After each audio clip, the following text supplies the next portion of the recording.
All right, guys, let's get it. Let's bring the pain. See you guys later. Yeah. All right, guys, we're here. Day 2. GTO headquarters, Las Vegas, Nevada. We're here. We're live. You guys know what it is. We're here. Another investigation, another cheating allegation, scandal. GTO headquarters, Las Vegas, Nevada. You guys know what it is. The Legion marches tall, marches strong. We're here. We're live YouTube. Shout out to everybody in the Legion. And listen, if you guys don't know what's going on, you're living Perkins jet flying on by Legion. Then you guys don't know what is going on, right? You guys ain't locked in. We going over this moment. It's gone viral. Everybody got an opinion on it. The clip on Twitter got 5 million views. I mean, I don't know what the fuck is going on. Everybody, I got thousands of texts in my phone, messages. People send me messages giving me their opinion. And it's split down the middle. It's officially split. I've never seen anything like this in my life. We're going to be going to our new developments. Doug Polk made a video. He came out of the woodwork. Listen, anytime Doug Polk coming out of the woodwork, John Little coming out of the woodwork right now, anytime those guys get in the mix, you know it's a big story. So Doug Polk decided to come out of hibernation, make a video on it. We're going to go over that. I think he said some things in there that I got to discuss. I want to review some comments made. I think there was something about Robbi and Rip, and then I was following Robbi's husband on Twitter, so he was saying some comments, so I want to go over some of those comments. I want to invite him on my call-in show while we're here. But just to catch things up, guys, so basically where we left things off was... we got a big hand happen on Hustler, right? Lock in. Here you go. Here it is. Garrett Adelstein versus Robbi. Robbi, new player to Hustler in those Boogie Night kind of glasses over there with the orange chin. I like that. And then we got Garrett. Garrett, known as one of the best players on Hustler Live. He basically uses it like a printing press, like a Federal Reserve. Just, you know, I need 200K. I go there. He just, you know, build basically. So he played this hand against Robbi. As you can see, Robbi made the unorthodox play with the Jack-4 of clubs. Shout out to Jaka coaching, Faraz Jaka, the big winner out of all this. So Garrett, like I said, he is coaching her, and then she made the min raise here with the Jack-4. And as you see, she got dog shit. She got nothing. And then Garrett is going to shove all in for $129,000 more. Now, listen. Normally, the J4, if you choose to min raise the turn, you're going to just lay this down because when your opponent re-raises you, they're saying they got a pretty strong hand. Robbi says, I know that this guy is completely full of shit because I've seen you bluff so many times. And she says, I got Jack High. Jack High blocks one of the hands you could have, which is maybe like Jack Queen of clubs. Why would you shove all in with a 10? It doesn't make any sense. So she says, I got a bluff catcher. And sometimes maybe she thought she had a 3. I don't think she thought she had a 3. I think she literally thought she had Jack High. And I believe she clarified that in the interview we did with her yesterday. She called in. Nick Vertucci, co-owner of the Hustler, called in. Chief Security Officer Sean Deeb called in. Jared Jaffe called in. Mike Mattisell called in. Fucking a lot of people called in. I can't even remember what happened last night. So basically this hand goes down and then they run it twice and the lady, this new woman to the show, Robbi, ends up taking down the $265,000 pot, and then Garrett freaks out. He looked like he seen a ghost. He walk in, look like he's seen a ghost, and then he goes to Twitter and says, or I guess basically there's a confrontation inside of the casino. Oh my God. And she ends up giving Garrett the money back, $135,000. Give this guy $135,000 to stay in the game for production. She's a fan of production, right? She plays the man. She's a fan of production, and she gives this guy the money back. Garrett Adelstein gives him the money back. And then he ends up in a confrontation with this guy named Rip at the table, my man with the cowboy hat. And then he leaves, goes on Twitter, writes a 6-notepad article about how he was cheated. And then she defends herself. And today I woke up and she challenged Garrett to heads up. I don't know what the fuck is going on, guys. I never seen anything like this in my life. Now she wants to play Garrett heads up. The river is a 9. And Garrett accepted the challenge. If these two don't play heads up, then the world is not fair. These two got to play heads up. Smash the like button if you think they want to play heads up. So let's lock in. Just want to set the table for the day. Like I said, people have been discussing it. Everybody been giving their opinion. We're going to take a look at new opinions today. We're going to go over the information that we already have. Like I said, it's 50-50 split. But we talked with Nick Vertucci last night, and he And the river bricks out and he again. told us there'd be new information released today. I ain't seen the new information. I haven't seen Hustler put anything out. I haven't seen Josh Macchiello was on here. He talked about some other thing was going to be released. I ain't seen anything like that. So you'd think if they found something immediate that they would have released it. So a lot of people now are really mad at Garrett. They want to ban Garrett. There's a movement going on. Hashtag ban Garrett. And they want Garrett to give this lady, Robbi, the money back. So because this guy Garrett, he's got to decide, do I want to pay her back the $135,000 that she gave to me? Because her case is that I was bullied. I was coerced. They took me in the dark hallway and they intimidated me into giving that money back. That money is mine. Give me my fucking money back. So now Garrett has to decide what he's going to do. And now Hustler has to investigate. And if they are the only ones who can really find something here. I'm speechless. I mean, usually Garrett would So fairly congratulatory. the water bottle gate. Someone hit me up about this water bottle. So you see the water bottle top taken off, guys. Lock in, okay? He seems somewhat disturbed here by what So just Garrett, as you see, he's shocked. It's testing. It's literally like the sort of most disturbed look that I've ever seen Garrett give. He's shocked. Yeah, HCL is lowering up. Yeah, I mean, they. And obviously the reason why I really want to go over this new guy introduced to the case here today. Robbi played the man. maybe he thinks that she saw his hand somehow, or I don't know. I think we're gonna get Tom Dwan on a podcast. So Tom Dwan hit me up. He said he want a podcast about. He said he want a podcast about HCL things. So me and Tom Dwan gonna run a podcast. Smash the like button if you want to see me and Tom Dwan do a new podcast together. Whew, what's up, guys? What's up, chat? What's going on? What's happening, Twitch? What's happening, YouTube? I see my guy Sean Deeb out there. What's up, Sean? Mojo Miller, I fucking love you, Joey. Shout out to Mojo Miller. What's happening, Big Poppy? Ryan Martin, what's going on? B-Trail, my guy Gazzy B. What's up, Gazzy? Jeff, Crush Live Poker. What's up? What's up, Bart? Shout out to my guy Bart Hanson. Always grinding hard, working well. HCL is lawyering up. I mean, they probably should, bro. I don't know. I mean, they. Let me do this to you several times now. So this hand, everybody talking about this hand. I'm just testing it. And This you doesn't keep seem super letting funny do to this. me, And honestly, no, a little like, bit. when Damn, you who we got out there? Glenn, what's up, Glenn? Minister of Hype. What's up, my Minister of Hype? I thought you were on ace high. Ace Sick high. mustache. What do you guys think, mustache?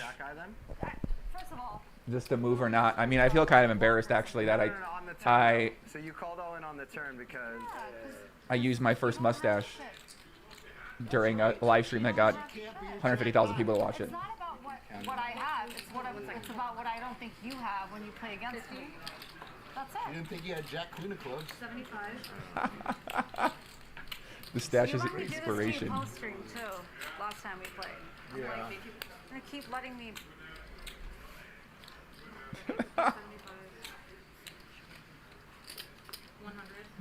100. Eric Person's laughing. I mean, obviously, I'll just say it. Garrett Bro, there's so many memes out of this. Look at this.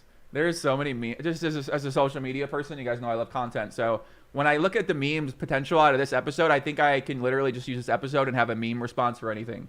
So Eric Person, he's shocked. He ain't never seen this before. Garrett, he look like he's seen a ghost. Person with the laugh. I mean, obviously, I'll just say it. Garrett thinks Our that SEAL this Team 6 hand is not member, straight Eric and Person. solid. Game fucking I mean, there's no doubt about it. Look at this shirt. Look at this shirt. Hold on a second. Look at this shirt and then look at him later. I mean, look at this shirt. Bro, look at he changed outfit. I've really never seen anybody do that. The guy had that big moment happen and then he changed into fucking the SEAL Team 6 SWAT gear, bro. I mean, this is like it's one of my favorite guys. Now he went from that the hitman to that. I mean, he even changed his hat. I've never seen that before. I saw that shit. It happened. Yeah, you gotta love, bro. You gotta love Person, man. There's multiple reasons I did it. You only needed one. You thought Jack High was good. Spiritual like guide from outer I space, ran it like, twice because I telling didn't your think Jack ear or High could something be like, good. oh, like that's like you have bigger balls than But it most. was. I know. Yeah. So And most congratulations. men just bluff me. And I'm used to it. It's a situation where it's I like was embarrassed to show that hand. Is it possible that she just doesn't know? You also This is what's got to be going through Garrett's mind. Right You're the now, only one in it with me. the streamers have gone crazy. Does she just not know that she can't call with Jack high there, and that a bunch of bluffs beat her? That's gonna make YouTube. Or was the hand not straight in some way? We are on YouTube. No, but I mean, it's gonna be a clip. That's just But both Garrett and 5 Andy, minutes all on its own right there. So sorry. I'm sorry. Fucking amazing. think I that don't know something's what up. it was. It was amazing.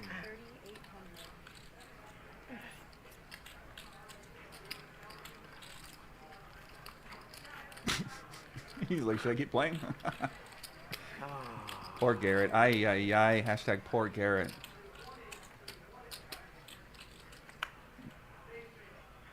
Garrett gonna retire from public figure life now after you go through this. I need one after that.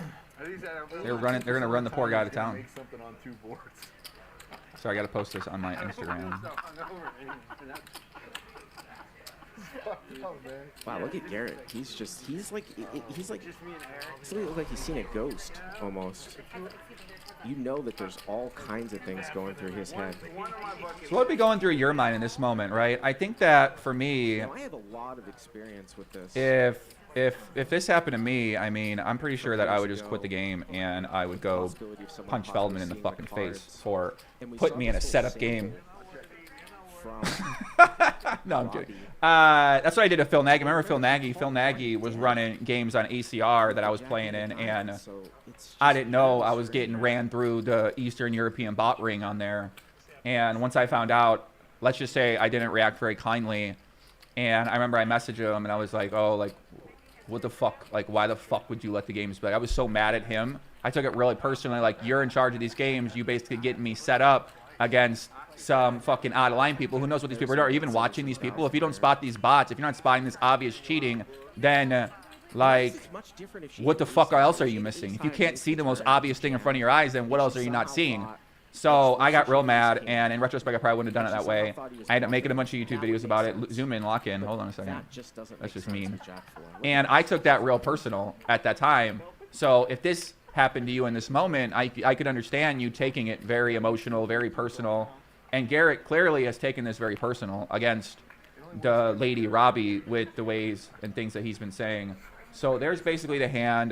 There was another altercation a little bit later with Rip and with Garrett where eventually they paid back the money, but there was like a big altercation out here. I got to find that altercation again This guy's here. got a 6. We know that. You don't know this is gonna. That too is. I gotta Or find you the know you altercation, can guys. cheat, But there was a right? big altercation between these guys. Rip was out here. We're gonna get a deal. He was yelling at her, at Garrett. What you know how he describes the situation. You know, I don't remember where that one took place at, but he's amazing, right? somebody can find me that time step. We'll go to that time step. Let's go check out what Robbi had to say today, guys. So Robbi was on Twitter. And shout out to Robbi. Somebody said there's a device in her pants. Yeah, I mean, listen, we're going to look into the device. I heard there's some sort of vibration system. I hear now it's in the pants. So some people have some videos where, where they talk about that. For people that are wondering about her with the relationship with Rip, she was on the show last night. She talked about how she's staked by a few people. Rip's one of the guys that she does business with. Apparently she knows him from the biology world. She used to be an executive in that world she talked about, and she knows him from that world. So they were doing some kind of business together. He was upset that she gave back Garrett the money, and he basically called Garrett a fucking pussy and essentially ran Garrett out of the show, because I can understand Garrett leaving. You know, Garrett left, he got the money back, and then he was going to play, and then he left because this guy is, you never know what this guy going to do. If he thinks that something's going on, then how can you predict what would happen from there? If you really think that you're being cheated to the point he went home and wrote a 6-note-page article about it, then I wouldn't want to stay in that environment either. So I can understand why Garrett would want to get out of there. And then basically Robbi today wrote, Garrett, I've got an idea. After I'm vindicated, let's go heads up. The whole world can watch me read you all day. I mean, this kind of seemed like a setup to me, guys. Like, I don't know what the fuck is going on, but like, this is the last thing I would ever expect. The next day, she comes out and says she wants to play Garrett Adelstein heads up. And then she tags G-Man and Hustler. So I don't know what's going on here. I think she really I think she really does care about the production. She mentioned it yesterday multiple times how she really cared about the production. And it does seem like she cares about putting on a great production because she wants to put on a heads-up match with Garrett Adelstein. So Garrett responded as well, and he basically said... He quoted this Doug Polk video, watching this Doug Polk video. Doug Polk came out of the woodwork from that. He ended his self-imposed sabbatical from the CoinFlex stuff, grinding out the lodge, and even came out with a video. I think he put out a first video trying to maximize the views, and then I think he fucked it up somehow, so he put out a second one. We'll watch that a little bit. He says, best concise summary of events. Note, she several times states she wasn't threatened. HCL enjoying her one vids. Then tweets that she was anyway. Vibrating device in her pocket. Berkey 11 podcast. Only right, I accept her heads up for Rolls challenge while retweeting Doug. So it appears that a heads up for Rolls challenge has been accepted. So apparently we are gonna get a heads up match here. So if any of you guys want to call in, we're gonna have Sean Deeb call in here. We're gonna have I got a few guys calling in. My man David Peretti, shout out David Peretti, is going to call in as well. So if anybody out there does want to call in and you're my friend, hit me up on Twitter, hit me up on my phone number, or anyway, Houston Curtis looks like he just challenged me to play poker. Houston Curtis says he wants to play me heads up. So me and Houston Curtis got a match. I'm gonna need my own dealer for that one. So, and by the way, if anybody wants to go back and timestamp, so guys, listen, I made such an error. I feel real bad about this. So there was an error yesterday where, due to the Ebony Kenny podcast, I turned off my comments for that video because she was getting pretty she was getting abused in the comment section, and she asked me to delete comments that were made about her that were bad, and I was like, fuck it, like there's no way I can delete. Like I'm just gonna turn the comments off because there's way too many. There was like 300 comments, and these comments were not very nice to Ebony. So I was like, okay, well, let me turn the comments off, not realizing that my next live video, the comments would be turned off. So this video got 150,000 views and the comments were turned off. Oh. So I feel terrible because the best part of these videos is the comment section. Everyone, it's a 9-hour video. We did so much shit in here. I couldn't even, I was falling asleep at the end when I tried to stay up and put timestamps and edit the video and post it, but I basically passed out at like 7 a.m. I was streaming for like 11 hours, 10 hours.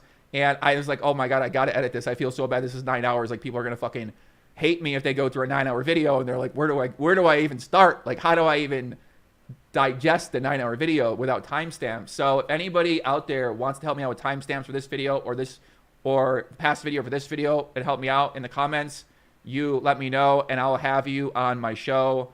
You can come in as special guest, special call-in, or something like that, and want to say thank you for the gratitude for anybody that does help me out in that regard. So thank you very much. And unfortunately, we didn't get any comments, but it got 150,000 views.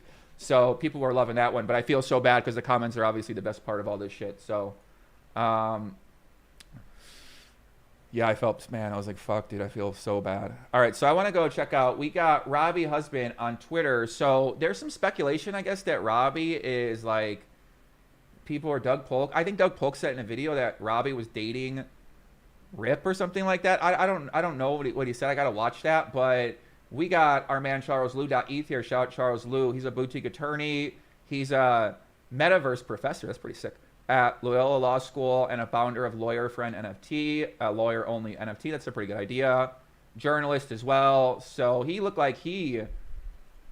Shout out to our guy Charles. I like Charles. Shout out Charles. He got a good look to him. Okay. So he basically made this tweet. This is the husband of Robbi, and he said, G-Man got called because Robbi read him like a book.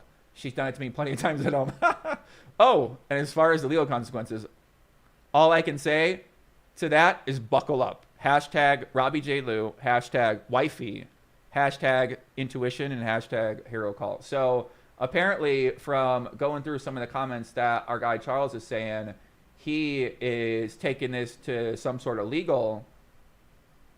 He said, this guy responded to G-Man and said, I can't believe you're persisting. Please consult your attorney. And then her husband said, hashtag too late for that now. So my man seemed fired up here. And so we can invite him on the call-in show to get his thoughts on this.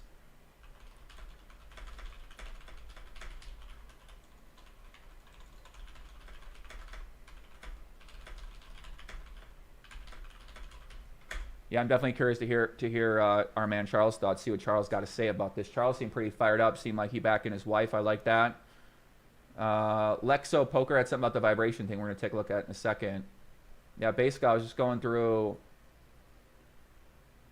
some of the likes, and this guy is not happy. This guy, I mean, he says, "Thank God you guys are suing them." Even Bart Hanson, he literally talks bad about her. This guy can't even fucking spell. So, when you go all in with 8 high, and the only way you could have lost was cheating. I mean, it's true. Think about the think about the memes. I mean, he did go all in 8 high. I mean, anytime you put 120K in with 8 high, I mean, how mad can you be? You lost a hand. It's a good point. Suing for rolls. Oh my God, you're kidding me. So we obviously saw that with the Mike Postle situation where people sued Mike Postle. You know, they didn't really have a chance to win that. I mean, that was like some sort of like intimidation tactic, it seemed like to me. What happened with that? Mike Postle sued everybody else. He said, you guys said I was cheating. I mean, that wasn't really going anywhere also. So nothing really ended up happening with that. This guy said, Jason Strausser said, did she forget to cheat the rest of her hands that she played? Which is a pretty good point.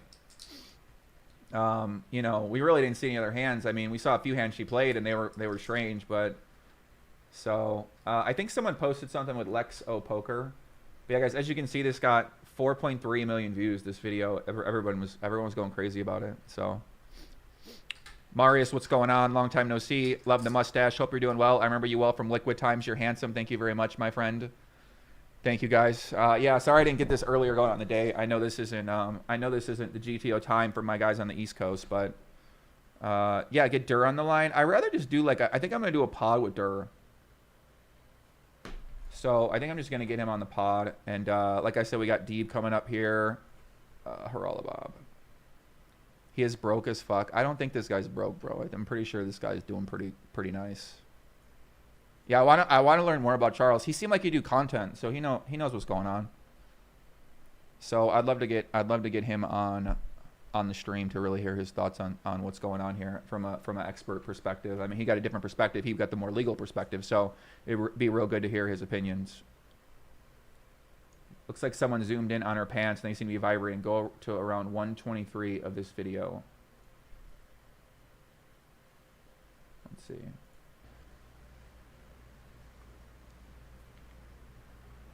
She says three's no good. So this honestly changes. All right, lock in. We got to zoom in on the pants. It's clear that she's getting vibrations. How's it clear? Are we missing the clear? I don't see the clear. I don't see a light. I don't know what you guys are talking about. That's a Perrier can. That's a Perrier bottle down there. What's going on, bro? That's not a light. That's Perrier. Lock in, guys. If that's what you're thinking.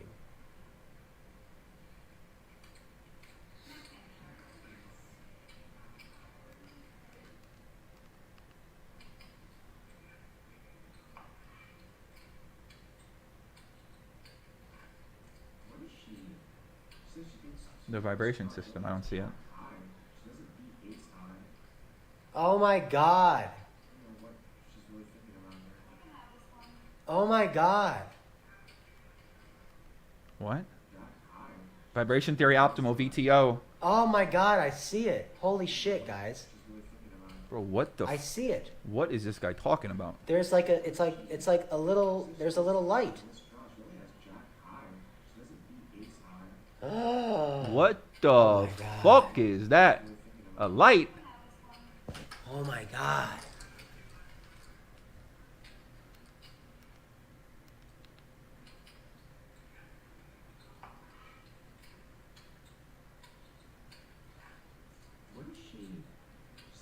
Right now, see it?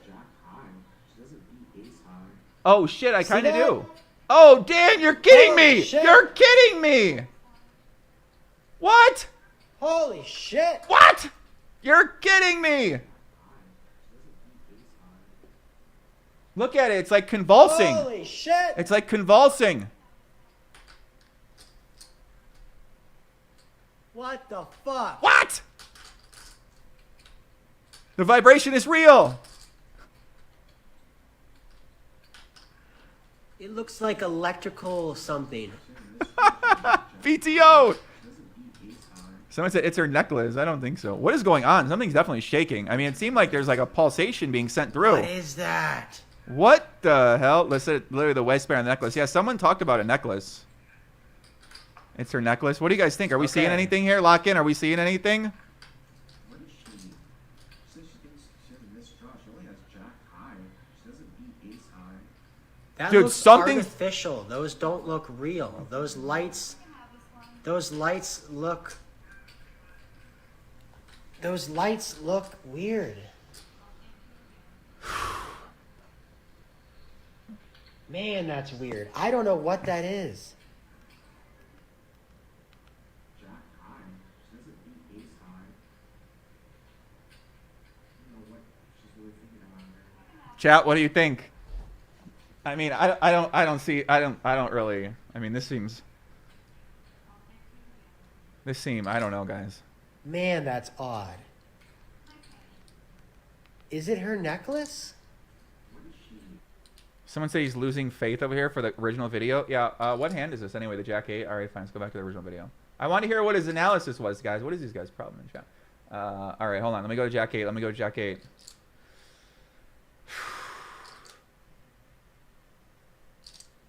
The vibration device. The chat is going crazy. I got to put the chat on for this video. This is going to be... You guys are fucking nuts.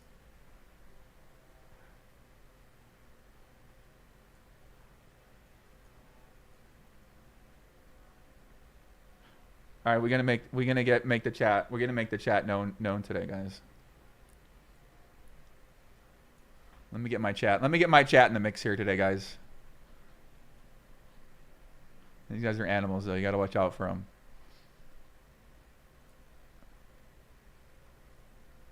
Hold on a second, chat. All right.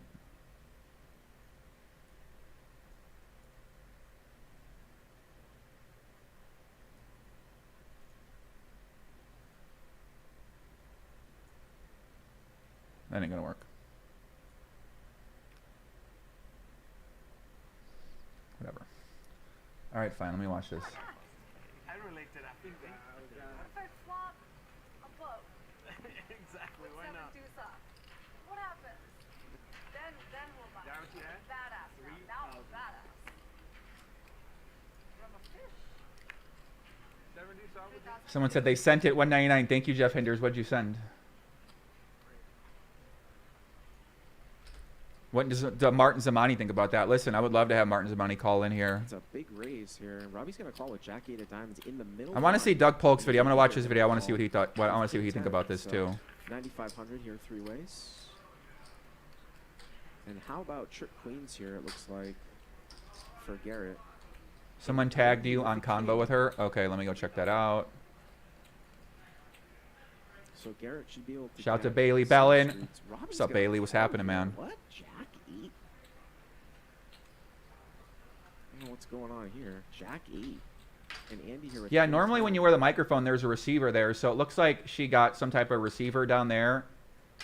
And then the string seemed like it could be the receiver, but I don't think you'd put that on under your pants. And now Garrett fills up, and Robbi now Someone picks up a backdoor diamond draw. A disaster for Robbi here. It's an absolute disaster. Try to think about when you have trip queens. You get two callers. What do these people have? So here's what they got on Twitter. Hold on a second. So here's the clip on Twitter of the vibration.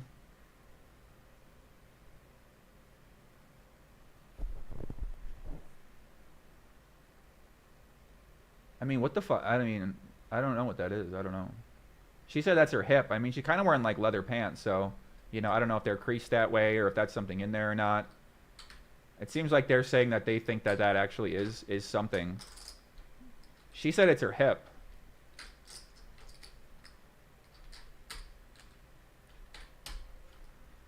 Person going ham on Twitter right now. Ay, what's this fucking guy saying? Uh-oh, what's their person saying?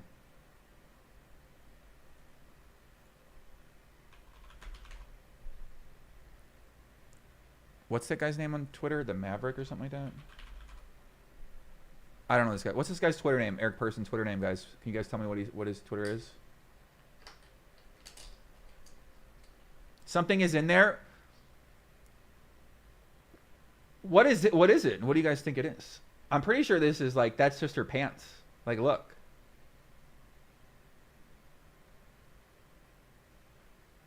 Maverick 88. All right, Maverick 88. Let me go find him. That doesn't look like anything to me, guys. I'm sorry. I mean, I could see maybe, but is it the belt? I mean, people are saying it's the fucking belt, saying it's the ring, saying it's the necklace, saying it's the water bottle.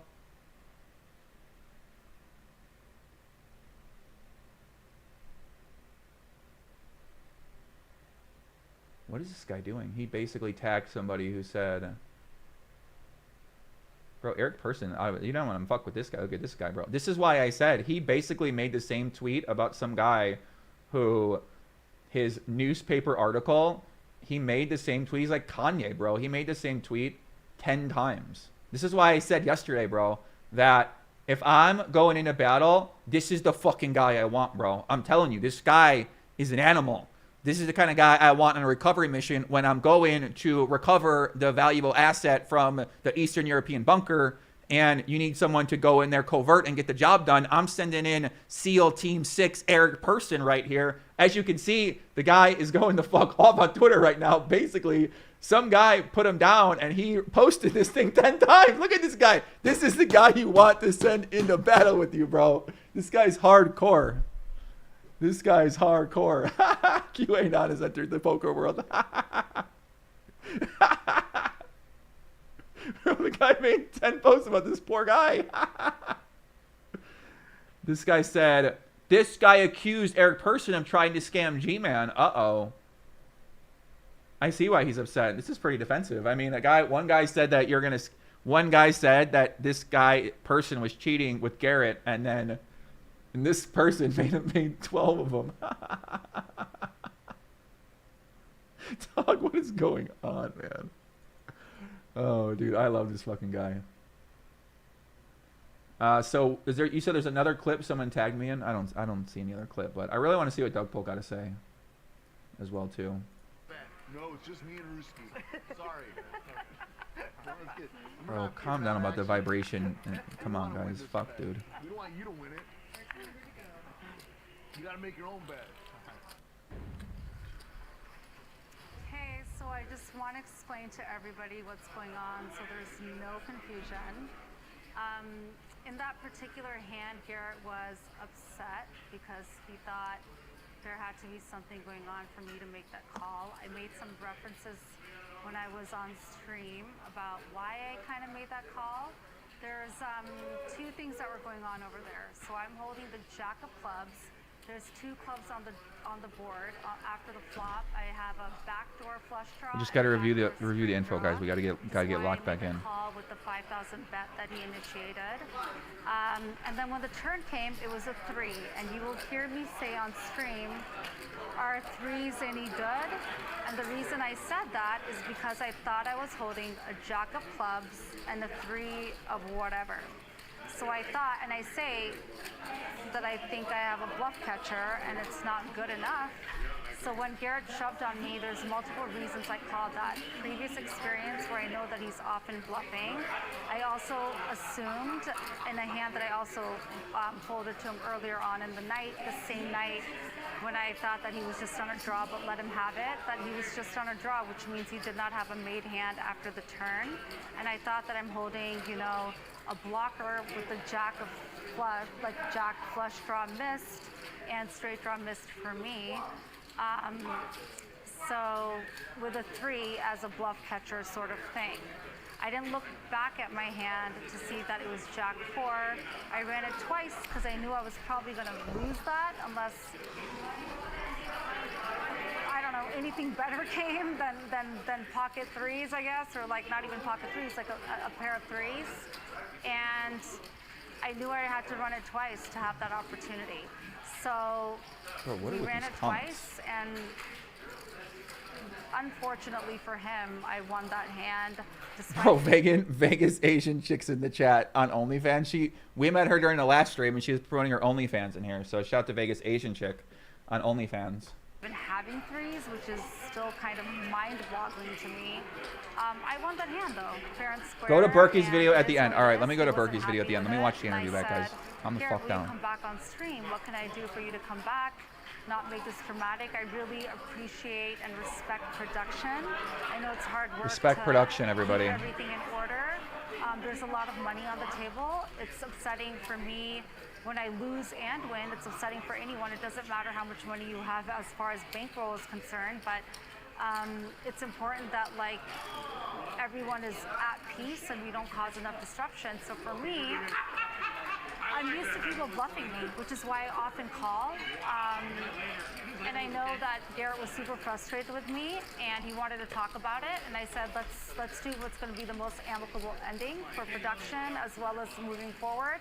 In my mind, I think I'm good enough that I can win the $130,000 back. That's a lot of money. So so the whole understanding was. So somebody said it's in the belt. What about the belt? What do people think? And if you feel like it's fair that I give you this money back, fine, have it. Come back and play, and let's just continue playing. It's just poker at the end of the day, and I do think of myself in some regard that I will get that hand back, fair and square, because ultimately he didn't think it was a fair hand for him not to win, and I guess maybe it wasn't a fair hand for me. Maybe we should have just split it right there and then at the table, whatever. All right, so people are talking about a belt. People are talking about a ring. Someone said you're milking. Bro, what are these people talking about, man? We're trying to get to the bottom of the case. It's a 50-50 split, bro. You guys need to calm down. All right, let's see what they said they got a video here. The river in the Jack-8 suited hand where she had called twice, and she's tanking on the river with Jack high. And we're going to cut to this video clip, but I want you to look at her chair and midsection after she puts the time chip in. So basically, the argument was in this hand, right? This is a ridiculous hand. Garrett bets the river. This is the easiest fold of all time. So why it's relevant that this matters is because she was basically thinking about making a move right here. Because why else would you be thinking here? She tanked for so long, she put a time chip in, she got Jack high.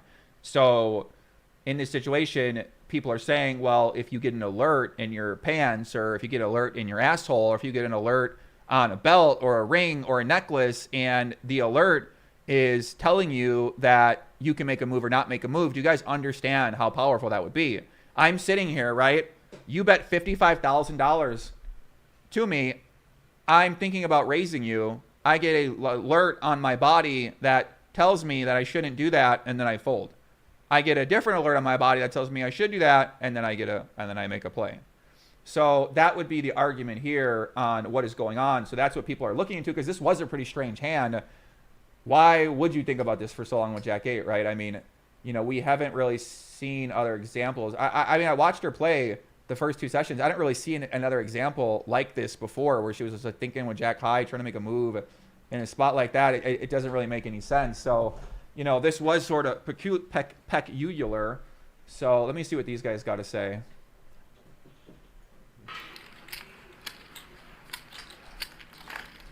What is she? She says she thinks she has a missed draw. She only has Jack high. She doesn't beat ace high. I don't know what she's really thinking about here. You can have this one.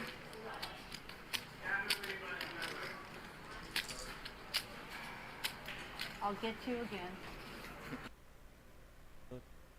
So what's abundantly clear to me is that some sort of shaking or vibrating took place there.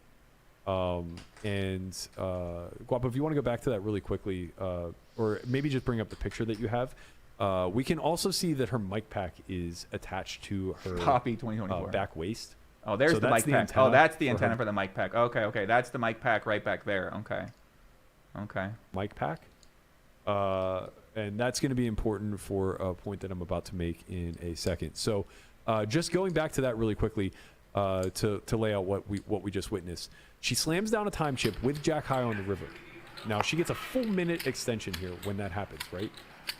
She doesn't take more than 20 seconds or so. She has a missed draw. She only has Jack going high. into this She doesn't vibration beat that ace you're going high. to see I don't know what now-ish, she's really thinking right? about here. Legs You can have aren't this one. shaking. very clear that her midsection and chair are doing something. I'll get you. Bro, what the fuck are these guys talking about?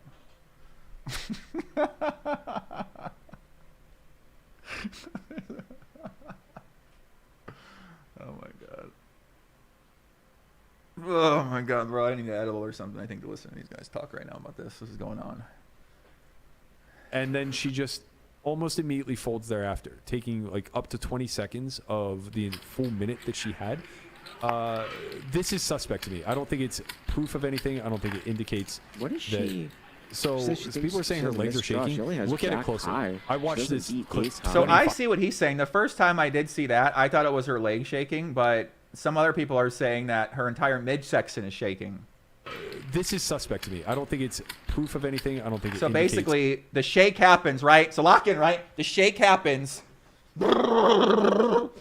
And then she folds. What Berkey's saying is that you get a minute. So you get a minute to think about it. So right after the shaking happens, then he's saying that she lays it down right after that.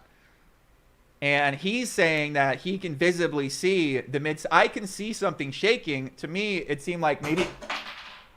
I broke my chair. Seemed like maybe her leg. Getting fired up over here, guys. Shout out to the IKEA Marcus. Hold on, guys. I got a tool. This happens often. Hold on a second, guys. We got to fix the chair. Hold on a second. Hold on a second.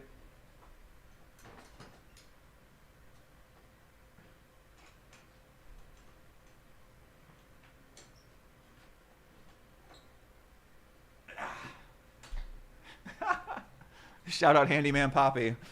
I broke it. I was trying to do what she's doing. I broke my chair. The thing is, I can't bounce your knee. Guys, listen. Try bouncing your knee right now. Try bouncing your knee right now and see what happens to your body. See how your chair looks. Go ahead. Like, I'm shaking my chair. I can't. Even if I'm shaking my foot, you'd see my like thigh move. You know, like my whole body is shaking right now, right? Watch.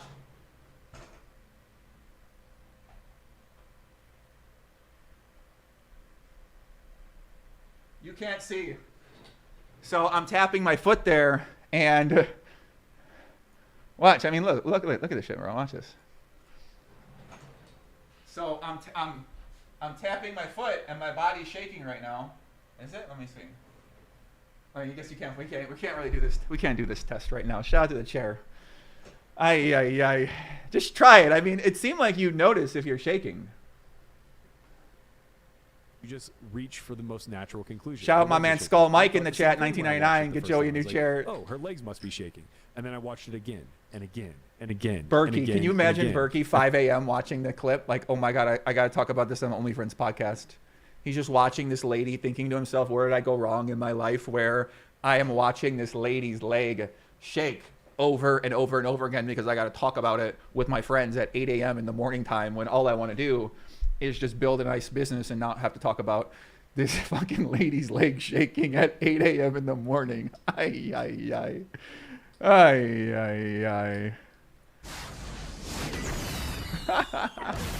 And her legs don't fucking move. So that's not to say that there's a device. Maybe she, I don't know, was doing some sort of weird breathing exercise. I don't fucking know what caused the chair is she? midsection area She says she to thinks kind she of has a like missed look draw. like She it's only has vibrating. jack high. I just know She that I doesn't can see eat that ace it's happening. high. And I can also see that her legs are still. I don't know what Okay, she's so really thinking about. just a data point. Not an indication that she's guilty. A data just point. a data point that is fucking sus. Okay.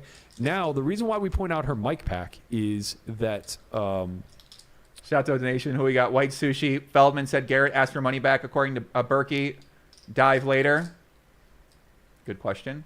Stephen Bays 499. Thank you, Stephen. Shout out to my guy Stephen Bays. Vegas only Asian chick on OnlyFans. $9.99. Nice mustache, Joey. Thank you. ZJ, my guy ZJ, first name, last name, you know it. Cuzzo, check your Facebook DMs. I was in Vegas in March, tried reaching out to you. Shout out to my guy Z. we see later on in the broadcast with like maybe an hour and a half or 2 hours All right, to lock go, in, lock in. there's a clear object in her pocket. Uh-oh. There's a tight Uh-oh. A clear object. Do you guys see a clear object? shot on her hip, and it's abundantly clear there's a cell phone-like device in her pocket.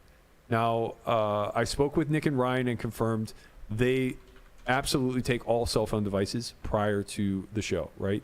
The thing is, I see a line, right? So if you look right Tight here, right, shot on. there's definitely like a line. Like, is it the pants? Is it a cord? I mean, I don't know. It's something, you know. Is it the pants? It's leather. You guys know these fucking leather pants, right? They zig and they zag a few different ways. I don't know. I feel like leather pants are Nick Palma. All right. Calm down, chat. I don't know. I'm not a leather pants professional. Maybe you guys are. You can tell me more how they crease up. To go. There's a clear object in her pocket.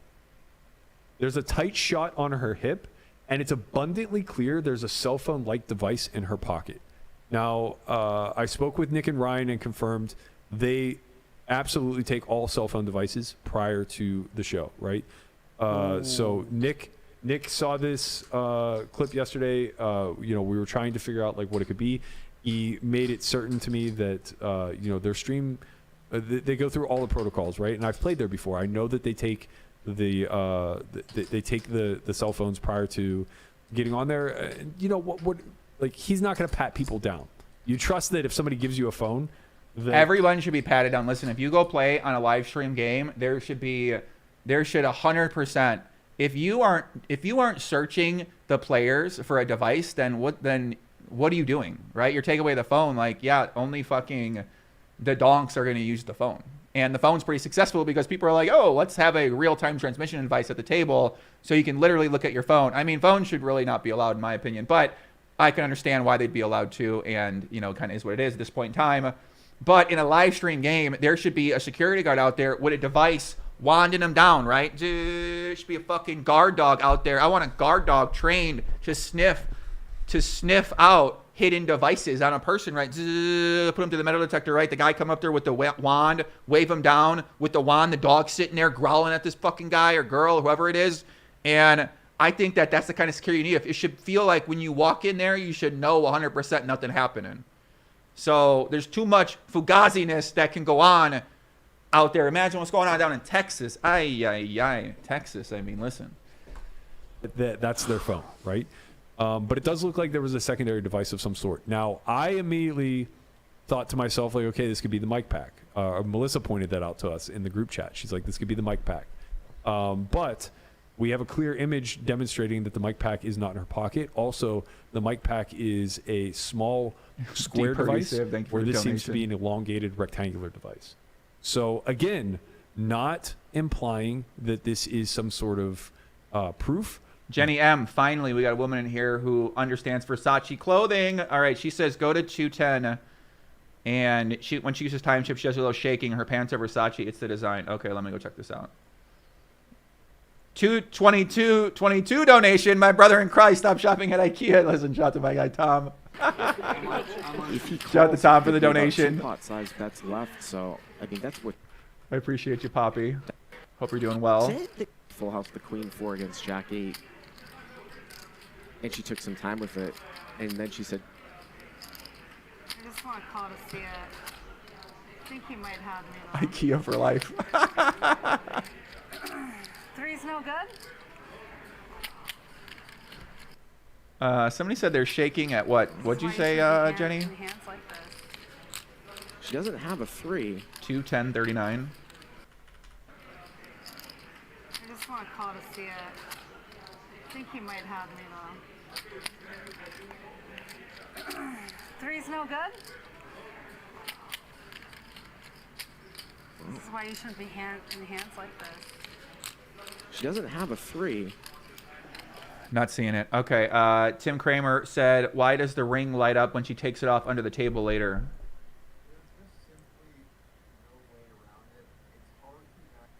Bro, what are these guys talking about?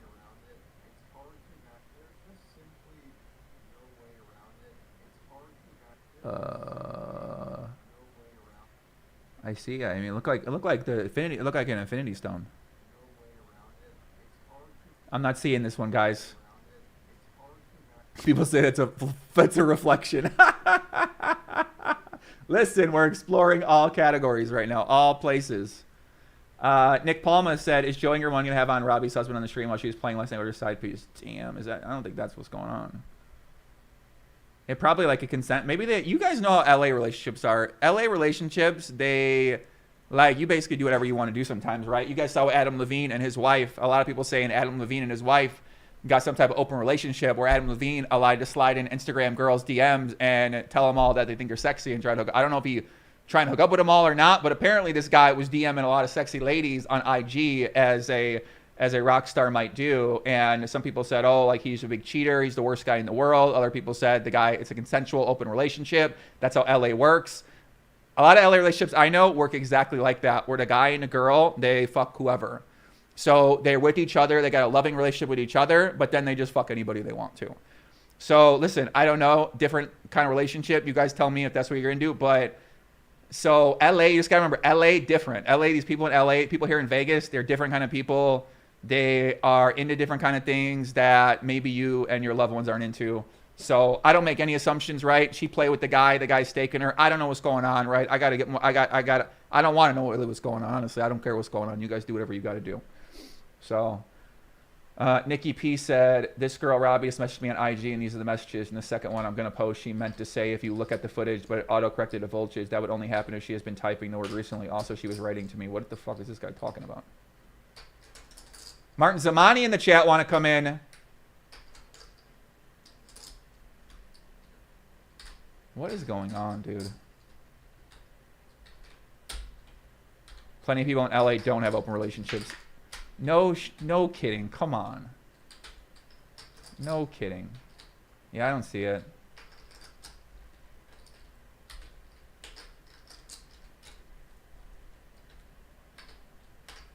I thought I had Jack 3.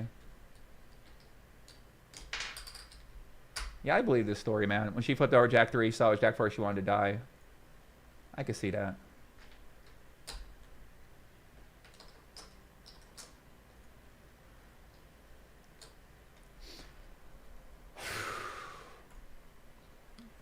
I could see that. $4.99 donation. Zach McLean, Hustlers announced they're making a statement in the next 48 hours. Seems they have something. Yeah, it's kind of weird that Hustler... Yeah, the thing is that... Yeah, I'm going to go back to that message in a second. But Hustler said, update in the next 48 hours. We're releasing another detailed statement regarding the hand from last night's stream involving Robbi and Garrett. So they basically said a whole bunch of nothing. But if they... like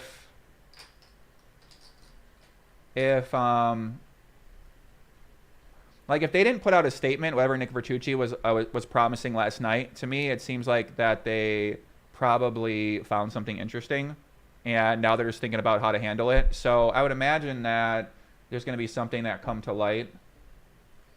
But yeah, in this tweet, she says that she thought she had Jack 3. But then, as Hero Value points out, Benny pointed out on Twitch, she said, I ran it twice because I didn't think Jack High could be good. So, on one report, we have that she didn't think Jack High could be good, so she ran it twice. And then on the other one... But I think that she said that after the hand, and maybe she was just trying to cover up for misreading her hand, which is kind of what she says. So...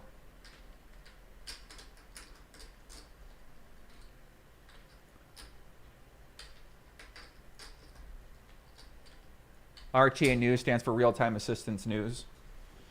Your real-time assistance.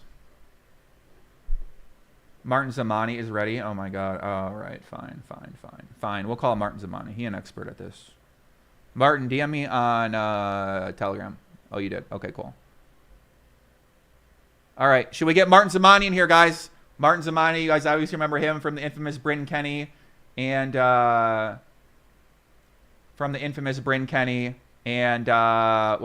involved with that? Bryn Kenny. Who the fuck else is in that one? Bryn Kenny, Martin Zamani, Frog Poison, fucking Shamans, Yoga, Collusion, RTA, Multi-Accounting, Stable, Running. And then Martin Zamani won a fucking Poker Master the other day. So obviously the RTA is helping this guy out because he took down this great event for 223,000. So shout out to Martin Zamani for winning it. Guys, listen, I'm going to put a poll up if we should have Martin on. It's on my YouTube right now. Should I have Martin Zamani on? I'll call him up right now. We'll get him on here, get his opinion. Let me know. George Flack says, hey, Joey, reached out to Faraz Jaka. He has been coaching her and may have some good insight on this. We need to get, all right, let me put it out there, guys. Go like this tweet real quick. We need to get Faraz Jaka on the podcast to see what he knows. Jaka coaching. And then post a picture of the water bottle that he has. Where's the water bottle at? The big winner of the night. Jaka coaching.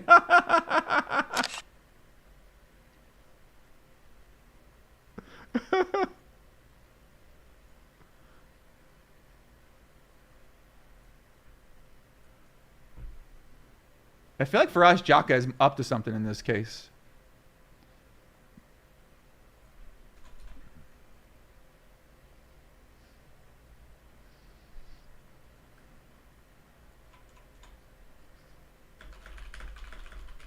The husband replied to the tweet. Let's go. Let me see what her husband said. Shout out Charles. All right, so we reached out to Robbi's husband, Charles Lew, and wanted to hear from him. Very, very curious and interested in his opinion. And he said, giddy up. Does that mean he's coming on or what? Can he come on? Where's he at? Let me follow him and see. We need you on, Charles. We got to hear what this guy's got to say. Charles, if you out there and you watch and follow me back on there, if we could chat.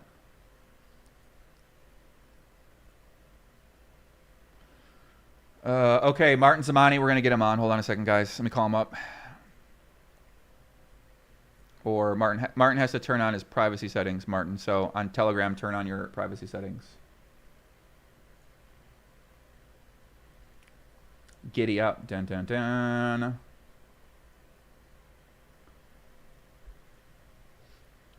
Petty Theft said he's a lawyer and has been implying that there might be some legal stuff. I mean, you would... yeah, I mean, it would make sense. But yeah, I mean, he is a lawyer, right? And basically, his wife is being accused of cheating by a player in the game. So it would obviously make sense that he would say that that's what he's going to do, right? Because they're saying that they're innocent. They're saying that nothing happened. You got one guy saying that something is happening. So... I mean, it does make sense that it would go to that point. I really want to see what Doug Polk said. What else am I looking at?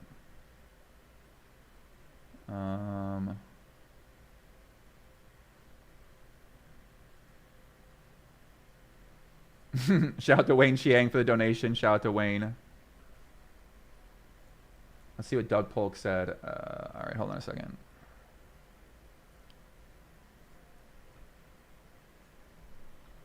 Shout out to Jay Farber. What's up, Jay? What's happening?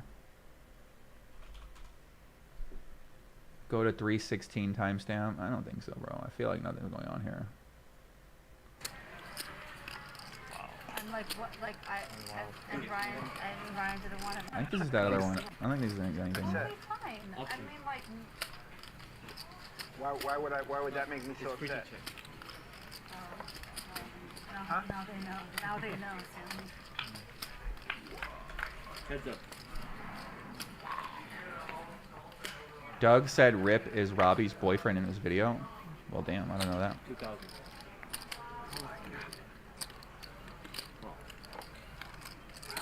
Rip here with top pair against a deuce. Doyle Brunson going off on Twitter right now. Guys, listen, just stop it. Check. Rip's going to bet for value here. What is with these chat?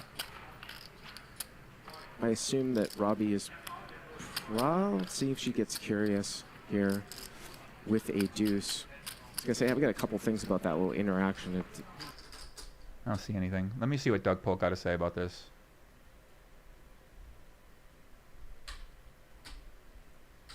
What's up, guys? Doug Polk here, and today we're going to be breaking down this hand between Garrett and Robbi on the Hustler stream.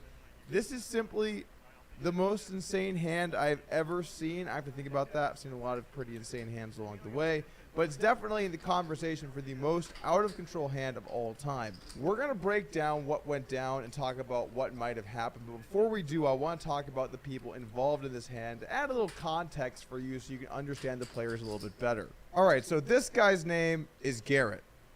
Apparently, he's pretty good at the pokers. The other player playing in the one of the actual highest stakes possible streams for hundreds of thousands of dollars. I mean, a lot of players on that stream will buy in for up to $500, $600, $700, $800,000 to start the stream off, and she's in there as well. This is quite a meteoric rise, and I'm not entirely sure this was disclosed on the Hustler show or not. There's a lot of information, and I'm trying to make this video quickly while going through all of the relevant information. But she's actually dating the player named Rip on the show. I have an inside source that has told me they've seen them essentially talking together and in a romantic sense. What? And also that he is backing her in a lot of these games. That doesn't mean I know she's being What? backed by him in this game specifically. However, I can say that He should have done his research better, because we had her on the show last night, and she said that he did have a piece of her in the game. So this guy, Doug Polk, says that this is her boyfriend. What the fuck is going on? I thought she was married to this other guy. I don't know what is going on here. that she's been backed by him or given money by him to play in much smaller What? stakes games. So I'd have to imagine there's something going on in this game as well. This player, whose name is Jacob, is apparently Jake Paul's manager or Jake Paul's What? boxing manager. This is something that he's told to multiple What? different You're people. kidding So me! If Jake Paul's boxing manager is involved here, What? I think this must be a Jake legitimate Paul's game. boxing All right, manager I'm is kidding, Rip. But we already have a little bit of a weird You're setup kidding where we have me. people dating in the same game and someone that's being put into much higher stakes games than they normally play. What? Before we talk about the hand and the session itself, I want to talk about a couple of streams that Robbi has played on prior at Hustler. So, according to the site trackingpoker.com, she's played 2 sessions here before. what is going one on? where she won $1,700 and one where she won just about $100,000. The first session she played, she broke about even. She won very small. Her play seemed to be fairly reasonable. I looked at some of the big hands that she Bro, played, what is this and chat? You guys are frankly, they psychotic. looked normal-ish. I didn't see anything that was too crazy. The second session had some kind of weird ones. So this one, she played it by herself without Rip, but some of the big pots were a little bit weird. But before we jump into these hands, I want to just make one thing very clear. We don't know if what happened was above board or not, but what we should do is give our best to try and do an honest assessment and not jump to conclusions. So we're going to look at a lot of the big hands that happened and talk about what we think about them and if they make sense for someone that would be cheating or not. First big hand that happens on the stream is she 4-bets King-Jack offsuit against Garrett's Queens. Probably not a play you'd want to make if you knew their cards. However, on the river, she does make a very nice bluff where she bets 12,000 into 12, roughly 12,000. Brett Favre. and gets What is Garrett Brett Favre to doing in the fold because background? there's an Doug ace Polk out and there Brett on the Favre. board. This seems totally reasonable. She What plays is another big going pot on? versus JR where she doubles up with top pair versus another top pair. Again, seemed like a totally reasonable hand. And then she gets a little bit deeper, and so some bigger pots start developing. She plays another big hand, this time versus Charles, where she calls a pre-flop open in the biggest blind with Jack 8. Flops top pair, decides to bet the turn with second pair and a middling kicker / That's straight so draw. funny. Charles decides to go ahead and raise with his ace-king, just as got her to the nuts. She does decide to make the call, and she rivers 2 pair with a 1 to the straight out there and decides to call the river as well. This also seems totally fine, but one thing I'm starting to notice as a pattern in the way that Robbi plays is that she seems to play very, very slow in a way that's kind of unnatural. Like when players tend to tank, they tend to just sort of posture in a similar fashion and move. They don't tend to make a lot of different faces and move around and things. It seems a little bit theatrical to me, the way that she's tanking, and it doesn't seem like she's actually thinking about things. It seems like she's almost waiting. This is something that is reminiscent of some of the Mike Postle hands that we saw before, where he would be waiting in order to know the information so that he could cheat other players at the table, allegedly. And not to say she is doing that here, but I am seeing a trend of her tanking before she does stuff in a way that feels a little bit unnatural to me. Let me know in the comments below if you agree with that. Another hand from this stream that was a little weird, she decided to raise the river with a full house against 3 of a kind. Obviously, that's a good decision to make. That's not weird at all. But when called, she announced that she had 2 pair, which is kind of strange to Bro, me. we got to get Jake Paul on the show. Oh, full house.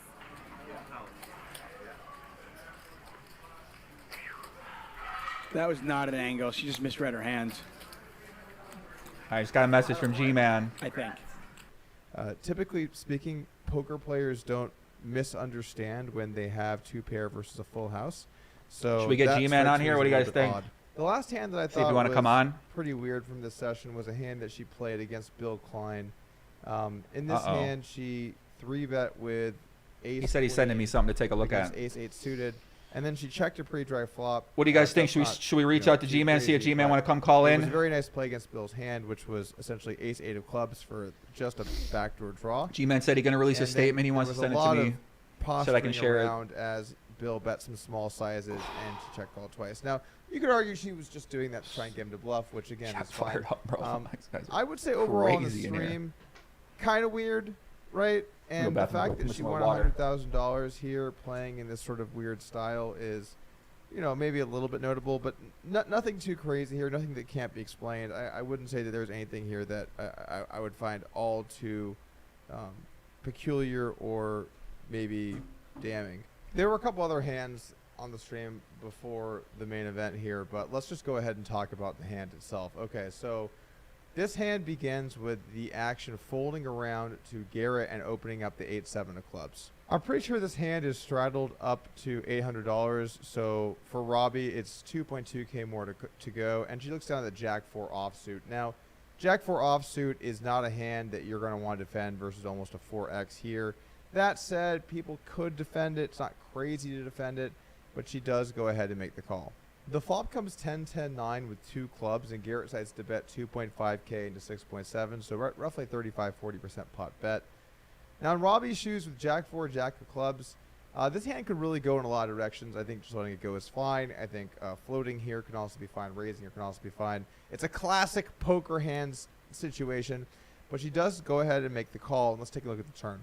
The turn comes to 3 of hearts. Now there are 2 flush draws out there, and Garrett decides to barrel once again. This time he goes for a big size, electing to bet most of the pot with a 10K bet here with his open and straight flush draw.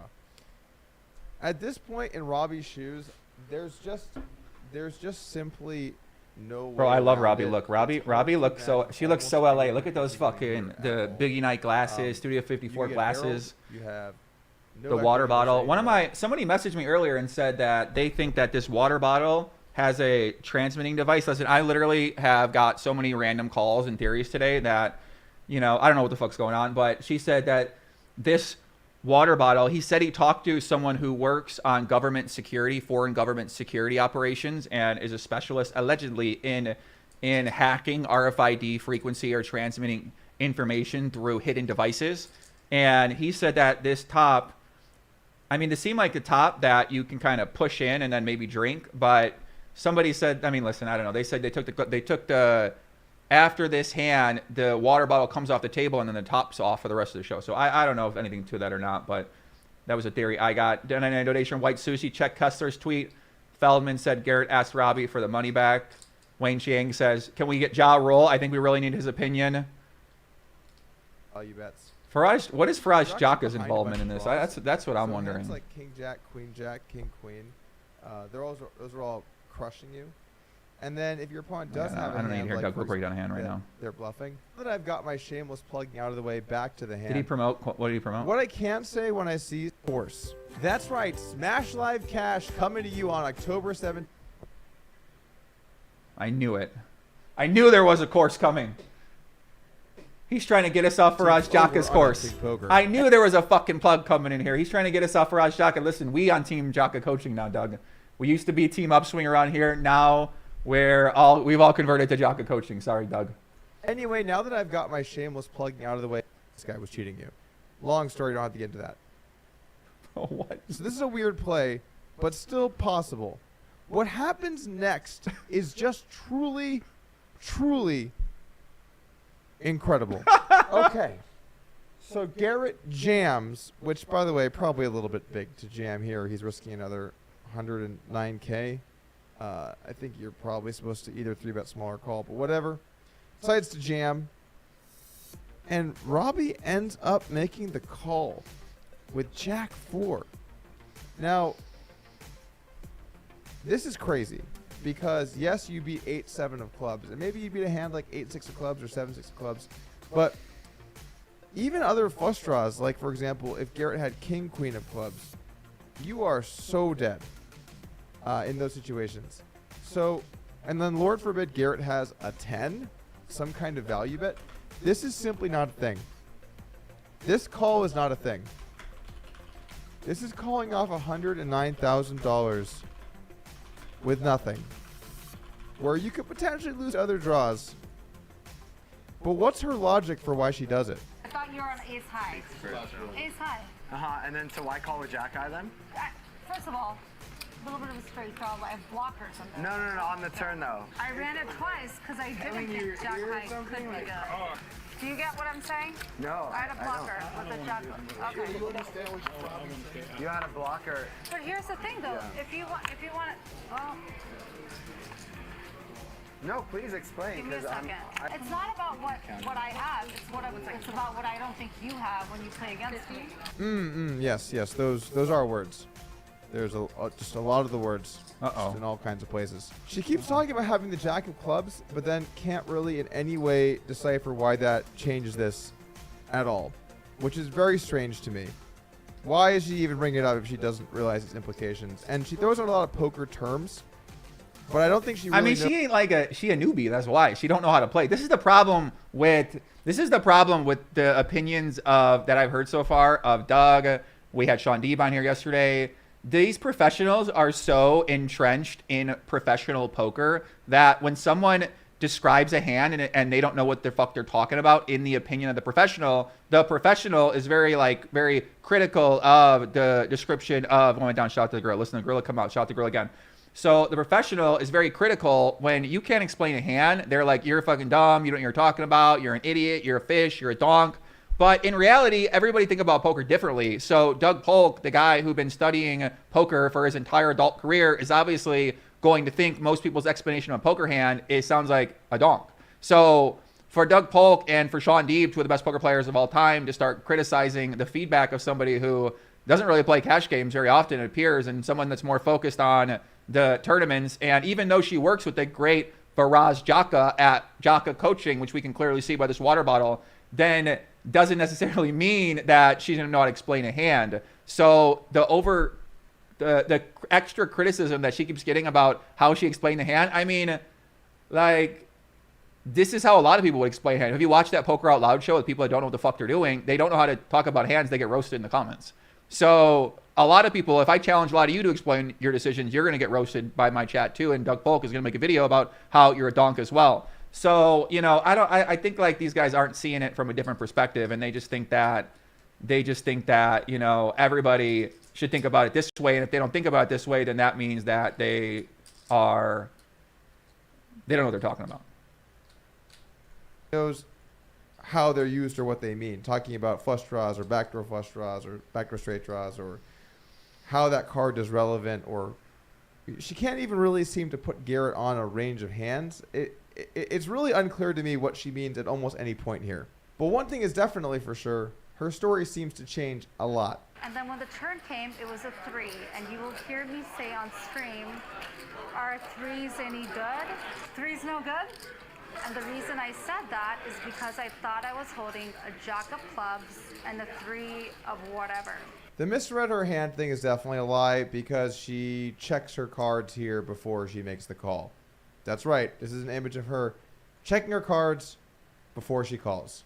So she did not misread her hand. Also, in the conversation right following the hand, she comments in a way where she knows she doesn't have a 3. She says, I have a pure bluff catcher, when someone asks if she has a 3.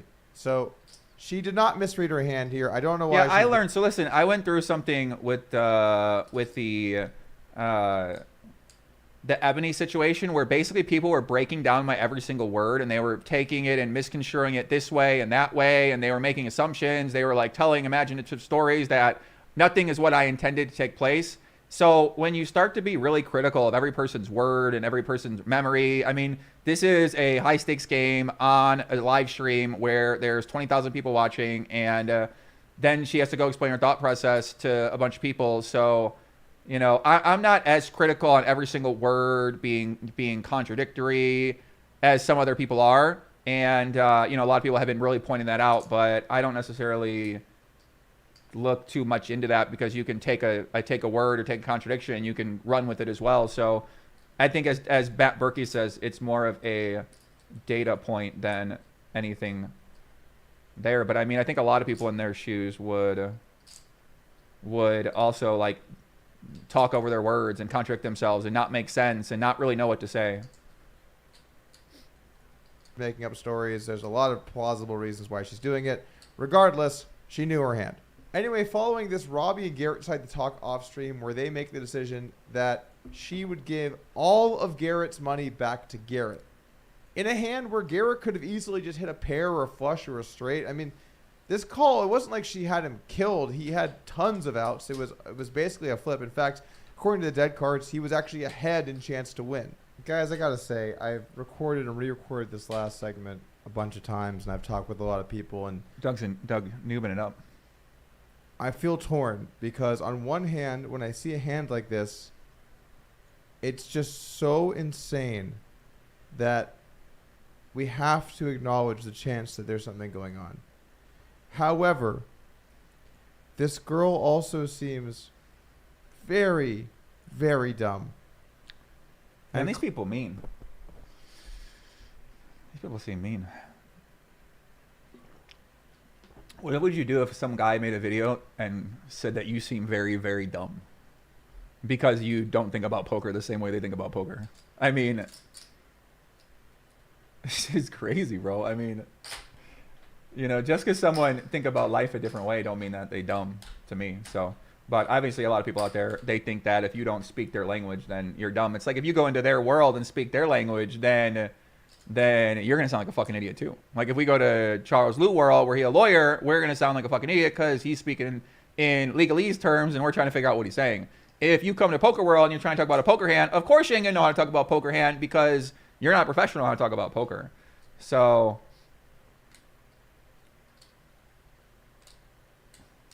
seem mean. Clearly can't. Someone said I don't think she's dumb at all. I think she knows exactly what's going on. I don't think she's that way at all. I heard her talk on the Faraz Jaka interview, so I don't get that impression. Describe a poker hand and a strategy and what's happening. So, does that make it more likely she would do something like this? Probably. It's still an insane hand. The fact she can't even explain the strategy part of it doesn't help. The fact she paid it back feels extremely damning. But maybe she just felt like she was pressured and she doesn't really understand what's going on. And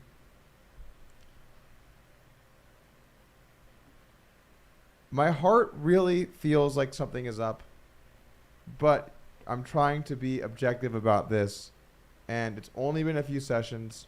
Even though she is up in all of those sessions and she's won a lot of money here and this hand is crazy, it's not enough for us to have a real solid idea that she is. So my main takeaway here would be this. When you see stuff like this, be wary, be skeptical, and do your best to always be questioning what's going on in situations because that's what you should be doing as a poker player. You should be making sure you're not in bad spots. However, I do not think this is enough at this point to say that she's cheating. It's certainly possible. Bro, more information will likely come out. I don't know. I don't get it. Like, didn't anybody learn anything from Mike Postleth's situation? You never jump to conclusion on day one. Like, these people I see out there are such fucking noobs. It's like people learn nothing. Let's let this story develop. Let's see what information comes in. Let's see what the casino investigation is. Nothing can be proved one way or the other in this situation. So you can't, they say that really the proof is on the person who accuses it.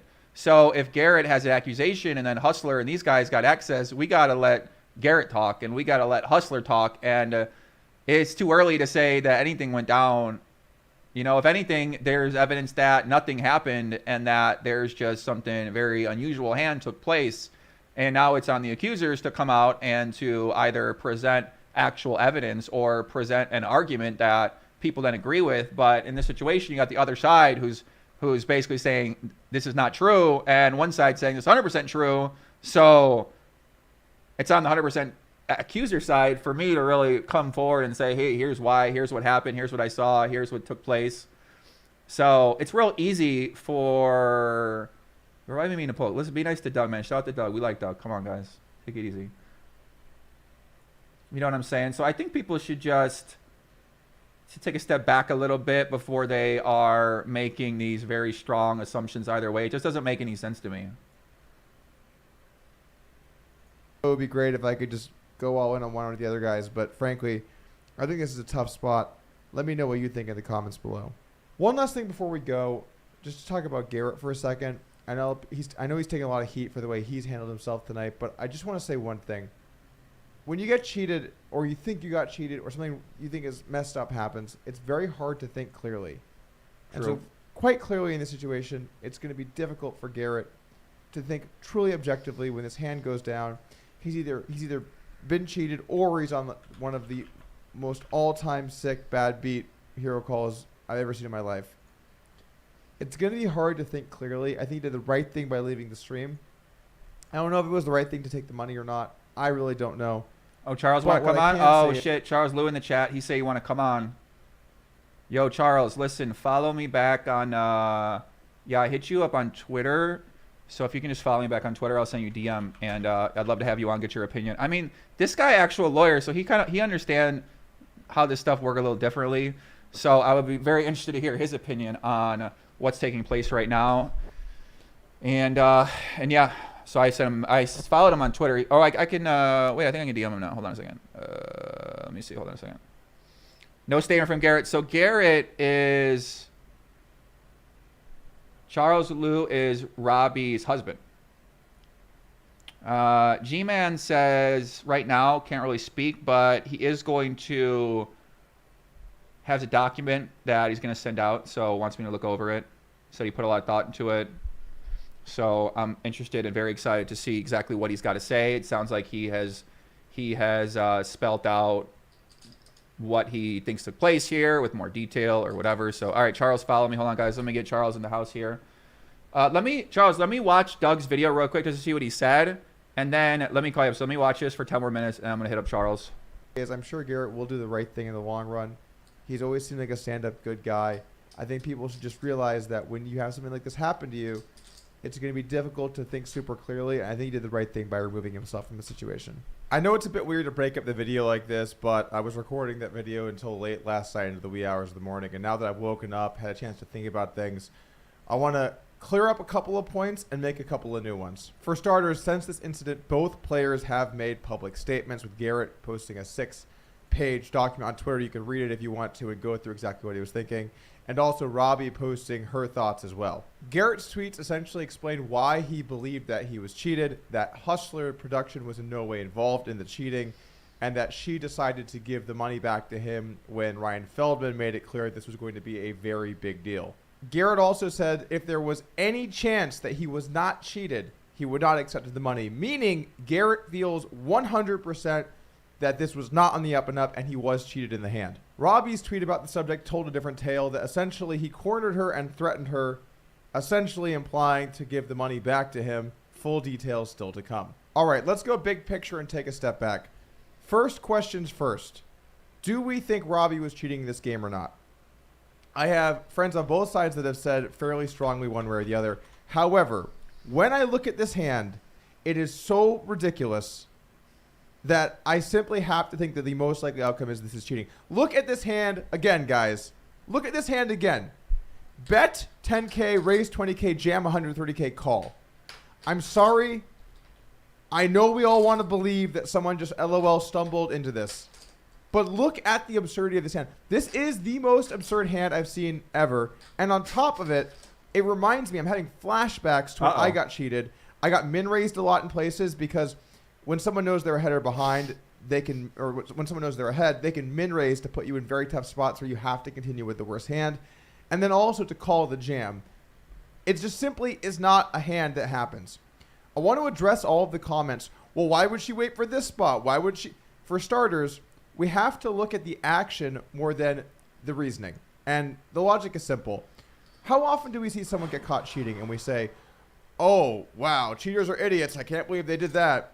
Right? We see that all the time. Postle was incredibly blatant. Think about people that commit crimes in real life. We see so many cases where the perpetrator just does something super obvious and we think, what an idiot, right?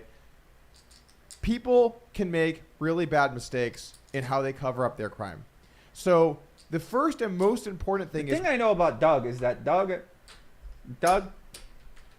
always talks confidently about things that he knows. So I wouldn't take that. I don't know if that's true. I don't think Doug investigating crimes that often. So maybe that's true.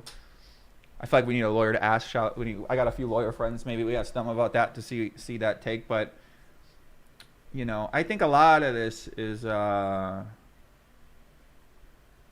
it's an interesting take. Yeah. What do you guys think about it? You guys agree with that? I mean, I guess I don't know. I don't know how it applies to poker. I guess I haven't seen enough of poker people that try to cheat at poker to see what they do. I don't know. What is the evidence? And then the second thing is, what is the reasoning? Now, I do understand the logic. They are very close in equity in this hand, so why pick this spot? I don't think it's necessarily like that. There's a couple ways of cheating where that wouldn't really come into play here. First off, there's a form where you know what cards are going to be placed on later streets. So it's possible, if they are cheating here, that she knows the runouts and that she will win. That's one way that people do this. The second is that she can simply get notification if she's good or not good. So if she's good, it's a certain number of some kind of signal or device, whatever it would be. If she's not good, it's a different one. In that scenario, she doesn't know that she's still a flip here. And by the way, the equity should be a little bit closer, but there are dead cards, which is why it's counting that out. Regardless, she just knows she's ahead, right? Or the person that is signaling her, they don't know the equities either. They just know that she is ahead. So this argument, why would she wait for this spot? I don't think it's necessarily like that. I think she got a huge spot, and then if she was cheating, was notified she's ahead, and thus makes the call. The argument that she just stumbled into this, and when we look at this hand, for starters, you simply cannot believe anything she's saying. Her story changes a bunch of times. She said she misread her hand. She looked at it before she called. The conversation right after the hand, she clearly knew what was going on. And there was a very weird comment that someone pointed out to me that she made right after the call when she was playing Garrett, and she said essentially that she was owning him post-stream as well. You let me do this to you post-stream too, last time we played. Yeah. I'm gonna keep letting me. I don't know how to do slow mode. What does that mean exactly? Why would post-stream be matter? Is she implying that the game... Oh, I love this. Is like the thing is, if you're gonna do that with every comment, you could look at every comment she said and you could analyze it, right? Like, why did she say that? Why did she do this? Why did she do that? Why did she do that? Why did she do that? So, listen, I play a lot of poker, and these people I play poker with don't make fucking sense. Like, I hear these guys talk, and I'm like, I don't know what they're saying. They don't make sense to me. So, I'm often confused when I have conversations at the live poker table and I see some of the hands, the plays made, the things that people say. Do you guys not realize there's people out there who think that King is a bad hand because ace always comes and they want to play King's passive? They want to play aces passive pre-flop because they don't want to lose a big pot. They want to make sure that their aces are safe. The people, and they will tell you that confidently, like, oh yeah, like, no, I'm always calling with Kings. Like, I don't want to play a big pot with Kings. The ace always comes, like, and they are telling you that, and they believe what they're saying to be true, and they show that with their actions in place. And then you hear them say that, like, what are you thinking, buddy? You win a lot of money with Kings. Like, it doesn't make any sense to do that. So if I go, well, why would this guy say 8? You know what I'm saying? I feel like with a lot of those statements, you can kind of, you know, like, people just say things, and they not sure. Maybe sometimes they're not sure what they're even talking about, but they think that they're true. Terrible comparison. Yeah, but not because she won in a different game too. Because if so, it's like she's defending herself against an accusation that hasn't been levied yet. The next question is, what person wins a 270K pot, or really any pot for that matter, and then gives back the money to the player that they beat afterwards when they won the hand fair and square? I really can't think of examples of that. Maybe there are specific examples where the person that lost the pot misunderstood the action or misread their hand or something like that. Maybe that's something that could happen. Big Reds. That actually happened on the lodge the other day. But regardless, what person wins a pot of this size, $270,000 pot, and then gives the money back afterwards. Doesn't make sense to me. If she won this pot fair and square, she would just say, fuck you. I'm keeping the money. I won this. I made a mistake. Maybe, you maybe got not. caught, whatever.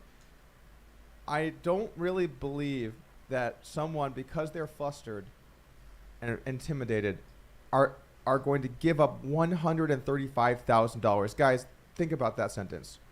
She was playing $400 tournaments, mostly $300 tournaments in the last few years. And now she's giving up $130,000 because she feels bad somebody lost. This just does not make sense.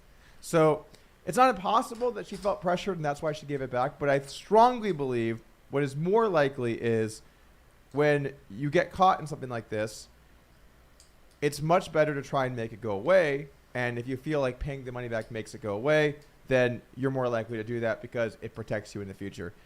Again, we're using some conjecture here.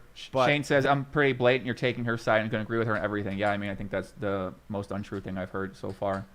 I'm basically going over what Doug's saying and posing some alternative ideas to some of the things that he's pointing out.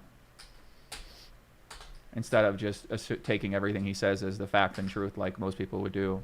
When they watch news, they just assume that everything someone's saying is true without critically thinking about why some of the things might not be true. That seems much more likely to me than she felt bad about winning this pot fairly and gave him his money back. The final point I want to make is that I think that this is actually good for the community to be talking about this, as long as we talk about it using the right terms and talk about it fairly. There are a lot of scumbags in poker. We've all seen the stories. We've all seen people steal money. We've seen people cheat. We've seen so many things.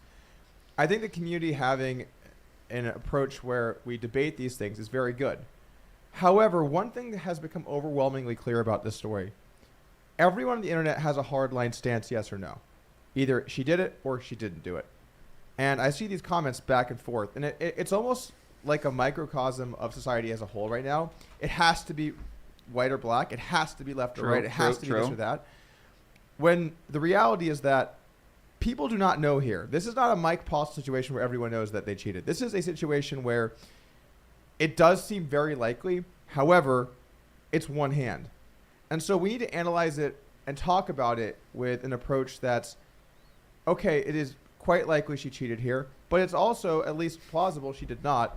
We need to go through this fairly and not just jump on one side of the bandwagon.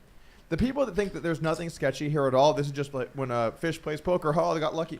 You guys are idiots. In fact, please tell me what games you're in, because I think every other person in the entire world would love to come play in your game. Bro, that game is literally in Texas. In Texas, people do things at poker that you don't believe are humanly possible. So Texas is the most special place for poker player ever. So if Doug Polk, who running a card room in Texas, I feel like this guy's seen a lot of real crazy hands, out of line hands. Or this hand isn't that notable. This is an insane hand. This is a crazy, crazy hand. And then the people on the, she's for sure 100% guilty. While I lean that direction, it is one hand, and she has played a lot of weird hands over the course of these last 3 streams. So it's not like this is it's impossible that she, decided to make this call. What is definitely impossible is she did not tell a story that is correct. She certainly rechecked her cards. She knew after the hand, almost immediately, she did not have a 3. Her story around the story are definitely at least mistruths, if not lies. But it's also possible that she's just not capable of continuing to tell a continuous story accurately. There has been a lot of, I saw the word salad about the way she describes these hands. And frankly, listening to her talk about the reason she called when talking to Garrett it's just brutal. It's absolutely just brutal. Anyway, regardless, while I lean towards the side that I think she likely cheated, I also don't know, and I want to see more evidence, and I want to see people discuss this. So I guess my in summary concluding point here would be, I think it's good to have discussion. I think it's good for us to analyze things. I think we should deep dive this. Lord knows Joey's probably done his 14th 10-hour stream by now. But we should also have a little bit of room for maybe good. Anyway, regardless, while I lean towards the side that I think she likely cheated. What do you say? I also don't know, and I want to see more evidence, and I want to see people discuss this. So I guess my in summary concluding point here would be, I think it's good to have discussion. I think it's good for us to analyze things. I think we should deep dive this. Lord knows Joey's probably done his 14th 10-hour stream by now. But we should also have a little bit of room for maybe we're wrong and be open to interpreting new information that might make us change our mind. Okay, I feel like that was a little bit more of the summary I wanted to make last night when I was belligerently tired. I will see you guys later. Peace. That's going to be it from me. All right, guys. Doug Polk, chime in his opinion. Thank you, Doug Polk. Let me send Charles Lew. I'm in the audience. Let's get it, Poppy. Let's go. I'm going to send Charles Lew to Zoom right now. And we're going to get her on here right now. Maybe I want to try to get Rip on the show, too. I really want to talk to Rip, see what Rip's up to. Rip apparently is Jake Paul's manager, boxing manager, so I'm curious about that. Because he was talking a lot during the stream, and yeah, I'm just curious to hear what his take is. So honestly, guys, we're going to have Charles Lew call in. Charles is married to Robbi, the husband of Robbi. And Doug made some accusations in that video talking about some type of like that Robbi was dating this other guy, the guy with the cowboy hat. So I don't know what's going on with that, guys. That's the first time I heard of that. So yeah, show Charles love, guys. Listen, chat. Be respectful of the guest, okay? That's all I ask, man. Treat our guy with respect here. So I sent him over the Zoom link on Twitter, and then yeah, once he gets in here, we're gonna add him in. We had Doug Polk video. Imagine this happened to Phil Homie. So agree, disagree with Doug. I think Doug did a good job of just kind of explaining the situation, laying out both sides, saying that he needs more information to kind of figure out what the hell's going on. Yo, got the clip. Break it up into two. Also, want to grab an accused. Joey. Oh, I gotta look at that later. Okay. Hold on, guys. Just waiting for Charles to come on in here. Metaverse lawyer. I mean, listen, the people in the metaverse need lawyers, right? Because like, there's so much ambiguity in the crypto NFT world that you do need people that kind of understand what the fuck they're talking about with all your NFT projects or your crypto token projects, investing projects, digital rights for your NFTs, for your real estate, for whatever the hell that you own on NFTs. So you do need people that are knowledgeable in that. So here come the softballs. Calm down. You guys just aren't nice. I think most of you guys aren't nice to people. Because you guys think when I show people respect that I'm nice to them, that I'm being a softball or something like that. Like, it's called showing respect to people and being nice to people and being not being overly critical and being a fucking ass. I don't want people to be treating me that way, so I don't treat others that way. Whereas a lot of my chat on Twitch and YouTube, you guys are all fired up. So hold on a second, guys. I'm gonna see what Twitter is saying here. My Twitter, this Twitter is on fire right now. We need Jaka coaching on here. That's true. Yeah, we're gonna get Sean Deeb in here in a little bit as well too.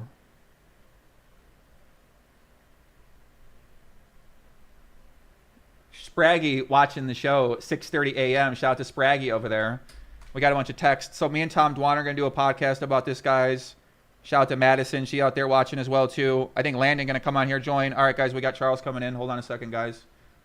Like I said, guys, in the chat, don't be assholes. I know y'all mean to my guests sometimes. So when you don't know my guests, when you guys don't know my guests, y'all can be a little rude. So just chill out.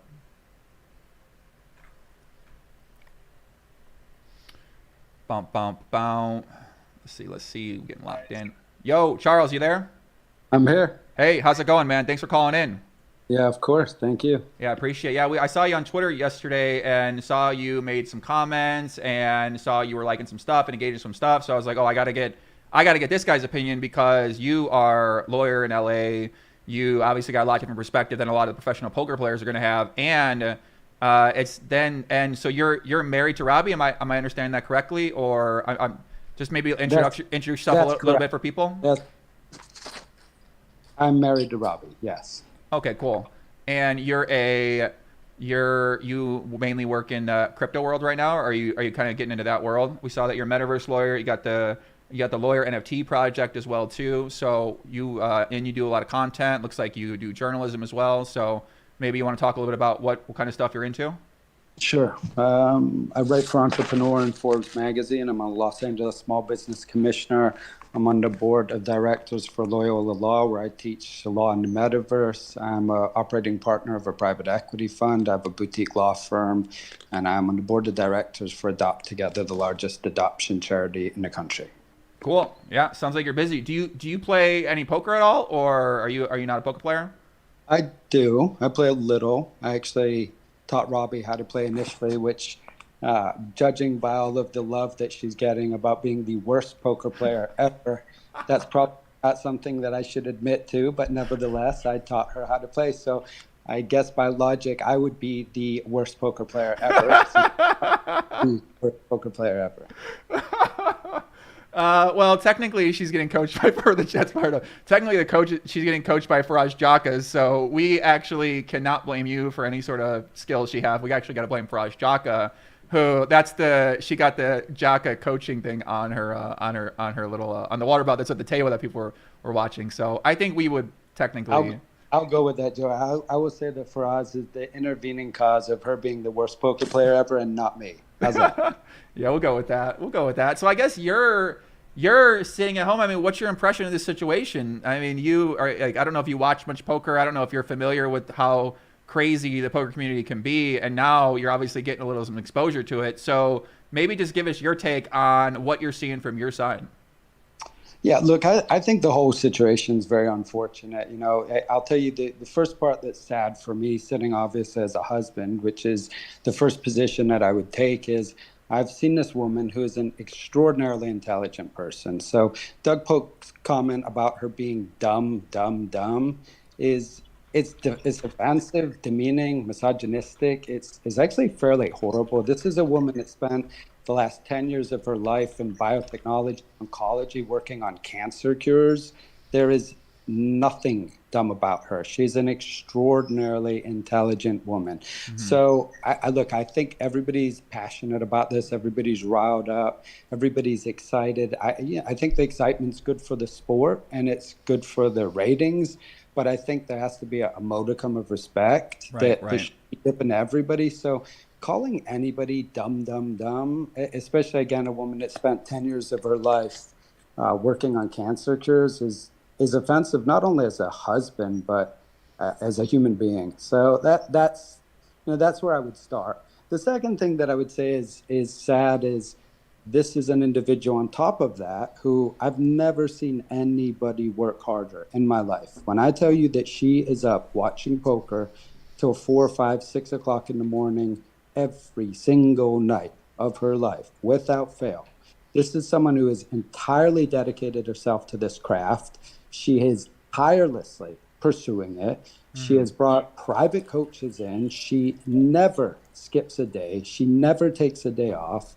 So I think demeaning her for a call that, is questionable is also denigrating in a fashion that's just unfair. It's just not right. Again, but look, the internet is fun, it's wild, it's fluid. There's trolls, there's trolling. Mm-hmm. So we can't take any of it seriously. I think I read something a little earlier today that said I'm a metaverse lawyer, hint as in I wrote articles for Entrepreneur and Forbes on technology, as if that would give me some kind of inside information as to RFID devices. So it's become completely absurd. The ring that I read about in question is from Kasanjian Jeweler in Beverly Hills. It's a 5.5 carat Tanzanian ruby. There's no device in it. I can guarantee anybody can go look at it.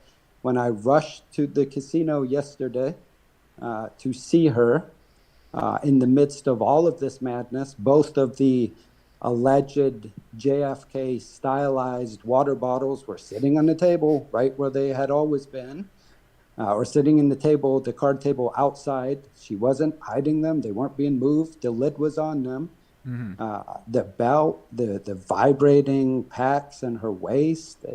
How absolutely stupid, imbecilic would someone have to be to wear skin-tight pants and then put a obviously thick device under said skin-tight pants and not, it's absurd. The whole thing is absurd. I understand that it's good for business, but it's not really good for business because it casts this doubt, this shadow over a sport that has given my wife at least a huge amount of joy. I mean, she is the biggest poker ambassador I could ever imagine. She is happier now playing poker than she has ever been in her life. So I think it's unfortunate. I think hopefully it will be resolved the right way. I spoke with Nick yesterday and I said, all that I ask is that this is approached in a neutral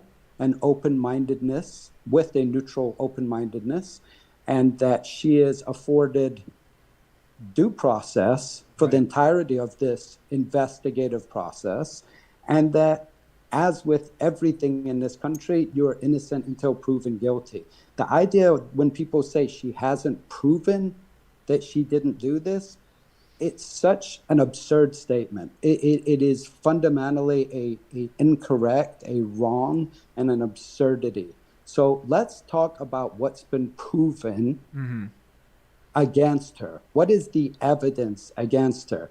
There's idiotic videos that would make her dumb if they were correct. She would absolutely be the stupidest person ever if they were correct. If the Ruby was a electronic reading device, if her, I think I read today, her Fendi glasses, I know those Fendi glasses are real Fendi glasses because I saw the bill for the real Fendi glasses. So again, I think everybody needs to get, everybody just needs to look at this again objectively. I went there yesterday. I told, and I will share exactly what I said. I told Ryan, I am entirely offended. I'm disgusted. In fact, I said, I'm fucking disgusted that you tapped my wife in the shoulder, that you removed her from the game in the middle of the game, that you sequestered her in a hallway off of the side of the game, and that you and Garrett, who she had just said is staring at me like he wants to kill me, told her by his admission, by his tweet, that, quote, millions of people are going to view this. And obviously in his tweet, he also said expressly and quite explicitly, she's a cheater, which from a legal perspective, it just had me rubbing my hands. And I'll leave it at that. Yeah, I mean, so, no, go ahead. I'm gonna let you continue what you said, and so then we'll dive into it. Joey, I don't want to sit here and ramble on. I'm sure everybody's got other things to do than listen to me on a Friday night. It's a sad situation. This is someone that has a deep, deep love and respect for the game. And is she the greatest player in the game? No. Is she dumb? Absolutely not. She is a brilliant, independent woman. The things that I've heard over the past day are despicable. They're vile. They're loathsome. They're misogynistic. They're offensive. And there's no place for them in the modern society, in our modern society. And when she is vindicated, which she will be, there had better be profuse apologies. And even then, it's not going to be enough. Yeah, I mean, so are you familiar with what happened with Mike Postle a couple years back? I am. You're familiar with that situation? So you sort of saw how that played out with, with investigation, and then there was the lawsuit process happen where the players filed a lawsuit against Mike, and then he came back with some sort of big lawsuit against ESPN and a bunch of other people involved. So you kind of saw that play out, and we didn't really see anything play out in that situation. It seemed like they filed some type of lawsuit against Paso that really had no chance of ever going through because you couldn't recover money from a gambling establishment like that, I believe is what took place. So I guess in this situation, it sounds like what you're saying is that when nothing comes out, then the people who have been saying that she is cheating, then you're going to take some type of legal action against these people that have been saying that. What I'm saying, Joey, is that absolutely nothing will be off the table as far as a legal approach to the injustices that have occurred. And they are multiple, and they are, again, vile, and it's not going to get brushed under the rug. And it's too late for an apology. Yeah, I mean, so what are your thoughts about how Garrett's handled the situation in terms of with the writing the 6-page note, the tweet that basically, I mean, a lot of these things that I see what you're saying as well about, like, I feel bad for everybody involved in this situation because you never want to be attacked by people on the internet, and everyone here is basically, I'm getting attacked in my chat all the time, right? I'm just talking about what's happening. So people on the internet are absolutely fucking ruthless, and I love his 6-page tweet. His 6-page tweet is going to be exhibit 1 through 6. Yeah, so I mean, do you want to share any thoughts on maybe the 6-page tweet, just kind of how you're seeing it from your perspective? I think that he obviously didn't consult with a lawyer before he wrote it, and I think that was a very foolish move. And I think that anybody who reads it from a legal perspective would agree with me that it was a very foolish move. And I've already spoken with multiple people who agreed with me that it was a very foolish move. So again, I'll leave it that his 6-page tweet will be exhibit 1 through 6. Yeah, I guess so. In terms of the way hustlers handle this, you know, you mentioned earlier about you weren't happy with the way that they pulled your wife off to the side and had a discussion with her. So what's the thoughts on Hustler and the relationship that you guys might have with Hustler, how you feel like they could handle the situation now at this point in time, besides doing a full deep dive potentially? We welcome a full deep dive. I would expect nothing less than a full deep dive. I am again surprised and shocked and dismayed that this woman was pulled from a table and sequestered and told that millions of people were going to watch this. It's an absurdity. It's offensive, and I cannot for the life of me imagine what prudent person thought in any universe any of these actions were smart or well thought out. And there will be consequences for all of them. There absolutely will be consequences for all of these actions. So from my perspective, we're going to sit tight. We're going to let this unfold. We're going to come to the conclusion very quickly that her ruby ring was not some type of secret agent, spy detecting, electric RFID reading device, that her belt was not one, that her incredibly tight Versace pants were not carefully and cleverly concealing some other device. This is all going to be viewed as a complete absurdity and a farce. Garrett is going to deal with it. What the Garrett that everybody saw is a real Garrett. That face, you can't hide that face. That was a real face. The other manicured face that we've all witnessed, I don't know. I don't know the gentleman. I know that, I don't know this, but I would love to know if he would have treated a man like that. If he had asked a man to walk through across into a hall and sat there and said that to another man, I would have loved for him to do that to me. At 6 foot and 210 pounds, I would have loved that. And I would love to see the response he got. So it's very, very easy to do it to a thin, scared, whether she comes across as bold and courageous, which she is, and stoic, which she is. She's on the biggest stage of her life, Joey. That's a huge fucking stage for anybody. And anybody that downplays the size of that stage, I don't understand. That's a huge stage. That's a big pot. That's real money. She's ripped from that stage by the golden boy of Hustler Casino Poker and told that everybody is going to be scrutinizing this, millions and millions of people. What should her appropriate response have been? What should she have done? I got no idea. In that situation, I mean, you could understand. I kind of point that out on the investigation. I said, no one's used to this situation. So I know you're being obviously critical of Garrett. Garrett is attacking someone that you love very much. I can understand where Garrett's coming from. So on my end, as someone that's more objective and trying to look at both sides of the situation, I see where Garrett may have been coming from in some of these situations. Now, the what you're describing, the sequestering took place. All we saw on stream was that they went outside of the actual room itself. They had some type of conversation, and then she comes back in, gets money, goes out, gives him the money. He comes back in, stacks the money, goes back out there. There's some sort of like altercation where he didn't get enough money or something like that. And then the cowboy Rip, he goes out there. That's when he starts going crazy. He's calling him a pussy. He's fucking calling him names. And then Garrett comes back and leaves. So I didn't see the sequestering. It sounds like what you're saying took place, and kind of what these guys have alluded to in the messages is that there was, because I've been there before. So there is like a hallway for the workers. There's like a side door. You go back, there's stairs. They're going to go upstairs to the production room. There's basically like a side door that a lot of the staff is going to use to move backstage, to move without going through the poker room. So it sounds like what you're saying is that they went inside that hallway and there wasn't anybody else there. They had this conversation. Somebody said something about millions of people watching this. And then and it sounds like how it was described is that she sort of like was like, oh, fuck, like, damn, I don't want no issues. And she kind of said that in the interview is that, I didn't want any problems. Like, I'm like, I don't know what's going on here. Like this guy, she said she felt threatened, or she felt like she was being pressured into giving the money back.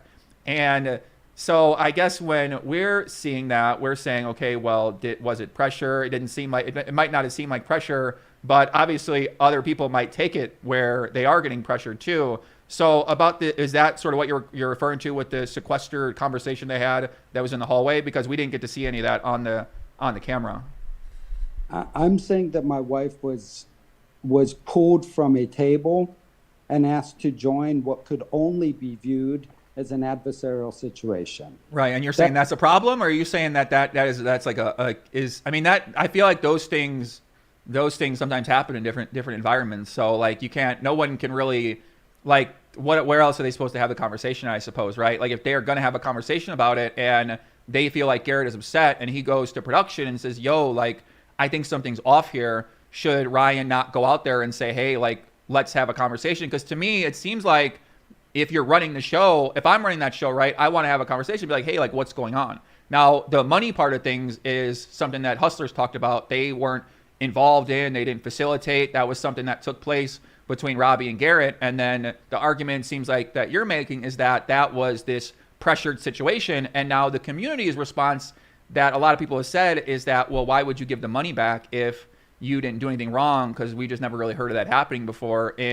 I've never heard of that happening before. And I've just heard a lot about poker, not to say that never does happen, but people are saying that would be an indication of somebody that's guilty if they offer to give the money back without somebody asking. And what you're saying is that she felt pressured into giving the money back, which is why she may have responded in that way. I think, and I believe, and I know for a fact that she felt extraordinarily pressured. Mm-hmm. And if the entirety of this situation would have possibly been okay, had there been a representative from the casino there. But the fact that it was the showrunner and Garrett, mm-hmm. and no one, appalling. Well, the show, I mean, I guess I disagree there, because the showrunner is the guy put on the show. So when you talk about Feldman and Nick Vertucci are the guys who created the show, and they do the lineups. They got the relationship with the casino. So you're saying you think that someone from Hustler Casino itself should have came over there and stepped in as an intermediary? Of course. I think there's a general consensus that it would be impossible for her to have cheated, mm-hmm. Without some kind of collusion from the casino, or some kind of complicit actions by the casino. So why wouldn't someone else have been there during the entirety of this? Like, why was there no report taken? Why was there no formal preservation of evidence given? Why was she not asked to turn over anything that could have, he made an allegation of cheating, and that allegation stuck, mm-hmm. and there was never an attempt to say, how did she cheat? What did she do that was cheating? Was a water bottle investigated? The water bottle that was sat there for the next 4 hours? The ring that is from Kasanjian Jeweler in Beverly Hills? Mm-hmm. It's absurd. I mean, the ring the ring thing was made by. I only seen the ring thing come up one time, and in these situations, like, people just throw out fucking everything. They're like a ring, they're a belt, they're a necklace. I got messages literally about every possible idea that it could be, and everyone messaged me is convinced that this is what it is. So I'm trying to figure out, like, oh my God, like, where are these people, you know? But what you're saying, I agree with, is that if there was cheating suspected there, obviously there had to be some sort of communication that was going on. So you would theoretically check those kind of items. I mean, in the heat of the moment, you know, no one's prepared for that, and no one really knows how to handle that. So I don't fault them like for them for not handling it the way you're describing. We can look back on it and say, oh, we should have done this, we should have done that, we should have done that. But again, so there's no one from the casino invited to go over here, and then they allow Robbi to go back and continue playing. Mm-hmm. So again, it's a fair point as well too, right? If she has been accused of cheating, and if they felt that it really happened, then maybe they would have pulled her from the game and not let her go back in the game. And the other players apparently felt comfortable. Guys like Phil Ivey and guys like Andy, they felt comfortable enough to keep playing with her. So it seems like they didn't suspect cheating in that moment. Even when we saw the interviews, they said, yeah, we didn't. I had conversations with one of the players afterwards who had some very, and I'm not going to divulge his name because it's absolutely irrelevant. He had some very choice words for Garrett and for Garrett's actions, and was flummoxed and disgusted and outraged by the entirety of the situation. So this is not an isolated incident, and it was handled poorly. And at the very least, a profuse apology should be forthcoming. At the very least. Mm-hmm. I mean, I feel like in this situation, if Hustler feels like they took a look at something and they just did say they would announce some kind of statement in the next 48 hours, I don't personally know what that statement's going to be. I haven't talked with Ryan or Nick today. Maybe you have some insight into what this statement might be. Oh, there was allegedly last night some statement, some big news that I heard about. And then today, on 3 different instances, there was, quote, big news. Right. All at 5 o'clock today. And I said, if I hear any more big news comments, this is just only going to exacerbate an already very, very well-fueled fire. Because you cannot say, quote, big news. There's not big news coming out that's going to exonerate her. So the mere quote of big news is insinuating that there's big news that would make her appear guilty. Mm-hmm. So I said, the next time there is a statement that there is big news coming out, there better be big news coming out. Mm-hmm. Yeah, so what you're referring to, I mean, I kind of thought the same thing when I saw this tweet earlier. It said, update, in the next 48 hours, we'll be releasing another detailed statement regarding the hand from last night's stream involving Robbi and Garrett. So I had Nick Vertucci, who's one of the co-founders of Hustler Casino Live on the show last night. He alluded to some type of information coming out this morning. I had another guy, Josh Macchiallo, on the show. He was talking about more information as well, kind of similar to what you're alluding to. And I haven't heard any of the big news either. And then they just came out an hour ago with this statement that in the next 48 hours, they'll release more statements. So I can see where you're saying, you're basically saying that that's implying that there is some type of information that would say that something took place here. Well, if we're conducting an extensive investigation, that extensive investigation isn't going to occur in a 24-hour period. Right. That's an absurdity again. So any big quote, big news, monumental news, groundbreaking news would be insinuating that there's news coming out that would not be favorable to Robbi. So I would love to know what the big news is that was talked about yesterday and was referenced 4 or 5 times today, but it seems to be very elusive for such gargantuan news. Mm-hmm. Yeah, I mean, we all got to wait and kind of see. I mean, the chat's fired up right now. We got a lot of people watching in here. They're enjoying the interview. They're not enjoying it. Everybody got an opinion in this chat. I mean, they're nothing like dealing with these comments on Twitter and YouTube. It seemed like you are also a content creator. I saw you had some videos on your profile. Kind of went through some of the content that you're putting out there and some of the things you're talking about. Because I also love the NFT world and the crypto world, even though a lot of things are very down right now and everybody's kind of depressed about things too. So what's your interpretation of the way people are reacting to this? Because I've seen you say specifically with how people have been maybe being supportive or not supportive with Robbi. So what's kind of your impression of just this spectacle that's taken place from like a entertainment standpoint or content standpoint, kind of from that part of things? Well, I think this, as you can well imagine, this has been extremely deleterious to Robbi and to her mental and to her psyche.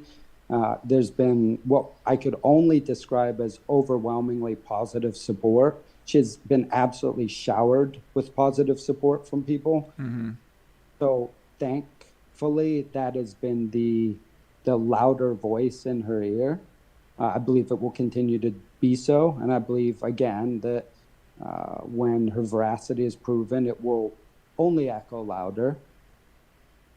And that I would like to thank everybody. I would like to thank the poker community. Again, this is someone's dream that she's worked very hard for, very, very hard. And I think all we're asking, all I'm asking is a neutral, fair adjudication of this. I want this investigated. I want people to look at tights and water bottles and RFID readers and try to figure out where this wrongdoing, this malaction occurred, because it just simply didn't. So the overwhelming, now look, it's not always the loudest voice in the room. It's much easier to call her a derogatory term, reference how much plastic surgery she's got, accuse her of being a man, or call her dumb, dumb, dumb. It's much easier. And I think when I read the chat, the individuals making those comments think they're quite hysterical, which is tragic for them. But I'm sure that their current situations, perhaps that is the most excitement that they get in a general given day. So maybe they can just sit wherever it is they're doing and just troll away happily.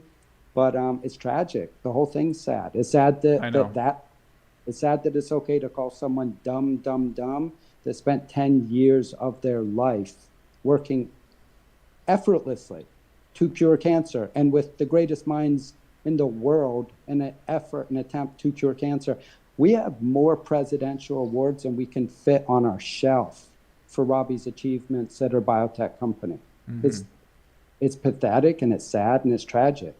So a lot of the chat is asking about because you mentioned Doug. So Doug had in the video, at the beginning of the video, talks about something about she is dating the guy Rip, and we had Robbi on the show last night. She mentioned that Rip was one of her stakers in the game. So she said he had a piece of her in the game. So a lot of people are wondering what was up with the emotional reaction and he talked about that on the show, where he said, I was defending her because there was this guy, he was giving her back money. Like, why are you giving back this guy money? It doesn't make any sense. So what exactly is going on with that situation? Yeah, look, I told Jacob that I appreciated her standing up for her, and that I appreciated his defense of her.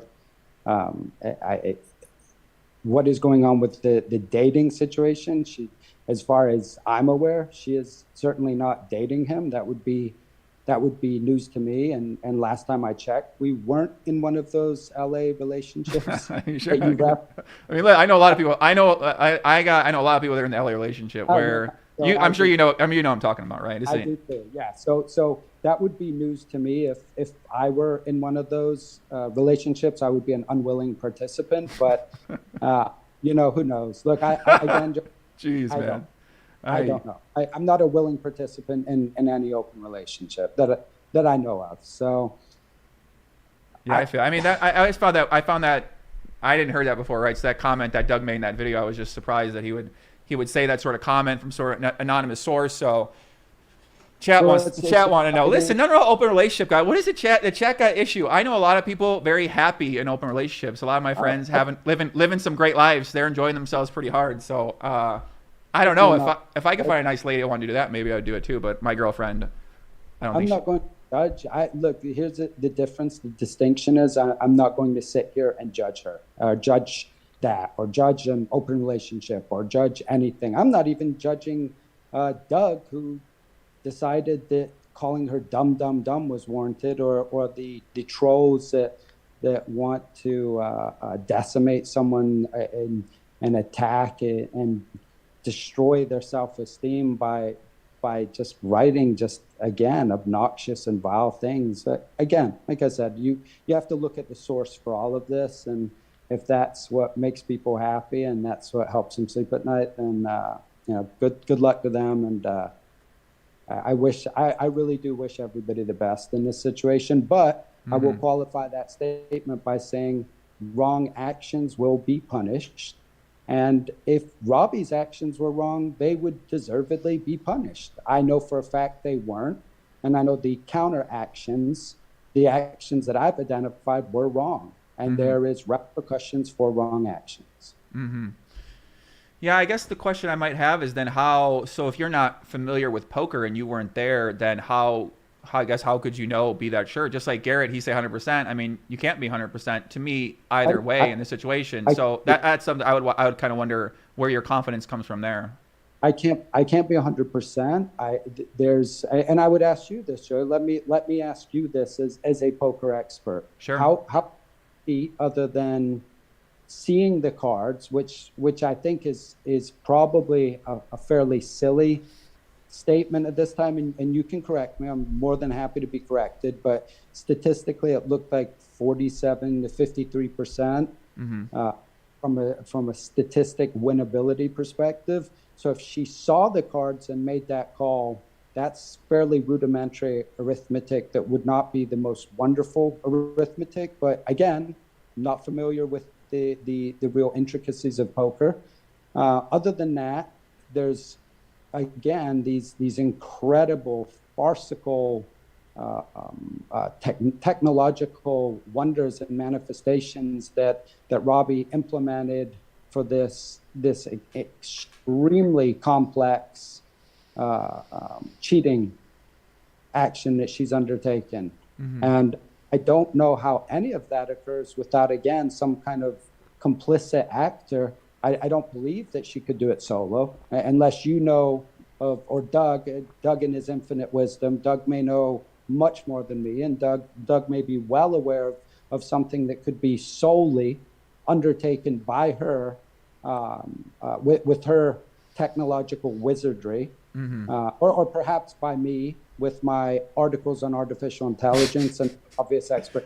You know, honestly, Joe, it's absurd. It's so stupid. I don't want to drone on anymore. I don't want to babble on. No. I mean, this is the point, right? It's the first time we really get to hear your thoughts. So if you need to reiterate some of your feelings in some situations, I think that's perfectly fine for you to get your point across, especially with some of the, you got to repeat the same message to some people to really get them to understand where your viewpoint's coming from. So I think that we all appreciate hearing your insight and hearing the way that you're seeing things and kind of responding to what you just said. So the way this works is there's programs where there's a program where you can know who's going to win the hand. So basically it'll tell you, say, seat 8 will win, seat 7 will win, seat 6 will win, or you could have somebody communicate a message to you through some type of communication device.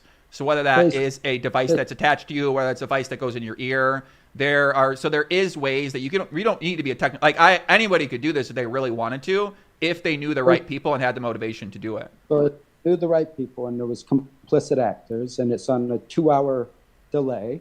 So there would be some inside there that was a co-conspirator. Right. And to sit, and at that point she would make this call with a greater chance of losing than winning. Is that correct? So basically how it would work is your cards don't matter. You know that you have the winning hand because you know the outcome. So in this situation, what you're describing is that people are saying, well, a message was communicated and it's communicated that you had the best hand. Therefore, because you have the best hand at this point in time, you should put more money into the pot because you have a small percentage of favorite chance. So another alternative option could be that if you have some sort of type of access to another way of hacking the system, is that someone really just needs to, and as you're saying, right, theoretically, it would imply that somebody on the inside is complicit in that taking place. Exactly. Otherwise, there's no possible way. So the only way this is possible is if someone, again, was a co-conspirator, someone was complicit with this grand scheme and was a Robbi in this grand scheme, which I will assume and I will trust that if there was a co-conspirator, an individual in the grassy knoll, that the Hustler Casino will do its greatest endeavor to discover this and find this and bring this to light. And if they don't, which they won't, then again, there should be profuse apologies, and that still will not be enough. Yeah, I see what you're saying. I see where you're coming from in the situation. Yeah, I mean, this is, I I really never seen something like this before in poker, Charles. I've been doing this for a long time, and I never really seen a dispute like this where you have someone who is a very respected voice in the community never really come out and said something like this, and then yeah, it's wild, man. I don't know. I don't really know what to make of the situation. And the chat is, you mentioned earlier at the beginning, the chat, they enjoy things like this. They like seeing things like this, and they like the drama. They like the entertainment. And at the end of the day, there's real people that are involved in what's happening here. So as you said, right, it is sad that certain people get wrapped up to it, and then they got to deal with the comments and the attention and people only read a headline sometimes. So if you just watch the hand, then you might think, oh my God, like, well, now this person is doing something out of line, and that's all that people might know, and they might not know anything else. So yeah, look, Joey, I appreciate that, and I understand that, and I read something today that said she's either the dumbest player of all time, a cheat, or the GOAT. So I don't know. Like, I can certainly tell you that she did not cheat. Mm-hmm. That much I can tell you. That I can tell you that my wife would not and did not cheat at poker. And if she did, she fooled me and she fooled everybody in her family, and she sits up till 6 o'clock in the morning, 5 or 6 nights a week, studying hands and reviewing people and watching play. She is a student of this sport, mm-hmm. and she has done all of this in a relatively short period of time. So she is really a great ambassador for the sport. And again, this is sad and it's tragic. And again, Joy, I'm out. More than happy to sit here and talk to you. I appreciate this neutral forum. It's the whole entire situation is dumb, in the genius, brilliant words of Doug. Dumb. Yeah, I would say, I guess we got a donation here at 999. Said Charles said earlier, shout to White Sushi, that cheating is only possible if the casino's involved. Now, clueless about the wondrous technologies that allow cheating only comprehends card picking. So that's what I would that's what I would say to you in some ways is maybe find get more educated on what's possible, because I have done way too much investigating on what is possible. So that would be my say, maybe, but at the same time, if you think nothing happened in general, then you don't really have to worry about that. Anything happened in general. So I'm more than happy to go and do a deep dive, delve into the potential manners and methods by which someone could cheat at cards. I can assure you my wife is not doing it. She's sitting and studying the television and studying books and talking to her coach and talking about the sport. She is studying ways to cheat the system. She is studying ways to learn the system and better herself. Mm-hmm. Chat, what do you guys think? You guys have any more questions for Charles on here? Once again, we appreciate Charles coming on here. Charles Lew at his Twitter. If you guys want to follow him on Twitter, or is Charles' Twitter at? It's at Charles_Lew. If you need an attorney, can people reach you for an attorney? You want to play? If they need you for some legal work, can they get in touch with you somewhere? Not unless what was it I read earlier? Hack, crook, crypto lawyer. So if they're looking for a hack, crook, crypto lawyer, you can't focus. No, listen. You can't focus on those comments. Think about. I'm getting roasted in my comments right now too. They're calling me a fucking idiot. They're saying like that. I get that too. You got to focus. I try to focus on the peaceful comment. I'm just kidding. I promise you, I will not lose a single moment's sleep over a single comment. I promise. Yeah, I'll say these guys. Can't let these guys take you to heart too much. I mean, otherwise I'd be in my bed crying every day for some of the comments some of these guys say. So, but yeah, I jump and hang out and play with my puppies. And again, I would just leave this be kind. I just whatever your opinion on this is, just remember there's people's feelings. There's individuals. There's married individuals. There's gentlemen with wives that are being called cheaters. There's wives with husbands that are being called cheaters. There's individuals whose character is being assassinated or attempted assassination. Like this is this should be an innocent until proven guilty. It's not. We're looking at this in a diametrically opposed way, and it's just not right. So. Like I said, good luck. And I guess well, one last question. People just keep asking us, so I just want to ask about it because they mentioned about the whole rip and there was some sort of staking going on with Robbi, and people were asking if you knew about that. From my impression to your earlier answer, it sounded like you did know about that, but I guess just maybe get some clarification on that. I think Robbi clarified that. I think she said that Rip staked her 50%. I believe. I don't remember exactly, but I believe that's what she stated. Okay. She's, cool. An adult woman who has a very, very successful career, an extraordinarily successful career. So if she chooses to be staked by her friends or chooses to use her own money or quote our own money or whatever denomination of money she chooses, I assume that she's going to do that in a prudent manner, but I believe she said that Rip staked her 50%. Yeah, I think so. I was like 9 hours into the stream last night. Robbi called in, and I was like, oh my God, I wasn't expecting that. It's very like some of those moments you really put on the spot. Everybody's live, so you want to ask good questions. You want to get good answers that people want to hear, and you want to be able to give Robbi a chance to share her side of the story as well, too. So in that moment, I was trying to think back. I'm like, God, there's just so much information that was consumed yesterday. So I appreciate you clarifying that for us. Guys, any other questions? Or Charles, let him go back, drink some wine, enjoy his Friday night. And you say you live in LA, right? Yeah, we do. Okay, cool. Yeah, I live in Vegas. I'm in Vegas right now. Love LA, but Vegas is the place to be for poker kind of stuff. So I just hang out here. And now I didn't even realize it was Friday night and we were doing this. I thought it was like a Thursday night or Tuesday night. So whatever. But yeah, thanks, Charles. Thanks for coming on. We appreciate you. If you need anything else, feel free to hit me up. Send me a message on Twitter. If you want to come back on for any given reason, feel free to hit me up. And if we want to have you back on, maybe get some more insight from you, then we'll send you a message. I appreciate it. Thanks for the forum. Cool. Yeah, sounds good. Thanks for sharing your thoughts on here. All right, guys. Shout out to Charles for coming on here, sharing some thoughts with us. What do you guys think about Charles? I thought he made some good points. I mean, listen, I hope my girl supportive as Charles was for me. I'd hire him as a lawyer. I like him. What do you guys think? What do you guys think? She studies every day. I mean, I don't see what the issue with that is.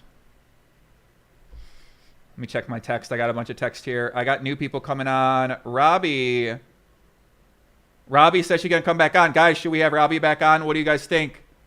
The chat was enjoying it. I think a lot of you guys enjoyed what he got to say, bro. That guy sounded... I like that guy. Should we have Robbi on? I'm going to put a poll. What do you guys think? You guys tell me. I got to go back. I'm drinking too much water, guys. I'm going to play back. I don't know what I'm going to play back now. I got to play back something. Let's play back Berkey. But it's another data point, right? And I want this to be clear because I've spent pretty much this entire entire podcast saying that like I'm leaning on the side of Robbi here. Like I am very much of the mind that the most easy solution here is either that she misread her hand or that she had an emotional reaction, right? So where is the mic back then? It's on the back of her waist.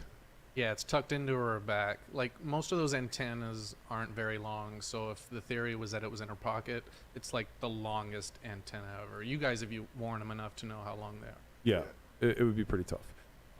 So I think that that's all the evidence for and against. Go ahead. Oh, no, go ahead. No, I have nothing. Go ahead. No, I'm fine. I'm just texting with hers, but I don't want to say anything until you guys finish. We're finished. Go. Well, she's still typing, Burke, so I can't. Shout out Christian Soto. Where the hell is Christian at? He like went away from Vegas. He looked like he got healthy. He got a nice haircut. Grinding poker, crushing it. All right, Robbi says, yeah, Robbi, we want Robbi on. Let's do it. Let's do it, guys. Voice your opinion on Twitter if you guys got some feedback about the interview with Robbi. Or I'm sorry, with Charles. But yeah, thanks for Charles for coming on, man. I appreciate these guys a lot, giving me their time, coming on here to let us know their take on the situation. And guys, just because you don't agree or believe or whatever the hell you want to call it with someone's opinion, I feel like you should still hear people's opinion and hear what they got to say about that. So, you know, I think you got to show people respect when you're talking with them and answering questions, no matter what you think may or may not have went on. I see a lot of comments out there being pretty harsh. Pretty harsh. All right, I'm gonna send. I'm gonna get Robbi in here, guys. Hold on a second.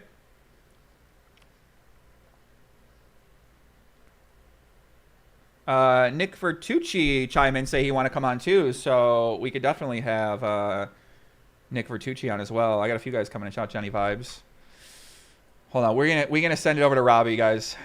But yeah, Nick Vertucci said he went on. Maybe we should have Nick on first, and then have Robbi on. Hold on a second. Hold on a second. Hold on a second.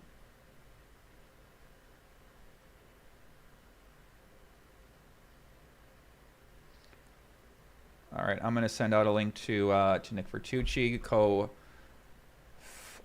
of Live at the Bike.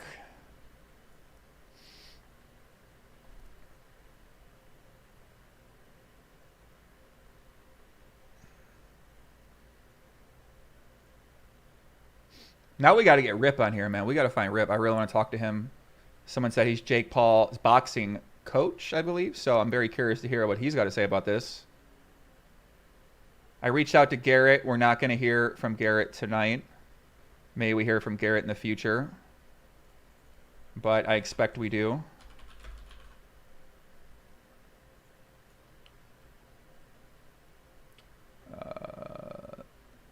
Jacob's in the chat. He says, I'm happy to come on. Cool. Yeah, listen. Jacob, if you want to get my number from Robbi, just, yeah, why don't, or if you have Twitter, actually, yeah, just, why don't you get in touch with me get my number from Robbi and just send me text and then I'll get you some information. We can have you on here as well, too. So, yeah, big shout out Jacob in the chat. Rip, we're going to get Rip on here, ask him some questions as well. Very curious to hear what, what he's got to say, too, as well, because he obviously come from, he's not really a poker player, but he's in entertainment world. He's in LA world. He's got his own interpretation of what took place. So, and he seems to be one person that people are saying is maybe, I don't know. I guess I don't know if people are implying that or not, but some people are implying they are working together. He was like, she was signaling him or something like that, or he was like saying go to the bathroom. So I don't know. Maybe we get some clarification from him because I'm curious to hear what his thoughts are too. Yeah, guys, you guys gotta. Oh, crazy in here. Let me give Vertucci something. Hold on a second, guys. I'm gonna have Vertucci, and then I'm gonna call up Robbi, and then I'm gonna call up Jacob as well too. Shout out to Jacob once again. Hold on a second, guys. Someone said Joey is too nice. What are you guys talking about, man? I think y'all are just not nice people. To say, especially if someone's gonna call you in and so for anybody that and have a conversation with you. I could buy it possibly into the fact that just because Robbi gave Garrett money back does not mean. Why was Rip and Robbi playing together? I mean, guys, listen, it's pretty normal for people to play in the same game when they're not professionals and sort of quell the situation. You stake the other person. I mean, that's super normal stuff. I can see that point of view. So on the other side, in terms of what actually we got a THB 100. I don't even know how much money that is. Studying poker, but cannot explain a hand, or at least just say I derped. Which was a 3 that she had. I wouldn't just say that at the time. That's the thing that doesn't make a whole lot of sense. What did you just say? What was that comment? But we're back.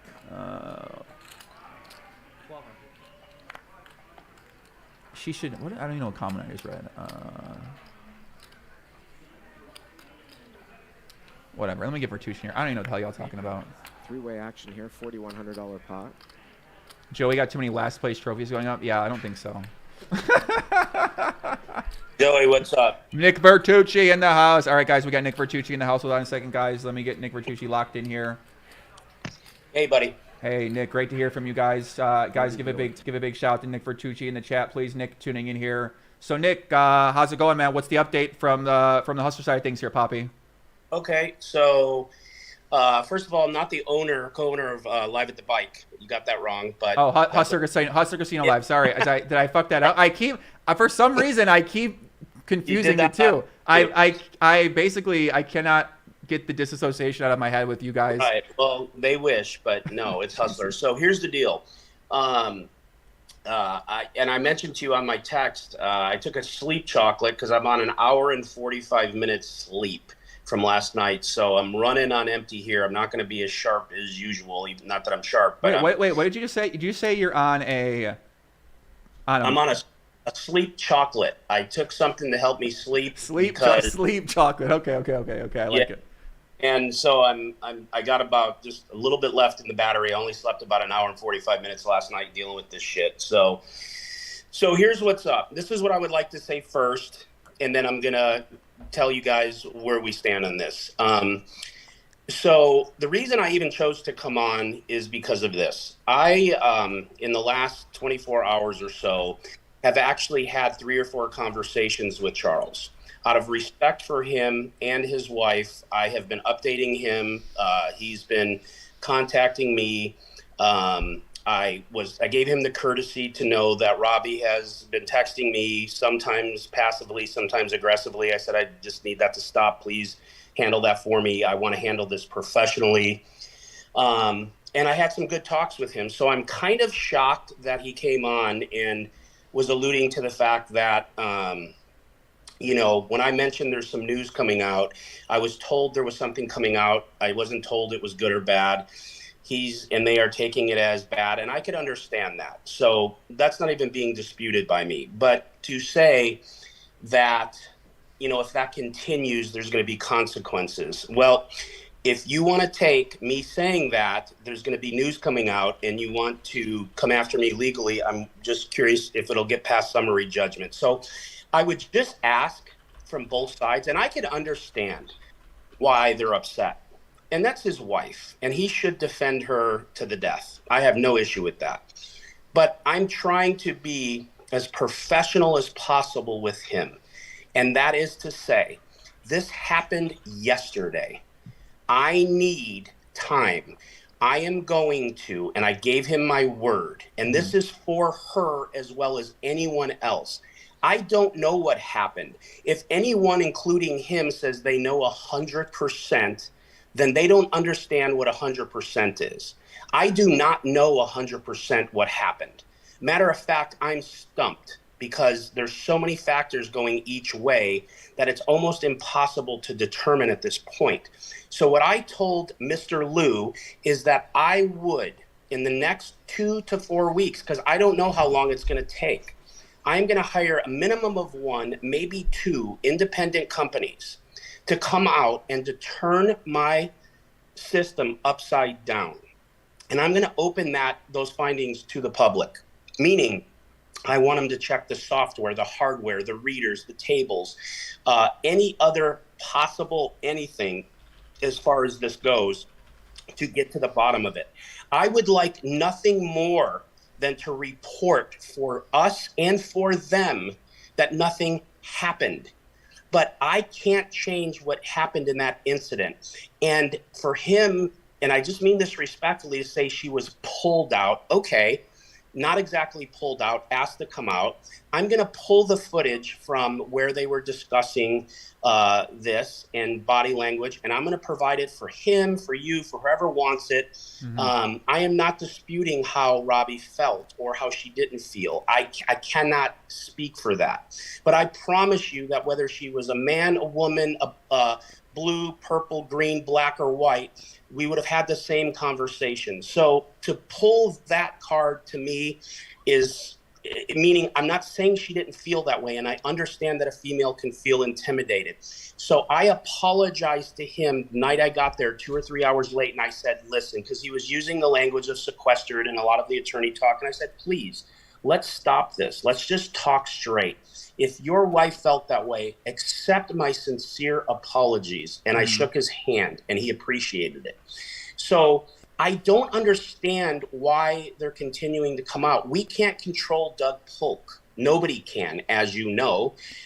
We cannot control your trolls. We can't control the comments they're making about his wife.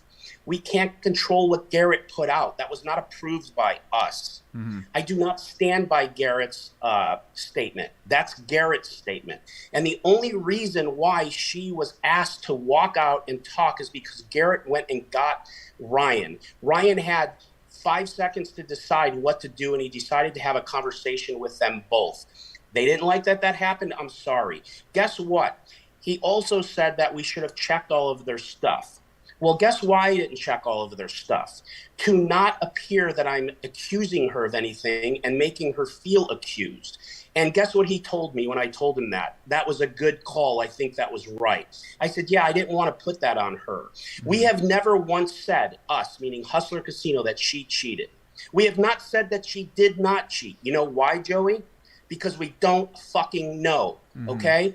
And so I'm going to ask my staff to all take lie detectors. I've asked Robbi through her husband if she would like to take one, not because I want to catch her, because I want to exonerate her, because that's good for us.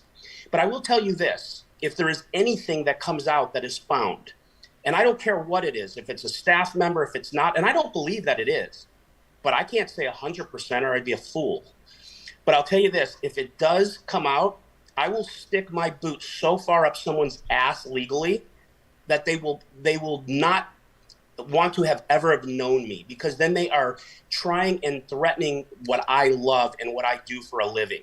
So he will have my full support if that happened. And guess what? If there's nothing found after weeks of turning everything upside down by probably 2 independent companies, I will exonerate her. And when he gets on and he says there's an apology owed, but then there's too late for an apology, and then we're going, apologies not enough, so there'll be more that happens after that. You know, I'm kind of done with it. And what I mean by that is I wanted to have a professional conversations with him and keep him in the loop, keep them in the loop. I don't want Robbi texting me. She just texted me tonight again, right after he got off, about something. I'm not going to respond to it. I'm not interested in it. I respect her. I respect him. I don't blame him for defending his wife, as he should. But he does not know for sure what happened. He is just leaning on his relationship and his trust with somebody. And that's great. And as he should believe in her. But I'm going to find out what happened, and I'm going to report it and put out every bit of that information, whether it's good, bad, or indifferent, because I believe I will get through it either way. Because I know for 100% that I'm not involved in this, and I know that my partner isn't. Other than that, I don't know, and I don't believe that there is really anything that happened here. But if there is, I will find it. And if I find it, I will report it. But I am done with this. I am going to also, after weeks, this isn't going to happen tomorrow, so everyone who's on Twitter and blowing up the internet, quit asking for information right now. How do you think it's possible after a few hours that anyone could come up with a conclusion to this? It's literally impossible. So grow up, okay? And the bottom line, Joey, is I'm going to put together every single statement made in a video, ones that they made, ones that they went on podcasts, ones this, everybody. And I'm going to show the inconsistencies of these conversations, even the one he just had with you. Not because I'm going to do anything with it, but because I want everyone to understand this has been difficult for us, because one second we're told this, the next second we're told that, the next second I'm texted this, the next second we're going on and putting on a tweet. They're going into my chat and making comments tonight. That's fine. But what I would suggest is everyone stand down. And for the Lews to understand that the poker world, including you, including Doug, including everyone that does a show or anyone that has a keyboard, I can't control that. Okay? If he wants me to say sorry that I thought something was going to be put out because I was told and I wasn't told if it was good or bad, sure. My apologies, buddy. But after that, I have nothing. And I even told him today when he called me and said, what is this? I said, you know what? That was on me. I was told something. It didn't happen. Hey, man, sorry about that. You know why? Because if you talk to me straight, I'll talk to you straight. But then to come on and to say these things as if these conversations never happened and to drop these, like, legal bombs, like, that's fine. Do it. But just know that you've never heard the word out of my mouth that anyone cheated. And a matter of fact, when I first talked to Robbi that night, and before I could open my mouth, she said, so you're here because you think I cheated? I said, please don't do that. I haven't even opened my mouth yet. No. And a matter of fact, what's his name? Rip brought his bag to me and said, please look in it. And I said, no. And I had someone, Louis, take it back. Can you just, so I just want to make sure. So you said Jacob brought his bag to you, and he said you can look through it. So he said, if you want to search me, you can search me. And I said, okay. And then after I thought about it, I had Louis take it back to him, our floor man, and said, I just decided not to. Because I didn't want to give the impression, like, if I thought they cheated, why would I let her play? I wouldn't have let her go back in there if I knew they did that. Right. I know nothing. All we know is we got pulled out. Ryan got pulled out of production by a player. Ryan came down, and he didn't pull anyone out of anything. He just asked for her to come talk. And again, if that offends them or they feel that that was in bad form, accept my sincere, non-sarcastic apologies. I am sorry that you feel that way. That wasn't our intention. This happened very fast. There wasn't a template for this. And as you stated, Joey, it's by our lockers, and it's where everybody talks. So nobody tried to take her into a corner. I'm going to pull the footage. The casino has already agreed to pull the footage on every single thing that happened that night and the days before of everybody that was in that casino. And I'm going to have an independent company and my team check out every single piece of footage of Robbi, of Jacob, walking in the casinos, doing everything, because not to convict them, but to prove them innocent. We're going to watch every hand. We're going to have them analyzed. I'm going to bring in, like I said, 1 to 2 independent companies, and I'm going to turn my system upside down, hardware, software, incoming systems, back end, front end, as much as I can possibly do, and I will spend whatever amount of money that is. And I give you my word redundantly that if I find something, even if it incriminates somebody on my team, I will fucking expose them as I would expose anybody, because that person is not a friend of mine. Because Ryan and I started this stream from pure passion for the love of poker. And if anyone comes on my stream, including Robbi, anyone else, an employee, and something did happen, then there is going to be consequences. But if there's not, which I have no idea and I'm not accusing, then I want them exonerated, because it is not fair to fuck with somebody's integrity for no reason. And I've told you this, there's been other people out there that have platforms that come out and dogmatically say they're guilty. This is cheating. They're this, they're that. There is no way Doug Polk can know that. He can think that. That could be his opinion. I don't stand behind. Garrett has years of experience. He believes that. I don't know what his proof is. You'll have to ask him. I don't have it, okay? And I'm going to say one other thing. Nobody asked her to give that money back to Garrett. If that's between her and Garrett, and I will show 5 different statements of her saying, I offered it, and he asked me for it, and he did this. There's been major inconsistencies. But guess what, Joey? I wasn't there.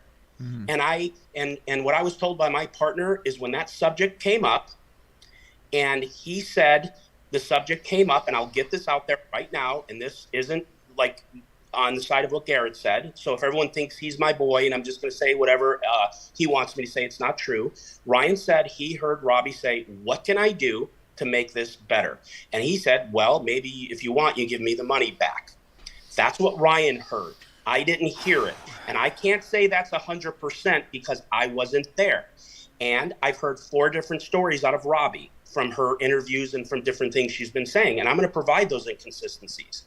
And I think it's working against them to be in all these platforms and to say this and then to say that and to text me and to text this. And one night text me something hateful and the next morning text me something very nice.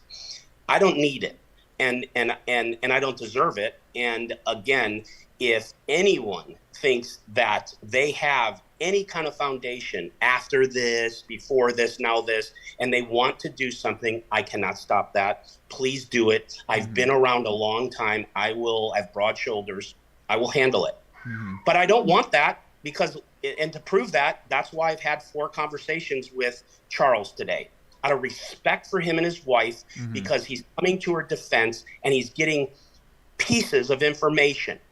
And I sent him all of Robbi's texts. And I said, this is what I'm getting. Please make it stop. I don't need this. All I'm interested in is to prove her innocent, because that helps me. I'm praying that that happens. And if it's not, I'm also going to say that it's not. And that's what I have to say, Joey. Well, wow. I mean, obviously, you're very emotional over there. I can tell you're fired up. You ain't slept a lot. So, it sounds like you got to get a good night's sleep, kind of wake up tomorrow. And I know this is not enviable position for you to be in, for Charles and Robbi to be in, for Garrett to be in, for a lot of people involved to be in, because everyone's really trying to figure out what happened. So yes, a kind of we got one donation. They said, "I'm a computer." Shout out to Radel, by the way. "I'm a computer security researcher and would love to talk to Mr. Vertucci about game security at a lower level with regards to software and hardware. Is there an email to get a hold of him at?" I would love a short phone call to express some thoughts. DM me, because if I give my email, I'm probably going to get a million emails. DM me on Twitter. I don't even know my Twitter handle. It's Nick Vertucci NV. If you guys want to hit him up on Twitter, Nick Vertucci NV. I've already had a bunch of those people offering their services. I've actually reached out to 3 of them today and said, let me know what you have to offer. I also have someone on my team working on researching, getting at least 2 independent contractors out here. So I have 2, non-bias companies looking into it. And this is what I told Charles. Like, that's what I'm going to do. Tomorrow at 11 a.m., I'm meeting Ryan and one of my other tech partners that have helped me put the production together, and we're having a meeting, and we're going to get to work. And then at 3:30, when the general manager gets in, we are going to get to work with him as well. But what everyone has to understand, including Charles, is I need time. Please leave me alone. Please, if anyone says anything about rings or cups or anything else, it ain't from me. So get over it, or go after them, or please contact them. Don't contact me. I have never said she cheated. I have no idea who did what. I don't back Garrett's statement because I don't know. And like I said, I know that no matter what I find, whether it's nothing or something, that I'm going to be fined and my stream is going to be fined, because I'm going to act with integrity and I'm going to tell the truth. And I think people will respect that no matter what it is. And I have zero fear of any consequences, because I've done nothing wrong, and I will not do that. And I am not going to tell anything that's an untruth. Whew. All right, guys, Vertucci fired up right here. Guys, we do got Robbi coming up here soon, and we got Jacob. We're going to call them both to get their opinion on it. Robbi said she'd come on here and talk right now, but I mean, I don't know if this is a good environment. No. You don't sound like this is the right environment for that to happen. So I guess one question I do want to ask, by the way, is about you mentioned last night on our show that there'd be some information that was released this morning. So I guess that information was not decided to put out, or what's happened with that? I was told, not good or bad, that there was going to be something that somebody found from some footage they looked at, nobody on my staff, and they were going to put it out. And I said, okay. And so I said that I guess something big is coming out. Now, I understand why they believe that was something bad. I can see how that could be determined. So that's why I got on and I said my apologies on that, because, I'm not trying. The last thing I want to do is poke the bear. Why would you want to? I mean, why? Like, you don't really. I mean, these guys got a good point in my mind. If they're saying that, hey, if they really feel like they did nothing wrong, and especially if her husband feels like that nothing's wrong here and she's being attacked unfairly by a player in the game, and then maybe he feels that Hustler might be doing that as well too, with some of the wording or some of the implications, as he implied, with some of the words about the tweets or about big news coming.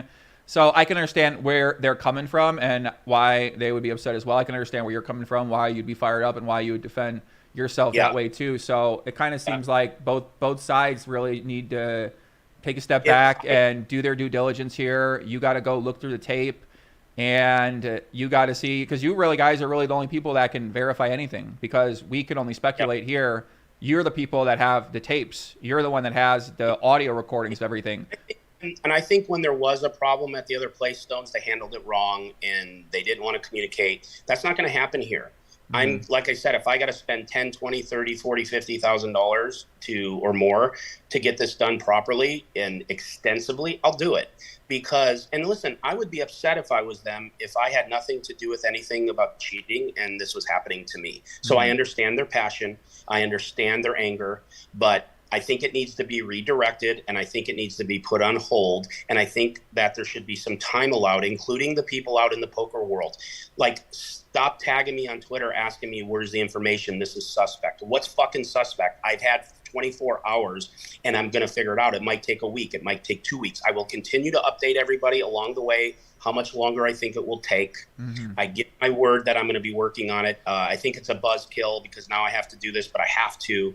I am going to ask, I'm going to find out legally I don't think I can make my staff take lie detectors, but I'm going to ask every one of them to do that, and I would be disappointed if they didn't.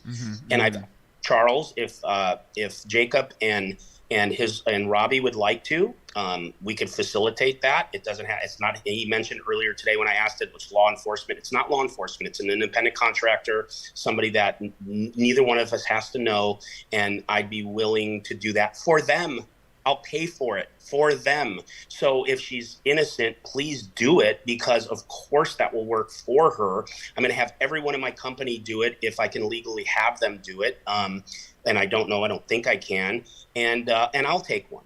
Okay. So I guess what I'm saying is, like, let's slow our roll. Let's stop with the threats. And if you don't want to stop with them, then do it. But I'm just going to continue to do what I do. And I've went up bigger mountains than this in my life, whether it's corporately, legally, and everything else. I'm not concerned about it. And the reason I'm not is because I've done nothing. And making a statement, some big news is coming out. That's not any legalese there. It's not going to make it past summary judgment. There's no case.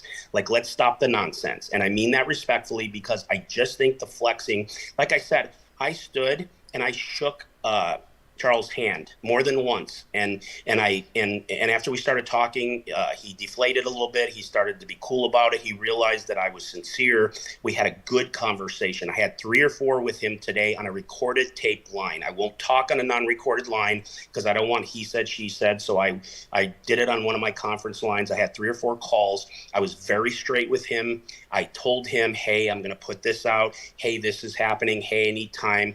Everything we talked about, I said, please ask your wife to stop texting me, some aggressive, some passive. He said, can you send me the text? I said, yes, I did it immediately.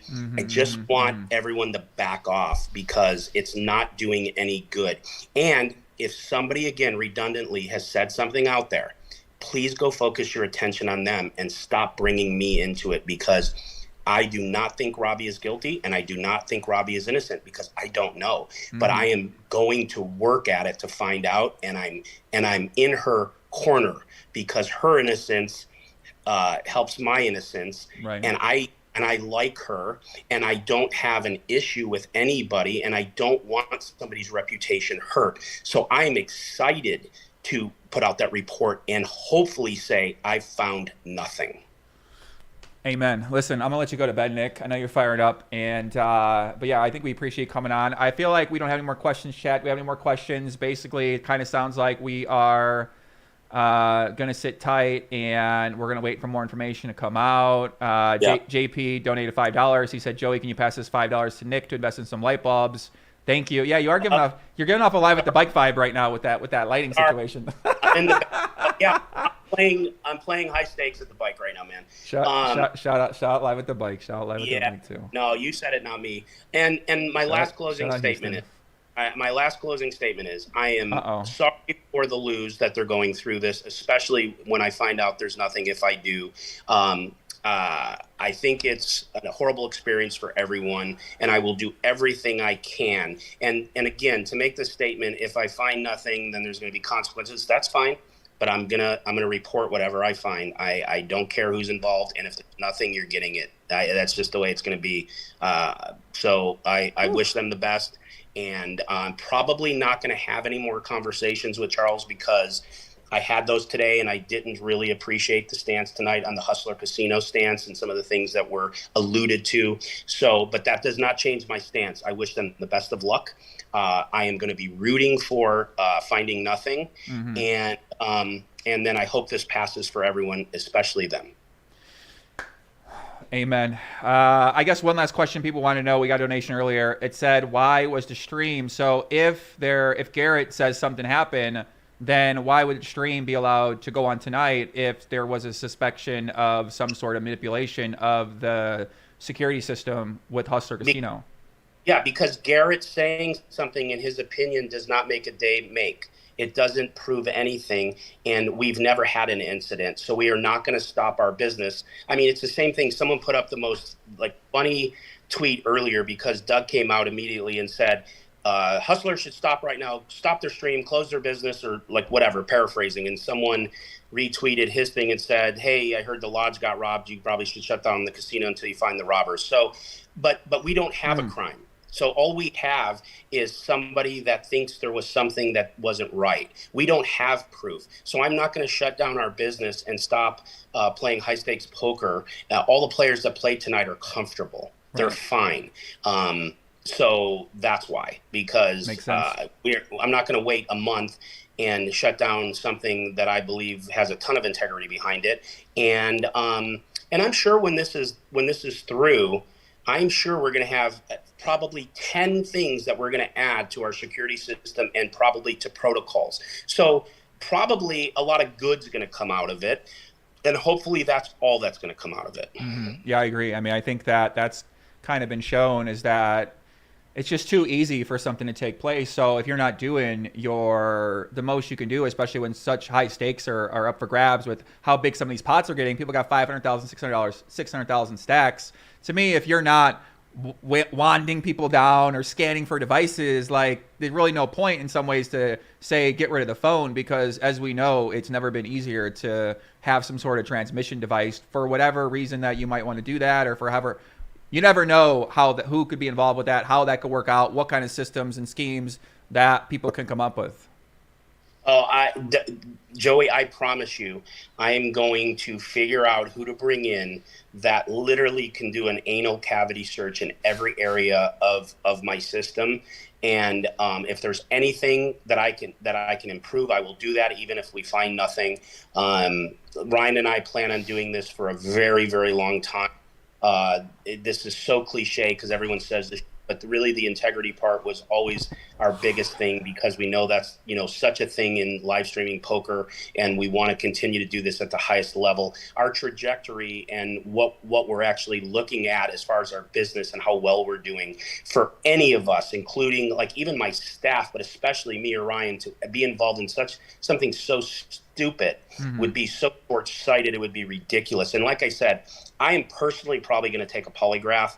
I'll have Ryan take one, and if my staff's listening, I'm going to ask you to take one. If you decide not to take one and I legally can't have you do it, then I will say you chose not to take it, and then I'll go from there.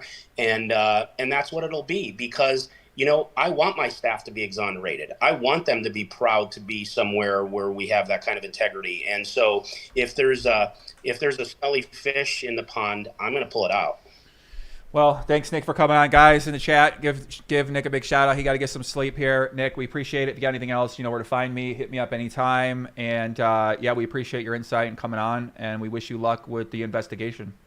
All right. Well, Envy out. Talk to you, Joey, and hope that I come on someday after this is over to talk about it, and hopefully it's a big nothing burger. Yeah, sounds great, Nick. Thanks for coming on, man. All right.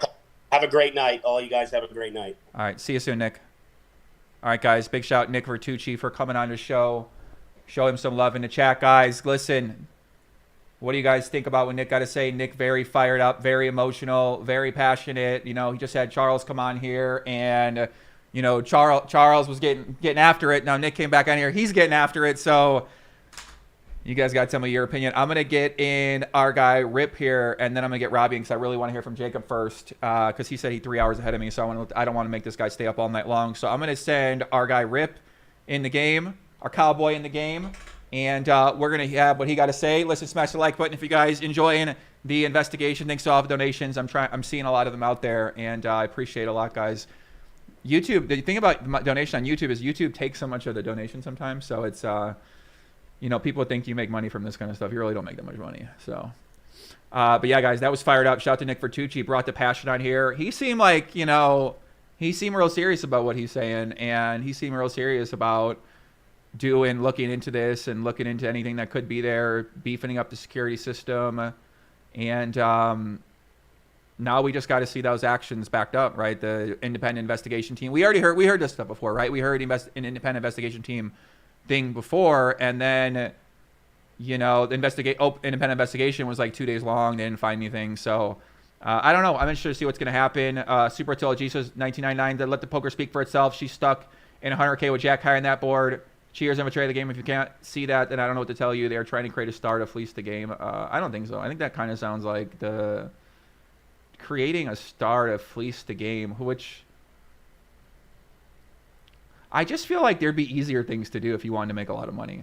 Because basically, if you want to hustle a poker game, like, you don't really need to do like a public poker game. There's a lot of ways that people could do these games in other environments, but at the same time, we know that it is very easy to do a live stream game if you have access to the cards. So hold on a second, guys. Let me check with Rip. Hold on a second. Hold on a second.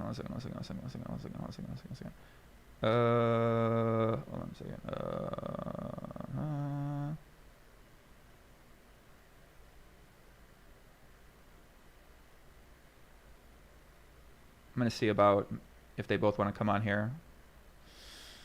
Nick was boring. What are you talking about, bro? I don't think Nick was boring. He was fired up, bro. I like the passion. I like the excitement. So we're gonna have Robbi and Nick come in here. Vertucci says RIP offered. Rip offered to have his bag checked as huge news because no one suspected him at that point. Evidence of a guilty conscience. I don't know. Okay, hold on a second, guys. We got Robbi in here. Hold on a second. Hold on a second, guys. We're in here. Robbi, you out there?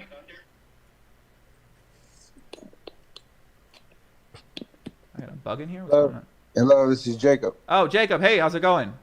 What's up, Joey? How you doing, man? What's up, brother? Listen, guys, give Jacob a shout out here. We got Jacob Rip. You can see him right there in the video, our cowboy. And listen, obviously, people want to hear from Jacob. They've been interested in what he got to say. He was in the chat. He said, hey, let's get in here. So we got Rip joining us. Rip, are you on video right now, or is this a black screen? Should I not show the video, or what's happening in the vid? Yeah, no, I don't think I want to be on the video right yeah, now. no, that's all good. That's all good. Don't worry about that. So what's going on here, man? What's what's your interpretation of the situation?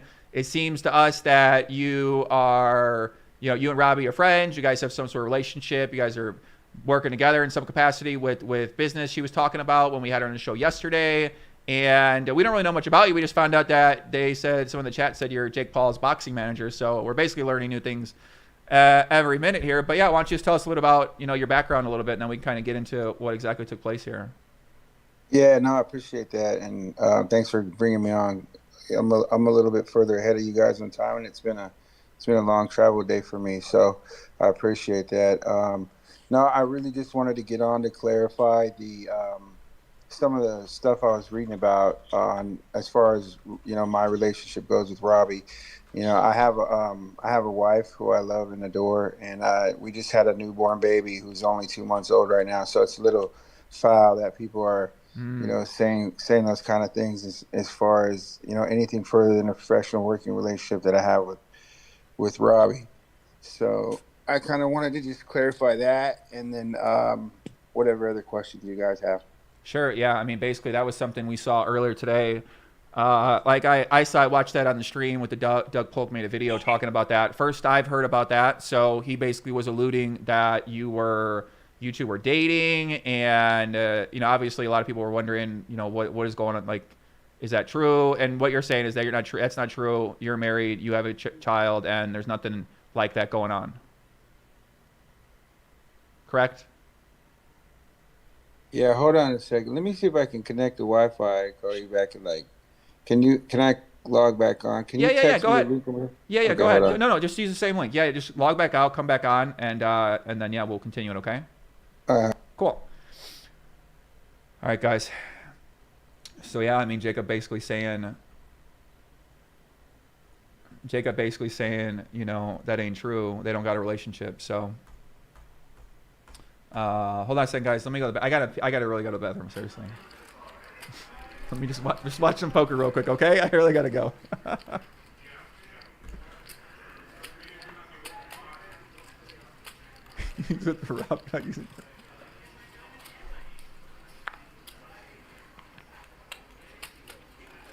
Can't beat a 10, but he can beat a 5 or a 3 that's sort of betting for protection here.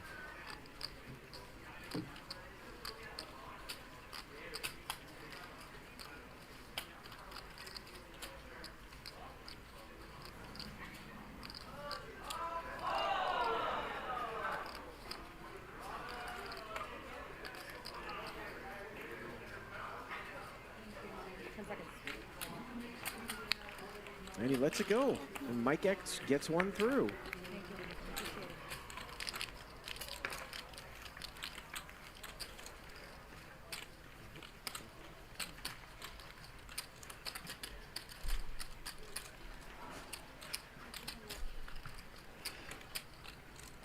Someone said, why is he on Robbi's account? Yeah. Thank you. I was wondering the same, but it is what it is. Over Aggro said, love to stick around for another 5 hours of the weekend grind. Lots of games to crush. Take care. Run pure fish. Listen, you guys do what you got to do. You guys go where you got to go. You can always watch us back. It'll be on YouTube for you guys to watch later on in the day.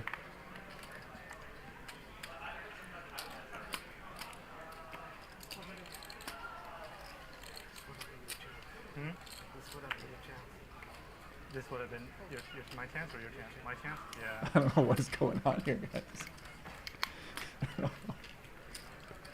Ay, ay, ay.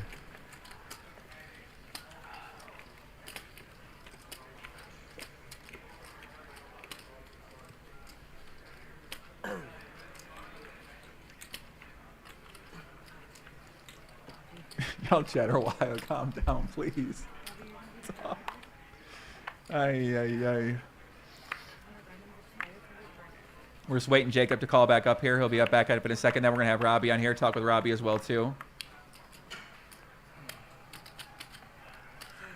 24,000 concurrent views. We got 5,000 likes. We got up to 22.6 last night with 16,000. Josh, likes. Matt, yeah, we'll get Josh on here a little bit later. We'll get him on a little bit later. Hold on a second, guys. GTO headquarters working overtime right now. Listen, GTO headquarters, Las Vegas, Nevada. You guys know where we're at right now. Like count up so that we can go into some overtime here tonight. Shout out to Manscaped, one of our main sponsors, Fremont Street, beautiful Fremont Street. Right when the pandemic hit, there was like no COVID there. Ay, ay, ay, we're here. Legion, shout out to Legion. Shout out everybody watching on YouTube, on Twitch. It's 12 a.m. here in the headquarters, GTO headquarters. 2 years, and then I came back for a little bit. Shout out RTA News. Shout out Real Time Assistance News. RTA News next week going to be crazy. Nothing beats California weather, you know, like every day it's beautiful, but like the weather is shitty out there. Maybe that all we're going to hear from Jacob. Let me see if we can hear back from him again. And, you know, like the nightlife. And no problem, no pay. I think like yeah. Joe, you are a saint for real. Thanks for doing this. 24 hours you get food and just like all the I mean, listen, everybody in poker, they don't think about both sides. So you need one person that think about both sides. All right, we're getting back on. Hold on a second, guys. Yo, you there? Yo, back, guys. Yo, you there? Yeah, I'm back. All right, cool. Sorry about that. No, it's all good. It's all good. We can just pick back up. So basically, you basically just said that Doug made the video earlier. You were basically saying that's not true. There is no relationship that you have with Robbi. And then, we're just kind of that's my understanding, right? So that what was Doug Polk was saying was whatever he got that information from, that information isn't true. He doesn't. That guy just spits information out that's just not true. I'm a team member of Jake. I'm not his manager. His manager's name is Nikisa Vidarian. I've been a member of Jake's team. I take care of his. I wrap his hands. I'm an advisor and a coach, and he's like a little brother to me. So we've been working on his boxing stuff, and I've been a part of the team for a while now. So it's just a lot of stuff that was said today that is just wasn't true. So that's why I wanted to come on. Yeah, no, I understand what you're saying, and I mean, is there anything else that stood out to you that people have been saying that you felt like was just like not true? I mean, the whole cheating thing is just a little. It was very awkward. You know, like when I played in the game a few times, or I think twice now. I played 3 times. I played once before with Garrett, and I thought he was cool. You know, I thought he was. We had a lot of fun. And that's why I kind of went on the show, because I just like to play poker, and it's not for any monetary purposes. But other than just to have a good time, and if I win, cool. If not, no big deal. So when we were sitting at the table the other night or last night, and Robbi won that hand, I didn't really understand it, because I'm not as in depth of a player as with the solvers and with everything that transpired. I just thought it was a sick call, and that when she won, I was like, it like was so exciting to me.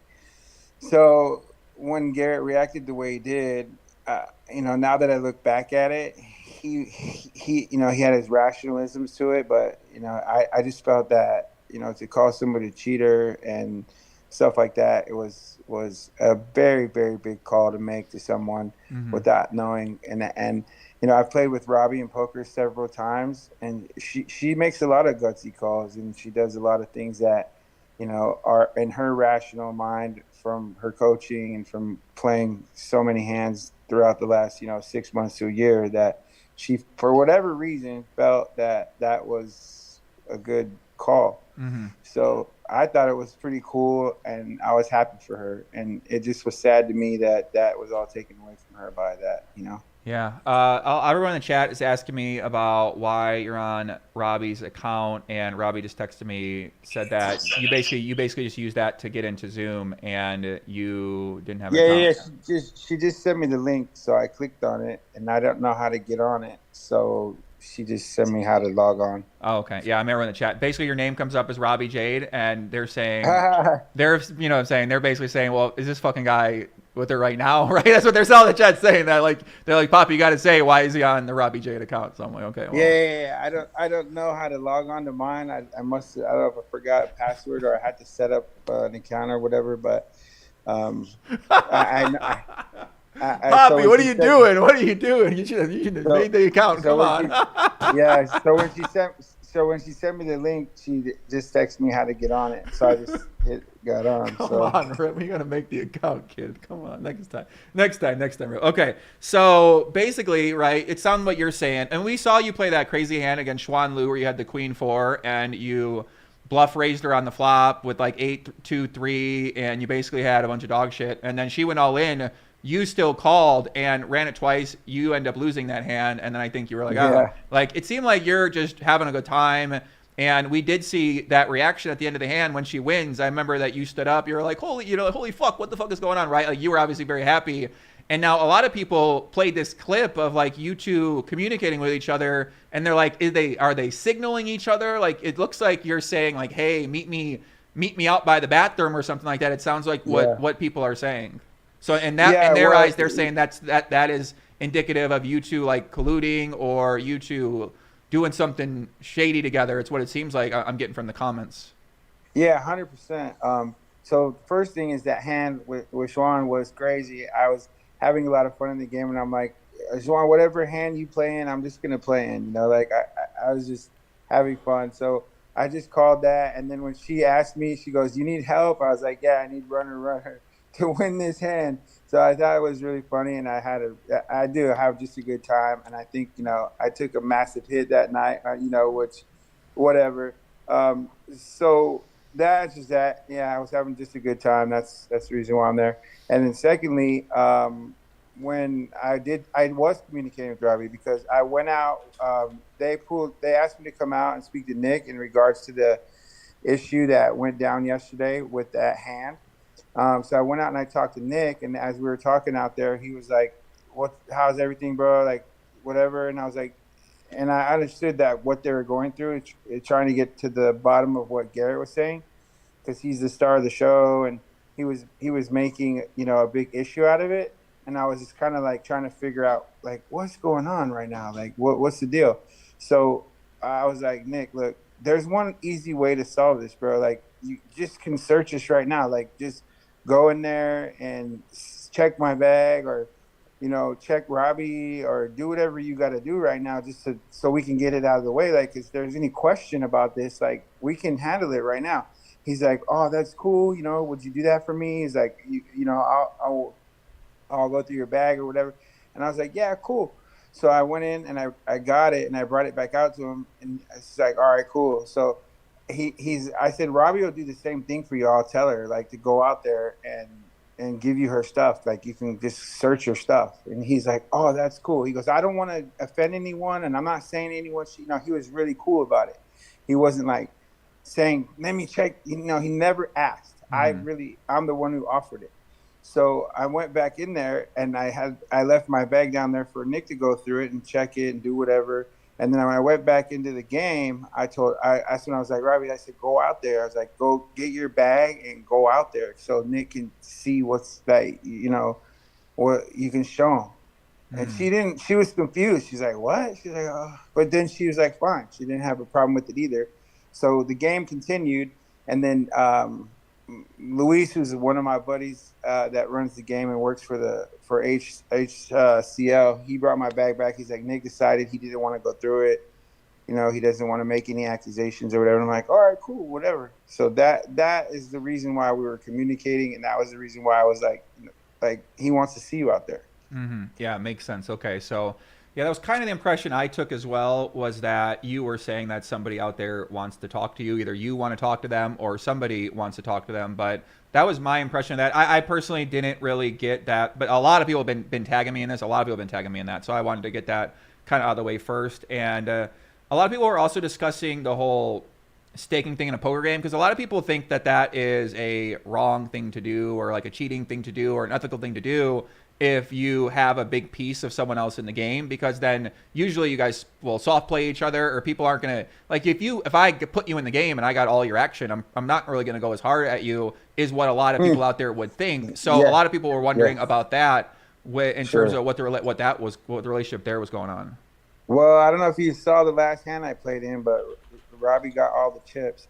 I think I go harder, on her when I play with her, just for that reason, because it is a fact that I did, stake her in the game and free roller, and I have no problem saying that, and I don't think that there's a lot of people that play in that game that are in the same situation. It's not really abnormal to me to play in the same game.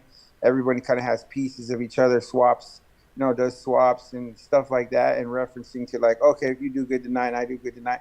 But that doesn't change the fact that everybody's still going to go at it and still try to win. Mm-hmm. Like if you can't afford to be in that game, you shouldn't be in that game. So if you want to, as a friendly thing, like say, okay, let's put some action, or let's do this or that, and then go play. That's not an abnormal thing. I don't think in poker. So that is in fact the case. We don't show any. I don't watch the hands I play with her. There's not really, in my mind. I mean, if people are breaking it down, I kind of saw one that says, "Oh, you guys played each other light." I mean, there's probably, there was probably a check I did when I should have just, maybe I could have hammered her in bet or something. But I was just like, maybe I was being nice. I don't know, but it wasn't because. Well, they're referring to one hand. It was Ace Queen versus Ace Queen. I think that is what the hand they were referring to. I saw that hand in the moment when it happened, and right away I knew that you guys there was something going on. Right? I mean, I watch a lot of poker, so I'm aware. If recreational players are playing against each other a little softer, it's normally because they share an action. Like, it's pretty.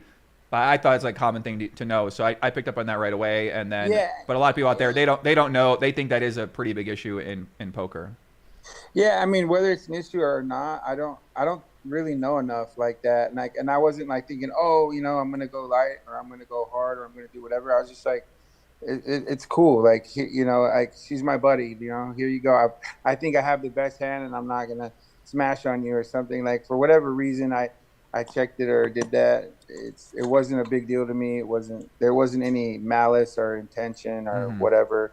I'm a strictly recreational poker player. I have no desire to make money from poker, other than to just have a good time.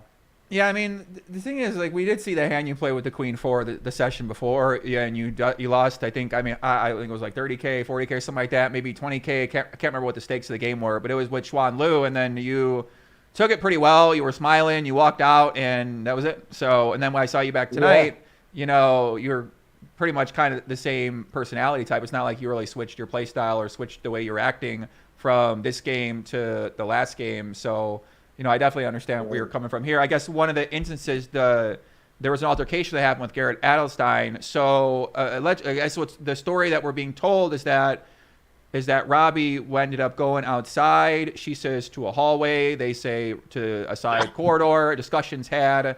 An agreement is made that Robbi will give Garrett back some type of money. Garrett will stay in the game.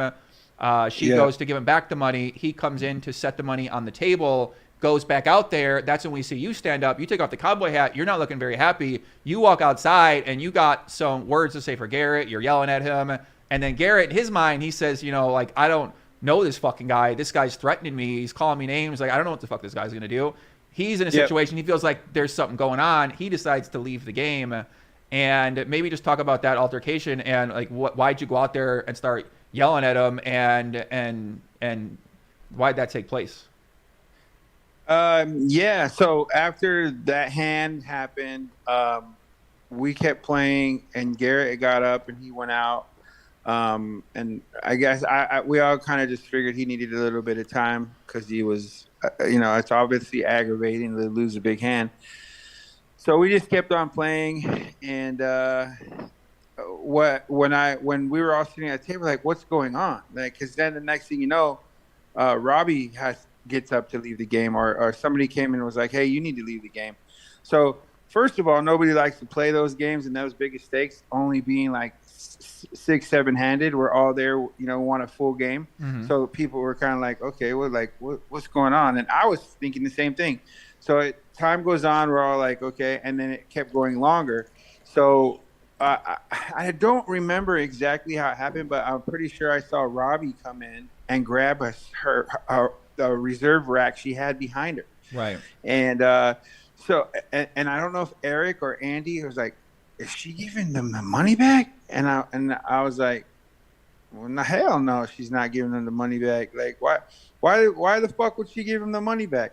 So she goes out there with the rack, and I see her hand it to Garrett, and I was like, and I felt like, and I know Robbi well enough to know when she's flustered and she's like really uncomfortable. So when she grabbed the chips off the table, she like had her head down, and she looked like just flustered. She looked like she was uncomfortable, and she was like a little shaky. Mm-hmm. So I was like, I went over there and I was like, I was like, what's going on? And then I heard Garrett tell her, you're short $5,000.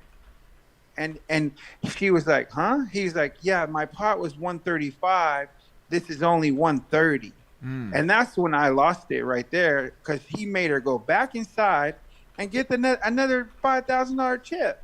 And I was like, whoa. I'm like, are you serious right now, bro? Because I didn't know in his mindset that he was thinking that he was legitimately in a weird situation. I wasn't even thinking that, because I thought, man, this guy just got beat fair and square in a hand, and he's salty. And I'm like, what? And then he made her go back in and get another $5,000 chip because it was short. And I was like, hell no. I was like, bro, she won that hand. I was like, she bought that hand. She won that hand from you fair and square. I sat there and watched the whole fucking thing. I said, I said, that is not right for you to take that money, bro. That's on bitch shit, like right there. And I shouldn't have said that, and I shouldn't have called him out of his name or a pussy or whatever I said. I said, but that just wasn't right. And then I noticed Robbi was just like really shaky, and I didn't understand that she had already gone in and they had this talk with her, and I don't know what transpired in that, and I don't know anything about that hallway or whatever went down until afterwards. And then when I pulled Robbi to stop, Robbi, why did you do that? She goes, you didn't see the glare I got from Garrett? You didn't see the way he looked at me? And you think when he sat at the table and looked at me with that glare that he wanted to murder me? And she mentioned it in the hand. She's like, you're looking at me like you want to murder me right now. And then she goes, imagine that when he was out here pacing and he was very upset. And she's like, look, you're the star of the show. I don't want to be cut off from coming back. This is my opportunity to like make a name for myself in poker and really show off my skills. Like, what do you want to make this thing right? This is her explaining it to me. Mm-hmm. And I'm pissed right then when we're outside of the room. And I'm like, okay, what? Keep telling me. And she's like, yeah, so I just told him, what do you want? And he's like, I want my money back. And she's like, fine, I'll give you the money back. Like, but promise me you're going to come back and sit down and you're not going to make a big deal out of this. And you're not going to, I don't want to get blackballed from the show, basically, because I respect Ryan, I respect Nick. Everybody's just there to have a good time. Obviously, it's a serious, level game because there's a lot of money on the table. So I'm thinking, you did not just give this money back. Like, what do you want it fair and square? And she's like, no, I know, but just forget it. I don't want to make a scene. I don't want to make a scene. I'm like, well, Robbi, technically, like, you know, this isn't all your money to be given to somebody, first of all. And second of all, like, it's not right that you have to do that. Sure, and I'm just yeah. keeping it 100% real. Right. So when she was literally just trying to be nice. Right. And because it wasn't her money, it was probably a little bit easier to do. I told her that. I bet it is. I said, what if it was yours to do it? And she was like, yeah, I mean, if it was mine, I would have done too. And you know what she told me? And you know, I'm going to even go to the first thing, is that she was like, look, I'll give it to you myself. She's like, I'll give it to you myself. Don't ever think that I would do that. And she was, and I thought that was super cool. She's like, Jago, I'm sorry. Like, I just did that because I want to keep the peace. And if you want the money, I'll give it to you. She goes, but I'm going to win it back. So what she said. She goes, I know I can go in there and win it back. And I'm like, oh. So that's why I lost all my money. And to be fair, after that, because I was on tilt, I was like, oh, man. And so I just pretty much tricked off all my chips after that. And I was like, man, this is some bullshit. And I was mad. And I tried to make the best of it. And it all just kind of went and spiraled out from there. Yeah. Yep. Okay. So basically, right? People in the chat want to know. You said you had. She said you had 50% of her in the game or something like that. Is that accurate? Yeah. It was. It was. Yes, Okay. that was accurate. So basically, this would have been 100 or what is that, like $65,000 of your money that you're giving back to this fucking guy. When you see the hand, you say like, well, why would you give the money back? I mean, listen, I've never heard of anyone giving the money back before, ever in a situation. Obviously, it's a unique situation, as you mentioned. She really seemed to care about the production. She seems to care about wanting to come back on. She don't really want to make Garrett mad, especially if Garrett's on every single show. So I can understand that viewpoint of where she might be coming from. People in the chat are just saying that why would anyone give back the money? Like they can't believe that a person that did nothing wrong would give back the money. That's what it seems like. Neither could I at the time. I was like, what is going on? But I when she explained it, you know, Robbi has money. Like, she doesn't come from a background. So it's like, if she could keep the peace with the guy who's like seriously the star and like has a lot of control over who comes on the games and different stuff like that, you know, we're just trying to be cool. And honestly, I thought, you know, Gary was a cool guy. You know, like I didn't have no problems with the odds. A little shocked, you know, he didn't take that L and just be like, F it. But I guess when you go through the poker procedures or whatever, it appears whatever. But I just was like, man, you just lost a hand. So big job. I've seen you guys in big hands. And Robbi's just really, really a nice person. So when she explained it to me, it made sense. She's a girl new to the show. She's very intimidated. And, you know, she's just trying to keep her spot, you know, and so she just, I'm just still in shock about it too, because I was like, well, you know, we're in a bad situation now. We could have, you didn't have to give the money, but at the time she just wanted to be cool. And I think Garrett probably would have came back and maybe stuck to their agreement when he said, look, if you give me the money, I'll come back and sit down or whatever. But when I saw it go down and I saw him make her go back for the additional $5, I was like, nah, that's just not cool. I said, so, and then I probably, you know, didn't handle it right. And obviously I didn't handle it right. And I apologized to Nick and Ryan about that, but I was just upset. So, you know, he didn't want to come back in at that point. It kind of squashed that. But his deal was to come back and sit in the game and not bring it up and not make sure that Robbi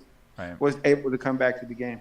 Yeah, basically, I want to clarify something I just said. So essentially how a lot of staking works is somebody puts you in a game. I mean, I get offers like this all the time. They'll put you in a game, and then you get a certain percentage of like a free roll. So this is what happened when Ebony played the Triton events, right? We kind of talked about that, Phil. The site puts her in. This is normal for a site to put in a person or for a friend to put in somebody. And it sounds like, to me, that's what happened here. You put her in the game, she gets a free roll, and most people, I mean, that's pretty normal arrangement from what I've heard in a lot of private games, and that's how a lot of tournament arrangements work too. So it's not that uncommon. I think people might wonder, like, well, why would he put her in the game if she played Jack 4 like that? So their impression is saying, why would he stake her in the game if she played Jack 4 that way? Because they are like, why would they? That's their interpretation. So what's your interpretation of why you would do that then? Well, I think everybody is. I've learned a lot from observing the way that hand went down. But Robbi's, like I said, she's not a poor person. You know, she's well-to-do. So you know, she took a gamble in my mind, and she got tired of being somewhat unquote. I hate to use the word, but other hands bullied by Garrett or bluffed. You know, we played in some other hands where, you know, Garrett's is one of the best players to ever, you know, play the game, right? He's one of the best cash players. So people will just surely fold on him because of who he is. Right. So Robbi felt like she was getting, you know, gas, whatever you want to call it, the whole time on other hands. So she, for whatever reason, if you look at when she got the turn card, it was a 3. She felt that she had a stronger hand. She really just felt he was bluffing her, honestly, and didn't have shit.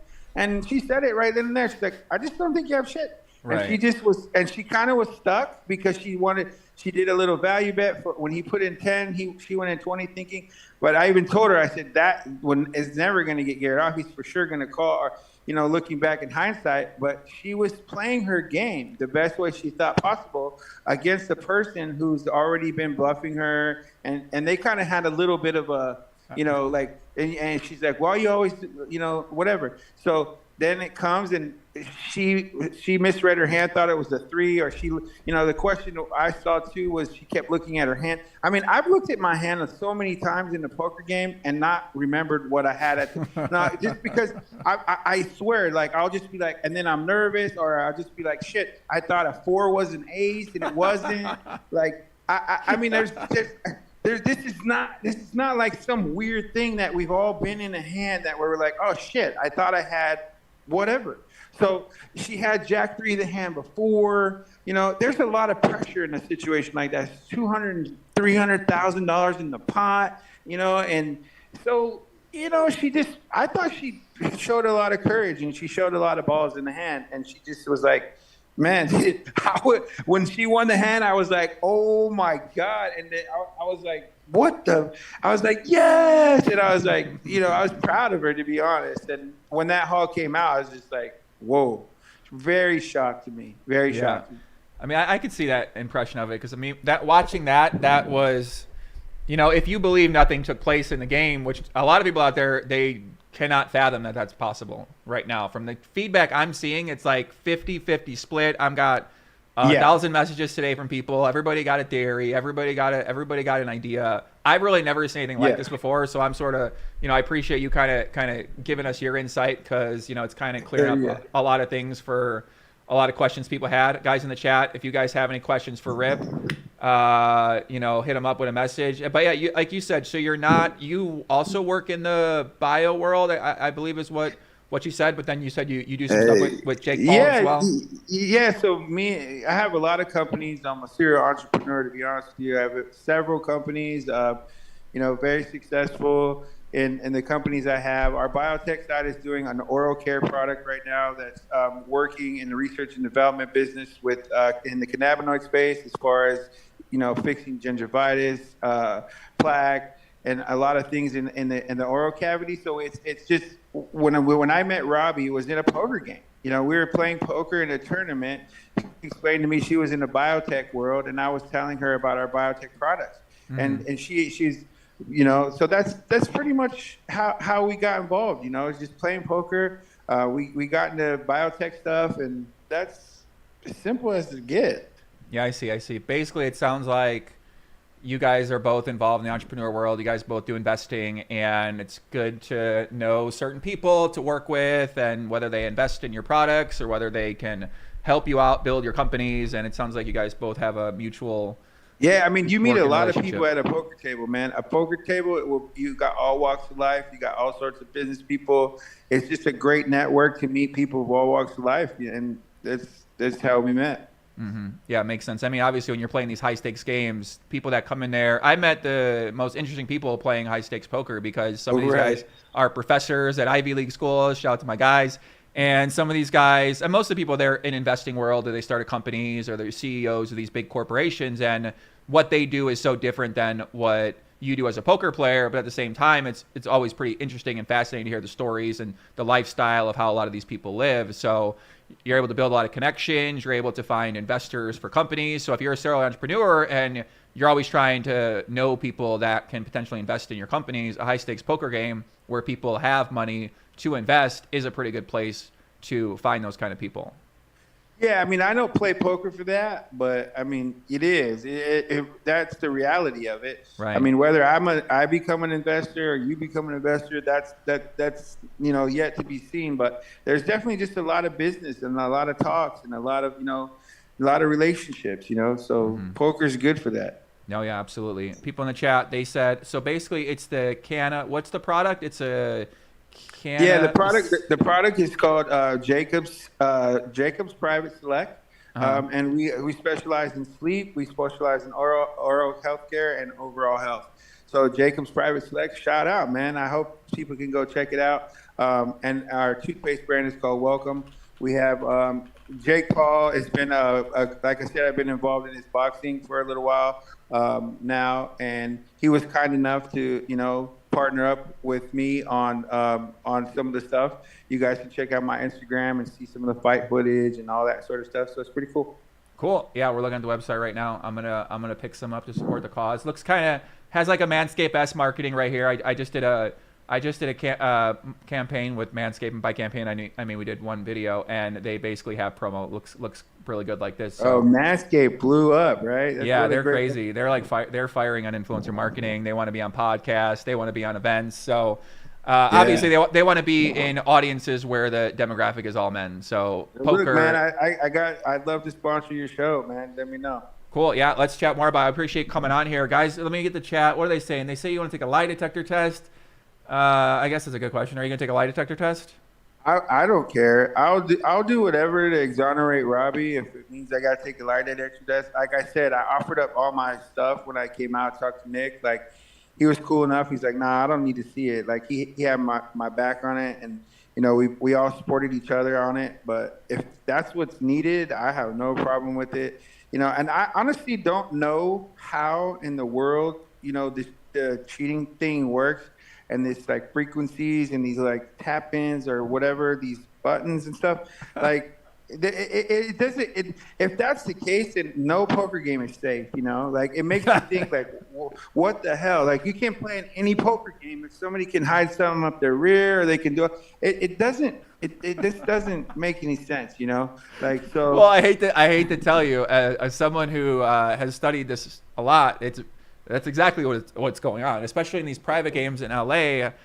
There are a lot of activity happening out there. It's so easy to do these things if you're motivated. If I put the game on and I have it at my house and I'm using cards that are able to have a tracker in it, and you come into my game and you don't know I can do that, then I can do whatever I want in that situation and you won't have a clue. Let me ask you a question, and maybe Sure. you can explain it and shed some light on it to everybody, because I really don't know. Sure. So how does that work?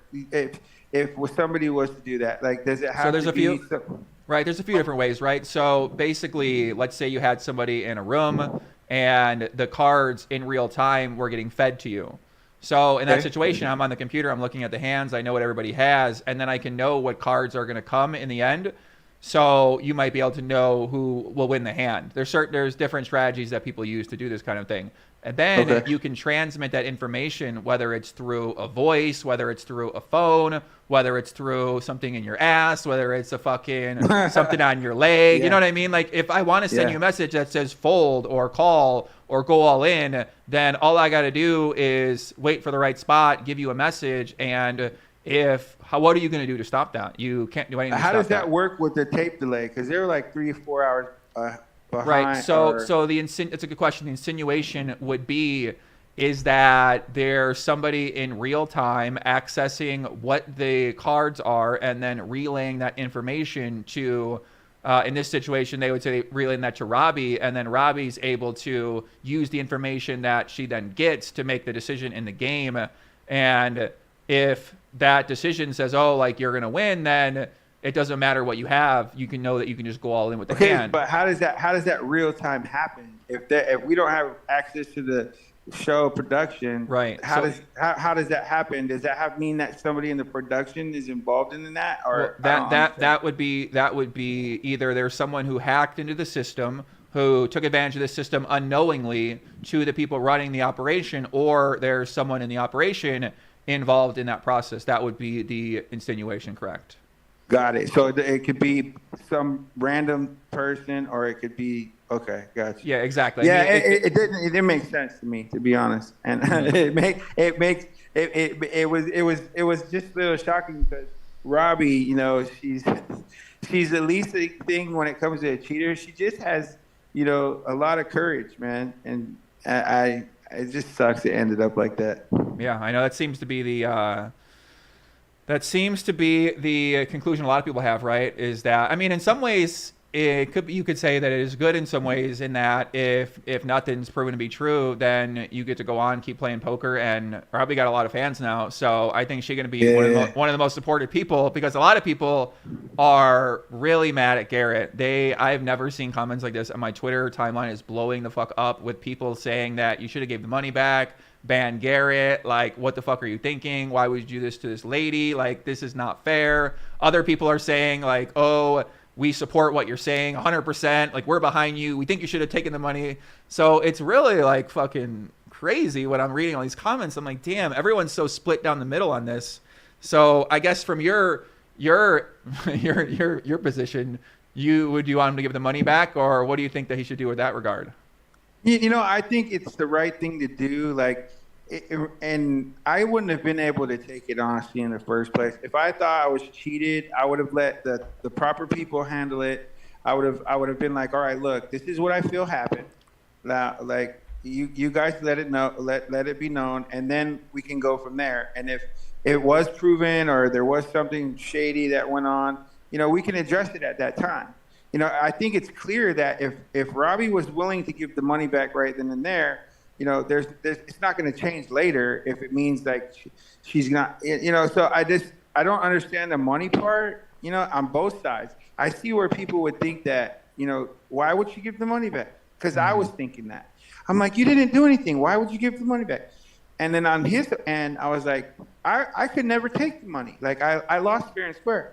Like, but if you didn't think that, you know, that's one thing. But I don't think I could feel comfortable and sleep at night knowing that I took the money from somebody that won a hand for me fair and square. Mm-hmm. You know, there's just no way I could do that. Mm-hmm. I think, you know, I would give it back. I wouldn't have taken it. I wouldn't be in that situation. I wouldn't have taken it. But if I did, and, you know, I was mad or whatever, I don't know, man. I hope he gives it back once he figures out that none of this shit was against him or nobody was trying to cheat him, because no one was trying to cheat him. And I bet whatever amount of money that anybody want to come on right now, match me with any dollar amount, $10 million, that they're not going to find one single thing that this person cheated again and nobody was doing anything wrong. Damn. I'll bet any amount of money, and I can't wait for that. Somebody might take up on the offer. So listen, I wish we could clip that out. Can somebody clip this out?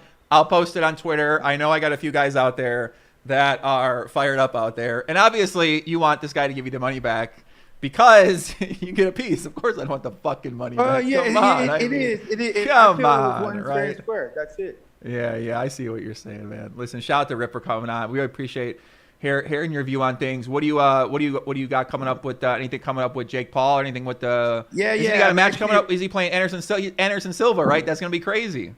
Yeah, I'm about to shoot out to Puerto Rico tomorrow. I'm going to be there for the rest of the training camp, making sure that, you know, that Jake is ready to go on and smash. He's got a great team out there right now already. All my boys are there. October 29th, everybody tune in because he's going to beat Anderson, guys. Like, everybody's like, finally, we got a real fight. Jake is the real deal. This is a guy who takes it like very serious. Like all the pro poker players, like study, they do this, that. That's Jake in boxing, and he's the real deal. Mm. A lot of people think that fight is rigged. Do you think that Anderson Silva is getting paid to lose on purpose? Man, if you've ever been in the fight game or any professional sport, and it could even articulate to poker, nobody wants to lose. And I don't care how much money you're going to give a guy who's been a champion all his life and has a family and has to look his kids in the eye every day. as a fighter, even more so, because they're very prideful people, to say that you would pay this man to sell his soul for money, it's absolutely ludicrous to me. Yeah, I've been you hear that a lot about the Tyrone Woodley fight, and Nate Robinson, that guy got fucked up. I don't think he got paid to do that, but that's kind of what some people allude to. But obviously, as you said, he's training hard. He seemed like he grinds like Garrett grinds poker. He grinds fighting. Listen, Tyrone Woodley wanted to whoop Jake's ass so bad. He was not by any shape or form ever going to lose that fight by any means necessary. For him to say that it was fixed or whatever, just don't know the fight game. Yeah. All right, guys. We're going to get Robbi on here next. And Bart Hanson just hit me up, said he wants to come on as well, give his viewpoint as well. So we're going to talk more with Bart. Rip, any last parting thoughts you want to give to the people? We appreciate you coming back on. This might not be the first time we get you on. Maybe we get you on again. Maybe talk in some different circumstances with you or as things evolve here. But I think we all can really appreciate your opinion. And if you got anything else you want to say. Yeah, no, big shout out just to my wife and my newborn daughter, man. Like, God bless them. They've had to deal with these talks and everything. And, in closing, I just like to encourage anybody who's out there, before you say something, try to do a little bit more due diligence, especially if you're in media. You don't want to promote fake media. You want to let the people know the real shit. So just dig a little deeper, maybe reach out to the right people before you say stuff. Mm-hmm. All right, guys. Thanks, Rip. Talk to you later, man. Peace out. Peace. All right, guys. Shout out to Rip joining us in on there. What'd you guys think? I thought his story made a lot of sense to me. It had a lot of perspective in it. And he brings up a good point in that, like, how else could this have went down? If something went down here, then clearly the insinuation is that there's a rogue person on the Hustler team who would choose that situation to pull off whatever they pulled off in collusion with Robbi. So I don't know. What do you guys think out there, man? Get Bart on first. Listen, I already told Robbi's coming on. I gotta have Robbi on next. Let me get her over the Zoom link. Whew.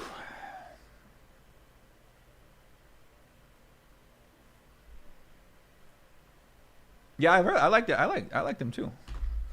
Shout to Rip. Joey rips the man.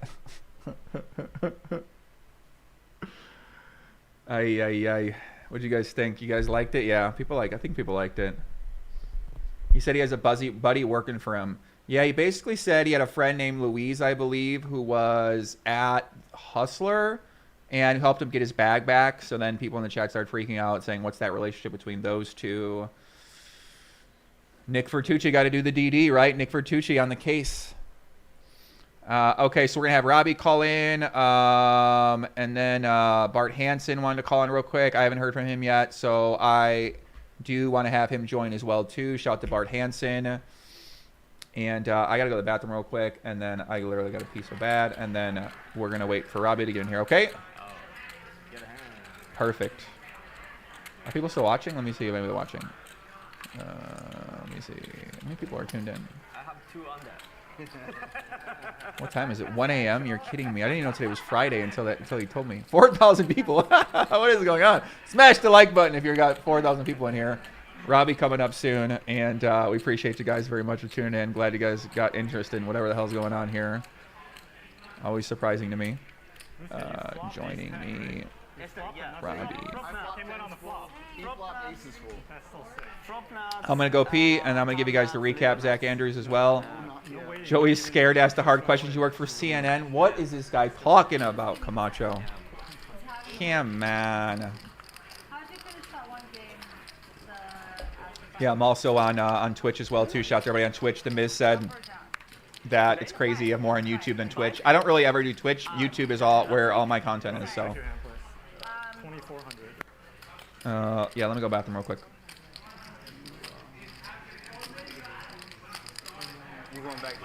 Where'd the timestamps go? I don't know where they went. We're hour and 20 minutes here. Security guards over.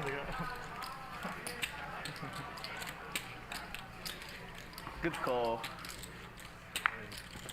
2400? 24. No discounts.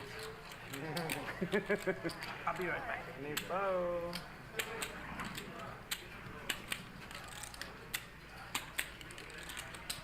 68. 68.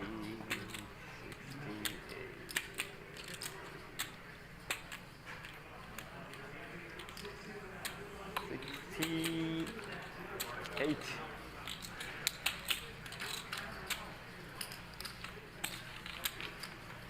We all have pocket aces? Just kidding.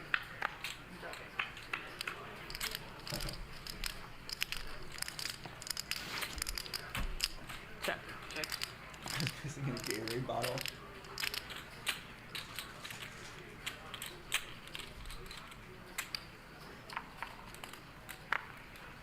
Check.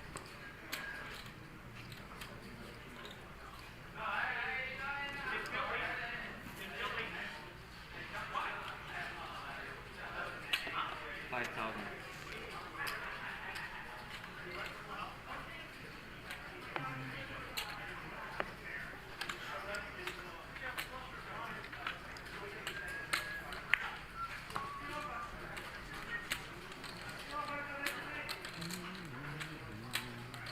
Check.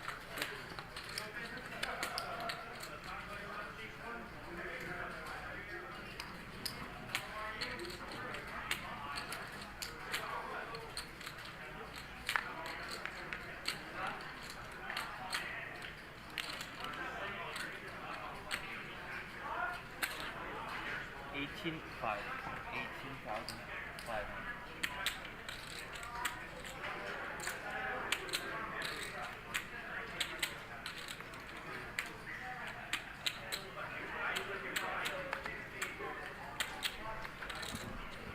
Getting back in here. All right, we What a back. bad Guys, I turn think card my here for destiny might be to Robbi host a with call-in top show. set. I think my gift Eric is here with 8-7 talking to with random 8 people about spades. anything.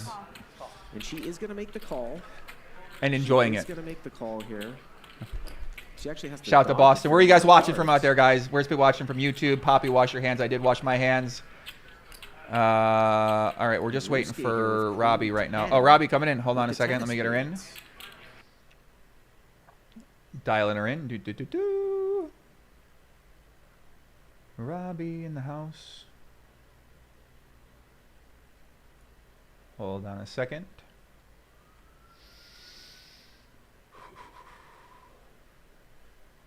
We got Robbi connected right now. People watching Chicago, Vegas, Australia, Bay Area, Nashville, Tennessee, New Hampshire, New Jersey, Boston, Austin, Oslo, Biloxi, Tel Aviv. Oh my God, people watching from Tel Aviv. You're kidding me. LA, UK. Robbi, you out there? Yeah, can you hear me? I'm sorry. I started driving because I didn't know when you could get me on, but I was at my sister's house and I started driving. So hopefully. Oh yeah, it's all good. Are you good to chat, or you have like the? Yeah, I'm good. If I go in and out, I'm sorry, but I think I'll be fine. Yeah, no, I'm good. I'm just, it's been a really exhausting, I guess you can say, 48 hours. I bless my husband's heart for coming on here. Like I know, I love that guy. Right? He came on here, and like I said, I was saying that. Shout out to my guy Hungry Man Jonah in there, DJ Jonah in the chat, my one of my great moderators. Everybody in the chat, sorry Robbi, everybody in the chat, giving their location right now. We got Jerusalem, we got Atlanta, we got Vancouver, we got Wales, we got fucking Hawaii. We literally might have every location in the planet Earth or in the world in the chat right now. Atlantic City, Indiana. Where's this other guy from? I don't know, whatever, man. These guys are from all over the place. Okay, so as Robbi was saying, your husband came on here. Shout out Charles Lew. He was fired up. He prompted Nick Vertucci to come on here, and we were kind of messaging back when Nick Vertucci came on here. He was fired up. Then we just spoke to Rip, and I love this guy. Rip was on your account, so then all the chat is wondering why he was on your account in the chat. Oh, yeah. So when you told me to send him the link, he's like, I don't know what my Zoom login is. I was like, use mine. Just get on the thing. Like, get on his thing. Because he didn't know his password. I mean, I was just like, here, use mine. Here's my username, password. He wants you on his podcast. So I just gave it to him. I don't know what's the big deal, but I I think he was traveling. I'm reading your chat because you have one of the No, harshest. no, no, please don't, Oh my please God, don't. No, I try to tell these guys. I've been telling them. Making me laugh. Listen, these guys it's are. actually kind of. You got. Yeah, I don't take the chat serious because listen, I love the chat. These are all my guys, all my girls out there. But these people, they are animals to me, even to me. I'm like, what are you doing? This is my stream. I know it's actually funny, and maybe some of them just want some clarity too. It's like no hard feelings. Yeah. So yeah, but Robbi, know, let's talk about just, let's talk about the developments since we talked to you last night. You know, just maybe tell us about what's been going on with you today. Oh my goodness. You know, it's like all the advice I'm getting from everybody about what to do, who to talk to, who not to talk to. Sometimes you think, like, even everyone's like, you got on the show too soon last night, and you know, like you couldn't even explain things. Like I'm gonna actually send out a little video about the truth of what really kind of transpired and the type of pressure I had on me after I tried to explain the hand as best as I could before I saw the video on how the hand transpired, and even after. And then just kind of just like watching that footage over and over again and just wondering like, what did I really, you know, like what was really going on, and like, what is the deal? And being told like, you got to sleep on it.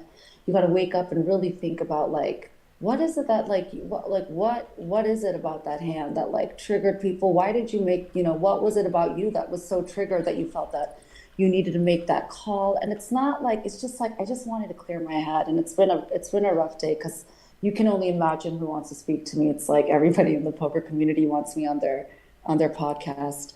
But I came on here, I heard my husband, I was like, oh my God, I'm sitting there with my sister, like trying to just hang out with family and my niece and get my head cleared up. And you know, my husband's like, I think I'm gonna get on Joy's thing. And I'm like, oh, okay. Like, but I think I wrote Nick when I heard my husband on there. I was like, did my husband misunderstand you? And I just wanted to say, I kind of felt for Nick when he came on. I was kind of like, oh my God, it's the same reason that I made certain choices last night. And last night feels like it was ages ago, because I just felt like the production having to deal with this, like, I just wanted the least disruption as possible. Now we know it's the complete opposite, right? This has been really disruptive, not, I guess, 48 hours now for everybody. And I want to thank them for doing this full investigation. And I'm just kind of at this point where I'm like, I know what the investigation is going to show.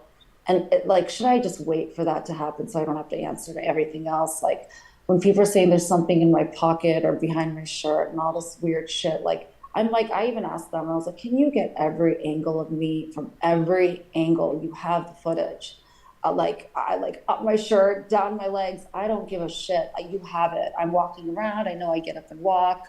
They're going to have every single angle. There's a camera on every corner. So like, if we can just like have that release, and maybe people will always say that there's something, but like, as far as I'm concerned, if there's enough cameras in there, which I know there are, it'll show everything that needs to be shown. If they want me to take a lie detector test, I'll take it. I don't give a shit. I am so tired. I'm so tired of having to explain what I know the truth is, and that is that I made an egotistical call on a man that I thought was bluffing me. At the end of the day, it was ballsy as fuck, and you know, whatever. Some people are like, you're twisting your finger, like what? I don't even know how that even is like relates to me, like cheating in any regard. Like that was a stressful hand. I was in a high pressure situation. That was a very expensive pot. Mm-hmm. I also was looking at the pot thinking, I'm going to lose a lot of money already. Like, I mean, how do I steal this pot? I'll raise it at the turn thinking, ultimately thinking that I'm holding 3. I am going to actually release a whole little video on that. And I just needed to clear my head first so I can just like have a video fully me talking just from my heart, not reading anything, just really feeling it out about how that hand transpired for me and what I felt like I needed to say post hand from certain directions and suggestions I was getting from people. I really just should have slept on it, to be really honest. We all know that like making it like a really like, you know, defensive stance afterward because you feel like you're being wronged for something that isn't something you should be accused of is never a good thing, especially right after it happens. And and I was kind of like, told to take that little video that I did on the side, immediately following actually my interaction with Garrett, which is already very stressful because I just gave away my money. But even ultimately then, Joey, like when I gave him that money, I thought I was just helping a very angry star of their show, like alleviate his anger towards me. And for me, I looked over at Ryan. He looked really stressed out. Like, oh, this is a very awkward situation. And I'm just like, oh my God, like, is this what can I do here? It was ultimately like, we're standing in this weird, like, little area on the corner of some, I don't even know, I guess now I'm told it was a locker room. Like, what are we doing here? Let's get, like, what do you want? Like, what is it? What can we do here? You know what I mean? And like, Ryan wasn't part of it. He was stepped to the side a little bit. It was just me and Garrett kind of talking, and it was just, and Garrett just wanted his money back. And I was like, okay, like, so if I give you your money back, you're going to go back in there? And he said yes. And I think like Rip kind of explained that a little bit more clearly about like how, the reason that he didn't ultimately come back, because he felt threatened when Rip called him the P word. But anyways, my point is that like when I, and I was just like, I was kind of shocked that he wanted his money back. Like, I was like, oh my God, like, is he for real? Like, that is so crazy. I never, ever thought that he was 100% accusing me of cheating at that point. He mentioned something when I spoke to him. He's like, a million people are going to see this. And I thought it was like embarrassment on his end, like how embarrassing it is going to be. And embarrassment on my end too, like how embarrassing is it going to be for you? And the fact that like that you made a call with really shitty hands. And I felt bad. I felt bad that I won a hand I should not have won. We have all won hands we shouldn't have won. That was a very expensive hand I won that I shouldn't have won. And I felt for him. He was extremely upset and giving me the death glare. Okay. And so I'm just like, holy shit. I looked at Ryan. I don't want to disrupt like their guy. I came on the show like a week and a half ago.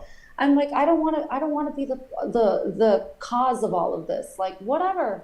And I was thinking like, I'll get it back. I'm going to get that money back. I'm going to play my hands right. I'm going to get that money back.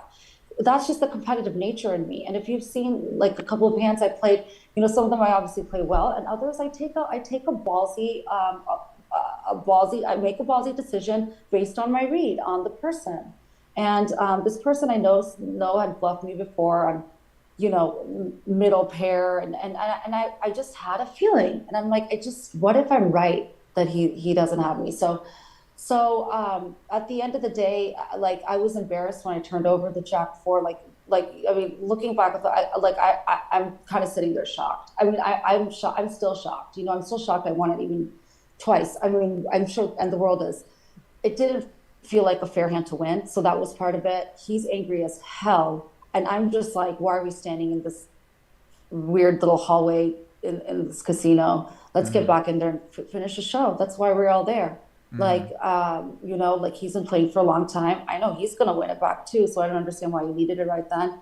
And I do think that he would have come back in. But I also completely understand Rip's reaction to like me walking in and grabbing this stack of chips and then having to re-walk back in and grab a single $5,000 chip. Like it just it was all a bad situation. And I wish I just didn't make that call. You know what I mean? Like fuck that call.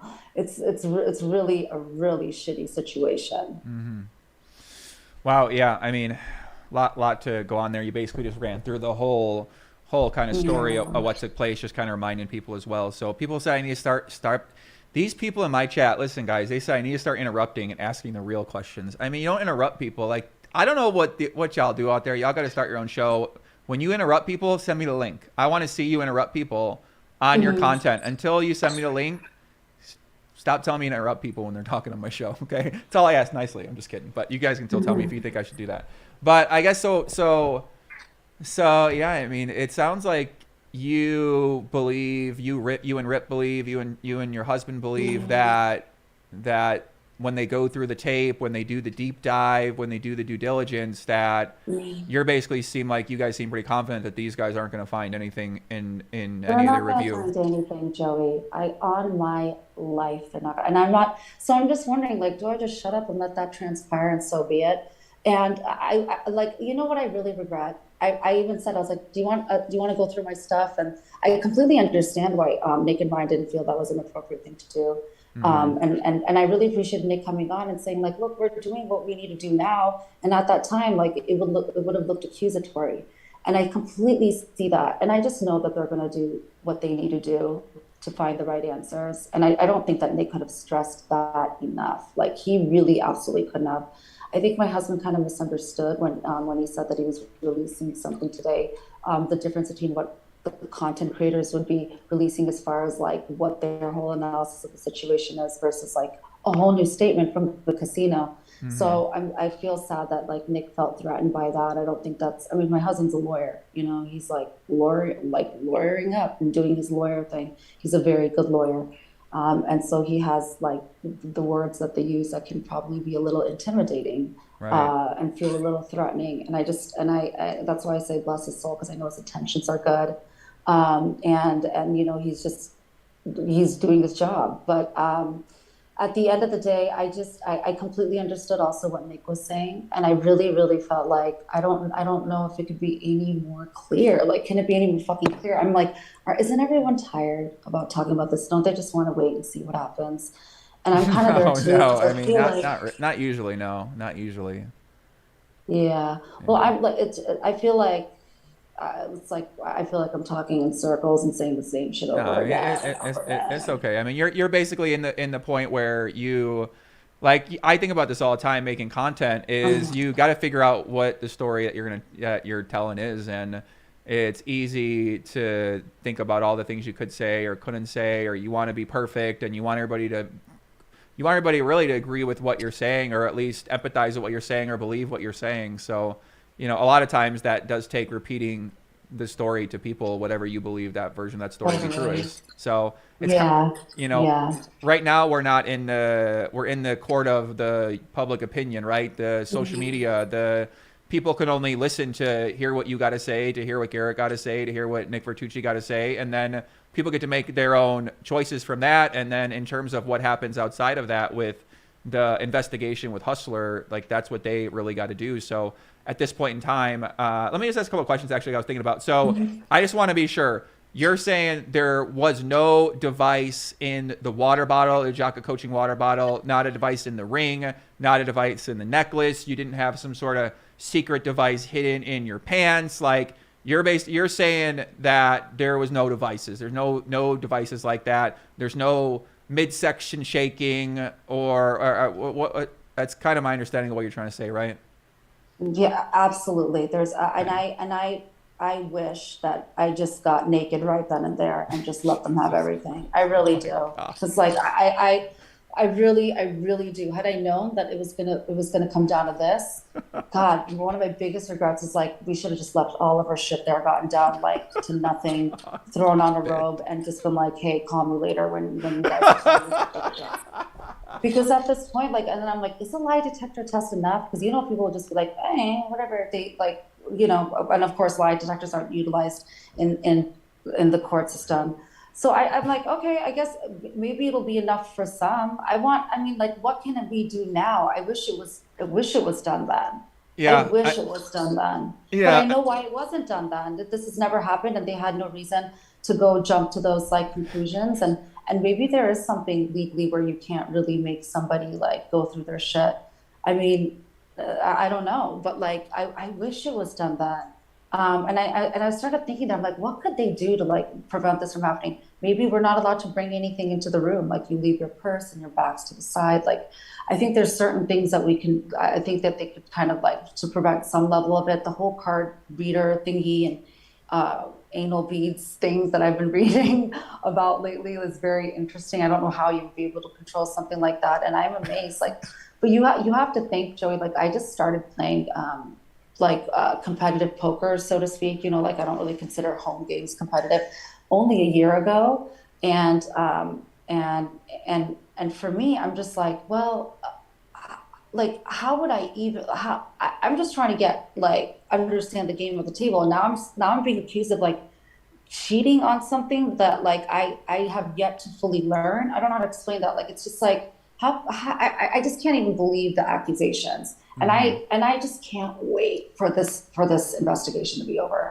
And I'm just like, oh my, I know they're going to do everything. Yeah. And I know what they're going to find. And I'm just like, can I press fast forward when that report is released and everyone finally knows the truth? I know. Because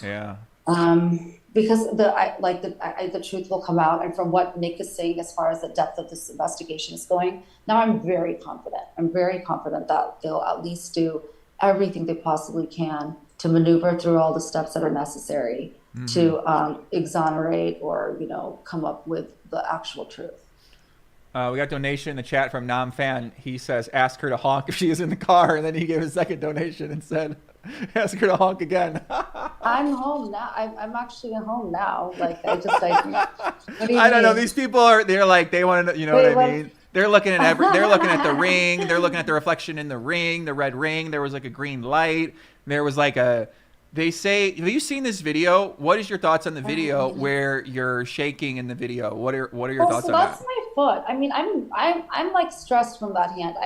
And this is so interesting because I was talking to someone earlier. Like, I have ADHD. Like you can see I fidget a lot. I move around a lot. Like, I'm not a still person. When I'm uncomfortable, I move. Like, that was a high pressure situation. I'm stressed. And I don't know what it is. Like, every time I get into a hand with Garrett, it's stressful. I think in that one, like I was like, can I bluff him out of this hand? And I'm like, I don't think I can. Like, I'm gonna let this one go. I'll get him in the next one. And I think that also kind of influenced my decision on kind of going a little too hard with the next one. Because I'd already lost the previous one. And like I said, it was an egotistical move. It really was. Like, it was just, I was trying to be I was thinking of every possible way to win that pot. Yeah, I mean, sometimes you got to pull. That's what sucks about poker is you want to win and then you try and then you end up getting losing a lot of money because you go in with marginal hands and you're play by ego versus and how the game of poker is actually played. I mean, this is a common thing a lot of people do. It's not every hand though, Joey. Like, if you actually look at my other hands, like I fold necessarily when I need to be folding and all that kind of stuff. Like, right. Well, that's what people are saying. Well, because that's when I look at that's a good point. When I look at the play, I say, well, I saw her play a bunch of other hands, and you played them. I didn't think. I mean, some hands I felt like you made the min raise with Ace King, like not too crazy in a situation like that. So I can understand why you might decide to want to do that there. So when I do see this hand specifically, it actually doesn't seem in line with the other hands I've seen you play. Because to me, it seems like that you are a little bit loose in some spots, but you have a pretty good understanding of what's going on in the game. Whereas the Jack 4 call all in. To us and a lot of people, they say, well, that doesn't really make sense. And this is obviously where the big issue in the argument is, and a lot of people are discussing on both sides, is the whole explanation after the hand and people not agreeing with the explanation that you're giving. And they're saying like they don't think that's right. So then you can't think that. It seems to be is what the argument against the explanation that you're giving after the hand. Yeah, I'm gonna release like a video. Like, my husband was like, just give yourself a day off. Like, you look like shit today. You look tired. You look dejected. And as you can imagine, I would be, right? Getting like no sleep. I'm like, he's like, take a mental break. Like, just take it, and get up and do what you felt is right. And I'm thinking all day. I'm like, I'm just gonna press play on my stupid camera phone. And just speak on the heart for what really happened, because I was advised certain things after I made that hand, because I was told like, hey, if you look at the footage, which I hadn't seen when I did that really quick snippet of a video after right after the hand happened and after I'd given my money away to Garrett, I hadn't seen that. Like, I did look down at the cards, and I'm like, right, okay. And they're like, so obviously then you didn't know. You did? And I'm like, so then did I think I had Jack high? But like, I watched that footage. I played that hand like I had Jack 3. And I'm just going to have to come out and say from my heart, like, what really happened? Like, I'm looking at myself. I played this over. I'm like, I played that hand like I had Jack 3. The previous hand was Jack 3. It makes so much more sense to me what the hell I was thinking with that egotistical call. And more so than anything, like to even address the comments about like this device and stuff, that's going to be addressed. That's going to be handled by their team there. I don't feel like I need to address it, and I'm good. Like seriously, Joey, like my health is important to me as well. And I don't think that the stress of the situation is worth me having to like question myself and what I was doing ethically when I know I was not cheating. And that's that. I made a ballsy fucking egotistical call against a man who I know could potentially be bluffing me there. And I just didn't think he had it. I just didn't think he had it. I will send out a video when I'm like not sounding like shit and it's not like whatever it is, like what time is it right now? Like late in the night. We got late night out of line hours here, 1 a.m. right now. So this is nothing good happened after 1 a.m. I mean, everybody know that. So everybody. But I think it's a good idea. I kind of recommended that yesterday during my stream. Is that if you just did a video of you talking and sharing your side of the story would be a good thing for you to do, right? Especially if you feel like you did nothing wrong, then just coming out and telling a version of what you just told me is probably a good thing. So that way people can hear it from you and can understand where you're coming from. And then that gives them the chance to make whatever decision they're going to make at this point in time. Totally. And I appreciate Nick coming on here because now I don't have to address like, well, what's the investigation going to show? Well, you guys are all going to find it out. You know, he's obviously they're going to do their thorough investigation there. So there's a sense of relief that I don't need to be paying any companies millions of dollars to do that investigation. They're handling it. And if whatever I friggin' need to do, like lie detector test, if you guys want to take my clothes from that night, like I don't give a shit. I just want everyone to know the truth. And the truth is that I did not cheat. And that's it. And I'm going to send out a video and I will, and that's it. And if nobody wants to believe it, so be it. And when Hustler comes out with it, it's going to show that I didn't cheat. And there's that. Yeah, hero value. I'm not a cheater. I've never been a cheater. I've never cheated on an exam. I don't friggin' do this. And if I'm going to do anything, like, I just want to get better at the game of poker. Like, I'm not going to, you can't get better at a game when you're cheating yourself. Like, that's insane. You know, like I want to feel like I made the right, like, yeah, poker is part gambling. We all know that. We've all made calls that we won hands. Like I've said this so many times, like we read the person.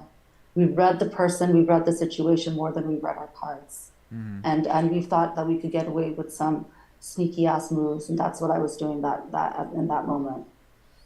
So I guess the other interesting thing I saw today when I woke up is that you challenged Garrett Adelstein to play heads up for rolls. So maybe let me actually read the tweet because I mean the tweet is it's a pretty good tweet. Are you a professional? You seem like you're a professional on Twitter because you tweet a lot better. You tweet a lot better than most of the poker world. They're so bad. They're so bad at Twitter. So you seem like you actually. I don't know. Listen, you got a ghostwriter or something like that because I don't know. You got some really good tweets. You said, Garrett, I've got an idea. You sound like you and Alan Keating got the same guy working for you guys. Alan Keating, he must got someone writing his tweets too. He says, Garrett, I've got an idea. After I'm vindicated, let's go heads up. The whole world can watch me read you all day long. What are you talking about? No, what the hell? What is going on? So you are now challenging Garrett to heads up for rolls. I'll challenge anyone to heads up, and I don't like. Let's go. If you guys really think I suck at this, and you want me, and you think that I don't have a read on him, or a read on any of you, let's go. And, I love it. I threw myself in the Hustler Casino live chat, and I was like, and everyone's like, Robbi, like do the heads up, and that's the one thing I want to say is like the amount of like the outpouring of love I've received. I'm so blown away at that. Like I love, like it's been so overwhelming and so comforting to see the level of love I've been receiving. So I want to shout out to all the people that are doing that. I love you guys that are on my side and see that this has been a really taxing moment for me and really, really, really unfair. But before I can even move on from that, if this is about like, oh, she's cheating, like, get us naked. Someone's like, well, get them naked in a room and have them play. fine. Like, let's go. Like, let's do poker. No, don't You know what I'm give. saying? Stop Like, it, Robbi. let's play Please don't give poker. these chat any ideas. You cannot. You can't stop it. Joey, I've got like people offering me anal beads that vibrate. Like, would you need it mine? And I'm like, this shit's getting sexual and weird. And we all know that it's gonna do that. It's like, I mean, some of these messages are funny. I'm like, that was really a creative joke. I don't have anybody ghostwriting my tweets because I'm not a big time poker player where somebody would want to, where I would be able to like pay someone to do the right thing and think inside of my mind. I really thought about that. I was like, I would be absolutely down to play Heads Up, and Sean Deeb already reached out to me. And he's like, let's go. Like, we'll put it on a network stream. How much are you willing to go in? And I'm willing to go in with whatever. And I'm getting my money back if he doesn't want to hand it over. I'll play a naked heads up match. I'm in for it. I'll also challenge anyone to a naked heads up match as well too, because ain't nobody in the history of poker did a naked heads up challenge before. So if Garrett won't step in the ring naked, then no, I'm kidding. Naked and afraid. No, I'm kidding. Okay, so it sounds like there's going to be a match you and Garrett are going to play. That's what it sounds like to me. It sounds like. Well, it's up to him. I think Sean's reaching out to him.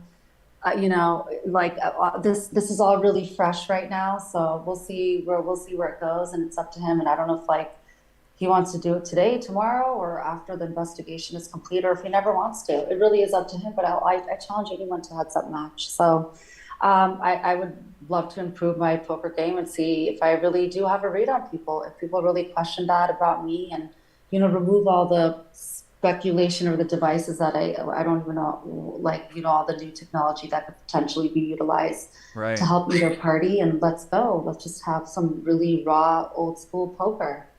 Yeah, I remember when I told Mike Postle, I challenged him to I want to do a naked poker match in a cage, and we wanted to see a skill. We want to see if the guy had skills. So I appreciate you coming up with this idea to do that. And listen, I don't know. I feel like something that could maybe happen. Maybe Pornhub come in, or one of these companies come in, they sponsor a big event. I don't know. I'm just OnlyFans maybe sponsored or something like that, because I know my crazy chat, they would lose their mind over that kind of thing. So I mean, the amount of people that have asked me if I have an OnlyFans account, like I might as well just get paid by them. So just why I'm like, oh, well, I guess I should get one now. So if like whatever it takes, I put that out there, and it wasn't a joke. I was dead serious when I said that.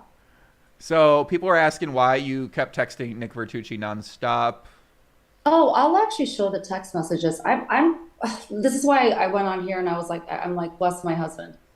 I wrote Nick and Ryan. I was like, can you guys get a shot of my body from every single angle? I'm getting like people saying that like the little mic thing wasn't a mic thing, that thing sticking out of my back. I can't even make it out on the photos. I'm like, I know you guys have it. And Ryan's like, we're on it. We're getting every angle, every photo. I was like, if they can just like release like footage of like, I don't know what their legal team was allowing them to do, but if they can just get me from every angle so we can like really see what it is that people are seeing that's sticking out of whatever around me, like I know they have it. Like it's got to be there. There's like you can see the 8 cameras around. There's like, they had extra cameras that day as well. And so just so that like people aren't like, what a magnifying like a pixelated shot of like my hip or some shit. Like I'm like I know they have better photos and better video and better footage. That way we can get that squared away. And I was just I mentioned that one, and the other one I'm just like my husband is being a lawyer, and he's kind of like, and I just like I'm sorry, is my husband misunderstanding you? I didn't think that Nick. But Nick clarified that, right? Like that's not what he intended to say to my husband. So there obviously was a misunderstanding. So that's all I was reaching out to him. I'd be happy to share those texts, do a little snapshot, send it over. I'm not hiding anything. I'm just concerned that production isn't feeling threatened by anybody on my side. My husband's going to look out for me, and he's an excellent lawyer. And I can't tell him what to do, but I just want to make sure that no one's feeling threatened. Mm-hmm. Wow, yeah, makes a lot of sense. Makes sense what you're saying. We're actually looking at a hand. Right, we saw that hand where you had the pocket queens versus the jack deuce. You remember that hand? That hand was pretty Yeah, sick. that was a pretty bold fold from Ruski. Wow, I was impressed. I can't believe he folded that. That was really impressive. But yeah, the one where I flopped a set. Yeah, let me kind of go through the hand for people if you haven't seen them. I'm interested to hear. Yeah, basically you just call pre-flop with pocket queens out of position. So actually no, I'm sorry, that's not true. No, yeah, you raised pocket queens. He called jack deuce in the straddle. Prelude's called by him. Flop comes down queen jack deuce. So you have top set. He has the jack deuce. He's got the bottom two pair. You are going to check. He's going to end up betting about half pot, and you make a check raise to 8K. He calls. Turn is a 7 of hearts, and you check. He bets, and then you check jam all in for $200,000 more, and then he starts tanking. So. Yeah, I guess on the flop when you check pre-flop or you check the flop and then you check raise, what are you kind of thinking? On the flop, why I check raised, I was hoping he would call it, which he did. I'm just trying to extract as much of that value at every street. Yeah. Yeah, definitely. I mean, pretty much on this board, most could check. I can't really go wrong with top set, so most players probably default just c betting, but check raising seemed pretty good too, especially against someone who might not believe that you are going to be check raising hand that strong, especially when they just seen you have a hand like the jack 4. I mean, hard to fold against you when you show the jack 4 like that. What's that? I said it's hard to fold a hand against you if you make a crazy play against someone with jack high. If I got two pair, then I'm going to be less likely to want to fold to someone I just saw do that with jack 4. So. On the turn, when you check once again, what are you kind of thinking on the turn, check-in versus bet? I'm just out of position and I'm letting him make the move first to see, so I could get at least some value there if I'm going to do something. And I knew he had something, so I was hoping he would call when I shoved all in. Yeah, makes sense. He bets 13K into about 20, pretty normal bet, little like 70% pot bet, and then you check jam all in. The chat starts freaking out for 205,000. So what do you think about that size? You're just like fuck it if you got a hand, or what's kind of going through your mind? I wanted to double down. I play hard. It is what it is. It's an aggressive move. Not everyone's going to make the same moves. If we did, we'd be like sitting like robots at the table. I wanted the call. I knew he had something. I was hoping he was like can't have ace queen or anything because I'm holding two queens. But I knew he had something that I think he would potentially make the call, so I could double up. And you almost got the call, but unfortunately he sat there and tanked for a while. I guess what's going through your mind when it's what I always think about is what I usually just sit there and I stare kind of straight ahead and I try not to make any sudden movements when someone's thinking about a big decision. So you seem more of the animated type of person who really wears your emotions. You're moving around in the chair a lot. You're not necessarily the kind of the poker player that we normally see who just sits still and don't say much. Hey, I said that already. And I have ADHD. To sit there and you don't give me my phone and I can't be fidgeting and I'm not listening to music, it's a very, very different environment. It feels there's no music playing. It's quiet. People hear the shuffling of chips and stuff because our mics are on. We're just sitting at this quiet-ass poker table, and when you're not in a hand, it's kind of like, okay, I guess I can watch everyone play and whatever. It's a very stale, serious kind of uptight environment a little bit, and so that's why some people start conversations. We're not fidgeting through our phones. Like, I don't even know what time it is. Like I remember I was sitting with JR the other night. I'm like, hey, what time is it? Because he had a watch on. You lose track of time. You don't even know what the hell's going on. You're on what seems like a 3-hour delay, and like it's hard for me to sit still. It's hard for me. That is one thing that, like, even when I was talking to like Faraz with purchasing, and he was like, dude, you have so many tells. Like, you're like leaning over, you're like leaning back, you're like fidgeting with your rings. He's like, I wear a lot of jewelry and stuff, and I try to like tone that down. I put my hair up so I would stop touching it.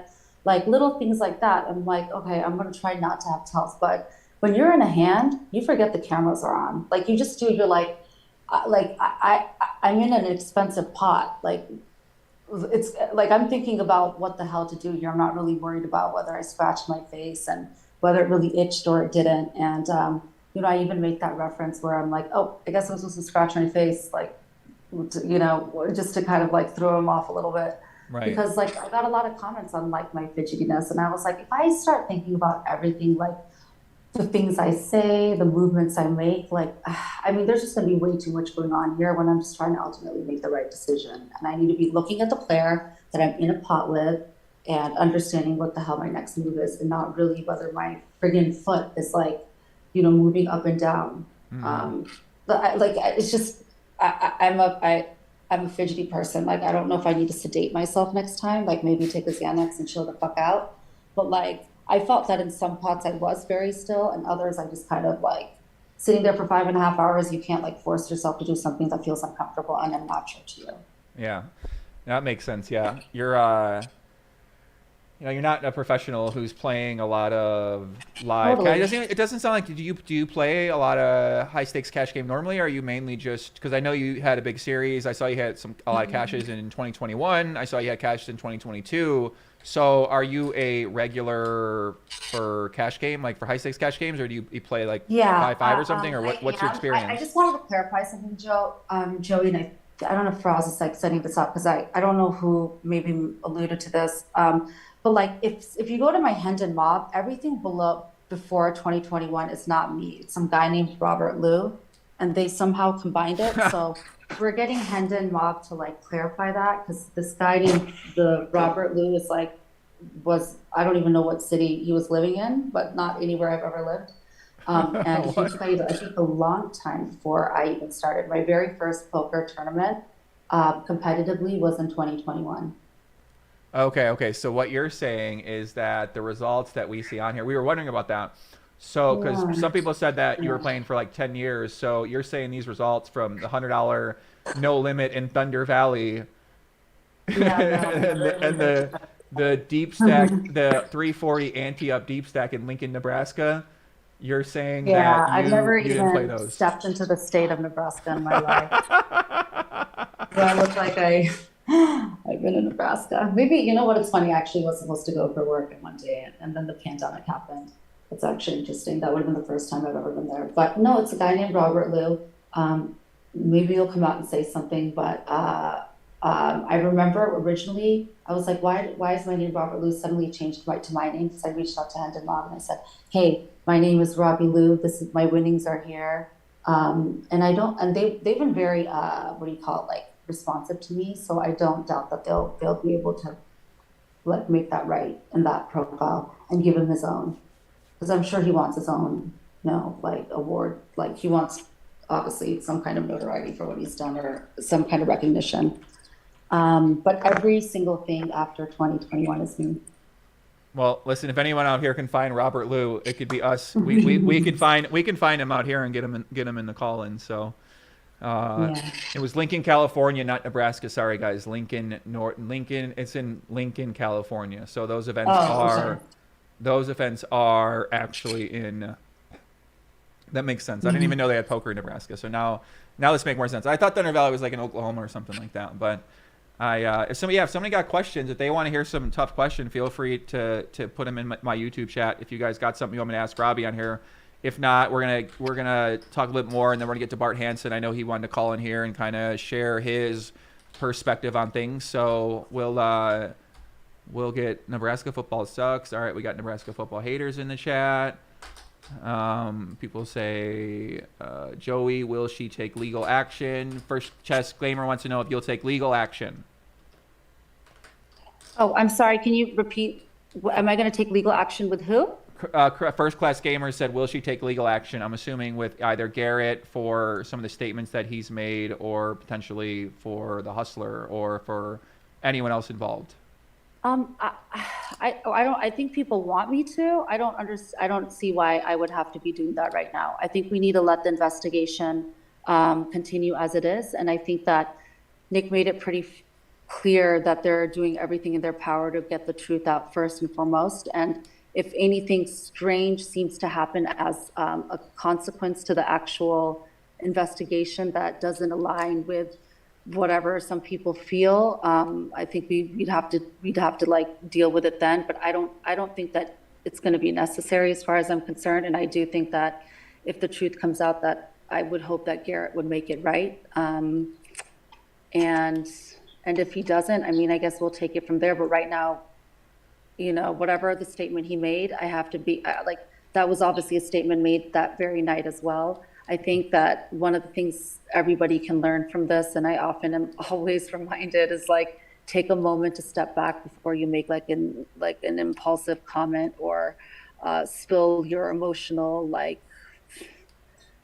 understanding of what you think transpired, because oftentimes you just need to like clear your head and really think through what it was. So I don't know what to be honest, like, I'm not reading everything on Twitter. It's like, if you looked at my inbox, there's like thousands of people. I'm skimming through it, and it's mostly it's really 95% of support. And it's nice to read, but I couldn't even get through it all.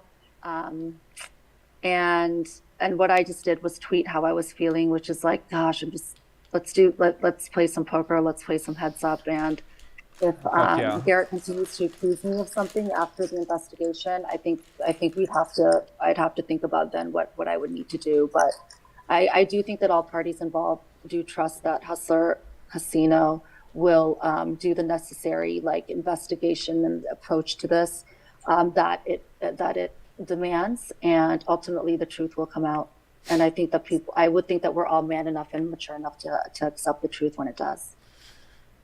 $20 from Mike Blocksage. Someone said about asking questions for donations. Just because somebody donate doesn't mean I'm always going to ask the question, because sometimes I'm talking and I'm not going to just interrupt it with a question that isn't necessarily relevant. And then the questions go away, so I need to find where they store the questions out in my YouTube, because I don't know if anyone knows where donations are stored. Then I can go check.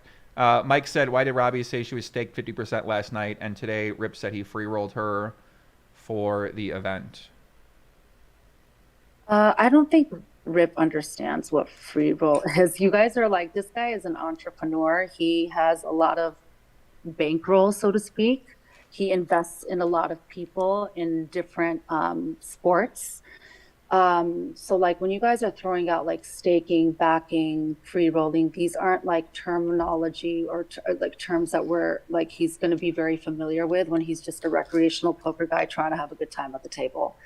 So I think that to kind of like judge him for the understanding of what this is, he's like, yeah, 50% of what you make, let's go. Like, I mean, this is like, I did have a contract with him, if that makes everyone feel better. And just to throw out terms like whatever free roll and backing and staking, like you're talking about a guy that has way too many hands in multiple businesses, and like, this isn't his moneymaker. You know what I'm saying? Like, he's not really worried about. But he's not really like, I mean, like you have to understand, like, this isn't somebody that's talking and breathing poker 24 hours a day. This just landed on him, and he's had to do it in the last 48 hours, but this isn't his life.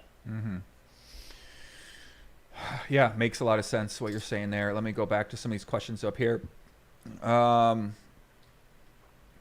the chat is definitely very polarized chat. Let me see. Boob Theory It's Optimal. hilarious.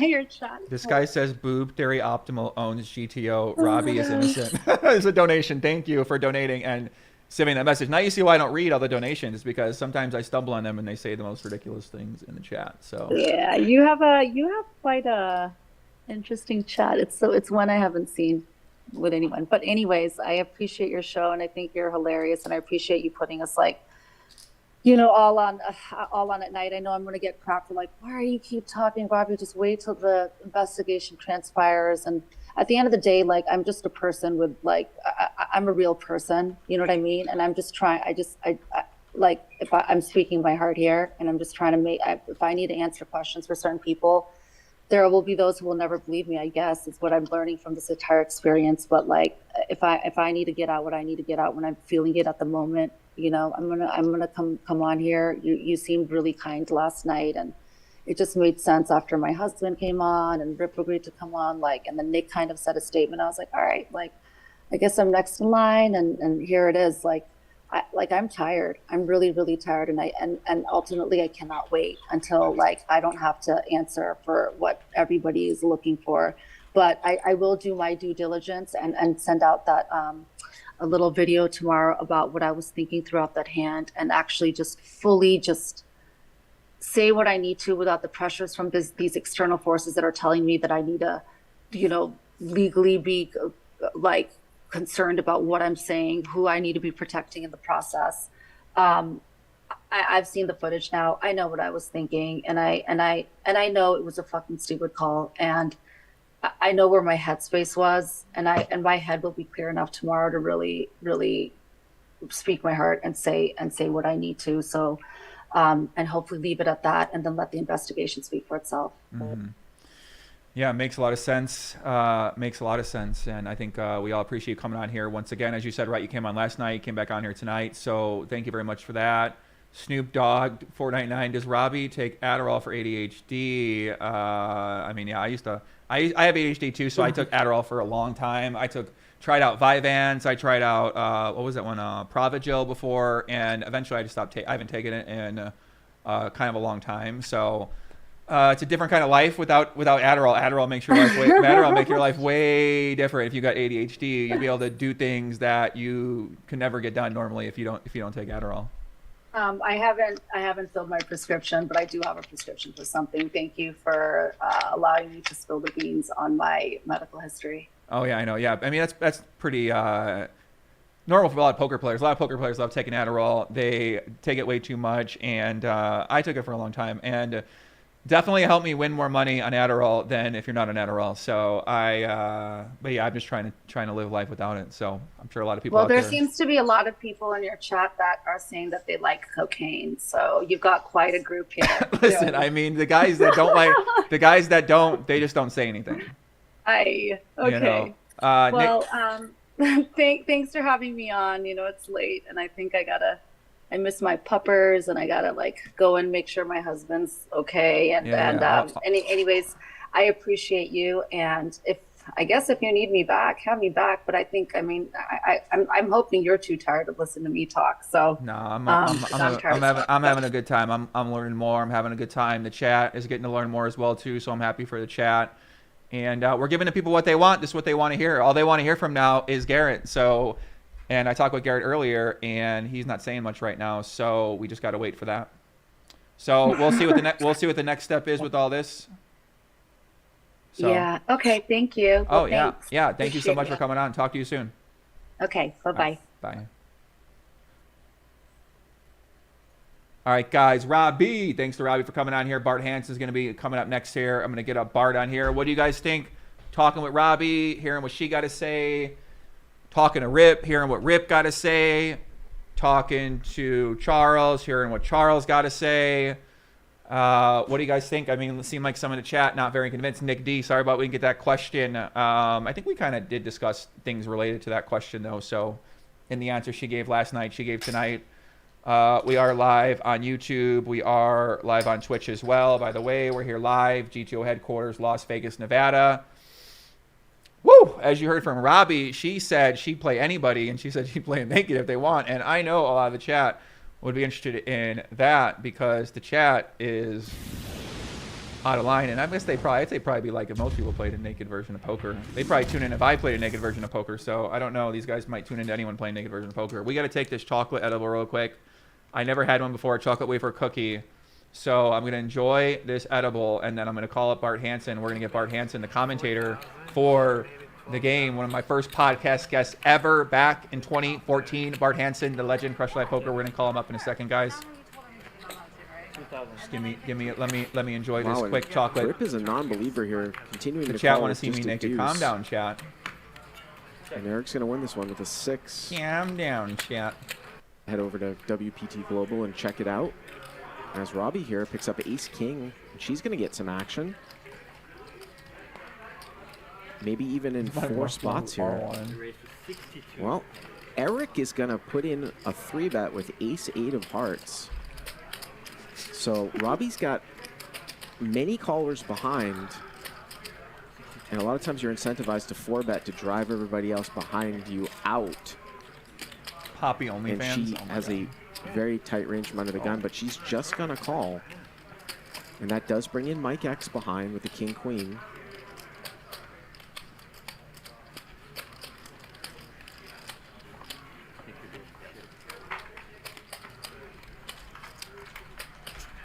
And the action here is on Rip, who called with Jack-10 off initially. Yeah, I did. Robbi versus Melissa. Uh-oh.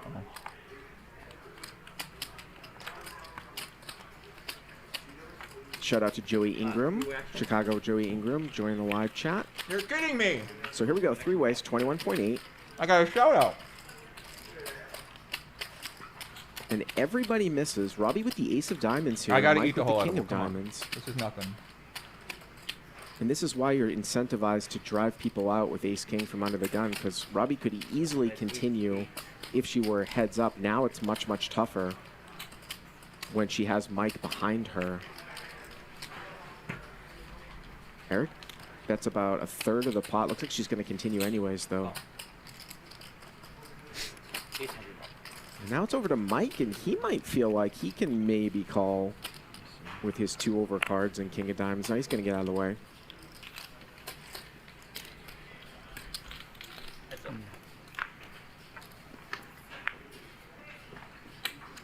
Turn is a deuce, so both players now with a gutter wheel draw. Not a great barrel card here for Eric, but he is going to continue. And he's going to bet 20,000. So 2/3 here on the turn.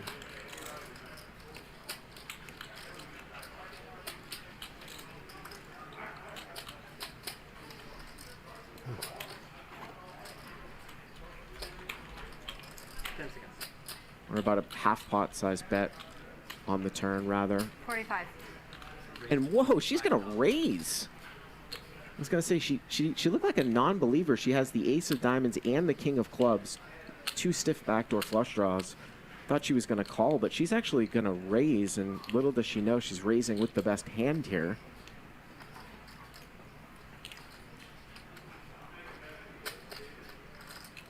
So 20,000, but it's a small raise. It's kind of like a click up. 20 to 45, and you wonder, is it possible that Eric might be sensing something here? They're throwing a time chip. See our 5K chips.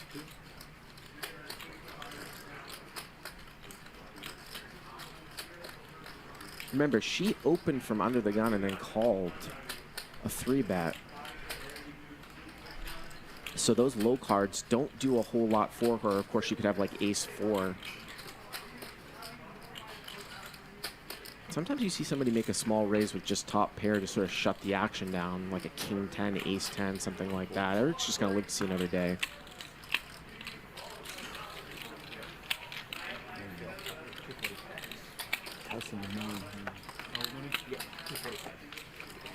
And Eric hasn't brought out the banter yet. What's that? We're sharing the toys in the sandbox again, or what? Fucked up.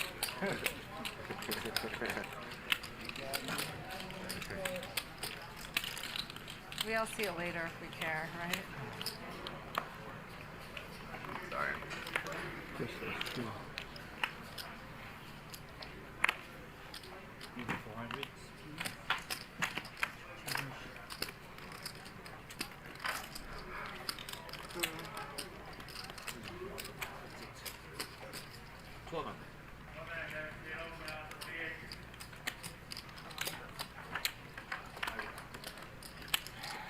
How'd you end up yesterday? You play yesterday? Yes. How'd you end up? Let's go. How'd you do? Not good, not bad. Same, even.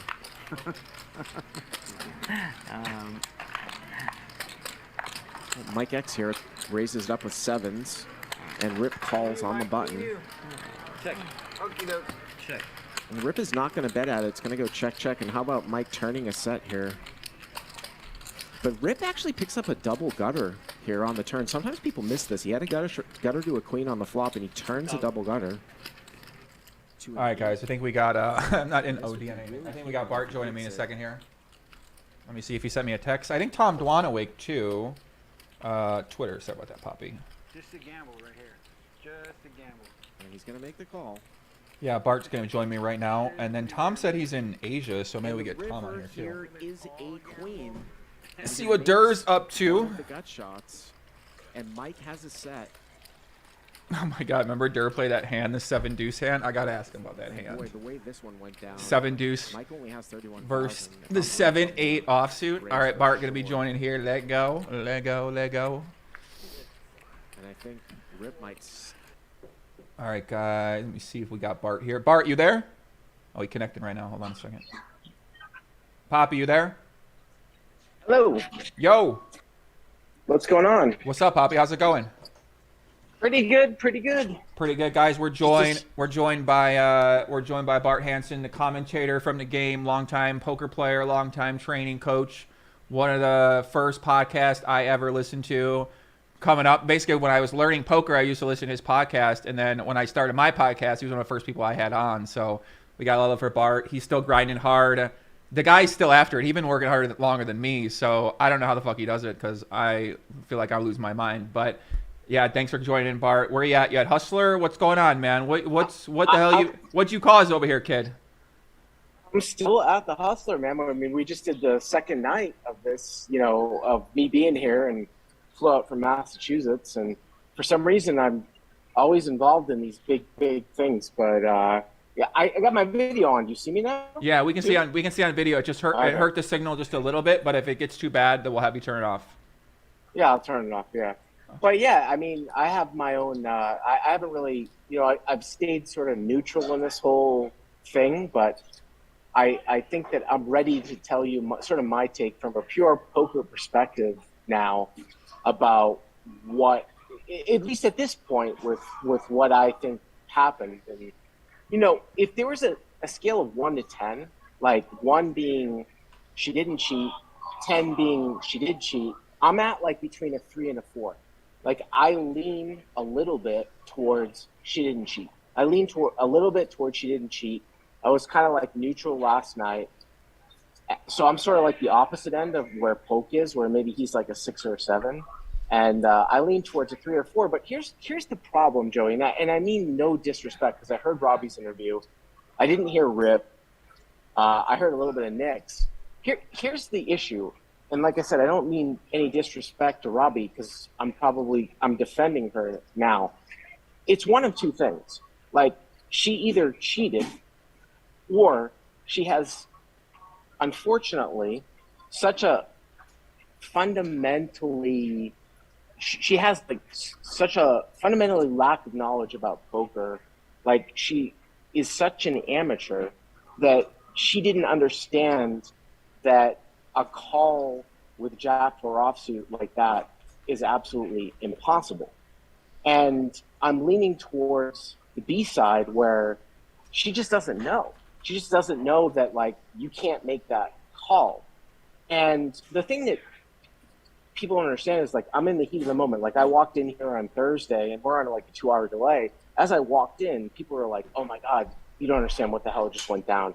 Like, there's some shit that went down. I didn't really have any of the details of it. And they're like, Garrett walked off. I'm like, what? Garrett walked off? Yeah, something went down where somebody thought that they were cheated. So I kind of knew going in that there was going to be an incident. So I saw the hand with Jack for offsuit, and I gave my real-time reaction, which was basically, what? Like, she called here? Like, I thought initially that there was a hand misread, because we've seen that before on like live streams. Like, there's no possible way that she can call here with Jack for offsuit. I just figured, oh, okay, well, the card reader like made like a misread or something like that. But that's why I kept saying on the stream, like, I want to see what she turns over. And then she turned over the Jack 4, and then obviously I saw Garrett's reaction. And I'm a professional poker player too, and I would have had the same reaction that he did, which is like, what is going on here? Like, the fact that she called there means like something went on. Like, this hand is not straight. Like, it's an impossible call. And I think that that's the difference between people that even have like a little bit of poker knowledge versus like the general public that has no poker knowledge, or someone who's like a low stakes player that keeps saying, well, she just called. Like, Garrett's a poor sport. Like, she just called. She thought he was bluffing. She just called. No, you can't call with Jack 4. There is no reasoning behind that. With that being said, though, you have to have a little bit of poker knowledge to know that you can't call with Jack 4 because you lose to a bunch of bluffs. And I am leaning towards the direction of that she doesn't have that little bit of knowledge, and I mean this by no disrespect, that she can't call with Jack 4. So I'm leaning towards the side that she just doesn't, she has very, very little bit of knowledge about poker.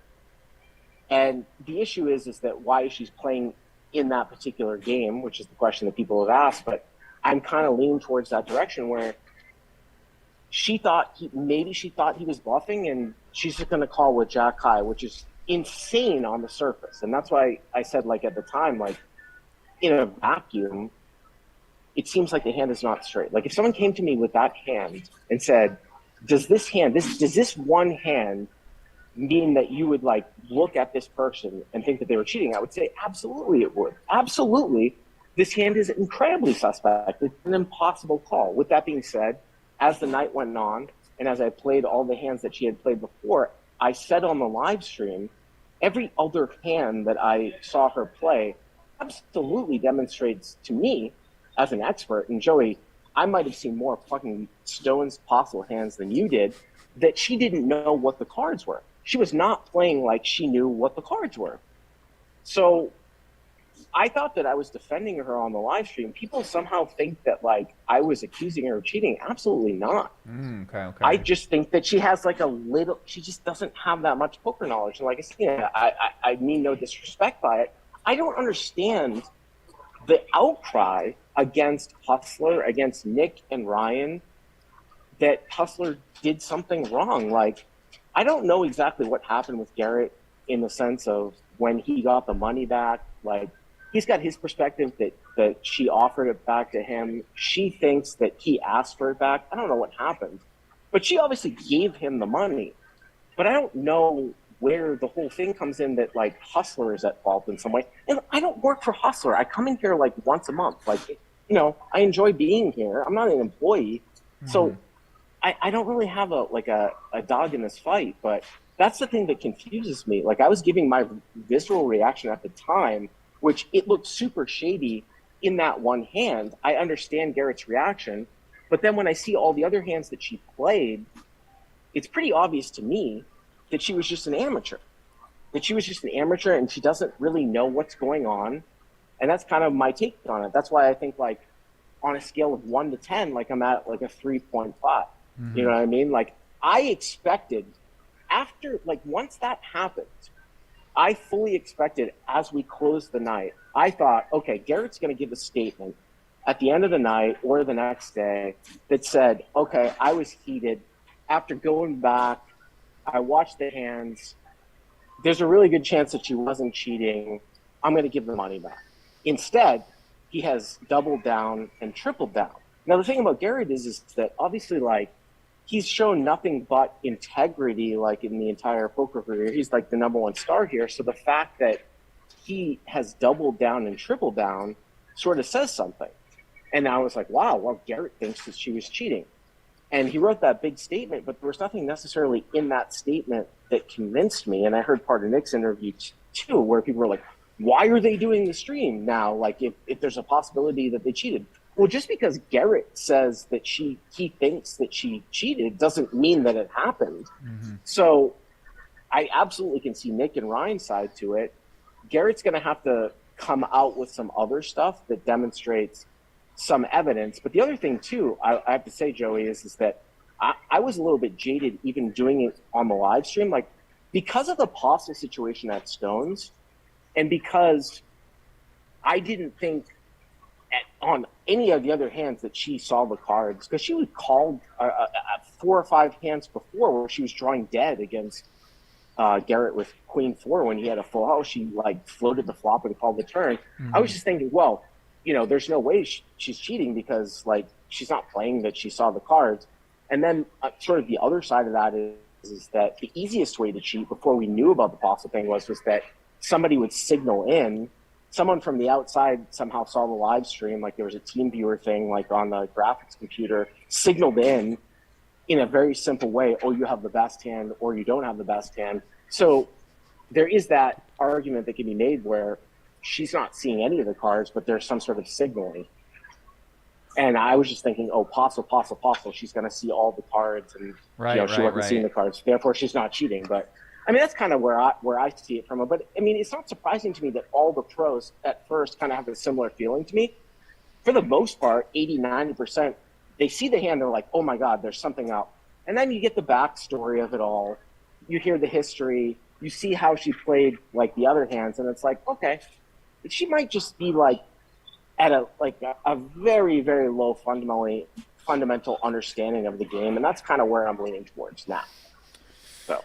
Yeah, well, thanks, Bart. Once again, guys, we're joined by Bart Hanson right now. He was commentating on the game, the infamous game, and he was definitely getting a lot of shit in the live stream because of some of the comments he was making. So I'm happy to hear him clarify his stance. I mean, Bart been in the industry a long time. He was one of the main guys doing a lot of the possible stuff as well too. So it seems pretty surreal for you to be the one commentating when a moment like that happens, especially after what happened with all the Stone stuff that you went through and are still going through.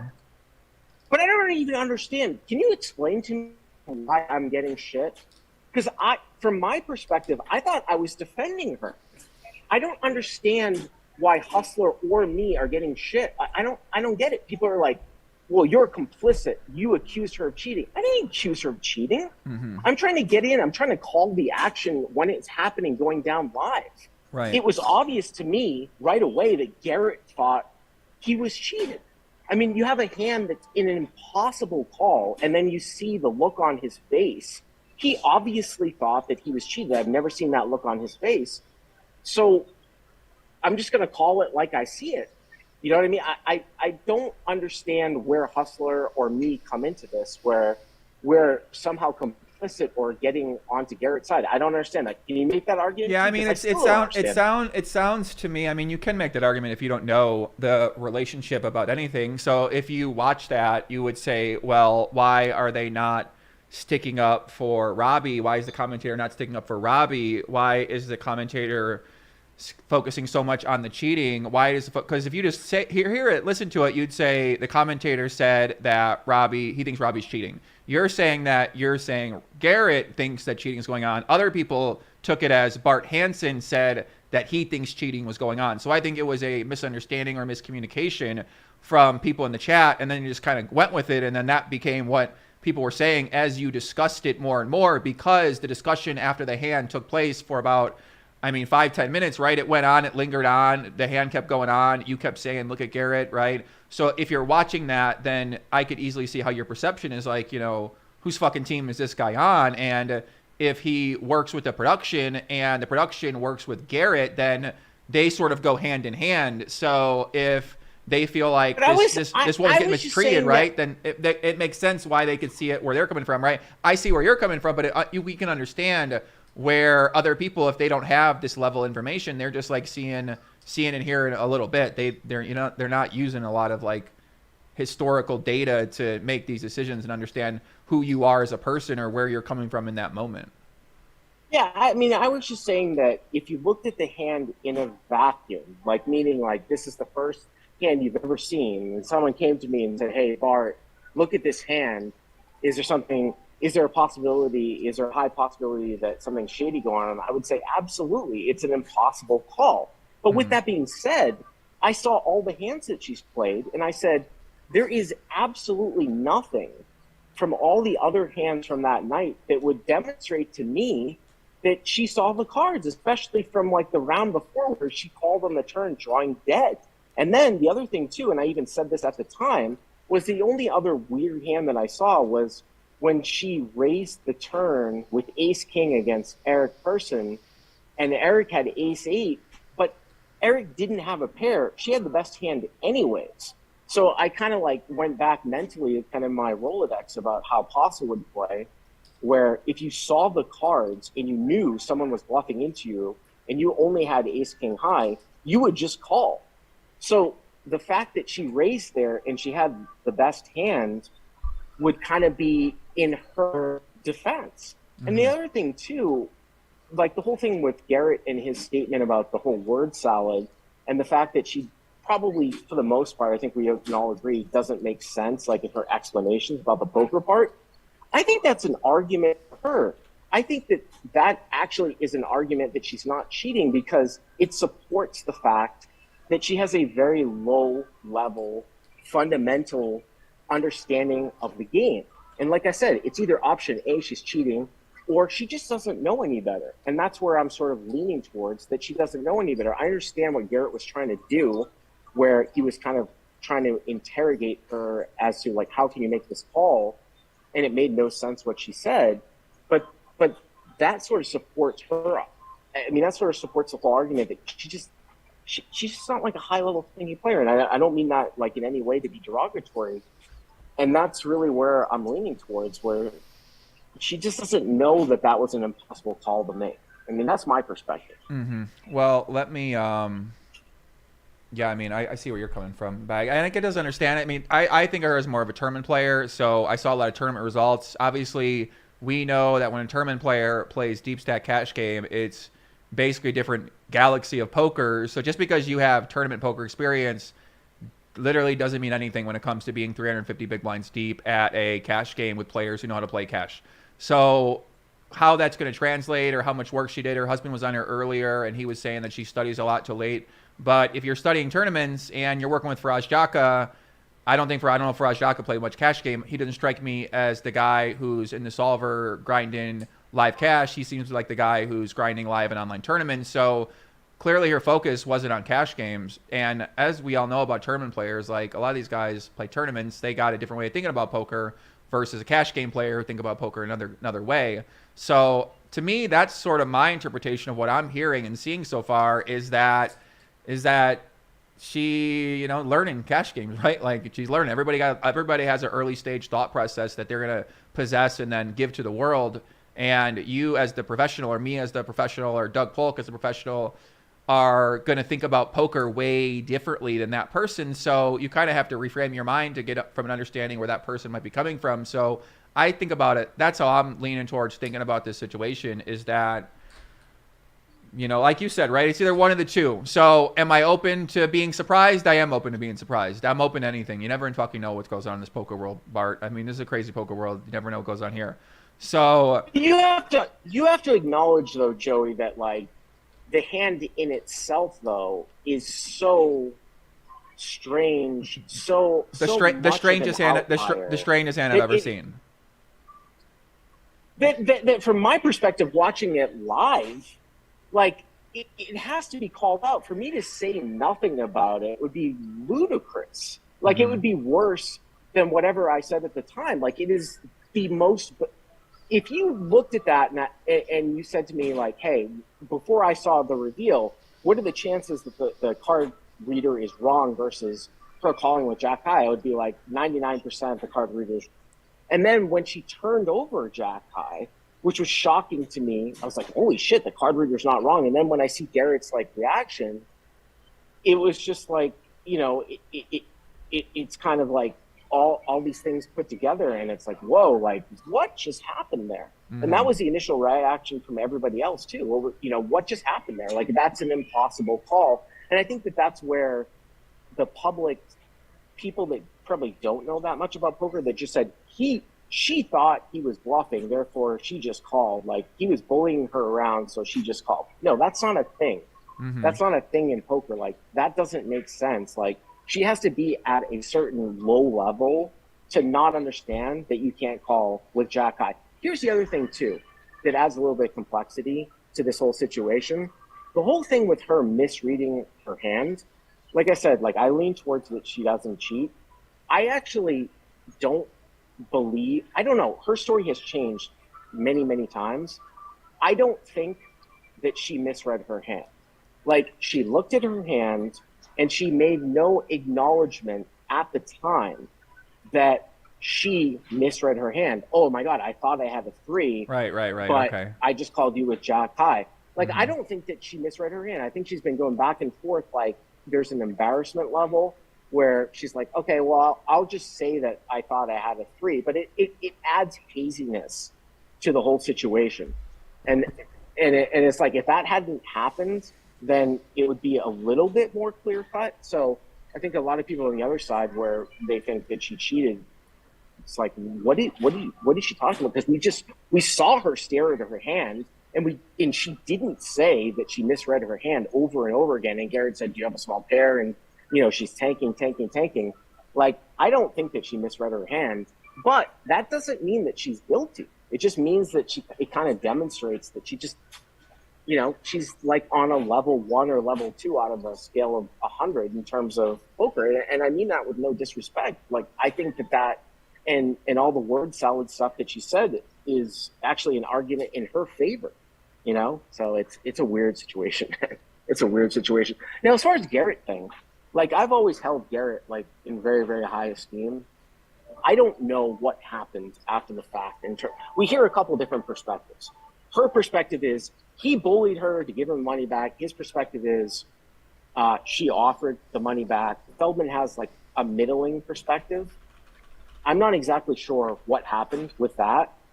I would just say that from Garrett's perspective, he's like, he 100% thought at the time that he was cheated, and he probably thinks, this is the only chance that I'm going to have to get my money, and I'll just take it now because I can always give it back. But if I don't take it and then they find out she's cheating, I'll never get it back. That's that perspective. Right. And then, from the other, and then from the other perspective, it's just like the whole situation is kind of like flabbergasting. Like, his statement doesn't really prove anything to me. Like I said, I thought that he was going to say that he was heated and he would give the money back. And then he wrote this long, drawn-out statement. But, it was obviously well thought out, but it doesn't necessarily prove that she's cheating. He has to come out with some more evidence that she's cheating. Absolutely. And that she wasn't just like a beginning player to really keep that money. So, but the fact that he is so high level, it's like a parallel to this whole chess situation. Like, he's like Magnus Carlsen. Like, he's like the top live player in the world. Whatever he says is going to be held in high esteem. The fact that he thinks 100% that she is cheating even influences my decision, in the fact that, like, for Garrett to come out and say that means a lot. Right. But at the same time, he hasn't really come. There isn't that much evidence. I don't understand how he thinks she's 100% cheating unless we see something else. That's my perspective. Right. Yeah, I can understand what you're saying, and I guess that's what we got to look forward to, Bart. We got to look forward to that from Garrett in terms of what he does next. We got that to look forward to from Hustler in terms of what the search ends up showing. Nick Vertucci came on tonight, talked about very intense search, do his due diligence, 2 to 4 weeks, 4 to 6 weeks. We don't know how long it's going to take. So it seems like those next steps are what Garrett is going to do next. Will he pay the money back? Does he have more information that will be able to be some sort of, right? I don't know, like, what even happens. Let's say that by the way, people said Faraz Jaka wants to come on the show. He said he can come on in 15 minutes. I do want to talk for Bart a little bit more. Maybe we can wrap it up here in a second, and I'll get Faraz to hear his thoughts, or I can get him on tomorrow as well. So I guess it seems like in this situation that it really is just going to depend on if Hustler finds anything and not, and then they got to come out with a statement that says they didn't or they did. And to me, that really seems like the one thing to worry about from Hustler. And then with Garrett, it's just if he's going to pay the money back or not, or does he have more proof, or does he have a better argument? You know what I mean? He can give a better argument, but is anyone really going to get their mind changed from a deeper, detailed argument versus like, no, we want to see the fucking device. We want to see the actual thing that happened. I don't think that Garrett is going to be able to produce something like that. I think that only that can come from Hustler, if from anybody. Yeah, I mean, it's weird because she gave him the money, right? Like, I don't feel like, I don't think anyone's saying that like he physically intimidated her to give her the money. Like, she inevitably gave him the money. Now, whether in her own mind she felt bullied or not, that's one thing. But I think from Ryan Feldman's perspective is like he wants to stay out of any of these financial transactions. So they're in Nick and Ryan are in a very, very weird spot where it's like, I mean, people that are saying the Hustler Casino has a responsibility for Garrett to give the money back to Robbi. The Hustler doesn't have anything to do with it. Now, obviously, if they find nothing, they can make a decision or not whether they want Garrett to come back. They can tell him, hey, like, we think you need to give the money back, but we're not going to have you on the show anymore. I mean, they can make that decision. We'll see. But I think that we definitely need to wait and sort of see how things pan out. But like, what is your feeling? Like, so I said like I'm a 3.5, Joey. Like, what's your feeling on a 1 to 10 right now? Man, the thing is, I've been talking with all people that are on their side, so it's very easy for me to be my opinion to be swayed to the direction of the Robbi side argument, which is that nothing happened, nothing went down here, and the other side is that somebody hacked into the RFID system who either works with Hustler Casino Live or works with Hustler Casino.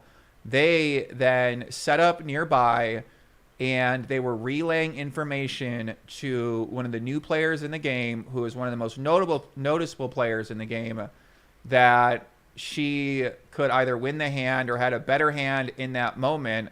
And the spot that they picked was the Jack 4 hand that we just saw. So it's sort of those two arguments. One of those two arguments seems to be the argument that is going to be true here.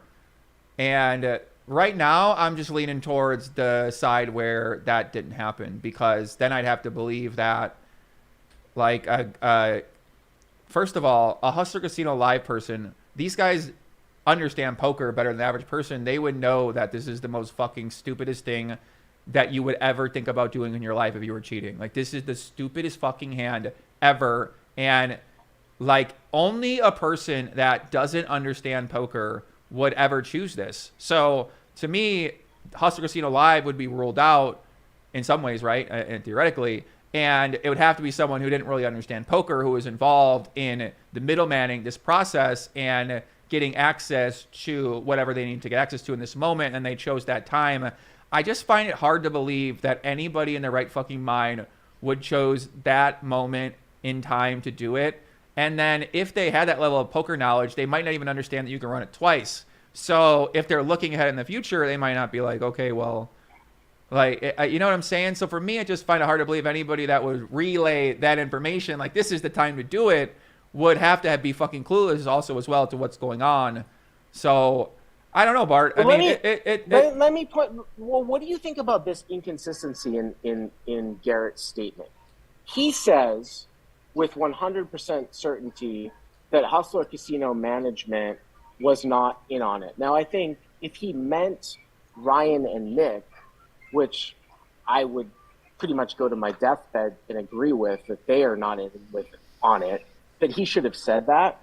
But at the same time, when he says that, and then he has 100% certainty that there was cheating, isn't there some sort of inconsistency there? How does he know? You know what I'm saying? How does he know that all the people that work for Hustler aren't in on it? Like, how do you say that the management or whoever from Hustler aren't in on it, but he also knows there's cheating? Like, that was something that kind of disturbed me about the statement a little bit. Yeah, I mean, I think you know, I'm not judging the words that harshly in that regard with Garrett. I mean, I couldn't imagine. This guy looked like he fucking saw someone die in front of him. So he's out of his mind in that moment. He fired up. But this was after the fact. After he wrote 6 pages. This is not. He didn't say that after. Well, he got to have more. He got to know more then, right? He's got to know more. He's got to have a very detailed theory about what happened then, I would assume. Well, I mean, we're all waiting then for that. That's what I think you and I are on the same page then. We're all waiting for what he has, because then he sent out a tweet. I was in the booth today, and it's just sort of more, you know, blah, blah, blah. The tweet that he had, like I said, like I hold him in pretty high esteem. Like I hold him like he's, you know, a guy that has very, very high integrity. But from what I have seen, I'm not seeing that. Like, I don't see enough for him to come out so steadfast and be like, it's 100% this. Right. I think it's more of, yeah, like you've got a player in here that just doesn't really know what's going on. Like, the hand itself looked very, very, very suspect at the time, but then you sort of, you know, you take a step back, and that's where I think a lot of the professionals were, where they're like, at the time, oh my God, like she's cheating. And then you take a step back and you look at everything, and then it sort of goes towards that like less than 30% side where she's not, you know, I mean, Yeah. and that's kind of where I stand. So. Yeah, Poppy, dicey spot here. I think Faraz Jaka might call him up here. Let me see if he still wants to come on. I guess what else are you? Oh, wait a minute. So let me ask you something. So Yeah. if you're going to have Faraz Jaka on here, because this is a question that I've seen around public where, so if Faraz Jaka gave her training, and that's the whole thing where he's going to come on, how does Faraz Jaka, I don't really know Faraz, but how does somebody who's obviously paying for training, how does someone not know that they can't call with Jack 4 in that spot? Because my case in defending her is that she has very, very little poker knowledge. And the case against her would be if she's paying for training, how can Faraz Jaka defend that split? And that's what I would hope that you would ask him. Right. Well, I definitely will ask him. Let me see if we get him on. Let me see if he's going to come on here. Sure. Okay, let me get him a Zoom here. But yeah, Bart, do we have anything else for right now to discuss? I mean, I feel like let's do a deeper dive into this subject when we got some more time to talk, and you know, let's let some things develop here with Garrett as well, and then let's do a deeper talk about this coming up here in the future, because you know, definitely want to get more insight from you. Absolutely. No, absolutely. I appreciate having me on, Joey. Yeah, always, Poppy. Appreciate all the kind words as always. Guys, give Bart a big shout out in the chat. Tell him thank you for coming on. Bart Hanson, thanks very much. We'll talk to you soon. If you guys want to follow Bart, he's on Twitter at Bart Hanson. He's sharing his thoughts on there. He's got content, Crush Live Poker on YouTube as well. So make sure you guys check that out. Support our guy, Bart Hanson. And that's it. Bart, talk to you soon, man. All right, man. Thanks a lot. All right, later, Poppy. All right, bye-bye. Cool. Shout out to Bart Hanson for coming on. Give him a big shout out, guys. Thanks a lot to Bart. We love Bart Hanson. Shout out to Bart, man. He's yeah, I've loved his content for a long time. Anyone that helped you learn poker, you always got a lot of love for. So his podcast before used to be the thing I listened to every day. 2+2 podcast, Bart Hanson podcast. Any new episode, I was always fired up to get on to listen to that. All right, we're gonna get Faraz Jaka from Jaka Coaching on here. Let me see. Poker Llama. What's up, guys? Thank you guys still tuning in. We still got a lot of people watching right now. Let me get Faraz the link here for the Zoom. Hope you guys are enjoying the show. Hope you guys are enjoying the action tonight. Very nice call-ins today. We're hearing a lot of interesting opinions from a lot of people. We had Nick Vertucci on earlier. We had Robbi's husband, Charles Lew, on here. Shout out to Charles. We had Rip on here. Rip's the Cowboy Jacob as well. We had him on here. Shout out to Rip. We had Robbi come on here as well. We got Landon. Landon said he want to come on. Shout out to Landon. I'm gonna get Landon on next here. Sean Deeb, I think he's still awake. He wants to come on too. So maybe we get both those guys on together here. And yeah, so right now we got Faraz coming on. Sent Twitter DM. Doing God's work. Appreciate your brother. Shout out to my guy Dave Tuckman in the chat. What's up, Tuck? One of the best commentators. I love this guy. He been working hard on Hustler. He been grinding hard, doing a great job. Shout out to Dave Tuckman. We got a lot of love for Tuck. He's doing some WSOP commentary right now as well too. So someone said, am I going all night? I mean, I woke up at 7. My girlfriend called me. Hold on a second. Let me talk to my girlfriend. Hello? Hey, baby. Hey, hello. How are you? Hey, where's your face? My face is right here. I'm on live stream right now. Let's say hi to everyone. Hello everybody. Hello. It's very dark. I don't know where my face is at. I'm sorry. I don't have it on here. Okay, I'm going home now, okay? You're gonna what? I'm going home right now with Mika and Tom. Okay. How blacked out are you on a scale of 1 to 10? So how blacked out the scale What's our blackout level right now? I'm actually like a 2 out of 10. 2 out of 10? I don't believe it. You sound way. No. I know you. You sound way. Okay. No. Okay. Baby, just tell me when you come on and say hi to Tom and Mika. Okay. Hi, Mika. Who else is there? Mika and who else? Hello. Yeah, I'm live. I'm live right now. I got a lot of people watching, so we've been doing call-ins. We're discussing the biggest story of the year in poker right now, so we're taking call-ins from all parties involved. How many people watching right now on the stream? We got 3,800 on YouTube, or 3,700 on YouTube, and then 600 on Twitch, or 500 on Twitch, something like that.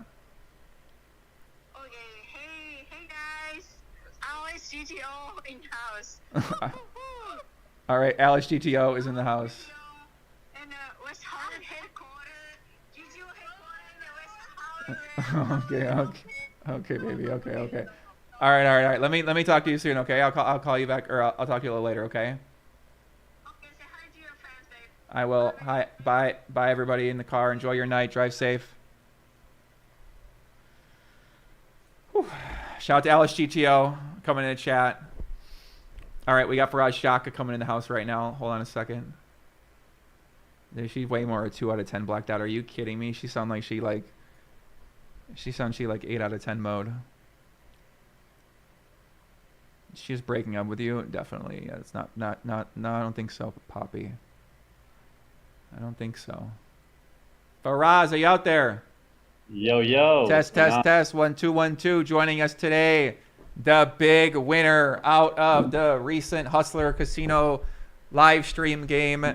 He is the infamous Faraz Jaka of Jaka Coaching, the most famous water bottle in the entire world. As you can see on the screen right now, the most famous, and he's drinking a green juice. He's disrespecting his own fucking water bottle like that. But it's all good. We got Faraz in the house. Faraz, what's happening, Poppy? How's it going? Where are you at right now? Where are you joining us from? I'm in Panama City. Panama City. How's it going? What are you up to down there? I'm just I wanted to go somewhere to lock myself in a cave and be really productive. So I love it. How's it going? I was in Europe and the time zone was shitty to play some of these big tournaments that were coming up, the W Coops and whatnot. So literally just went online and found where I could find the best Airbnb and flew over here. Sounds like fun. So, yeah, just been spending the month here and then heading back to the States in a couple of days now. So you're grinding poker, you're grinding the training site, and probably working pretty full time, I'm imagining. Yeah, we're probably 60% grind the training site, 40% playing poker. But now that the series is over, it's probably going to be more like 80-20. Yeah, it makes sense. I mean, a lot of responsibility with the training site, with coaching people, with putting out new content, finding new coaches, staying relevant to what's going on. You want to stay at a certain kind of level of a poker player yourself as well too. So finding that balance between running your operation and your business, and then also staying sharp with what the hell's going on with poker. And it was really what you're making your name off of. Year 1 and 2 of a new business is, you're wearing a lot of hats, you're doing a lot of different jobs that you eventually want to delegate. You got to do it all yourself. So I'm definitely in hardcore crazy grind mode right now. Yeah, I feel that. I'm kind of in that same way too. Just really grinding a lot of poker, studying a lot of poker too, and playing a lot of poker. And now this thing pops up here, and people are trying to figure out what the fuck is going on. And Faraz Jaka, you found yourself in the middle of the situation due to this water bottle that some people suspected is also a transmission device as well too. So Faraz, it's just a patch. It's just a patch. The water bottle is not mine. The thing is I feel like you should be selling water bottles right now, because I'd buy one if you had a Faraz Jaka. Yeah, that's true. Because out of a commemorative item, I probably would buy one. So, but let's talk about your. So what's up with Robbi? So you're coaching her. I saw some photos. She was in the Jaka summer squad, summer stable, or summer coaches. It looked like. So I guess just tell people a little bit about how you know Robbi. Yeah, so she emailed me sometime before the series to get some coaching. We did, I think we did about 3 sessions back then, and then the series happened, and I saw her a bunch in tournaments. Didn't really do any sessions since then. She reached out to me after the series saying she was debating on playing on the Hustler live stream and asking me if I thought she should do it. And what I said is, I don't think you should do it yet. I said, go, if you want to do it, go grind cash games for a couple months, study it, and then let's talk about it then. I actually went and played on a big WPT 50-100 no limit game last year, or 2 years ago now, and I hadn't played cash in a long time. And what I did was I went and played 3 weeks straight at the Win and Aria, and even got a coach. and just ramped up in there and then played the game, and I felt great. So I basically just kind of, told her to do the same thing that I did.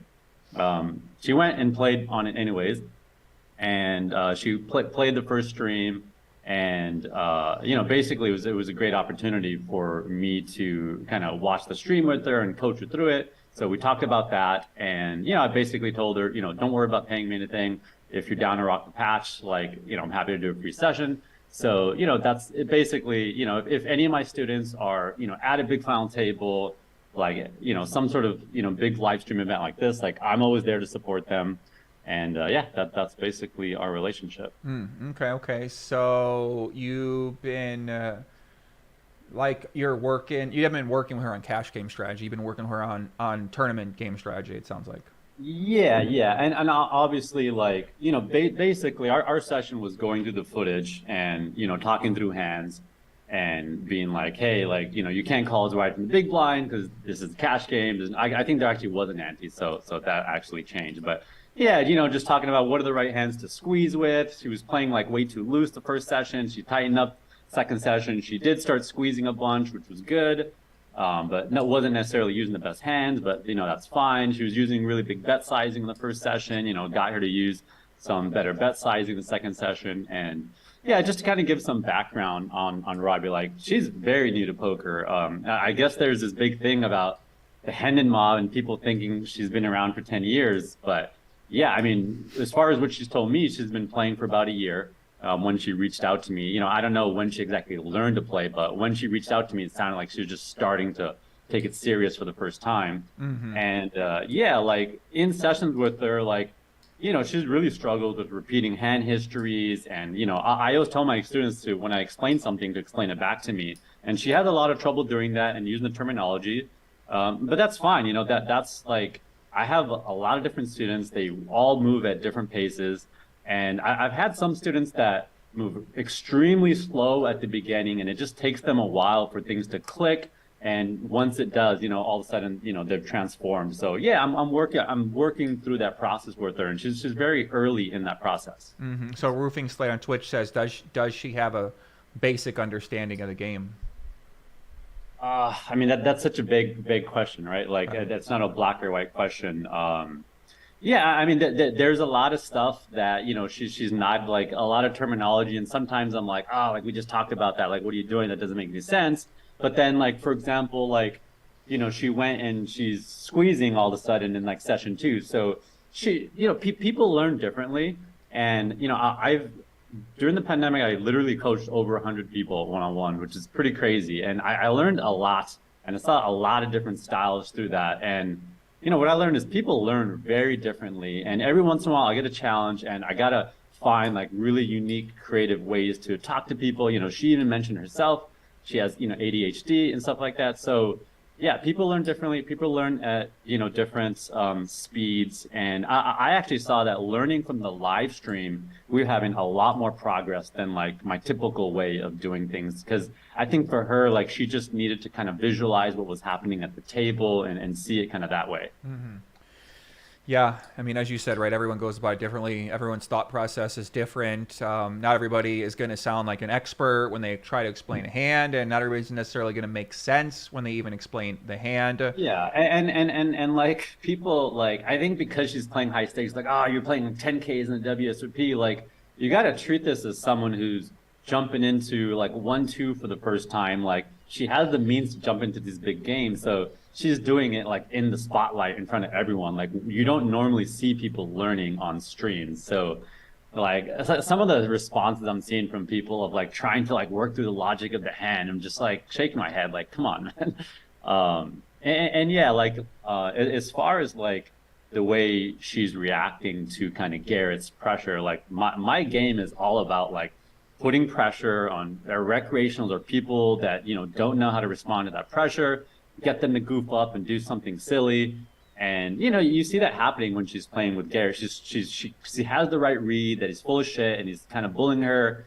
I don't mean bullying just in poker, same way I bully players, but right. And she's trying to figure out how to fight back, and she didn't do it in the best way, and that's part of the learning process. Mm-hmm. Yeah, I mean that's it's kind of the way I'm interpreting the hand as well. If you believe the side of nothing went down here, is that you have a pretty novice person, even though her husband on here said she's watching poker till 6 a.m. I mean, a lot of people watch poker at 6 a.m. Like they still don't learn. And her husband and her friend, like these aren't professional poker players, right? So they're just saying the best they know, right? They see her like studying, playing all the time, like pulling up a solver. Like I don't think she knows how to use solvers, right? Like she's mentioned it to me before. Like we don't do solver stuff together. I don't think she's ready for that. But that is what it is. There's these tools out there, and people jump in and they're using them wrong, and you gotta help them kind of unlearn some of their habits and relearn things. And yeah, I mean she's working through that process. So Bart said basically, how does someone that's working with you not know to call with Jack high in that spot? I genuinely think she thought she had Jack 3. Okay. I don't think she thinks she had Jack high.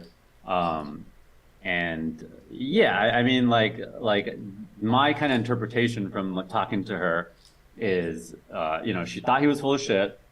So, she raises on the turn because she wants to end the hand because she thinks he's gonna fold whatever his crap is. And then all of a sudden he shoves all in, and now she's like, what the hell? Like he would never do that with a big hand. So now she thinks she's full of shit, and she has a 3. And of course the big thing is, why did she, look down at the cards, and then still not know she had a 3? So what she told me is that she just was checking the jack to see if it was a club or not. And then because she wanted to know if she was blocking, the flush draws or the straight draws. Right. And that's another thing. She doesn't fully understand how to think about blockers. That's a new term for her. She's been like trying to use it and misuse it. And, I think she said something to me like, okay, she had the jack of clubs, so then maybe he has ace high because she just knows he's full of shit, and or some other draw. Mm-hmm. And another thing she said to me was that she thought because she had the jack of clubs, that if he did have a flush draw, it's less likely to come out. So like she actually told me, she sent me a text like that's what I meant by blocking, like the jack of club blocker. Like I thought it's less likely to come. Mm-hmm. So again, she just is learning how to kind of think about these things, and like she's hearing these big terms, and it's easy to get them messed up. So damn, yeah, can you believe a hustler let her in, that let somebody like that in the game for Friday? They just that's crazy. Well, she don't even know how to play. She really don't. It sounds like she doesn't nearly know how to play much cash game. Yeah, and it's still, I mean, that's the great thing about poker. She won the. She's been playing like I don't know how many cash game sessions she's played, because we hadn't really talked much about cash, like, and yeah, I know, I think she's been playing some 10-20 at the Win. I don't know how many sessions or anything like that, but yeah, I mean, I think like instinctively, like she gets some things, and like there's certain things she's picking up and other things that she's kind of brain farting in. And yeah, I mean, I'm confident that at some point, like those things are going to click for her, but yeah, she's still working through that process. Yeah. Tough, high pressure environment to be working on that in biggest game of the year. I want to add in like, she has a tough time vocalizing kind of the strategy, but again, like just in one session, like I'm telling her to squeeze, and now she's on stream. I think she squeezed King Jack like twice in the small blind, and like took down both of those hands. Like that's awesome. Like that was great to see, right? So she is able to pick up on things and learn and execute them, like once they kind of click for her. Mm-hmm. Yeah, I mean, why do you think that? A lot of people are wondering. Like a lot of people don't understand that. The reason you can play high stakes is you just know the right people. So a lot of people are wondering, why would someone playing 10-20 get in this game? She already explained that she has a relationship with Rip. Rip is a serial entrepreneur. I mean, normally entrepreneurs, if you are successful and you're someone who actually has a bunch of money, it's a business development expense if you're going to go to the club, if you're going to spend 100K at the club, 50K at the club in Vegas. I mean, people play the stakes that are exciting to them. Like, right. I mean, that's like a ridiculous thing to even have to like answer. Like you're going to play the stakes that like get your blood boiling, or you might play the stakes because you want to interact with other like business people and people on your level that have similar like wealth statuses as yourself. And then you get guys like Bill Gates that they're like, oh, I want to play 2-5 because I want to play like where my skill level is at, and they're thinking about it like that, right? So you get both types of players. Mm-hmm. Yeah, I mean, that's what people just don't understand. They don't understand why would a guy stake somebody in the game who doesn't know how to play the game. I mean, that happens all the time. So very normal, because also from her backer's perspective, right? Like he puts her in a couple games. She got a bunch of min cashes during the series, and then she played some cash and she's winning, right? So from his perspective, like, all right, I keep putting her in and she's winning, right? So okay, whatever you want to play, like let's go, let's do it. And of course, like he's not like, I don't think he's like super serious about making sure like it's a profitable staking thing. Like I don't know that entire relationship, so I don't want to speak on that. Yeah, I mean, sometimes you just put people in games like to hang out with them, to be friends with them, to be in their network. Maybe you want to do business with them in the future. So there's a lot of reasons. I mean, that's just three. There's a lot of reasons why things like that would happen. That I don't. I mean, a lot of people out there, they don't know these things because they're not really. I know like some mid-stake pros that are like not very good at poker, and they're staked by some wealthy person, and just because they like them. Like, and like I've even talked to their backer and they don't even think they're that good, but they're just like, they really like them and they like want to help them out. Like there's all sorts of reasons why people might be staking people. Yeah, that happens all the time. I mean, that's pretty common. And obviously like, hey, like I cannot say there's no cheating going on. Like I can't prove that, right? Like that's up to, I just tweeted this too. Like that's up to the investigation team to figure out. But as far as just like her play and like what she's saying based on like my experiences with her, like it's all in line. Like I expected that when she goes and plays, like there might be some goofy plays that come up. Like I 100% expected that. So for me, it's not surprising. Yeah, Seth said, didn't she say earlier tonight that she intentionally made a hero call with Jack High? Yeah, I think when she was explaining her hand earlier, she has. But it seemed like she thought she had the 3, and then But I'm really not quite clear because the stories flip back and forth a few times. Yeah, for so sure. I'm not quite clear. And she's definitely flip flop her story, and like I'm gonna let her talk about that. Like like that's for her to explain. Like why is she flip flopping her story? Like I can't speak for that, but.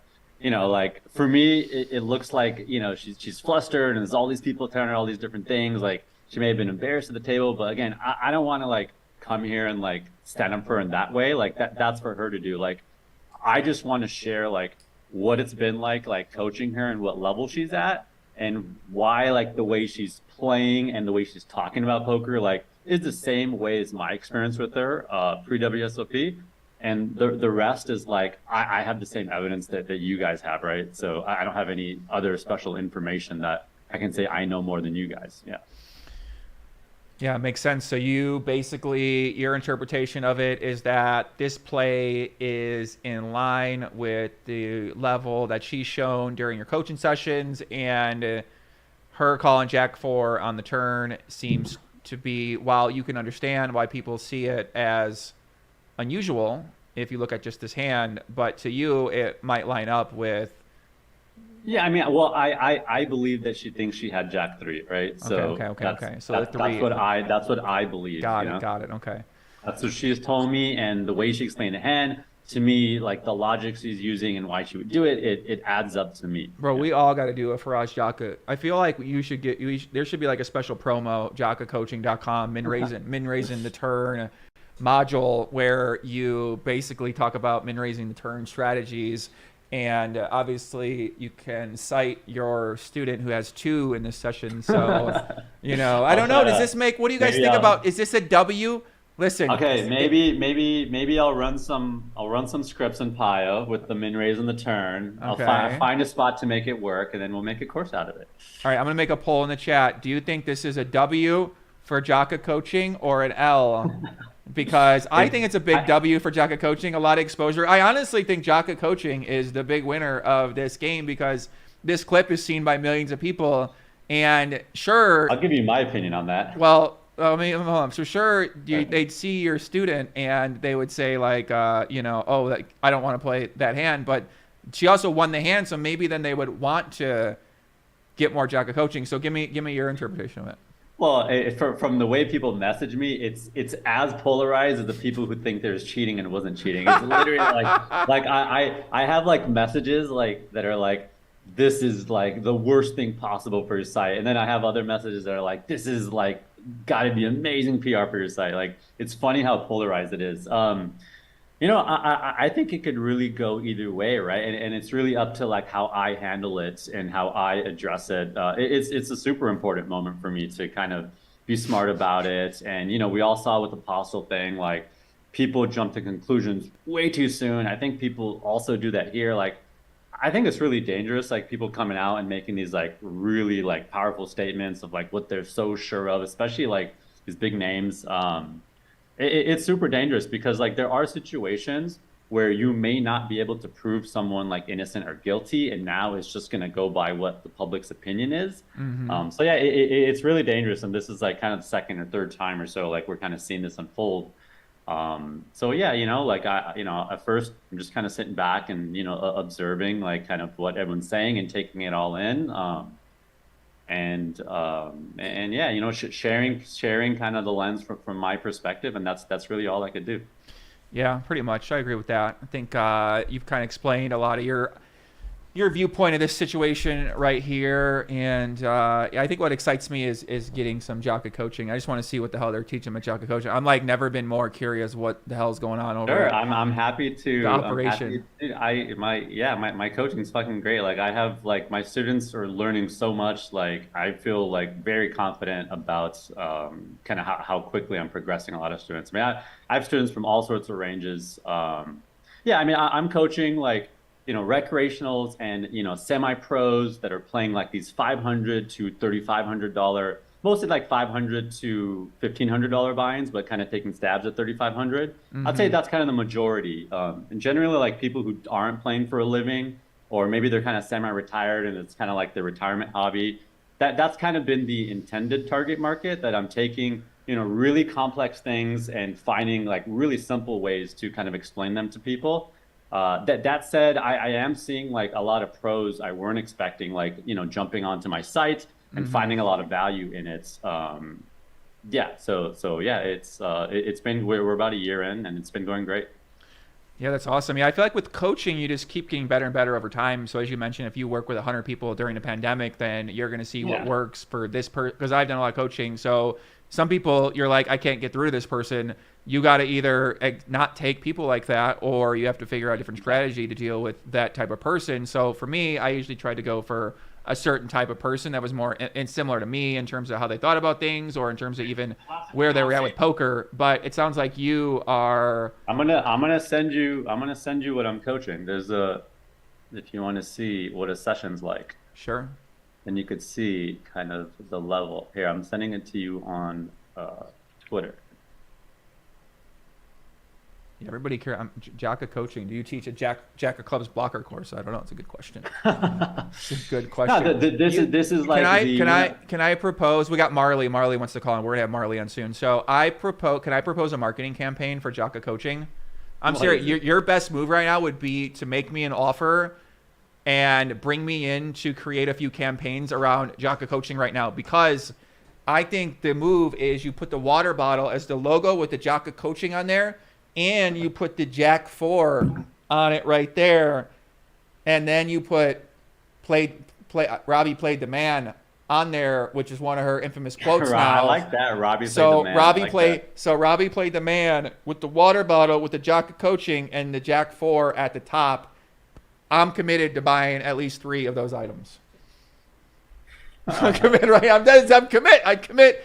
You got 3 sales right now if you print this item, okay?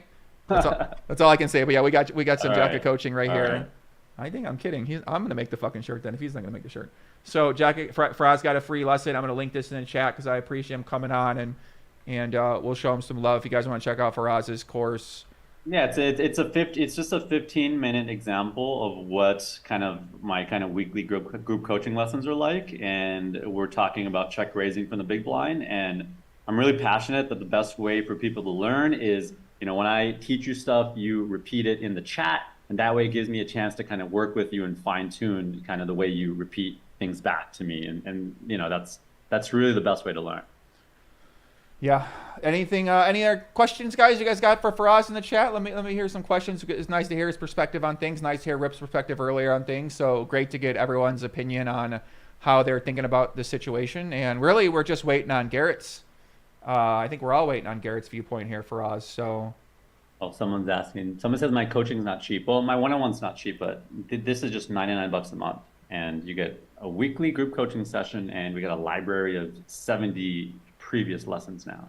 Yeah, I think any training site, most training sites are really underpriced because the value that you're going to get from this content, if you actually apply it and utilize it, that is going to be infinitely more than you're going to spend on most coaching. So if you're spending $1,200 a year on coaching, like if you can't make back $1,200, then you don't know what the fuck you're doing. So well, actually, what I actually did was bunch of my one-on-one students, they were coming and doing like weekly or like monthly sessions with me. And once I launched the training sites, now we just do like a quarterly lesson. It's just kind of a check-in. And then I'm like, all right, these are your leaks. Like, don't waste your money on these one-on-one sessions. Like, just go watch these videos. So it's become like much more cost efficient for them and time efficient for me, which is a great win-win for everyone. Yeah, I mean, it's easier. You can't scale your business doing one-on-one coaching sessions, or even, the way that you scale that is you put out content like that of a library where people can come in, they can consume it, they can work on a course, work on a section with you together. You can work through that with some sort of process or system for getting better. I mean, that's basically how this thing was born. I filled up my one-on-one calendar, and then I was like, okay, like I could raise my rates, but it's kind of getting to the point where like I don't feel like comfortable raising them that much higher because I want to make sure like they're plus EV for people. So that's why I was like, okay, let me start doing this group thing. And, obviously that's like the way to scale it now. Right. Yeah. Yeah. I mean, then from there, it's just selling more product or bringing on more people. Like kind of like what Doug's doing, right? Doug brings on coaches. They make a course.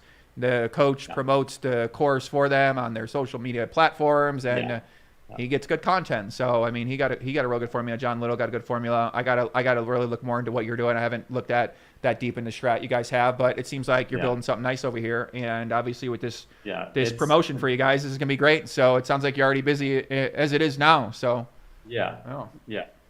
All right, guys. Let's wrap it up. We're gonna call up Marle here in a little bit. Faraz, we'll check back with you soon. We appreciate you coming on very much, guys. Peace out, everyone. See you later. See you soon, Faraz. All right, guys, give a big shout out to Faraz Jaka, the infamous coach of Robbi, for coming on here, sort of explain his viewpoint. So as I understood, his viewpoint is that this is pretty much in line with the way that Robbi thinks about poker, talks about poker, right? Bart Hanson said, is this what her skill level is? And Faraz said, yeah, I've been working with her, and that's in line with what her skill level is. So, I feel like he's a pretty good source. And when he tells me that, then I mean, I got to take that input pretty seriously. So it's pretty much in line with what I've seen so far from interviews. And yeah, so thank you, Faraz, for calling up here. We got Marle going to call in here real quick. Shout out to Marle, my girlfriend. Oh my God, bro. Oh my God. I'm on stream. My girlfriend is great. She's texting me. She want to video chat. She's 3 a.m. She probably getting out of line in LA. You know how these girls are. All right, let me get Marle here in 1 second, guys. I'm going to go to the bathroom real quick. And Okay. Hi, call. I'm like chugging water, so I guess I do got to go to the bathroom. Let me send Marle a link real quick, and then we'll have her back in here. Get the great Marle's opinion. She said she needs the calling.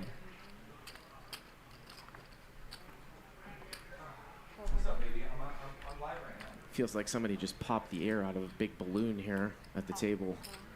Rip's gonna bet 1,200 here. Robbie's gonna call with a 9. Ruski's gonna call here with an 8.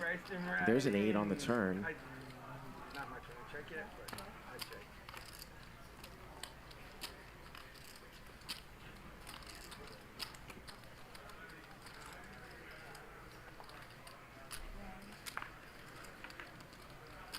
Checked around. Rivers a 6, and Ruski's got the best of it here with King 8.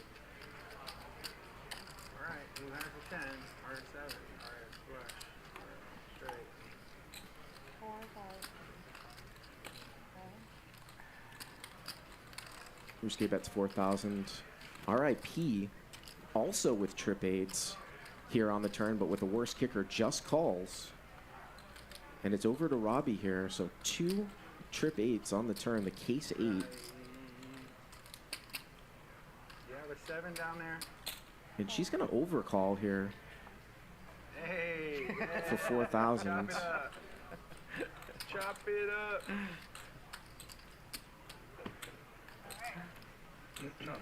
Robbi's money. You got enough of it now. And Rusuke's going to win it. I had a hand. King plays. King plays, yeah. Oh shit. I tried. He was good try. I'm confused, but it's okay. Well, there's still plenty of happy people here at the table, but I don't think Garrett is one of them because I think that Garrett thinks that something just happened to him. And I'm sure that we're going to talk about that spot for a long time. A long, long time. And again, because I'm privy to more information than Garrett was, and she didn't do anything weird before that hand. Bye.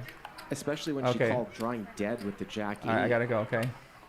There's two options: something that was up, which is what Garrett's trying to figure out, or she maybe just fundamentally get out of here. Didn't or doesn't understand that she can't call with Jack 4. Definitely not a 2 out of 10 blacked out. I'll tell you that right Because now. her explanation didn't. All right, we're gonna get Marle in her. Marle Cordero. And then it was just our great friend Marles. Hi. Marley's in the chat. Guys, joining us now. Marle Poker. She does a lot of great content on our YouTube channel, makes some poker stuff, makes a lot of humor stuff, makes skits, does a lot of stuff on Twitter. I think she's at Poker Stars right now as well, too. Yes. And she apparently has an opinion about what's going on right now. So, Marle, thank you very much for joining us. We're happy to have you on here. Yeah, thanks for having me. I just want to say off the bat that I love Faraz, and this should never taint anybody's opinion of him as a coach because he's legit a really good old school player. And look, like, this is the quintessential problem in poker is that, like, we need to, like, coddle the fish and pretend like they have a chance of winning ever in their life. But the point of the matter is like, no matter who coaches her, she's literally never going to win in her entire life. And that's not sexist. Because I would say that about a lot of men too. Because a lot of people in poker will literally never win. It doesn't matter who coaches them. The God, Jesus, the second coming could coach them. They're literally never going to win because their brain is broken. What? Okay? And it's not a sexist thing. And you know it's true. And you know it's true. And this is the fucking problem. Is like, people think like, Marley's fired up. Tell him, Marle. Am I wrong? I mean, listen, you give your opinion. Look, you could have Doug sit down with them. You could have whoever. You could have fucking, I hate Bonomo. You could have Bonomo. He's great at poker. You could have him sit down. You could have Linus sit down with him. It doesn't matter. They're so fucking brain damaged, they're never going to win at poker. And that's not a sexist thing. There are plenty of men, and this is the problem, is like, Whitney Cummings said this about female comedians. There's this pressure to put female people on a pedestal in a male-dominated industry because you want to support them, but it does us a disservice by putting people in the limelight who are fucking atrocious.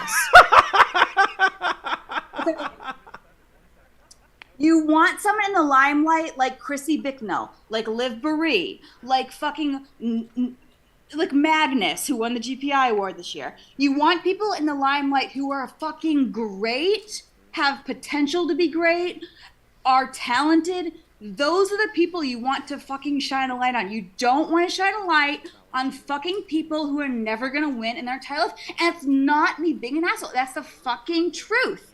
And here's the fucking problem, is that no one wants to fucking tell the truth, and they want to get on these fucking podcasts, and they want to be like, oh, I support women at poker. Bitch, you're never going to win. It doesn't, the best advice Faraz could give her is, here, I will pay you, don't play poker again. You're never going to win. Just quit now. That is a fucking big lie in poker.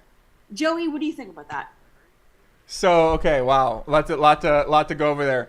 Do I think that most people will never win at poker? 100% yes. Is the big lie that you can potentially win at poker even though most people can't win at poker ever? I would 100% agree.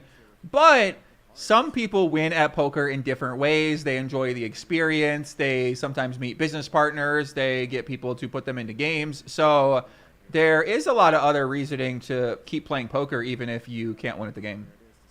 People in the chat saying I'm not good at poker. I am mediocre at poker at best. That's why I got into content, and I make most of my money through sponsorships. And I can show you my graphs year after year. I've won at poker every year, but I self-awareness wise, I'm mediocre at best. I am not a good poker player. That's why I've leveraged it with other sources of income. Right. That's why you start doing content. Now you have a sponsorship, Poker Stars. I mean, it makes sense, right? Most people aren't good at poker. Most people can't make a lot of money at poker anyway. Poker's a really hard thing to do. Don't be confused because you see certain people that have been around poker a long time. Like, think about how many people are around 15 years. I've been doing this since 2008. Go look how many people have been around since 2008. Not many people, because it is hard to win in the first place, and it's really hard to keep lasting around the industry for that long. So one way that you can diversify is to get into content, do sponsorships, and you start a vlog a long time ago. We had you on the podcast when you first started it. And basically, right, once you build up an audience, companies are going to pay you to go to their casino property. They're going to pay you to promote their online brand. And that seems to be the route you're taking, while also you're still making a lot of content that's actually doing pretty well on social media because it's pretty hilarious and unique. So I think that you have a lot of potential in that arena. So it makes a lot of sense for you to focus on being better at content and learning how to handle whatever that business is. 100%. And the problem is like, this industry is built on blowing smoke up people's asses, and it's built on convincing people that literally have no chance in the world at winning that they can win. That is what it's built on, okay? If you don't have those people, this industry crumbles, okay? Mhm. So that's what's happening, and it's not a sexist thing. Now, do I think that women are in general worse at poker than men? 100%. Why is that? Because women are more risk averse. That's not sexist. That's the fact. Women are worse at poker in general. Again, there are some fucking beasts out there. I'm not saying there aren't. But in general, they are worse at poker than men. It's because they're risk averse. And this woman clearly doesn't have this problem. She has a brain cell problem. It's not risk averse problem. It's a brain cell problem. She doesn't understand how poker works, and she probably never will, because you can just tell the way she talks about poker. She's never going to understand how the way it works. What does that mean? A brain problem? What does that mean? Like, I don't get it. The way she talks about poker. Well, she just bad. I look at it more like she's just bad. She like doesn't understand poker as well as she might understand.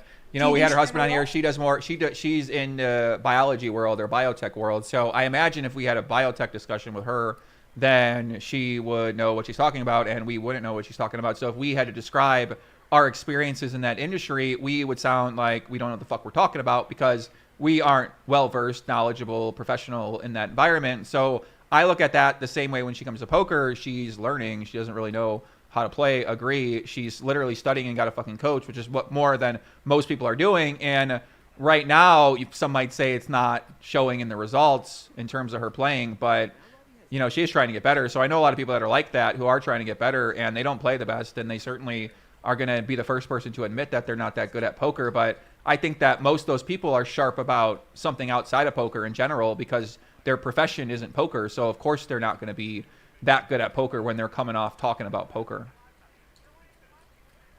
I definitely think that's the case. There's clearly a lot of businessmen who are very intelligent and successful outside of poker. A great example is, you know, Bill Perkins has made a lot of money outside of poker. Very intelligent guy.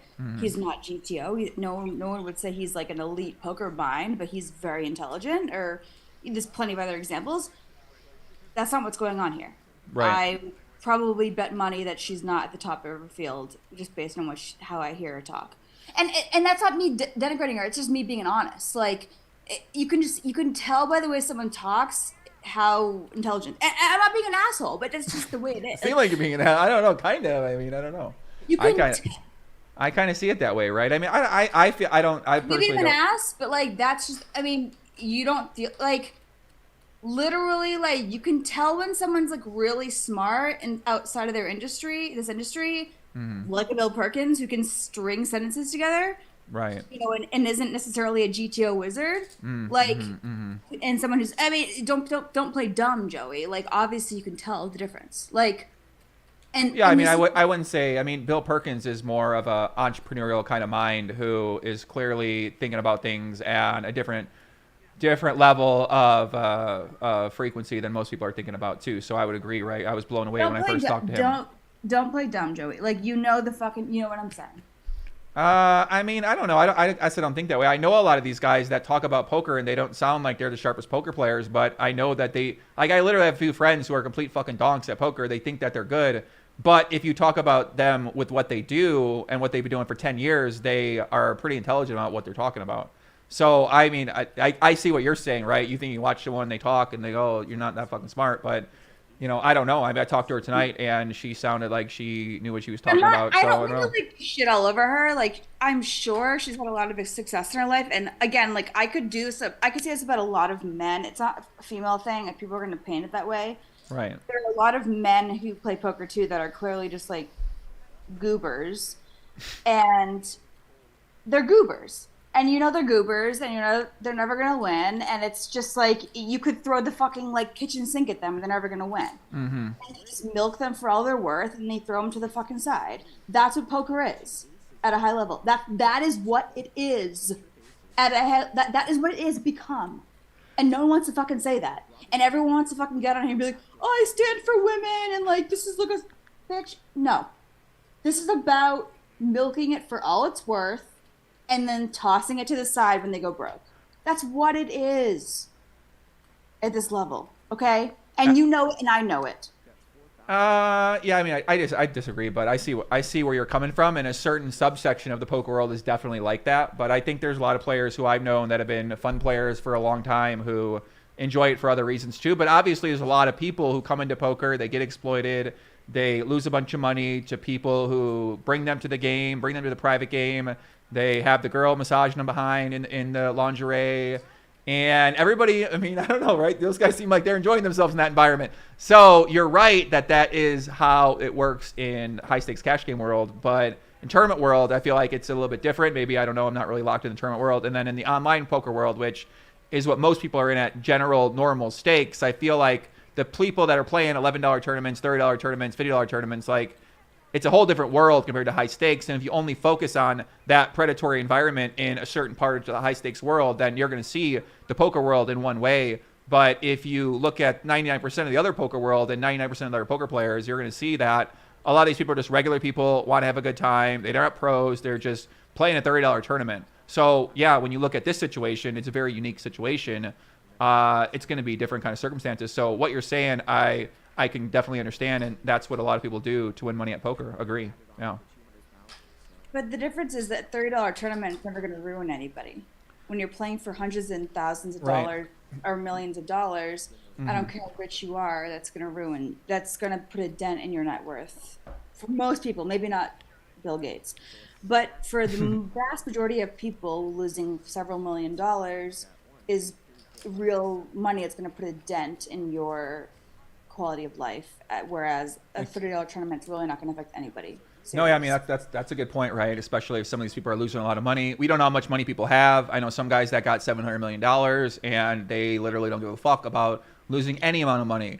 So you don't know if it's that guy. You don't know if the guy is borrowing money, if he's in debt, if he's running the hedge fund scheme kind of thing. Because a lot of people use poker table as a business expense because they want to meet certain people who are able to give them access to a network or to a source of capital. So when you go to a high-stakes poker table, you, as Rip said earlier, you meet so many interesting people. So some people use it as a business write-off where they go in there, they lose $100,000, lose $500,000, but they make up for it in their other business. And obviously not everybody's doing that. Other people are just completely being exploited and drained for all their money too. So I'd agree. You find a lot of people. There are plenty of businessmen who do it smart and aren't GTO wizards, but are smart and lose what they can, like, or even win a little bit. Like even Brandon Adams comes to mind, or like there are some businessmen who are like really smart and lose, and you can just tell they're doing it the right way. but that's not the majority of case. Like, Well, I mean, but that is what it is. I mean, you're never going to have, in any industry, in any business, you're never going to have people who do business how other people think business should be done. That's why everybody's got an opinion, and that's why so many people out there are doing things their own different ways. So I would agree, most poker players are never going to win money, and they're always going to lose money because they are never going to take the steps that they need, or find out the steps they need, or actually go through with the steps that they need to do in order to understand how to be a winning player and what that even means in the first place. So I would agree that most people are never going to fall into that category. So should they not be allowed to play poker? Should they not be promoted poker? how can you listen to Faraz go through all this shit and not think to yourself, like, this is all fucking, like, smoke and mirrors? Like, she's never gonna win. It's definitely, I mean, with her, the thing is, it don't matter, right? If she gets staked into a game, the guy give her a 50% free roll, she's not losing any money. So you're losing the investor money in that situation. So a lot of people are playing the business game, and they think that's normal. As anybody, it's like, what are we doing here? You're never gonna win. Like, it doesn't matter. This is all a fucking dance. You know what I mean? Like, you're never gonna win. Like. Yeah. Well, you guys gotta. I mean, listen, Marle, that's why we call you up. We want to get your opinion, so people can agree, they can disagree, and at the end of the day, right?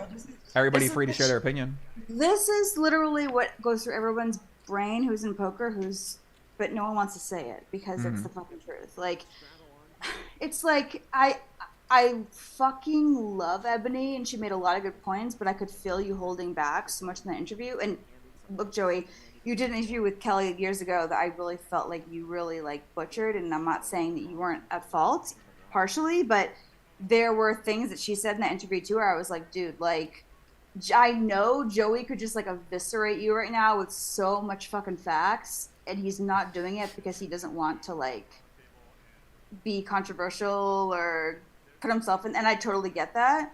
But there's just so much fucking shit in poker that people don't talk about, and I'm so fucking annoyed by it. It's just dude, don't get on your fucking high horse and act like you're holier than thou because either you know what's really going on, or you are that ignorant and just shut up anyways because you're just ignorant.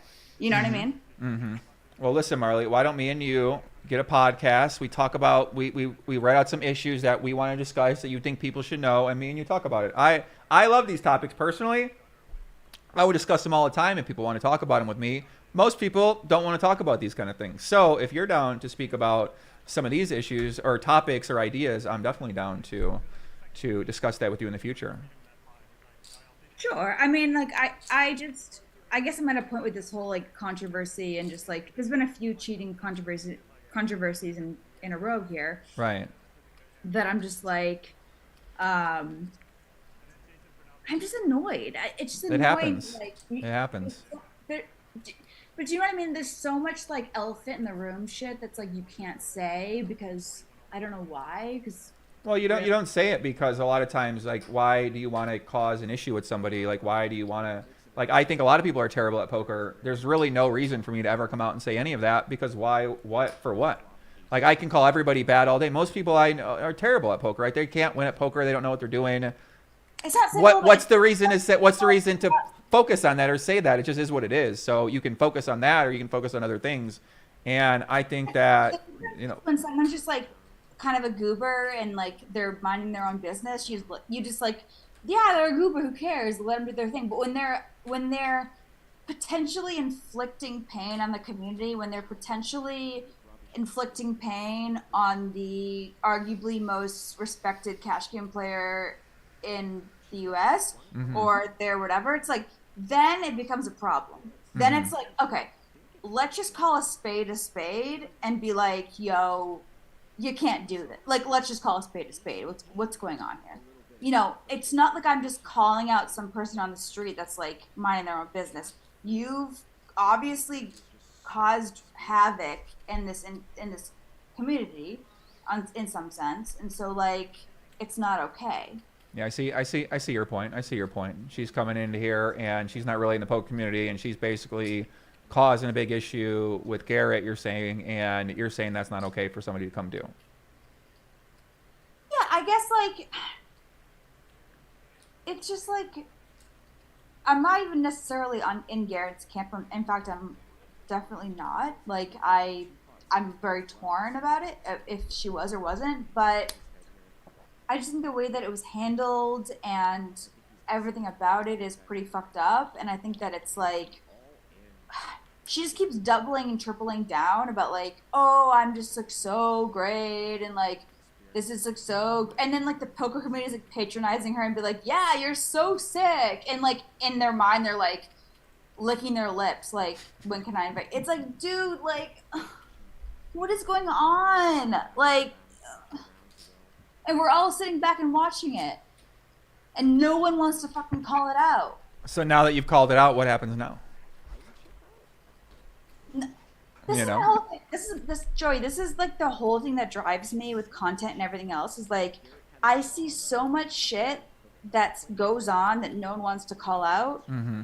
Whether that's sucking dicks for steak back in the day, or the wage gap in poker, or cheating. I made a sketch about, like, whatever. It's like, and I make videos about it because I'm like, I want to show you what's actually going on in a funny way.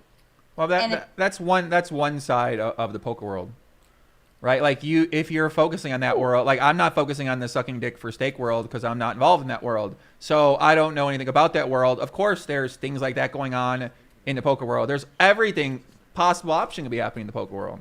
So you get to decide what you want to spend your energy focusing on, whether it's getting better at the game or worrying about what fucking everybody else is doing.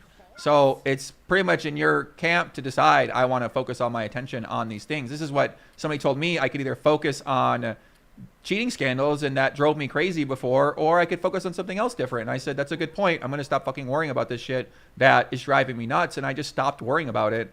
That's why I took a long break and I came back now. I reframed my mind. I have a different mindset about these things. I don't think about them the same way I did before, because I was in a place you're at now where I looked around the poker world and all I saw was the toxicity in every direction and the terrible things and the bad things happening, and sort of ignoring other things that also go on.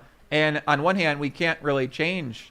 We can try to have an influence to change things in a better direction than we think is better, but that's an individual responsibility everybody has to sort of try to lead by. And that's what I try to personally do here. And I think that's what, if you want to make a change in that regard, that's where you can be an influencer in regard to what you're doing.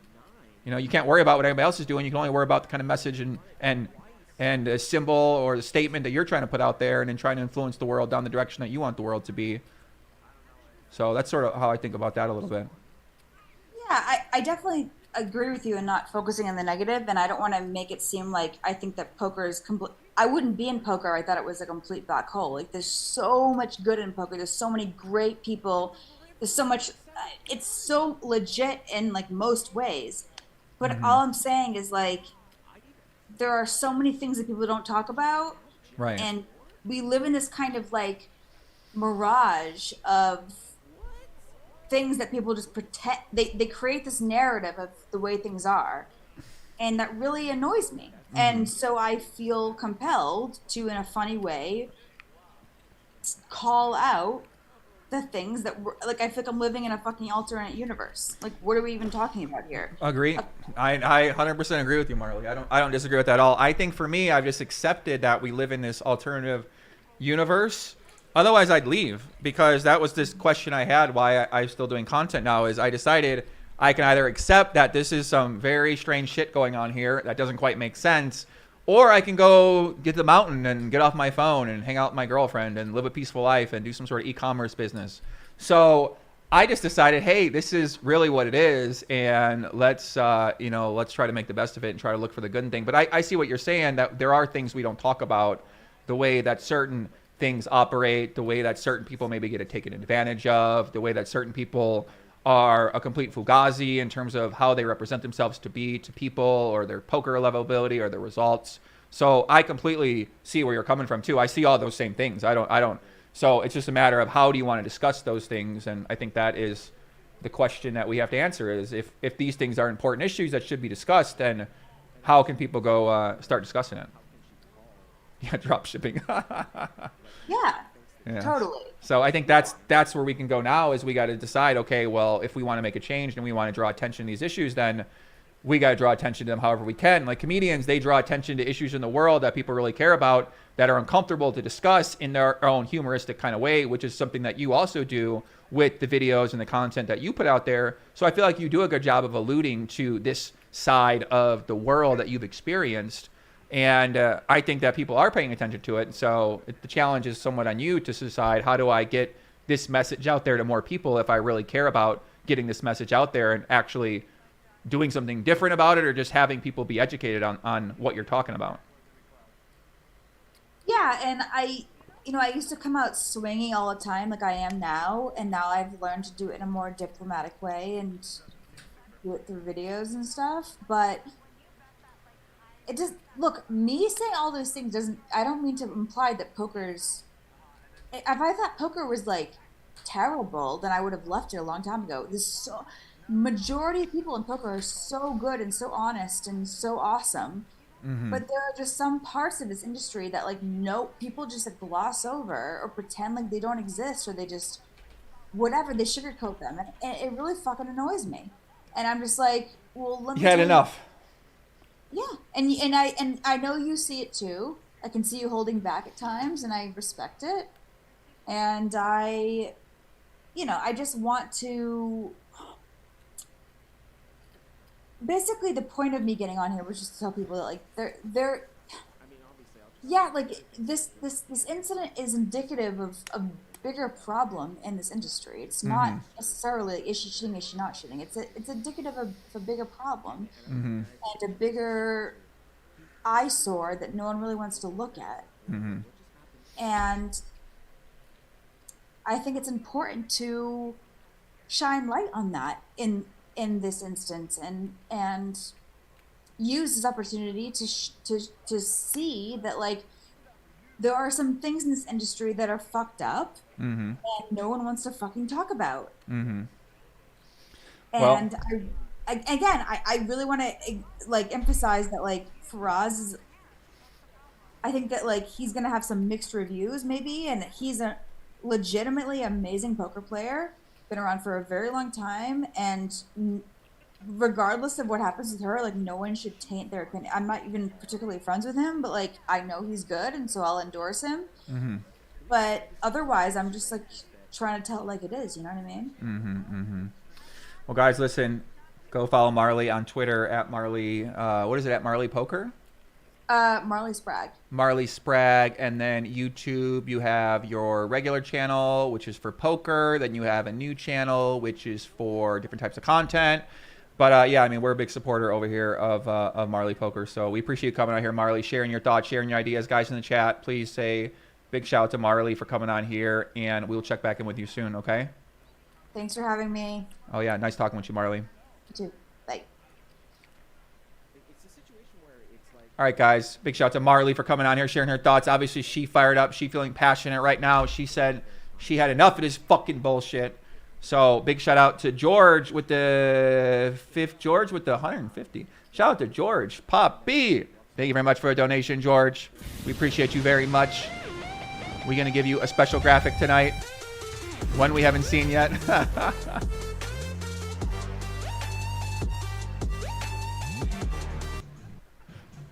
The Doug Polk at the pool.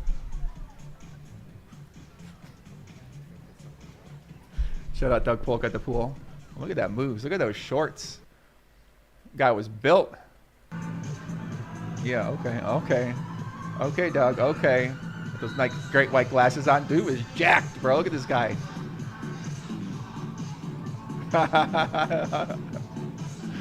Looks like me. Before he took over the lodge. Just enjoying himself at the pool, having a great time.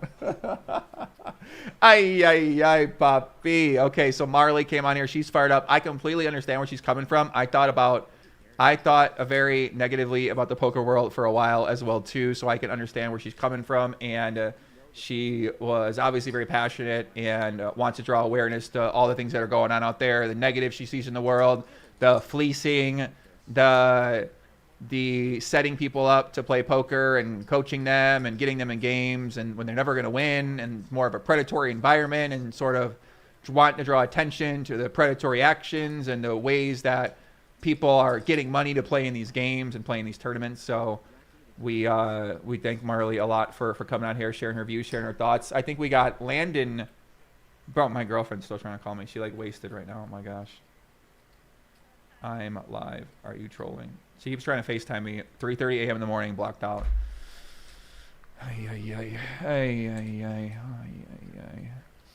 Get Lex-O Poker on stream, Poppy. All right, Lex-O Poker. Let me see if I think I got one more person. Let me see if anybody DM me. If anybody want to come on, feel free to DM me on Twitter or text me.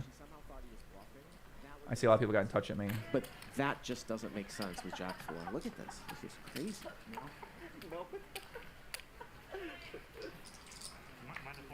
You got a new tool for your tool belt now.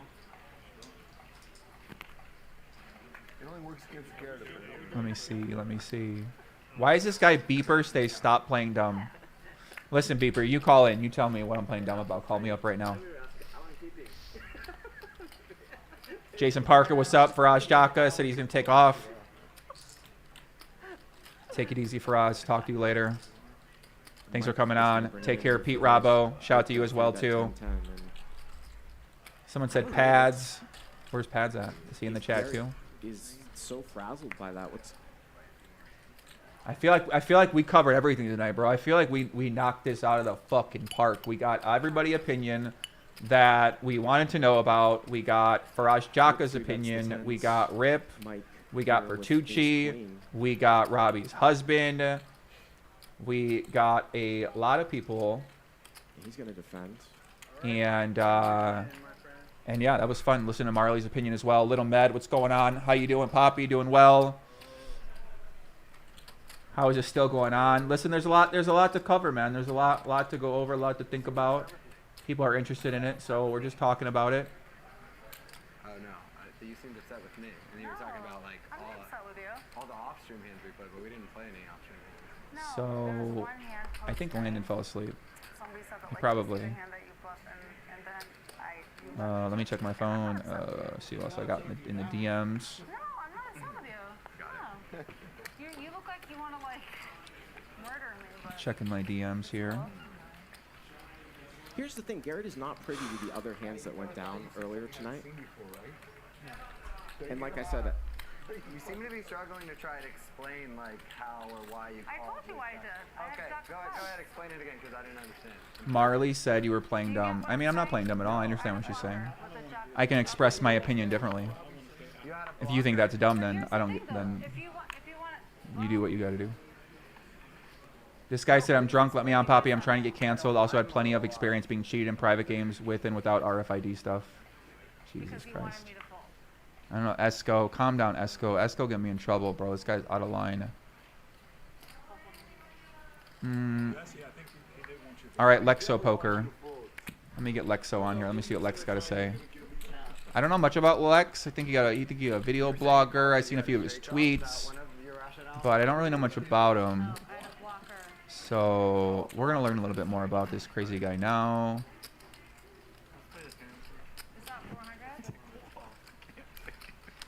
She cheated 99 Nation. How are you going to tell me you can't tell anyone to tell level of having a conversation with them that's clearly playing dumb? Sorry, bud. Yeah, I don't know. I guess I just disagree with what you guys are saying then. If you guys think she's dumb, I don't think so at all. So I don't think someone at their general understanding of life is dumb at all. I think the exact opposite for her specifically. When it comes to poker, a lot of smart people aren't good at poker. So like, is she not good at poker? Then we could debate that, and certainly looks like she could get better in some spots and has her own style, and it's not typical, but the results are in and she's been winning. So it is what it is, right? She's playing these lineups, maybe she can fucking win. Who fucking knows? So she play online against really good players, then she got no shot. But she's not playing online against those kind of players. She's playing live poker with other players who are gambling it up, who are mixing it up, they're losing money. So anything is possible. And yeah, I mean, anyone can win at poker. A lot of bad players can win for months. A lot of good players can lose for months. So this guy said, "LOL, okay." See, people can't accept another opinion, right? They say like, "Oh, I feel this way. If you don't feel my way, then you're a fucking idiot, or you're dumb, or you're stupid, or I don't agree with you." Like, that's certainly one way to think about it, but I just don't agree with that. Just because somebody disagree with you doesn't mean that they're, whatever, right? It is what it is. Everybody got an opinion. I think about all the opinions I've had on here tonight. If I got offended by everyone that I disagree with, that said something I didn't agree with, then it'd be a stressful and long night. All right, we got Lex-O Poker coming in here in the chat. That's called a Democrat, Joey. What does that mean? Call Mike Sexton, R.I.P. to the legend. Ay. Please comment of Doug Polk saying her and Rip are dating despite the fact that she's married. So Rip was on here, and he said that they were just friends. He said they're not dating, and Robbi also said they're not dating. And Rip said that, let me just do a recap real quick, right? So basically we started off, who do we have call in first? It's been kind of long ago. We had Charles Lew call in, which is Robbi's husband.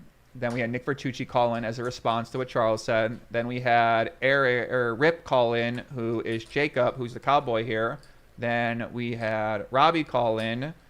Then they shared their thoughts, shared more opinions, just shared how things developed. Basically, Vertucci talked about how they're going to do a big investigation. They're going to look into everything.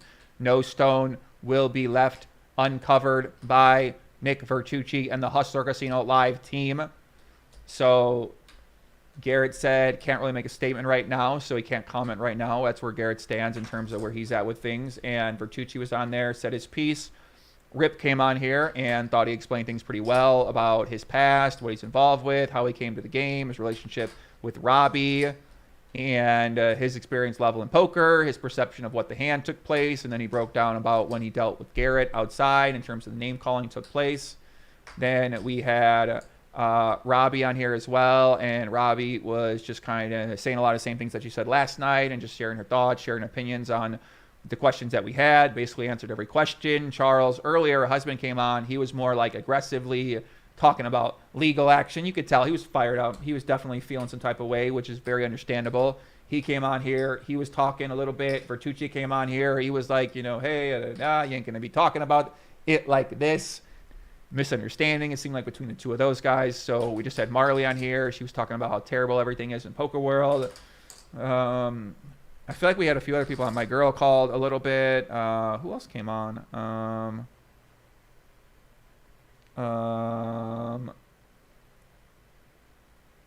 Who else do we have on? I feel like we had a few more people on, guys. I'm not talking in a circle. I'm literally talking about. We had Faraz Jaka on here too. The coach, he came on here. All right, we're getting Lex in here. Let's see what this crazy guy's got to say.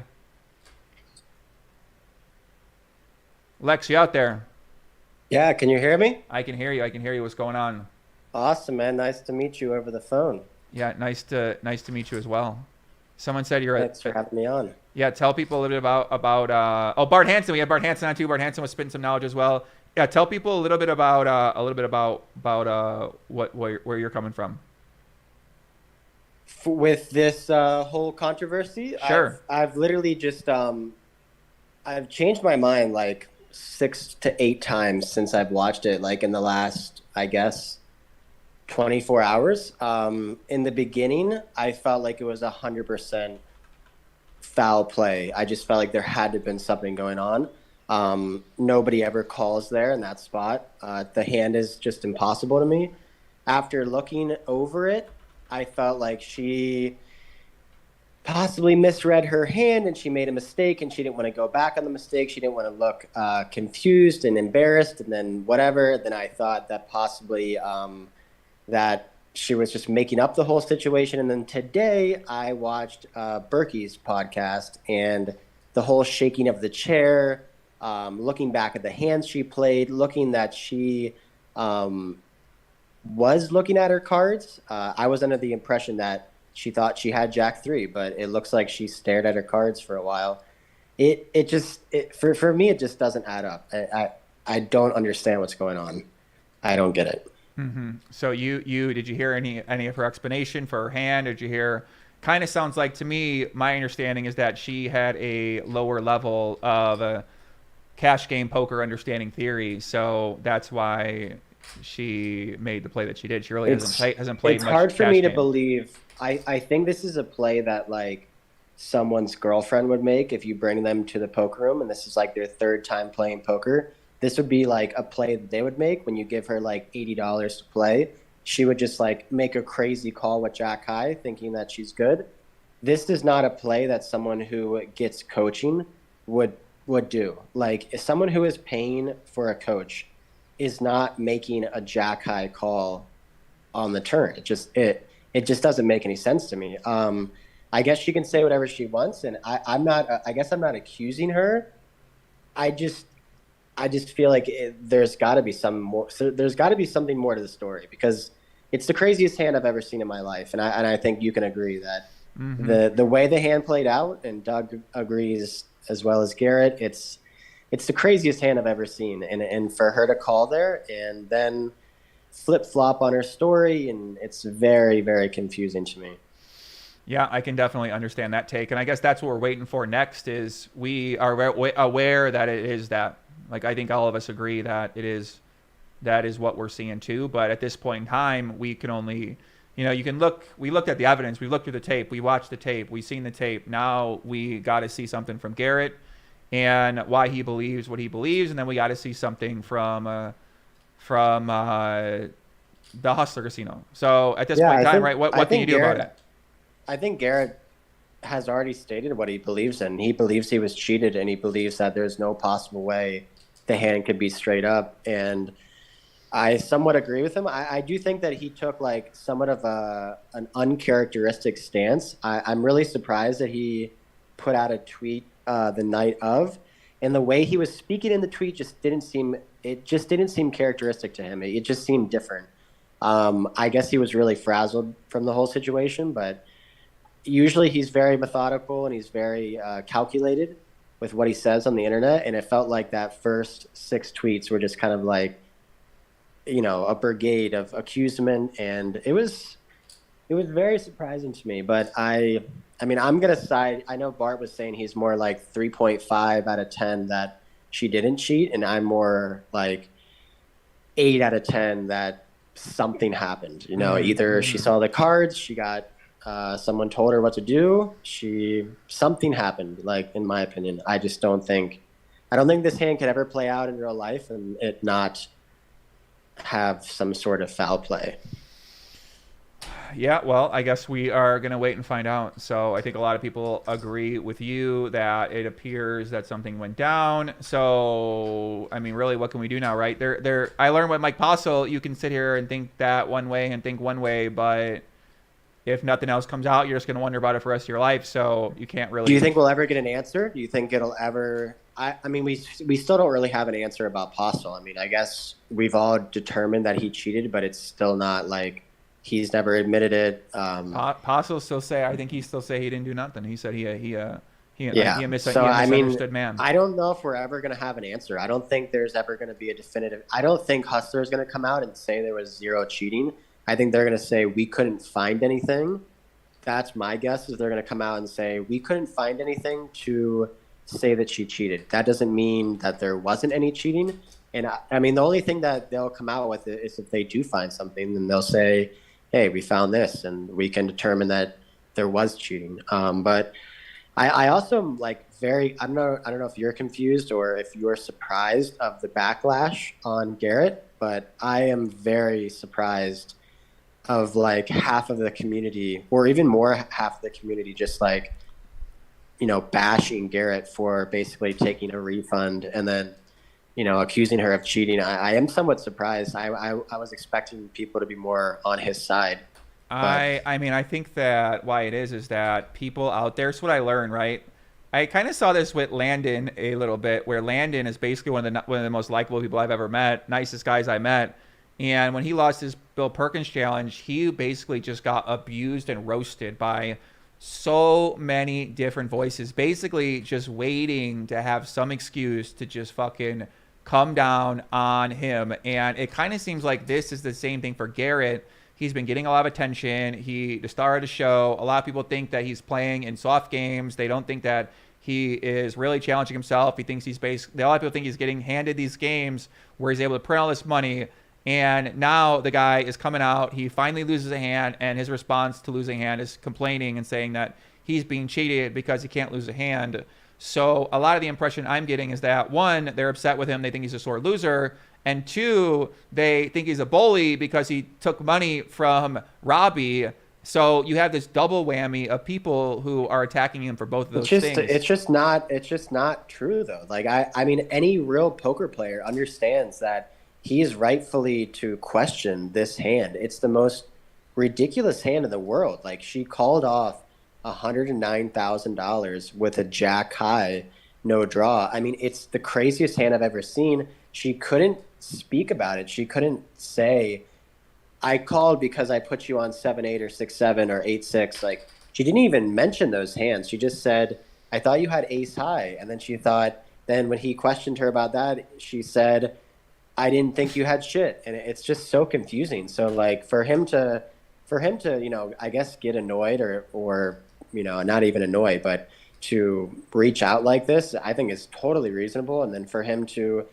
you know, taking the money back, of course, it's between them. But I don't know if I would have done that. I think I would have waited until later on. I don't think 135,000 means that much to him. So I don't think I would take money because that's what got him this hate. But I'm just surprised. I'm surprised that the mob is more against him, honestly. I thought there would be more people, but I also think it kind of shows like the intelligence of the internet, because you hear people speak about the hand and just like their poker intelligence, they just have no idea about poker. So they think that it's a fine play. But those of us who have studied the game and who have played the game before, maybe a higher level, you understand that this hand is just not real. It's just it's an impossible hand.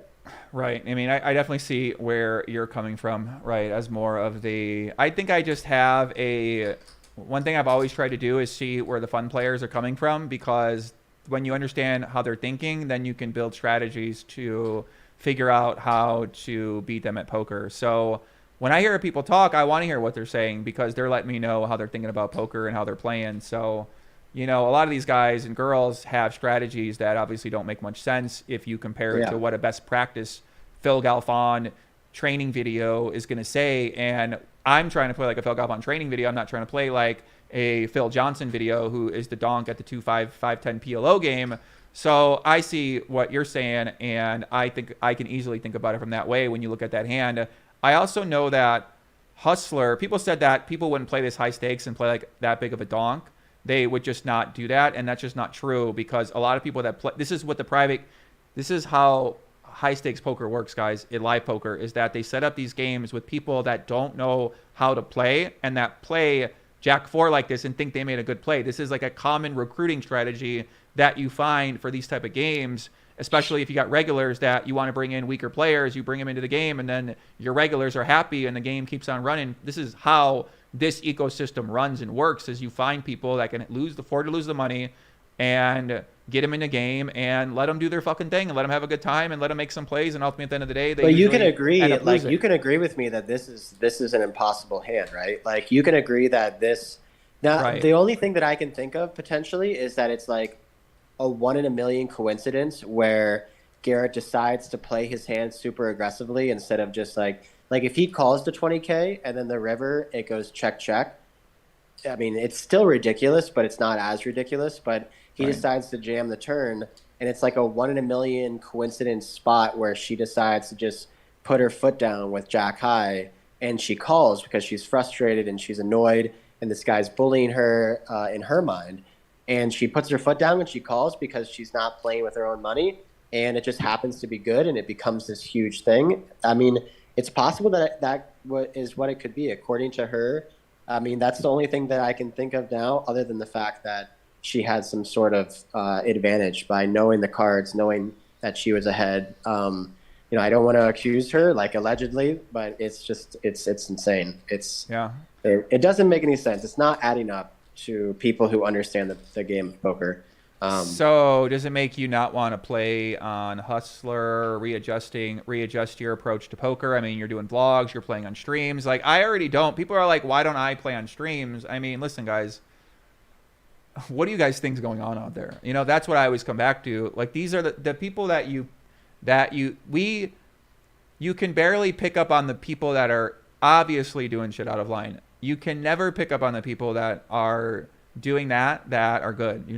You're literally never gonna catch them. So these live stream games are the easiest place for you to get cheated, because it's a private game where they can see your cards. This is the easiest place, right? I see so many streams on YouTube, and these are basically gold mines for people that are motivated to do something out of line. And you're never going to know. If you complain about it, people are going to call you a fucking idiot. They're going to call you a conspiracy theorist. They're going to say I that don't think anybody that obsessing. has a big stream, like, I don't think anybody is motivated. Like, I don't think there's any motivation between Nick and Ryan to try to create a person in their game that's just like printing money. So I don't think there's any, I don't think they would, I mean, we all agree that there's just no way that Nick and Ryan are in on this. I also think that someplace like the Lodge or TCH, like, I don't see their benefit behind cheating players to make extra tens or hundreds of thousands of dollars, when if it's caught, like, it can completely implode, like what happened at Stone. So like, I feel completely safe playing on live streams. If I didn't, I wouldn't play. I've played on Texas Card House, Lodge, Hustler, and I feel completely safe to play on all of them. And if I'm going to continue to play on them. I definitely don't feel any different now. I think this is like a very, very weird spot, and I think it actually is going to be better for the streaming games, because this is going to tighten up it's going to tighten up everything. It's going to make everything even more secure, even more security. Like, I mean, like Nick was saying, patting people down, putting the fucking wand on them. So it's insane. I don't know. I'm also wondering, like, what's going to happen with Garrett, because he's such a public figure and he's such a big thing for these live streams. Like, is he going to take a 3-month break? Is he going to only play it live at the bike? Like, I just don't know what's going to happen. Damn, Houston Curtis gets the boost over at Live at the Bike, because obviously this guy probably ain't going to want to sit out. So does Live at the Bike. Obviously Live at the Bike's going to want to put him in the game. So that seems to me like the place he's going to go. Robbi said that she would play Garrett heads up. So looks like we might actually see a heads up match happen too. It's never going to happen. That's never going to fucking happen.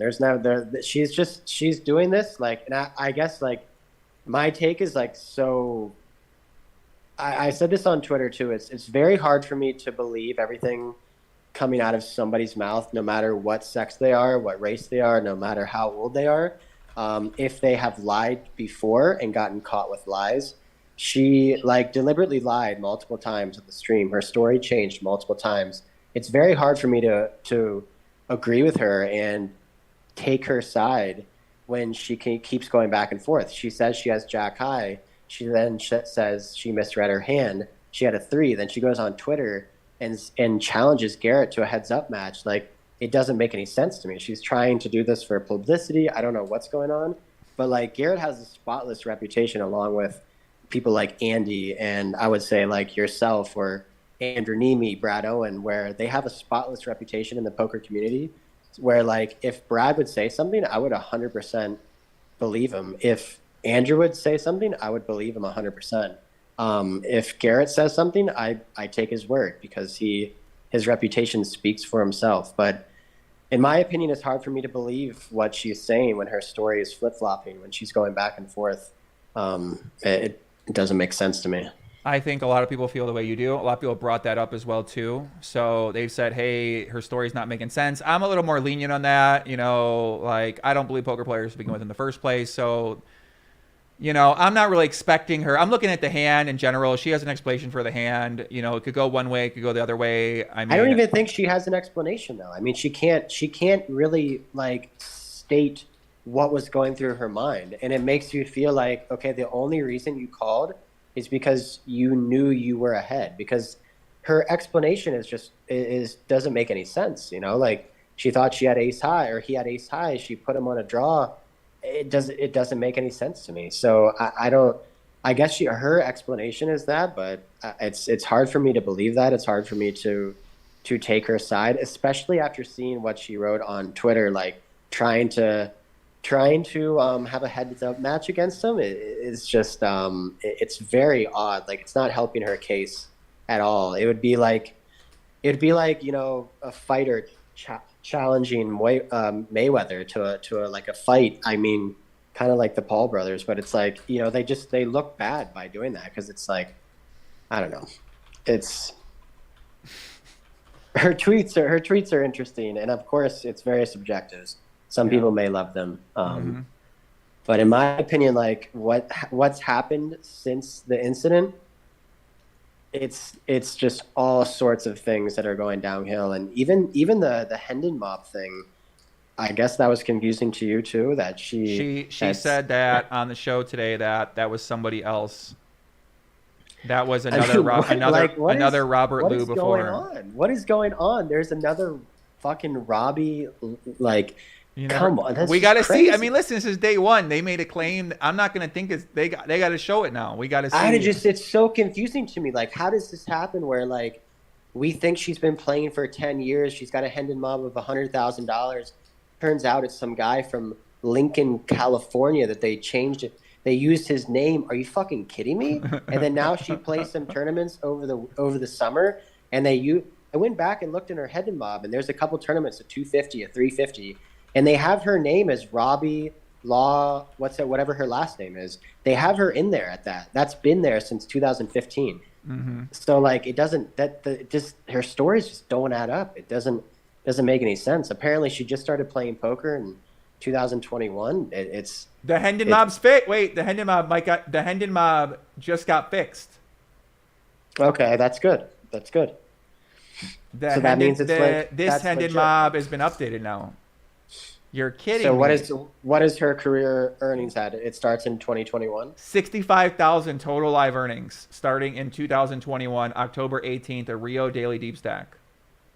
Okay, 21. All right. Yeah. This happened. We talked about this. I made a tweet about this, and I said, like, if you are telling me that she is not cheating, like if you're telling me she's not cheating, then you have to admit that she made the best hero call in poker history. No one has ever made a call like what she did. She made a really bad call, and but it's not even a bad call, Joey. It's not a bad call. Would be like if she called with 6-7 of spades for like a gut shot to the lower end of the straight, no flush draw. Like that would be a bad call. I think you're like people make terrible plays at poker all the time that are inexplicable. So for me, when I see a play that's inexplicable, I just normal. This is how bad players play poker.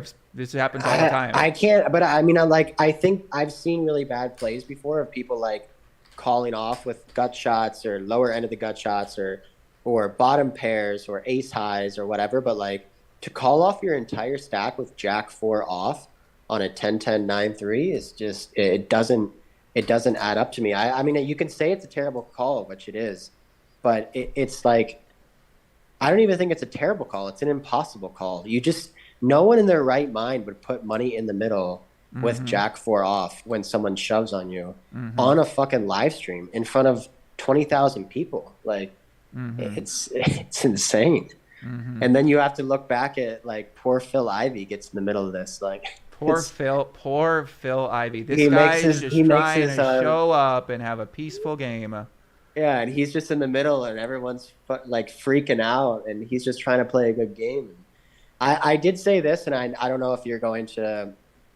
Anyway, I don't know if I finished what I was saying, but basically I was saying that if you don't think she's cheating, then you think she made the best hero call in poker history, and I feel like there's I disagree. I disagree right? with that. I think that she made a terrible call and got lucky. So I don't think anything about a hero call. She's claiming that she. I don't care what she's claiming. I think that was one of the worst calls I've ever seen, and she got really lucky. Assuming nothing going on, right? I don't think it was a fucking hero call. I think that it was a terrible call that was rewarded by the great gods of poker, which sometimes may occur to you in the history of our game. So talking to her tonight, I was playing poker, so I wasn't able to listen to everything that she was saying, but. talking to her tonight, do you believe that she still is saying the story of she thought she had Jack 3, or did she? Yeah, is she not? I'm not completely. I think she said she thought she had a 3. She was embarrassed about it. Then she realized she had Jack high. So it isn't really clear to me which way it went. I mean, it's really unclear to me at this point in time. Nicholas said, if you really listen to her reasoning, it makes sense. Not correct strategy, but makes sense as reason. She is sure he bluffs with as best as ace high. She thinks it is good to block the Jack of clubs and make better EV if he has a draw. On low stakes, people do not bluff with showdown value. So in her mind, low risk he has, but a flush draw. So therefore, she thinks it's a profitable call. Her reason makes some sense, even if it is bad. Yeah, I mean, she's saying she has the Jack of clubs, so she blocks the hands that he would be doing that with. But in reality, it's the opposite of, like, you don't want to have the Jack of clubs here, obviously, because you're blocking all of his combo draws that he's shoving with. But I mean, she could be the best poker player we've ever seen, but she just needs some time to, like, grow her wings. Like, maybe she's thinking on another level than everyone else. Mm-hmm. Like, maybe she's thinking so crazy that, like, okay, I have the Jack of clubs, so I block King Jack of clubs, I block Ace Jack of clubs, which means he's probably shoving with 7-8 of clubs, I call. Like, maybe that's her thought process. Maybe she is just a genius and she's going to show us all. I don't know, maybe she's gonna bust Garrett in a heads-up match. We'll see. I don't know. I mean, the only way we're gonna know is if we see the match take place. So I don't think that's ever gonna happen. However, I would love to see it. I mean, I guess Garrett would be down if we could make sure that it's safe for everything. I think when I see her tweets, it seems a lot of, like, trying to take this moment and run with it and try to make accusations or make claims and do things for publicity. Well, Garrett, I think wasn't Garrett the first person that made the post, or I don't really, I can't remember specifically if it was Garrett that made the first post or she made the first post. Yeah, so, like, Garrett, I think Garrett went home, and then I'm guessing he posted it, I think it was like around 2 a.m. or something last night. He posted basically he just doubled down on the fact that he think that he was cheated, and the fact that her hand just, like, should never be calling there, that he's going to be bluffing with all sorts of hands. And then she came back and she wrote some shit too, which I guess I have to check out exactly what she wrote. Yeah. What is with this chat? This chat is, hold on a second. I think, might get one more caller. But yeah, Lex, listen, let's wrap it up here. We appreciate you calling on here. Appreciate you giving your insight. If you guys want to follow Lex, give a quick information. Lex, where can they see you at? Where can they follow you at? My YouTube channel, Lex-O Poker. I've got almost 50,000 subscribers now. Make poker videos. I just speak about poker, I guess, in my videos. It's not coaching. It's just poker vlogs. Do that every single week, and then Lex-O Poker on Instagram, Lex-O Poker on Twitter, and that's all I got. That's it.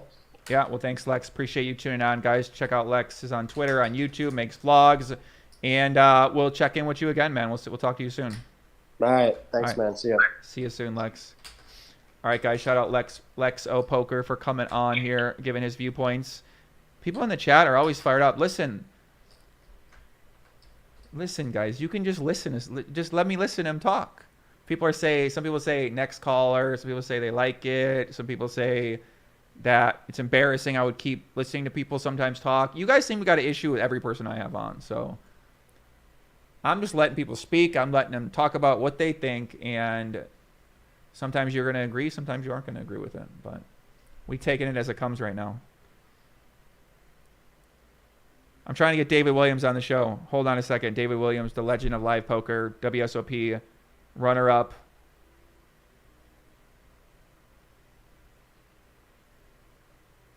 He's fired up right now, 4 a.m. Listen, let me put this back on. And I don't know why. I really am going to the bathroom a lot. Maybe I got a problem with me. What'd you guys think about Lex? Give me your thoughts.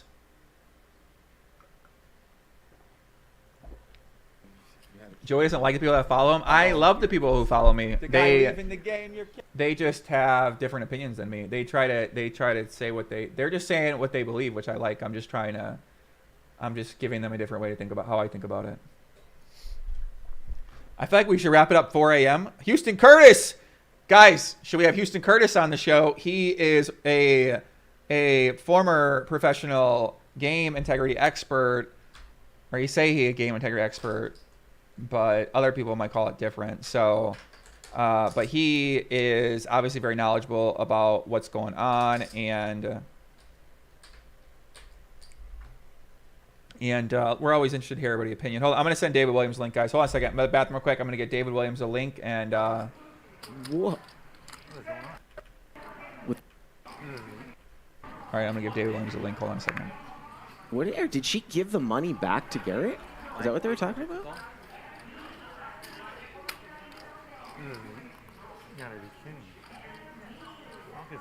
Have me on, Poppy. I will press you on What your is impartial that? BS. That's Rip out there. I'll have anybody on. With the hat. What is he doing out there? He seems heated about something. I think that's what she did. Well, she definitely gave the money back. I saw it, but like. Yeah, she took it from the rack here. It was her rack. Just gave him $150.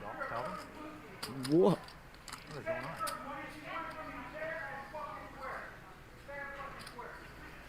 What is going on? That's Rip. Yeah, I would. I take that money. Never mind, I take that money back. This guy fucking takes the money back she won from you? No, he's a pussy. You are a fucking pussy. Hey, bro. I'm out. What is going on here? Give her the fucking money back. He made her fucking give him the money back. This is really unanticipated. Yeah, fuck that. I'm out. I don't play in this fucking shit.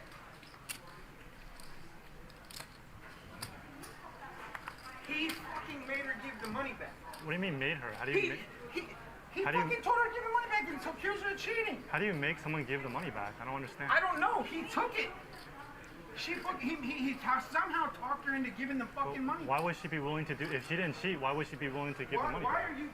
And if she did cheat, why isn't she being arrested? Why would she give him the money back? Yeah, that's I don't the thing. understand. I mean, That's strange. And, like how? So which is it? Like, There's only two outcomes here. The fuck is going on? It's 8 to call.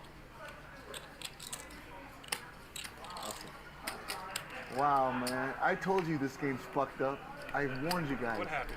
This You game's fucked up, this game. call, and you're out. You just lost him too. Like, what's going on? What the hell, Andy? Players.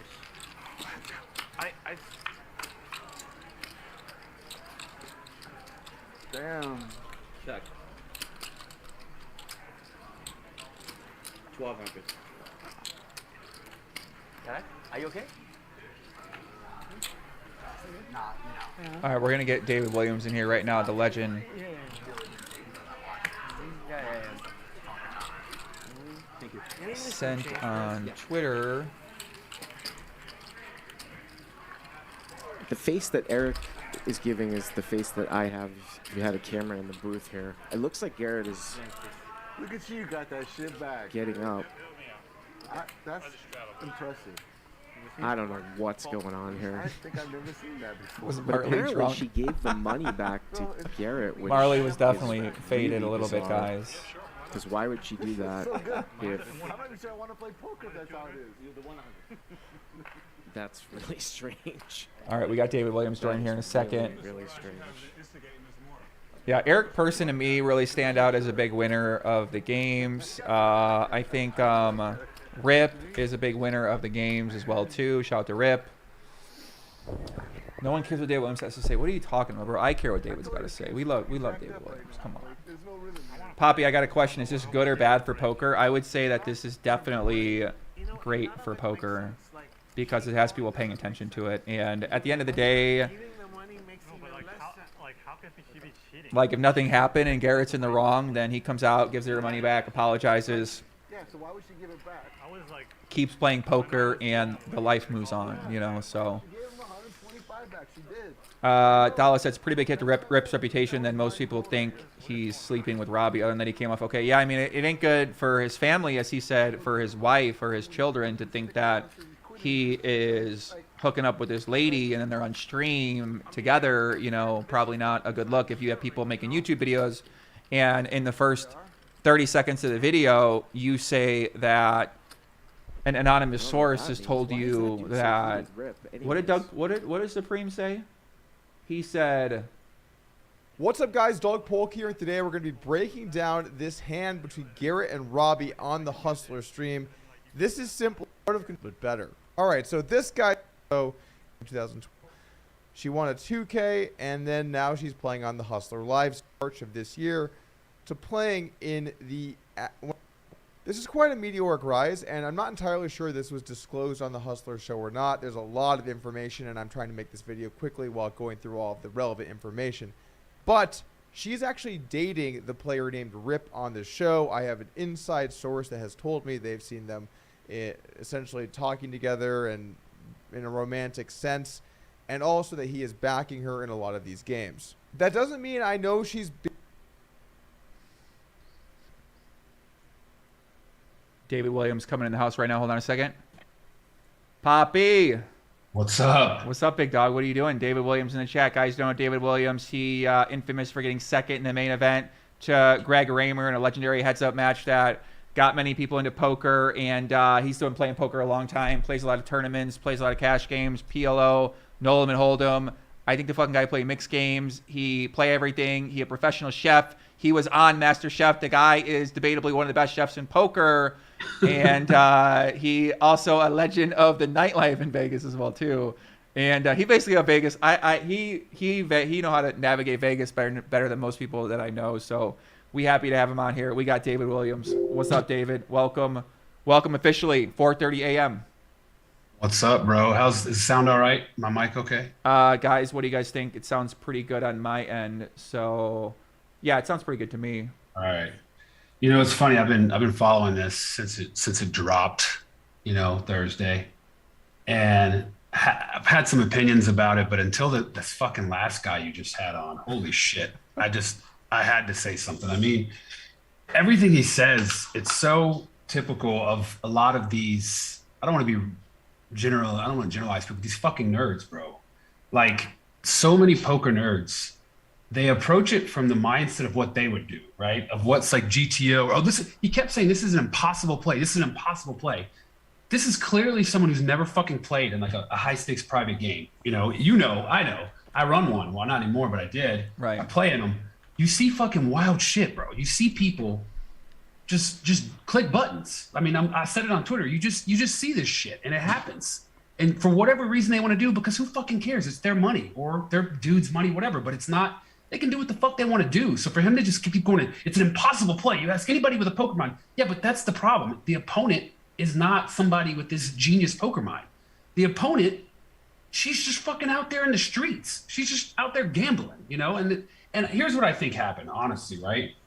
Because I've seen it. Fuck, I've wanted to do it. I've wanted to fuck you call somebody before with 10 high. And I'll be honest, I've fucking done it in a tournament before and just whipped my hand in the muck real quick so I wouldn't look like a fucking idiot. But I think she was sick of it. And she wanted to try, she wanted to make some kind of high level play. I don't know for sure, right? I can't say, but I think this is what it looks like. She made the fucking call. Maybe she misread her hand. Maybe she did. Maybe she didn't give a fuck what her hand was because she was in the moment, right? There's cameras. There's high stakes. There's people there. She's playing against G-Man, who's fucking been owning her from what it sounds like. She's just in the moment. She makes the fucking call, and all of a sudden she's like, "Oh shit, what the fuck am I doing in this hand? What's going on here?" Right? She's like, "Holy shit, what happened?" And I've been there, not just in poker, but sometimes you do something, you're just like, "What the fuck did I do?" And then when someone asks you what you did, let's say she misheard her hand, or let's say she just fucking had a feel.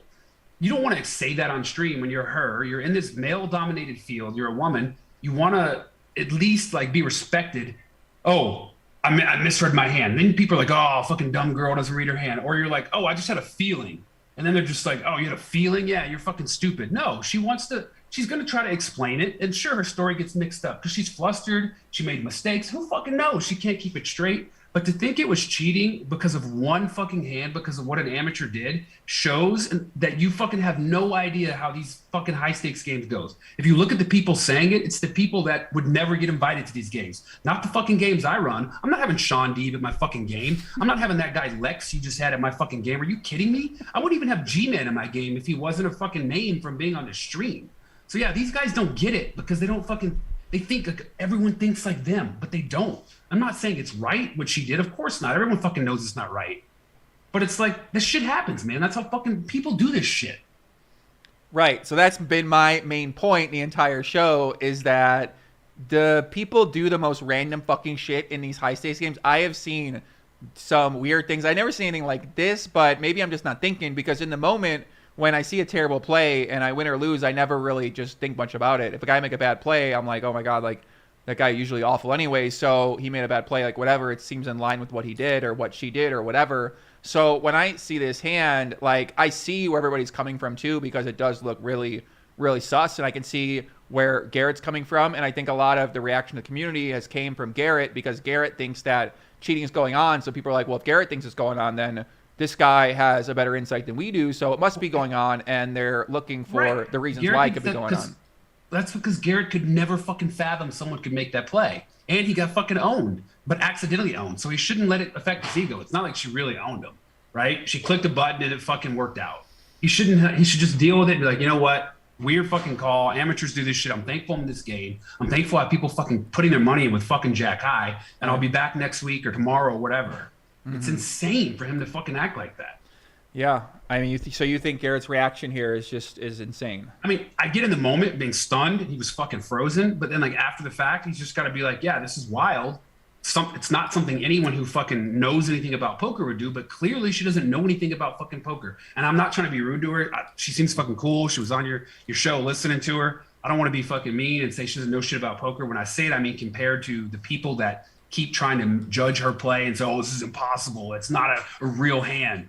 This shit happens. 100%. Some people are like, oh, her story keeps changing. Yeah, because there's no fucking story, man. Because in the moment, she just fucking did it. And then she's trying to like dig herself out of why she did it. Because saying, I don't know why I did it. I just fucking did it.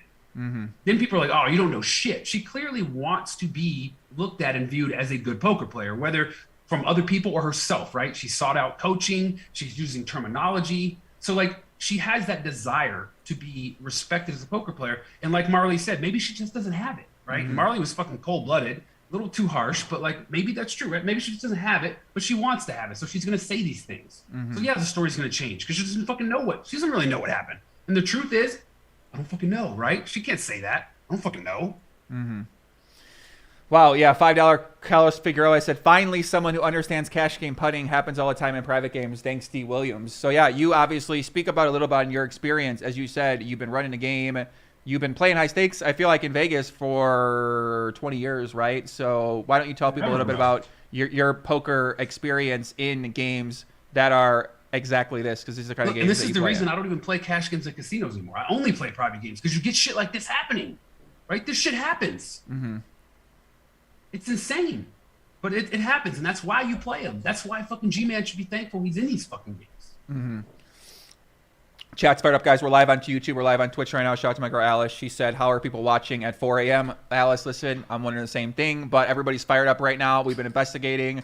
David Williams is on here, longtime member of the community, longtime high stakes member. He's fired up right now. So your impression is that nothing went on here and that this is a normal occurrence and that people are overreacting by the way they're judging the hand. Absolute, right? I'm not going to be like these guys fucking 100%, because you can never say anything's 100%, right? And we'll actually never fucking know. Especially, we'll never know if she didn't cheat. Like you can't prove, right? The burden of proof is to prove it happened because we're trying to prove she didn't, but you can't prove you didn't do it, right? I can't prove what I didn't do yesterday, but you can prove what she did. So if she did, it might come out. But if she didn't, nothing's going to come and say, oh, we didn't find anything. And then people will still doubt and say, well, maybe she did, maybe she did.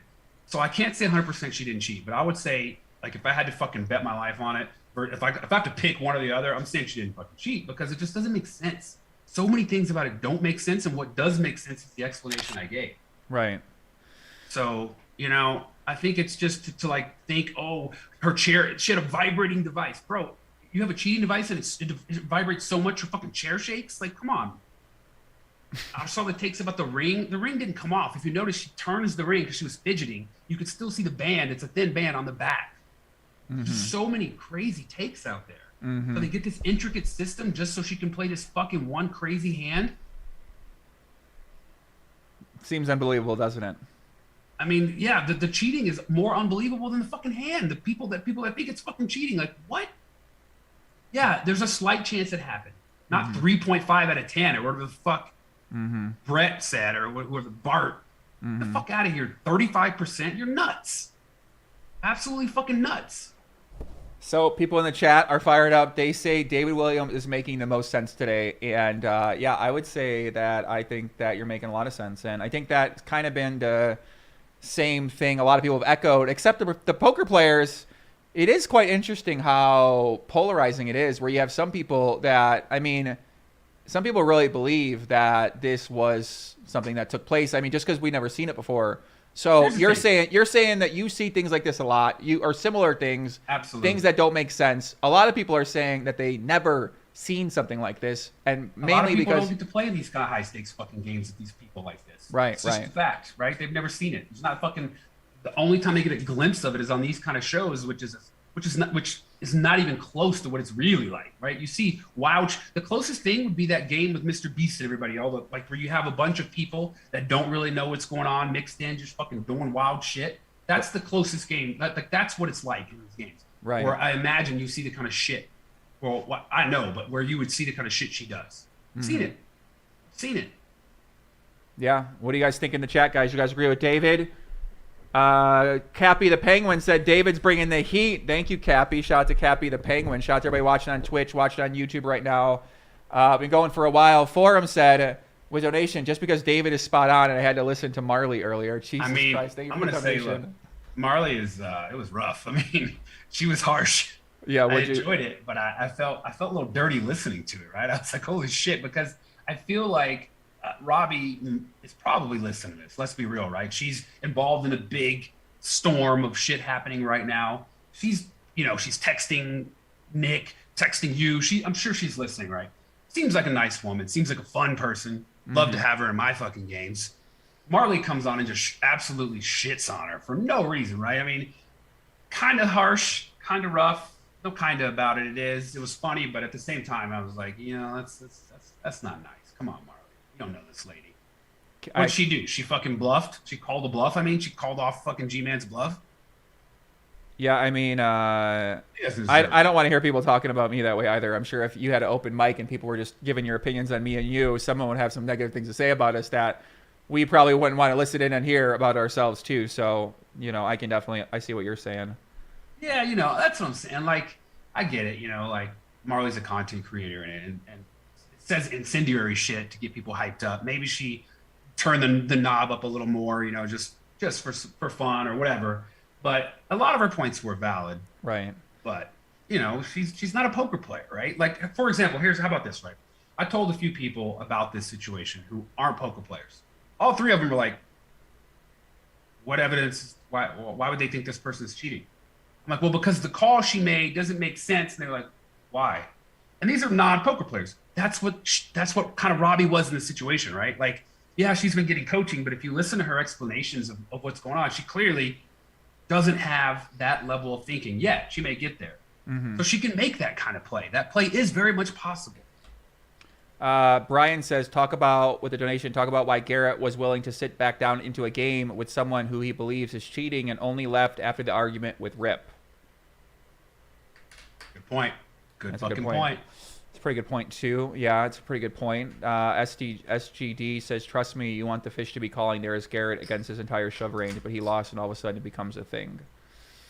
Yeah, I mean, we really got to find out. Garrett said that he could be releasing something else, more detailed statement. He already put something out reactionary right after, but I guess he's been working on something else. He's been in the lab cooking something else up. So maybe something like that. He's going to be like, oh, look, I watched all these hands and she never once had the frequency to do. Bro, she's clicking fucking buttons. So trying to apply logic to a person who was doing something illogical is not going to fucking get you anywhere.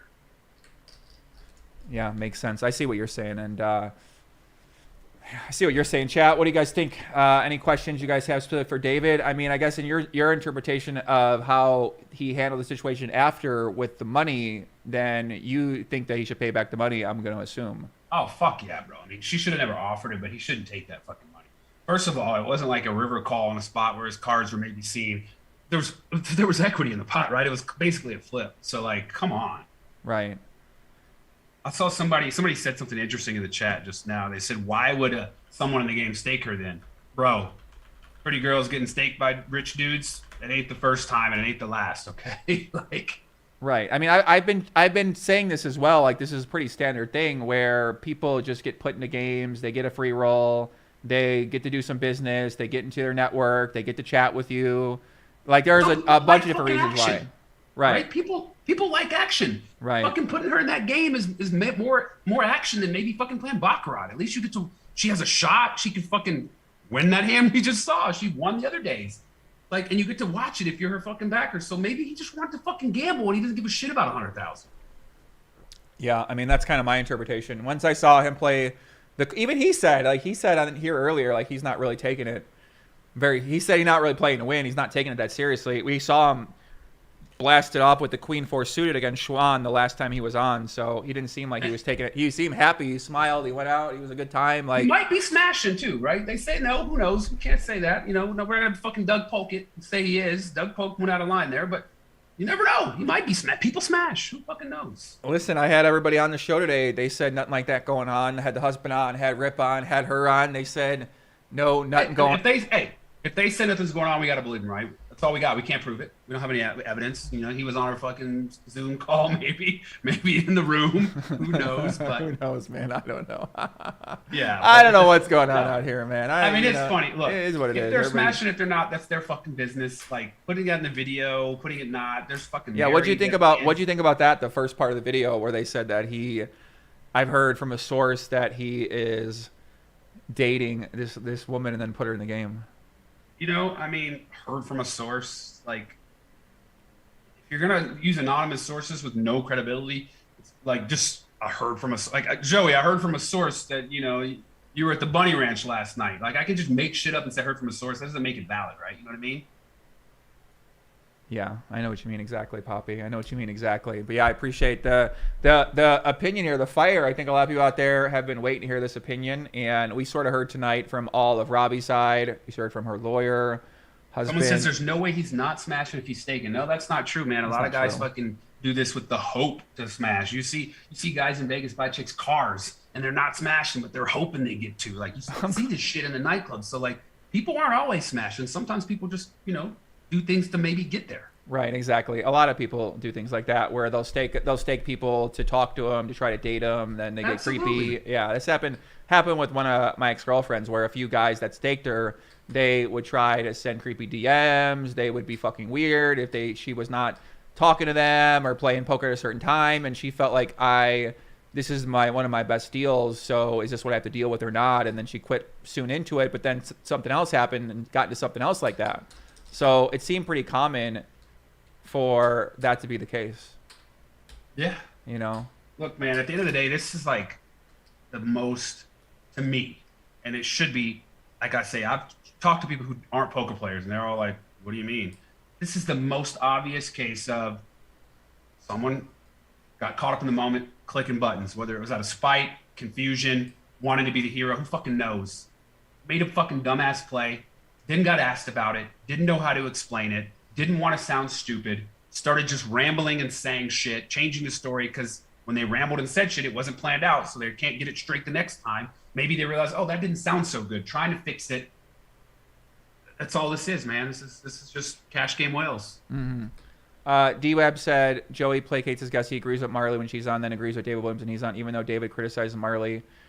I don't think so. I mean, I can see where Marley's coming from. I can see where she's coming from. Right. I'm not agreeing with Marley. I think I talked a lot about Marley's opinions and offered other ideas. So I think that D-Web felt the need to post that, but it's a pretty bad take, I guess. So, but I see where he's coming from, but I just don't agree with that. So I was just saying she was, pretty fucking brutal.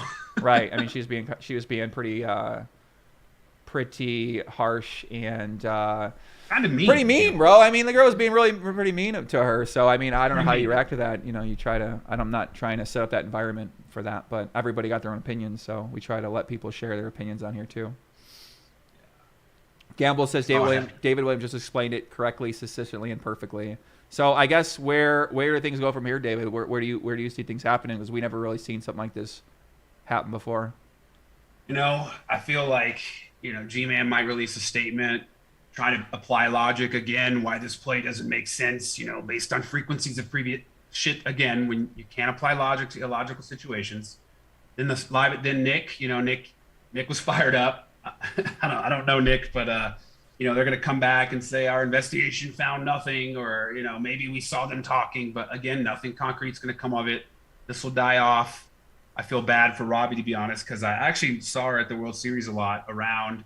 I'm sure she seems like she's a fan of poker, wants to play, wants to be there in the mix. Hopefully she doesn't let this discourage her, like, you know, wondering what people will think about her. I mean, you know, people, as you witness, poker players are a bunch of pussies, though. They don't say anything, right? Ali and fucking the other cheater, fucking, what's his name? Jake.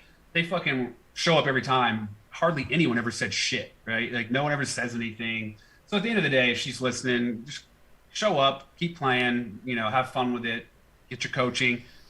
You know, I'm not on the Marley side of saying people are brain dead and have no chance. Like, you can learn and get better. We see it all the time. I see people who are terrible, who are good now. 5 years ago, 10 years ago, they were dog shit. So stay at it and keep coming back. I think this will blow over. It'll be nothing.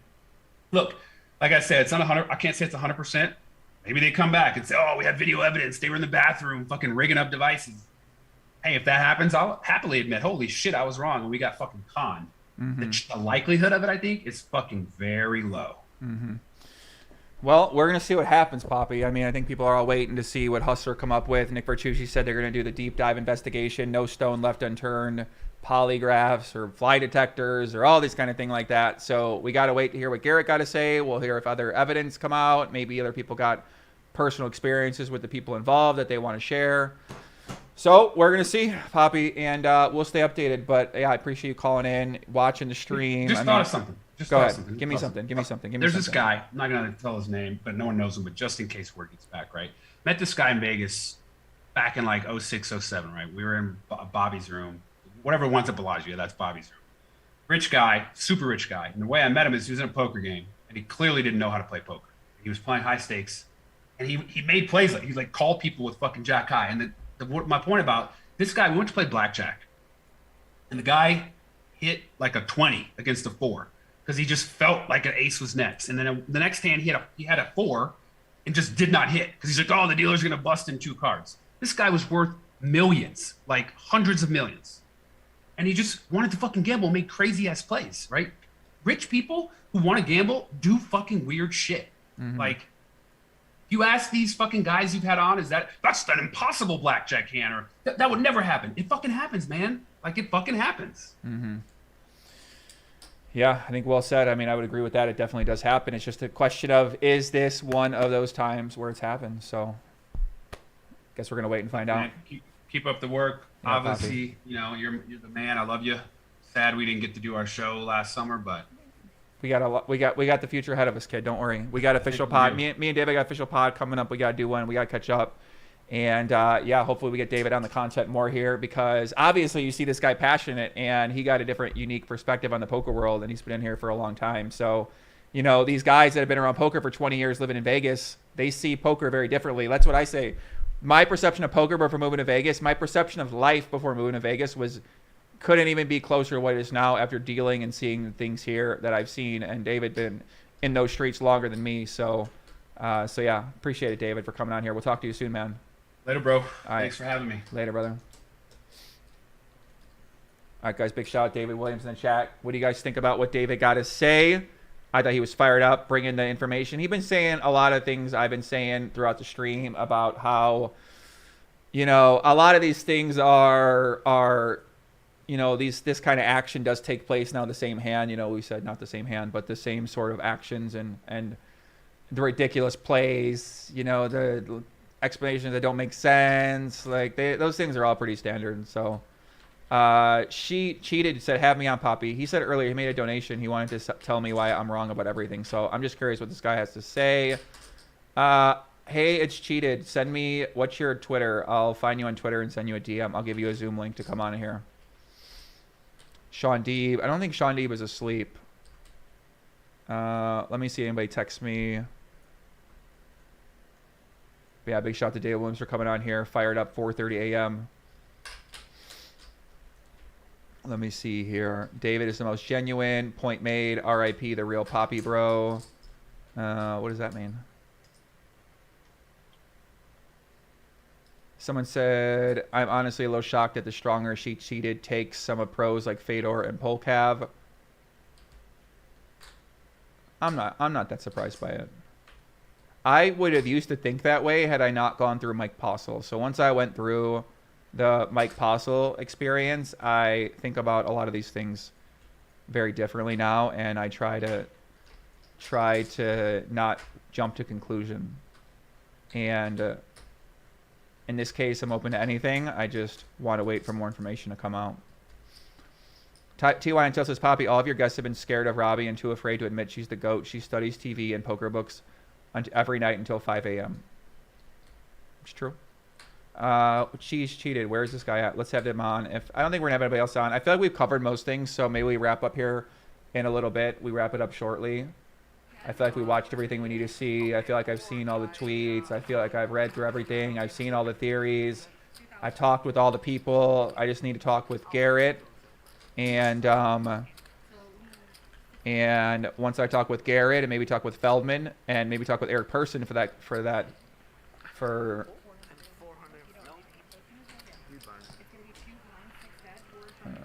wow, Reddit fired up. Yeah, I definitely need to talk to Feldman.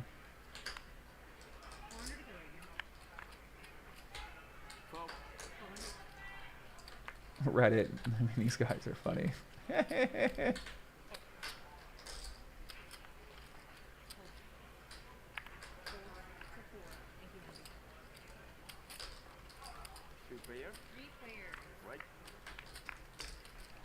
It's only 4:30. What's my verdict, Poppy? I think the verdict is too soon to call right now. I think we got to see more information. Where's this guy she cheated at? He said no socials. Bro, just get on a social, make an account. Come on, man. This guy putting random phone numbers in the chat.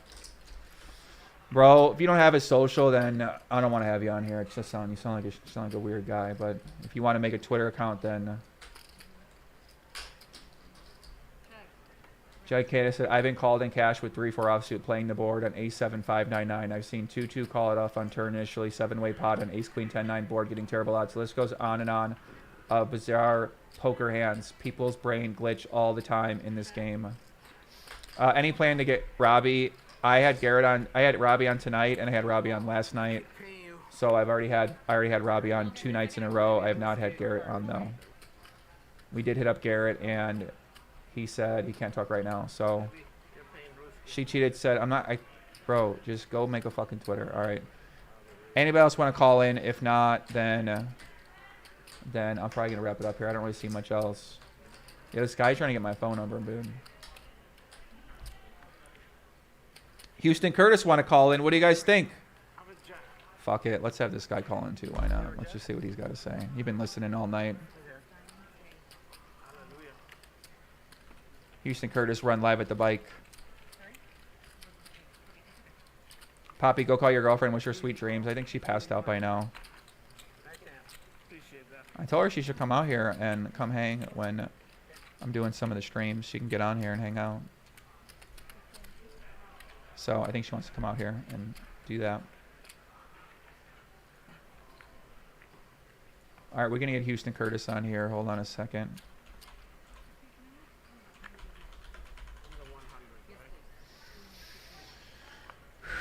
CEO Outlaw Media Group.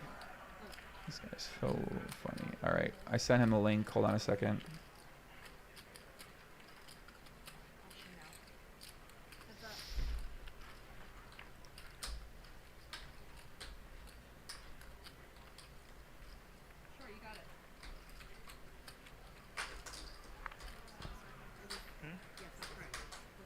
This guy sent me a message on Telegram. All right, I'll have you in here after I have Houston Curtis on here.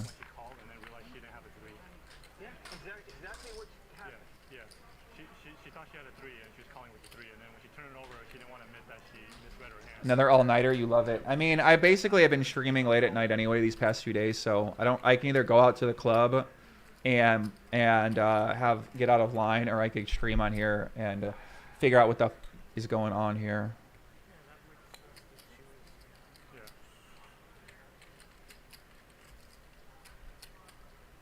All right, hold on a second. Let me get Houston Curtis in here. Houston, how's it going? Hey, buddy, can you hear me? I can hear you. I can hear you. How's it going? I've been streaming late at night anyway these past All right. days. Good, man. Let me turn off the and actual line, or I could stream on here and show. Okay. There we go. Okay. Hey, buddy. How's it going? Good, man. You know, I can hear you yelling like, I don't know, 10 floors down, so I had to, we're in the same building and all, you know, I had to call in. So how Houston Curtis run live at the bike. He wrote a book about all his gambling adventure stories where he was involved in some of the out-of-line stories, infamous in Molly's game. And then he was also on the podcast in June. He showed us the craziest card tricks of all time. He's basically an expert with manipulating cards and understanding different cheating systems and schemes of how they work. So, Houston, what are your thoughts about what took place here? Well, first off, I want to say, and this people might think this is weird coming from me because everyone considers us to be rivals, but I think that everything Nick said on your show last night, and I caught a little bit of it tonight, he's doing exactly what he needs to be doing. He's handling this exactly the way it needs to be handled. And once he goes through this process, all of the people who are split, no matter how this thing falls, there's going to be satisfaction. You know, he's doing the right thing. And for the record, I personally don't believe that if there was cheating, and I'll talk about that in a second, I don't think him and Ryan had any awareness of it whatsoever. Why would they? These guys are running a great stream. They're doing a great business. They have a lot ahead of them. This would be very silly. You know, it would be like short money. Having said that, there are a lot of people where you know, 10K, 20K is life-changing money. And one of the things I was a little bit surprised about when I heard David talking, I know David's, you know, played in a ton of cash games. Look, I played in some of the highest level, biggest cash games for years in Hollywood. And I can tell you that only once did I see a call this crazy. Okay. And it just happened to be by a guy who ended up being the dude who went to prison because he didn't know what he was doing playing poker. He actually called Rick Solomon with Jack High in a very similar hand. It was for similar size pot too, about $250,000. And Jack, on this hand, Rick was bluffing with Jack High. So Rick moved in. He's like, I called, and Rick's like, you got me. I got Jack High. And the guy turned over his hand, and he had Jack High. Thing is, he didn't really know what he had because he truly didn't understand poker. David is right. Those are the kind of people you try and lure into private games, whether it is moral or not. Those are the kind of guys that you want to get into games. That guy ended up, you know, losing $5 million in our game, but he, you know, had one investor in the game, and for $10 million in his fund, he was using his fund to pay off his poker debts.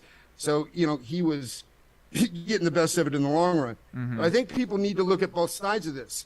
If she was as inexperienced as David says, is that a possibility? Yes. But if she was cheating, I think one of the things that she would be doing is now trying to convince you that she is inexperienced. And, you know, an inexperienced cheat, I do think if she was cheating, I think she was an inexperienced cheat. And let me explain that. She would have, one thing you guys haven't talked about is how would this have all gone down?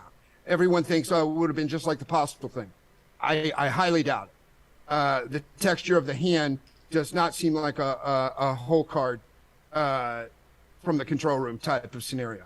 What it seems more like is some of the things we talked about on your show where she would have been signaled that she just has the winner at the river. Okay? So if she were cheating and she knew she had the winner at the river and she was part of a mob that included, you know, probably 2 to 3 people at that table, if she was cheating, she would not have been alone. There would have been 1 or 2 other people at the table with her doing it. Okay?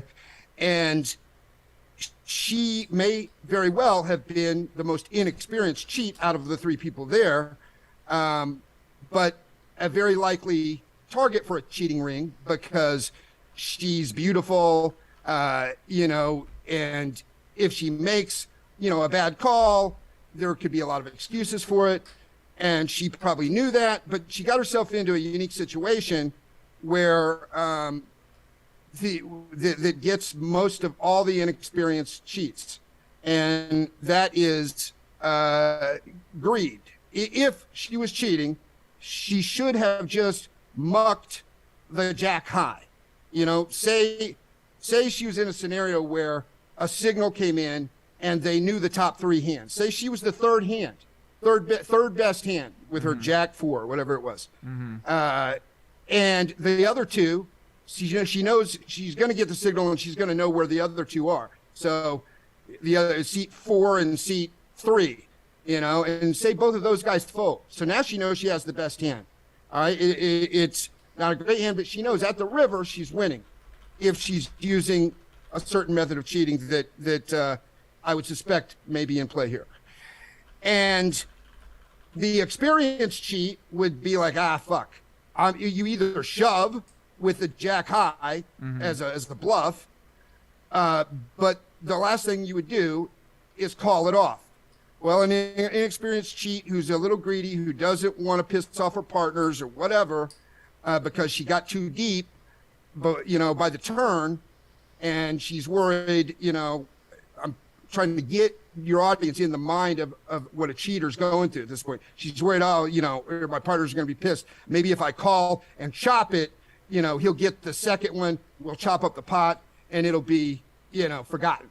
You know, that is one thing that hasn't been talked about that could have been going through her head. So you're saying if this was the case, then that could be a possible scenario that you've seen from your experience in these same situations for a while. Yeah, I have seen cheaters make mistakes like that. You know, and let me ask you a question. Because most people say, well, how would you be able to get that information to somebody? That's what a lot of people have been struggling with in this environment. How feasible is it to be able to, like, what do you got to do here? Because to us, we really don't know. The thesis is, well, they have a device and there's some sort of transmission on the device. I just find that hard to believe personally. From what you're seeing, from your experience, what are you thinking about that? What do you find hard to believe? What part of it? You don't think that an in-ear device? No. An in-ear device is available that would just say, you know, seat 5, number 1, seat 4, number 2, and whatever seat she's at, number 3. Right. And then she just knows, and then those guys fold. Now she knows because she's been prepped before the game. Now she that's all the information she would need. But what about the running it twice? Like, does that really? I feel like that puts. No, it's a good point because the cheater who's getting the best of it, they're never going to run it twice. Okay, because the information usually only leads to the outcome of the win. There's an algorithm with a lot of these things. Basically, and I've explained some of this to you before. Whether it was a shuffle master tactic or a scanner on the deck, they know where the winning hand's going to be. They put in it's Texas Hold'em, it's 8-handed, you know, and then there's going to be one of the mob members would have to signal back to someone who's probably not even in the casino, probably off site, and let them know their first hole card. And because the deck would get cut after it comes out of the shuffle master, right? So the order changes because the shuffle master actually knows the entire order of the deck. So they signal back to the mob or to the mob leader, and he runs it in the algorithm, instantly sends them back, and maybe all 3 of them, maybe just one, who then hand signals. They could do it different ways, but essentially the information gets back to the table, whoever is cheating at the table, and now they know. And they may sit there for, you know, an hour and not even be one of those hands. Or if they're a very skilled poker player, you know, say I look down at pocket aces, but I know that seat 5 is the winner at the river. Okay. That doesn't mean if I'm a cheater, that doesn't mean I'm going to fold my aces. I'm going to try and get that guy off of his hand. He may have Jack 4. That may be the winning hand. It may. Houston, let me stop real quick, because people in the chat don't understand what you're talking about. They think that you're saying conspiracies. You have literally been in this situation before. You wrote a book about these incidences, and you are infamous for being one of the characters that was portrayed in Molly's game about the Tobey Maguire ring that happened in Hollywood home games. So you are literally one of the experts who has experience in this field. So what you're saying is not a fiction. It's not a made up. It's not a conspiracy theory. You're saying that you've actually seen this happen before. No, I'm not making this up. This is happening right now. Look, there's a guy who's in the Black Book in Vegas who he's touring the country, compromising shuffle masters, not just in poker games, in blackjack games and things of that nature. Once the shuffle master's compromised, the mob, will try and hit it as hard and fast as they can. Now, say I'm some master cheat and I'm always in tune with what's going on in gambling. I see this game in California at the Hustler that's just, I tune in, I see one night Mr. Beast and all this crazy action and, super high stakes. That, it's logical that an outside entity that Nick doesn't know, that Ryan doesn't know, would decide, I want to target that game. So if they were going to do it, how would they do it? Well, unfortunately, even though Nick and Ryan are doing really well, there are people, sadly, in this life who make, 50 grand a year or whatever. They get approached by someone like this. And sometimes, and I've heard of cases where they would go after someone who has a drug problem and doesn't want to get fired, or maybe they're, cheating on their wife, or they could even blackmail him into a situation. But usually it's just somebody who they think would, try and do something dirty to make extra money. Because imagine if you're making 50 grand a year and someone tells you, you can pick up an extra 20K every time we do this together if you help me do what I need to do. That person becomes part one of the mob. They infiltrate, whether it is a deck switch or a shuffle master manipulation. They would be probably in charge of that, and they might be someone who might facilitate getting someone into a game from the mob. Okay, these are just, and I'm not saying this has happened. I'm just saying that when people think about it, to look a little deeper, because of course, if an inexperienced cheat fucked up and called off with Jack High and was maybe just hoping that running it twice would chop it so there wouldn't be any conflict, and then says, I had ace high and blah, blah, blah, and I could totally see an inexperienced cheat stumbling and stammering and not getting their story straight, okay? So I'm just saying that you can't just, what David said just doesn't add up. You have to, it's one way to look at it. And that explanation, if he's right, is perfectly accurate. If there are people who make just mistakes and then it just is like a snowball, it gets worse. Right. Well, that also happens with cheaters. So you just have to understand Garrett's position on this, right?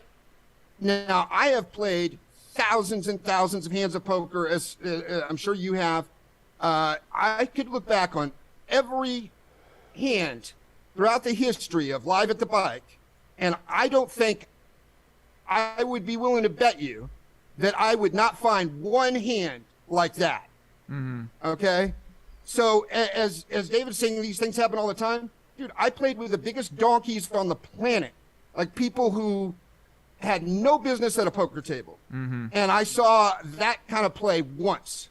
Mm-hmm. So for Garrett to be upset and very adamant that this is cheating, 100% natural, totally disagree with David Williams. Now, let me kind of run through something here, because I know that you like to get fired up and you got a lot to say about a lot of this stuff, and we appreciate that. So in this game, they're saying that it is hand dealt, and then Conrad says that how can this happen? The cards have to be registered. So if the cards have to be registered with either with the software, with the RFID technology, and they're hand shuffling, then, I mean, are they hand shuffling? I don't think they're hand shuffling. I couldn't see. Yeah, I'm not sure if they are. I couldn't see the shuffling. As a matter of fact, I would love to know, because on my show, or on your show, I did tell everyone a way to thwart the Shuffle Master scam. And what we do at Live at the Bike, when the deck comes out of the shoe, we give it one table riffle shuffle before going to the cut card. And believe me, like getting that approved through the casino, I had to go all the way to the top to explain to them why I was doing it, because they had another scam they were dealing with, where shuffling after in like a table game, where shuffling afterwards was a form of cheating. Okay, that wouldn't apply to poker, so I won't get into it. But anyway, we got it approved. And I believe at least I thought I saw that Hustler was doing that after our stream, but I don't know. I don't even know if they're using a Shuffle Master. Somebody's in the chat said they are using a shuffler machine. So okay, I would think they would be, because of at the very least for the amount of hands per hour. So if they're using a Shuffle Master, and they are shuffling one time when it comes out, that would thwart off the Shuffle Master scam. However, it would not necessarily stop someone from figuring out a way to tap into the RFID chips that are already in those cards with a scanner technology. However, that scanner technology to work, I'll tell you, would most likely the dealer would need to be in on it or lazy. And what I mean by that is, the only way it works is when the deck finally gets cut, it needs to sit there for about a solid 2 seconds while the scan happens. And when the scan is complete, now they have the same information you would have with a Shuffle Master, and would be able to spit out, the top 3 winning hands in the same fashion. But it would most likely require an accomplice in the dealer, unless you just happen to have a dealer that was slow or lethargic. I am reading Twitch chat, by the way, guys. So some people are saying, I saw Rampage said it's hand shuffled. Bala said it's hand shuffled. Another person said it's a newly inspired Deckmate 2 or newly installed Deckmate 2. So, yeah, I mean, a lot of people don't understand what you're talking about the Shuffle Master. So Easy Poker says, I have a question. So if the cards are registered and essentially the outcome is known by the computer, what's stopping this computer being hacked and exploited? We have seen just how easy bots create a hand history on a computer and then use that to solve real-time software. What's stopping people scraping the RFID data from the computer?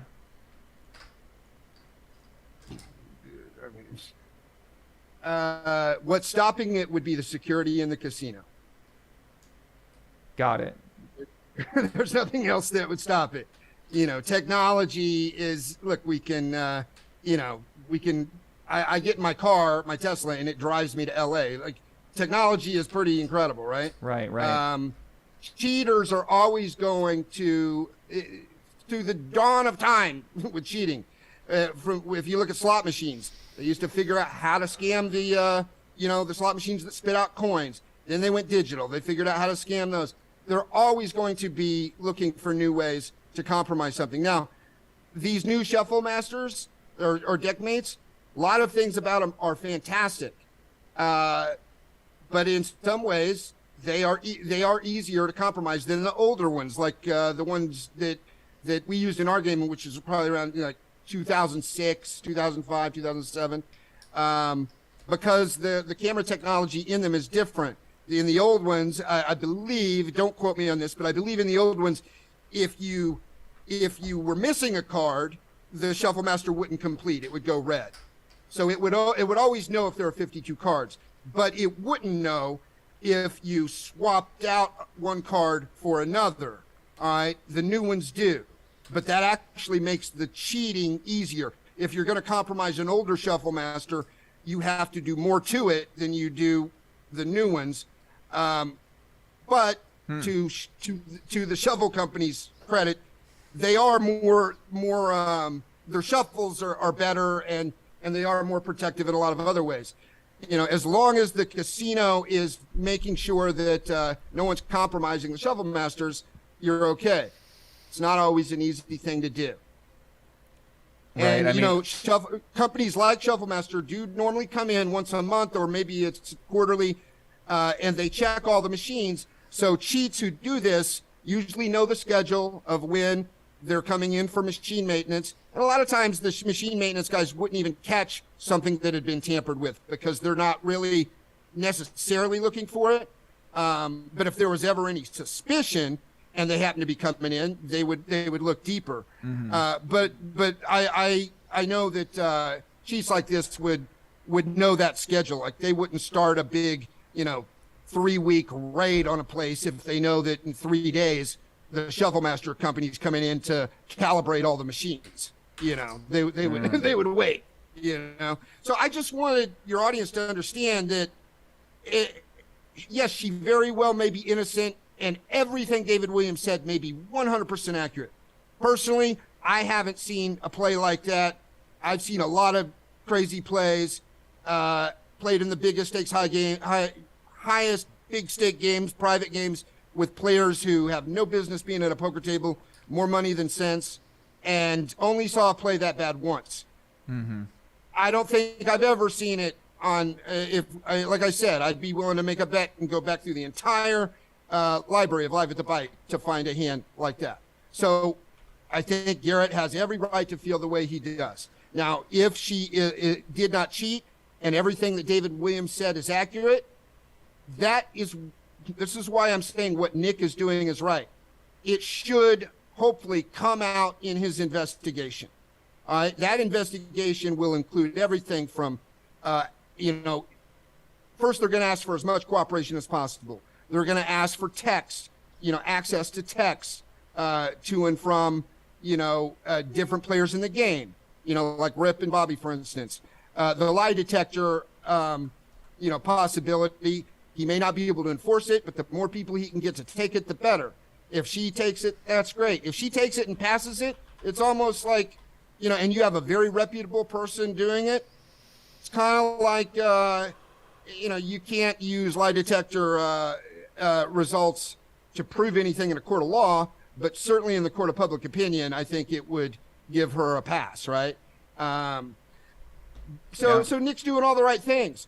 But I got to tell you, man, if she was cheating, she's not just going to come out and if she was an inexperienced cheater, she would probably be doing everything she's doing now. And, having her poker coach come on and, people who she knows is going to basically say, she's not that experienced. You know what I mean? I mean, that's what a cheat would do. Because they want to protect the mob and everything. And these are, there's usually at least one guy involved in a group like this that is, not someone you would want to mess with. So I hope that that's not the case, but I completely understand Garrett's confusion and I honestly don't, see why everyone doesn't agree that the hand was just insane. I would love to take that Pepsi challenge and have Wayne go through the whole library and see if he can find a hand that was that nuts. Calling Jack high off with one to come does not very unusual. Original Muffin said, why would they do it in a televised game like this with Phil Ivey and Garrett and when there's going to be so many people watching live? It's a great question. I believe a game like that is targeted. It would probably be targeted because everyone knows about it, right? And the players that they're getting in, like these players that kind of come out of nowhere and they got tons of money, and they're willing to gamble at crazy levels. It seems like a perfect target. And the security that's centered around the protection of the game may not may not be ready or able to detect the way that one of these cheaters would hit the game. What we're looking for in streams most of the time, we want to make sure that the integrity between the control room and the poker room is 100% protected. Like Nick was saying, right. you know, get rid of the smartwatches, get rid of the phones.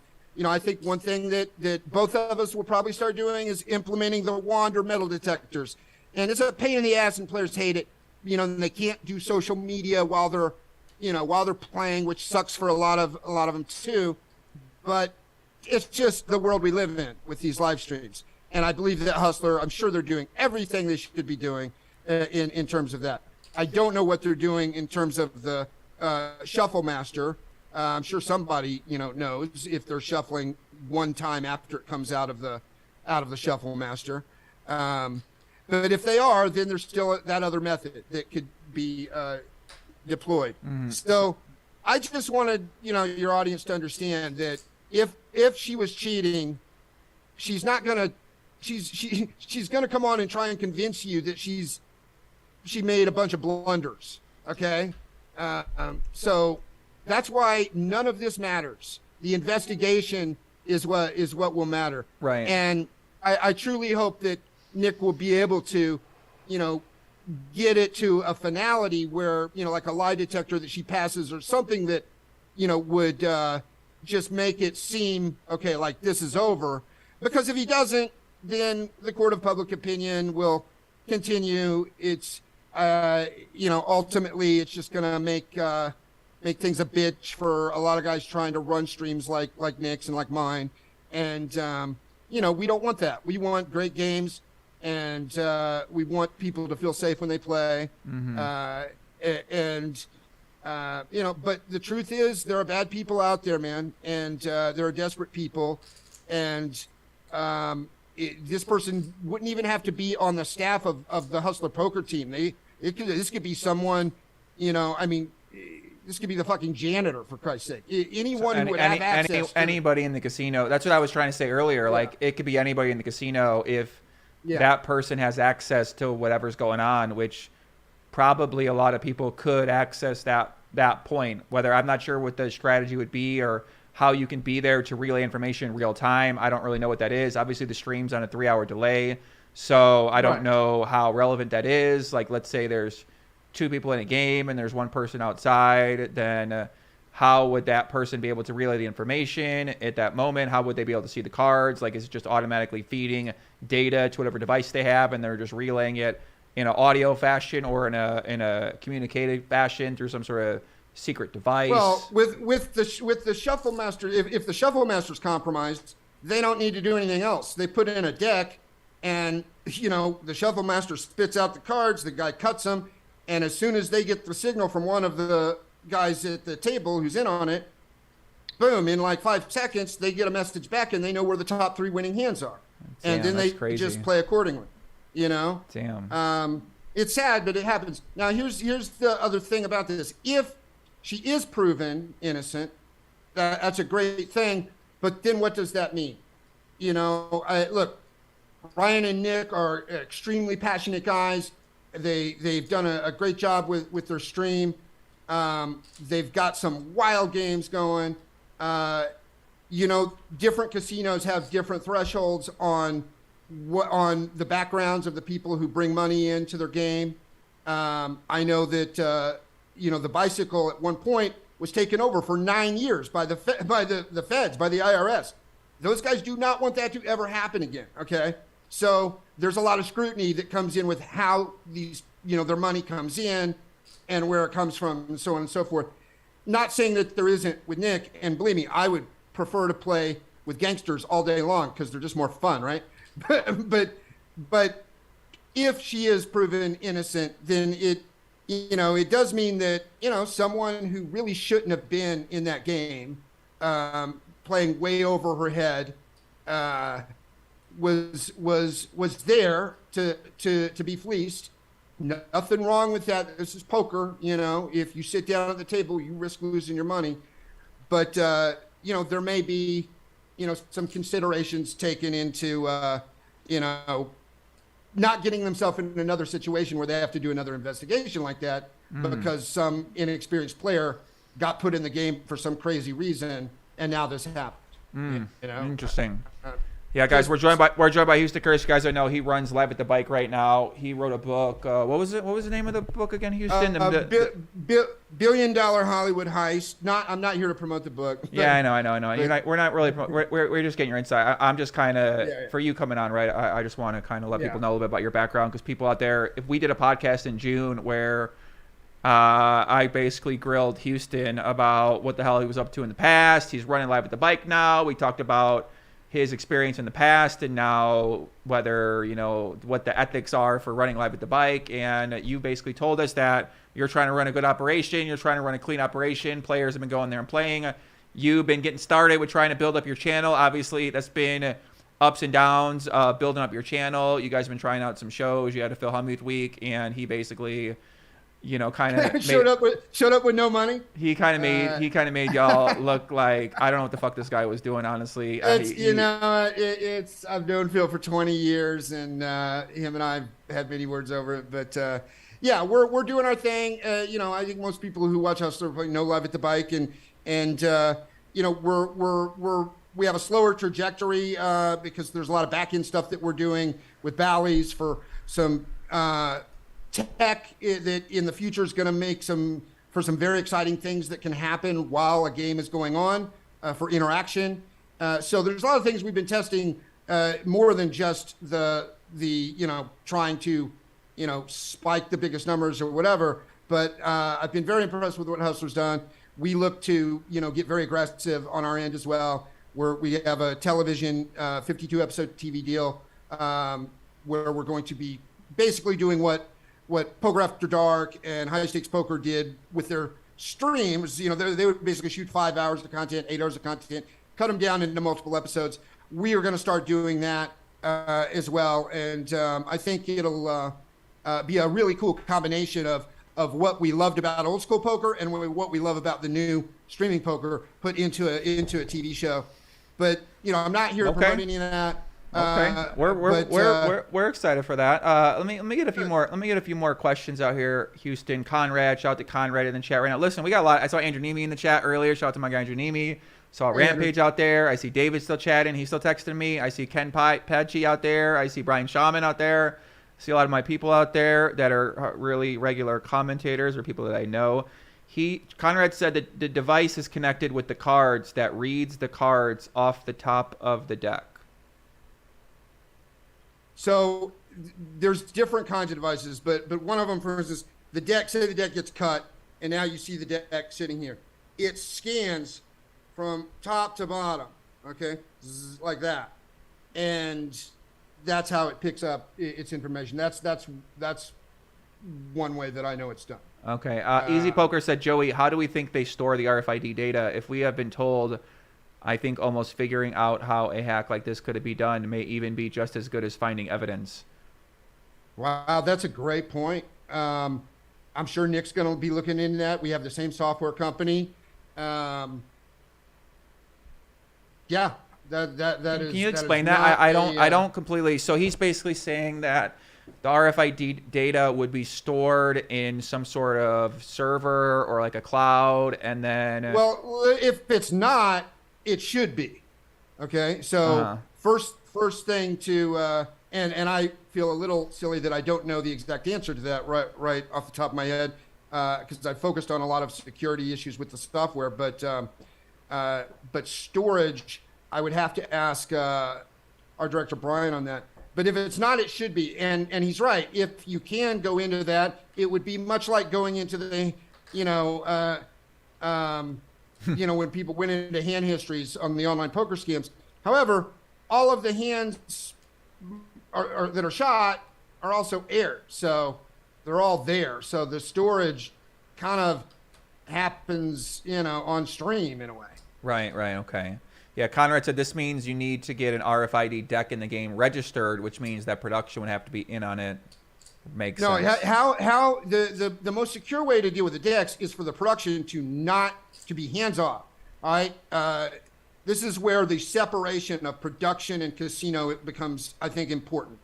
You know, you don't want to give your production manager all the decks. It's like, okay, bring me another deck. No, when we call for a deck, it has to come from the casino. An official call has to be made. The casino executive stays there the whole time while we are, you know, calibrating the deck and all of that. So eyes from the casino are always on it. When we are done, the casino executive takes it back and locks it away, and we do not see it again. Okay, makes a lot of sense. Yeah, I mean, we're learning a lot here. I'm sure a lot of people out there have no idea about what you're talking about, and they didn't know that you can basically access the information from the deck shuffler that tells you what hands are going to win and how the deck's going to come out. So they probably have no idea that that's possible, which obviously we researched that a lot during the Mike Postle incident and during the Texas cheating allegations, which is something that we asked you about, and then you came on here and were educating us a lot on what's possible with a lot of these machines, and I tried to forget that information as quick as I could because it basically has you living in fear. You taught me about, I mean, you were showing me, I guess I don't, debatable what I actually took away. You were showing us the card tricks, and you said, like, oh, this is what they say stops it, like, oh, here's 4 aces, right? Like, you showed us that no matter what really happened, if you had a deck of cards in your hand, then you could basically deal whatever you wanted to. And if there was a loose enough structure, this is why a lot of this stuff happens in home games, just the way you hold the deck or whatever. If you get very specific about that, like casinos do, you can thwart off, you know, 95% of those problems. Mm-hmm. And it's very hard. There are very few mechanics in the world that can, you know, do the one thing that I showed you, where they can take a deck that has been truly shuffled and still deal the winner. Mm-hmm. You know, I had only seen it one other time in my life, and I've seen a lot of stuff.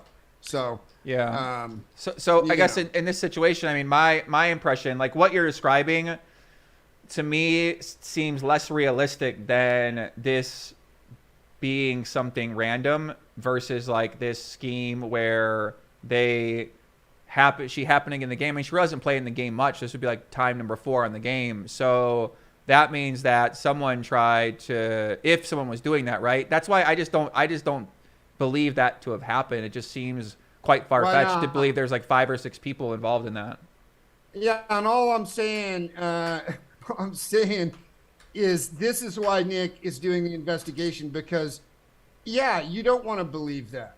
Mm-hmm. But when this stuff happens, Joey, this is how it happens. It happens with like 4 or 5 people, and everyone who got taken, you know, can't believe that it happened if they ever find out about it. Mm-hmm. You know, a lot of people, you know, I was talking about this with my partner Rick Marr tonight.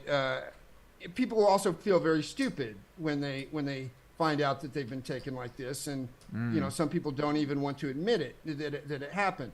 But you know, the smartest people in the world get conned every day, and you know, if you have people coming into this game, you know, some it could be, you know, not saying it is, say it's some staff kid who you know is all of a sudden comes up, he's like, hey, I got somebody for the game. Well, he might be the guy who has been, you know, compromised, and now he's bringing in other people who are compromised.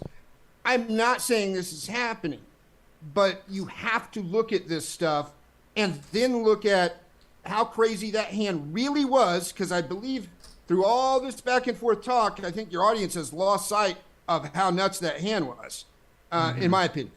And that's just from thousands of hours of hands and, you know, a big vault of videotape that I'd love to go through and see.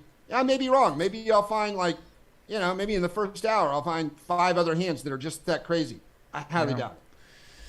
All right. Well, Houston, appreciate you coming on here, sharing some thoughts, sharing some insights as well. Appreciate you watching the stream. We'll keep updated with you on how things are going live at the bike. I guess my last question would be, is Garrett allowed to play? Because Garrett, they said he won't be allowed to play on Hustler during the investigation. Does that mean that Live at the Bike is going to offer Garrett a home in order to play some high stakes poker?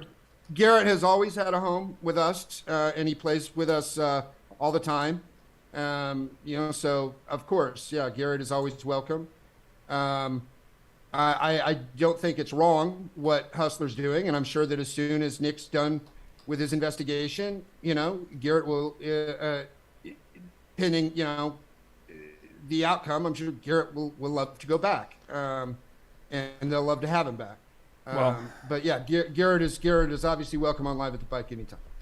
Cool. Well, listen, Eudes, thank you very much for coming on here, for giving us your viewpoints on things, giving us your insight and your input. And guys, he does Live at the Bike stream, and also on Twitter, Houston_Curtis. And that's about it. So stay tuned for more from Live at the Bike. As he said, he got new shows in the works.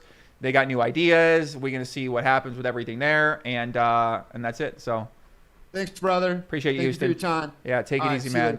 Yeah, great chatting with you. I'll see you. Shout out Houston. Yeah, always go with his insight. Ozone with the donation. I stand with Poppy. What do you guys think about that? What do you guys think about that? Joey's gone nocturnal for us. I actually been staying awake. I'm on opposite world sleep schedule. I'm on Poker Player sleep schedule, so I'm going to bed at 8 a.m. and I'm waking up at 6 p.m. So this is like my nighttime for me. So yeah, I mean, Brian Shaman said appreciate it, Houston. That was very informative. Yeah, thank you very much to Houston for coming on. I mean, we appreciate his insight. He got insight from how this stuff works behind the scenes. So a lot of you guys might not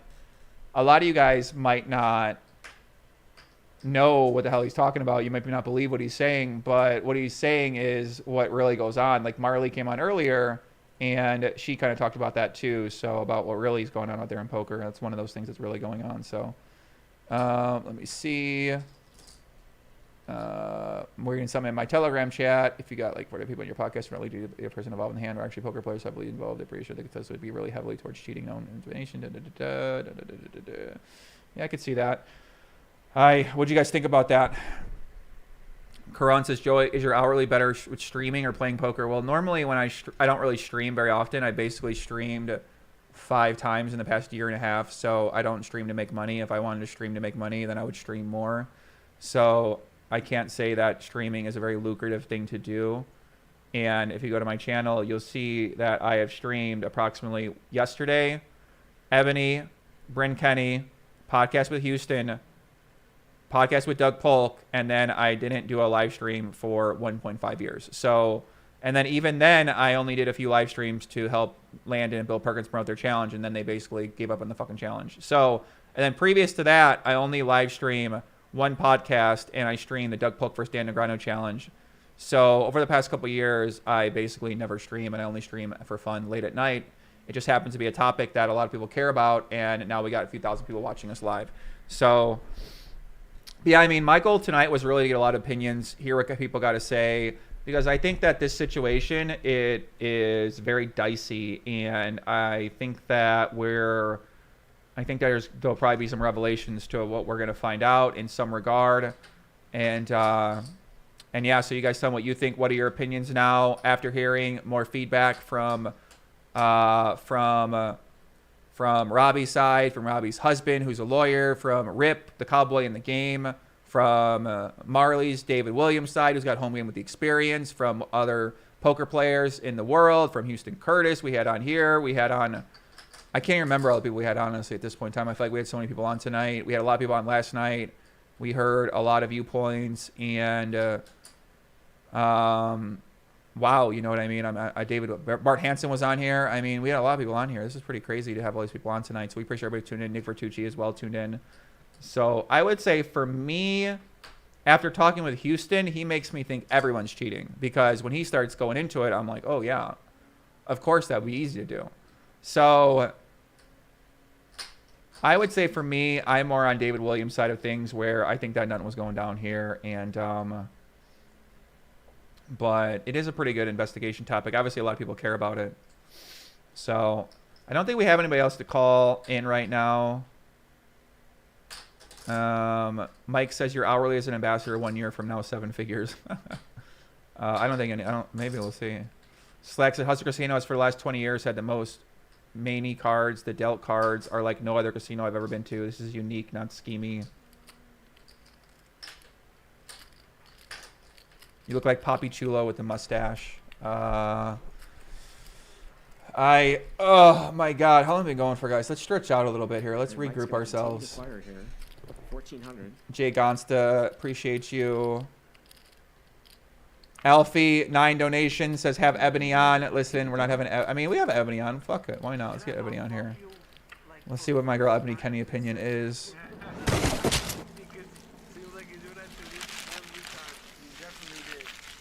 I wonder what Phil. She cheated. He wants to come on. I told you, make a Twitter account and we'll talk on Twitter. Oh, you messaged me on Telegram. My bad, actually. Never mind. Okay, let me call this fucking app here. Ryan is telling me that we're gonna have some. All right, hold on. I'm calling up She Cheated. He said he wants to take it to me, so let's hear what this fucking guy's gonna say.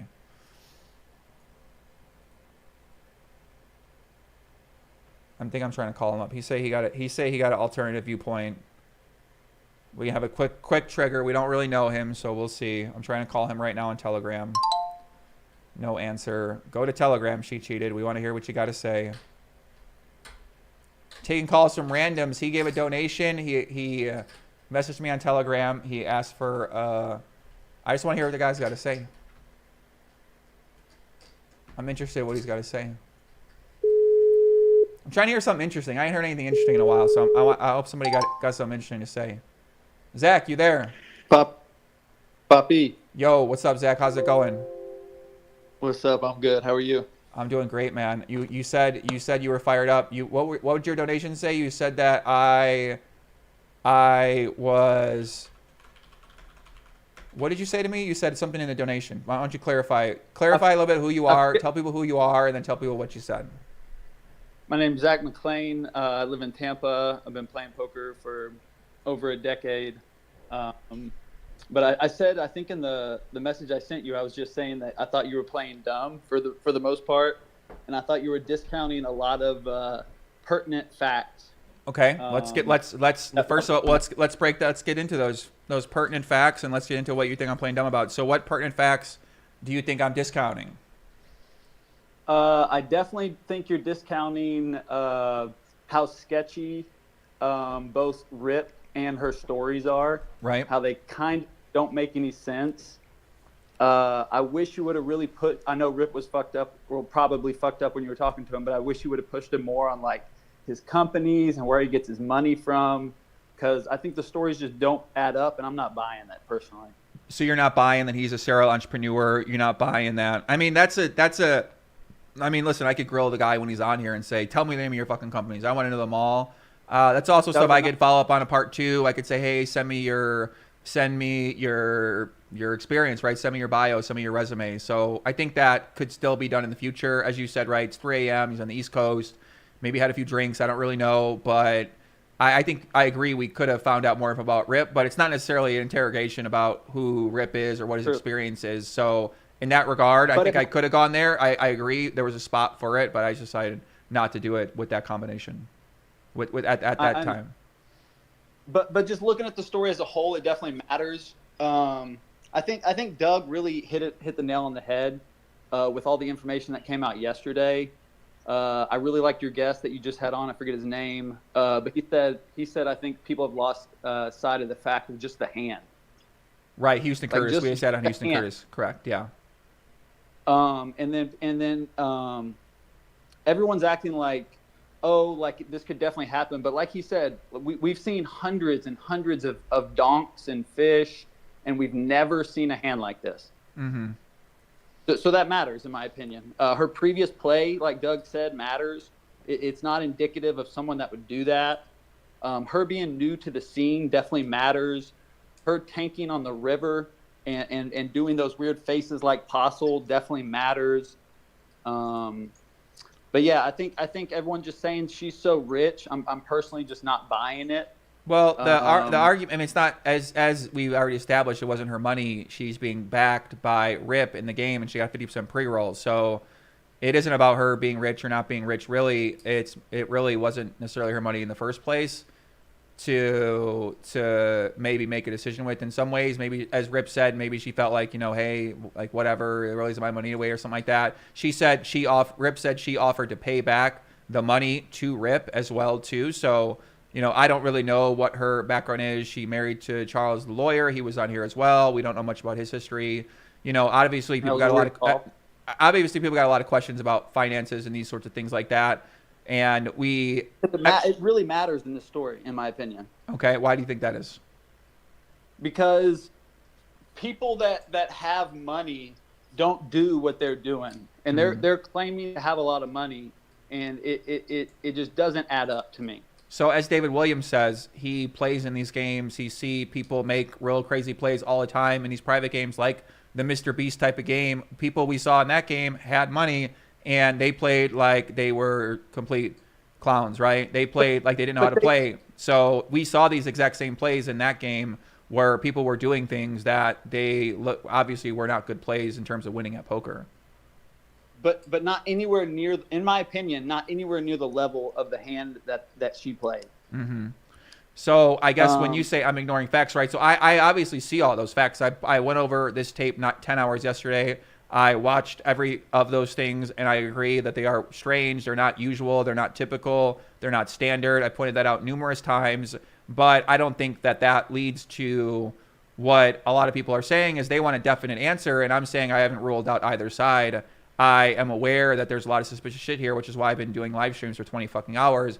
If I didn't think anything was suspicious here, I would have wrapped the fucking live stream up a long time ago and done something else. But the reason why I'm still here is because clearly I'm still interested in what's happening. I don't think we've really got the fucking story yet about what's going on here, and I feel like we're missing some things. So that's why I'm trying to have everybody on. I'm trying to get their viewpoints on things. I'm trying to hear, okay, you talk, all right.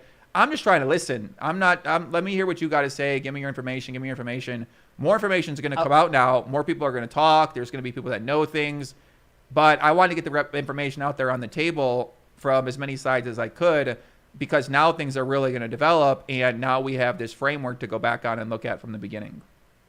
Agreed. But I think we may never know if they cheated, especially with how it was handled. And I think we're probably in a little dead zone of information as far as we're not going to really get much information unless G-Man is able to release something, or unless, Hustler releases, all camera angles and audio and shit. Right. I think, yeah.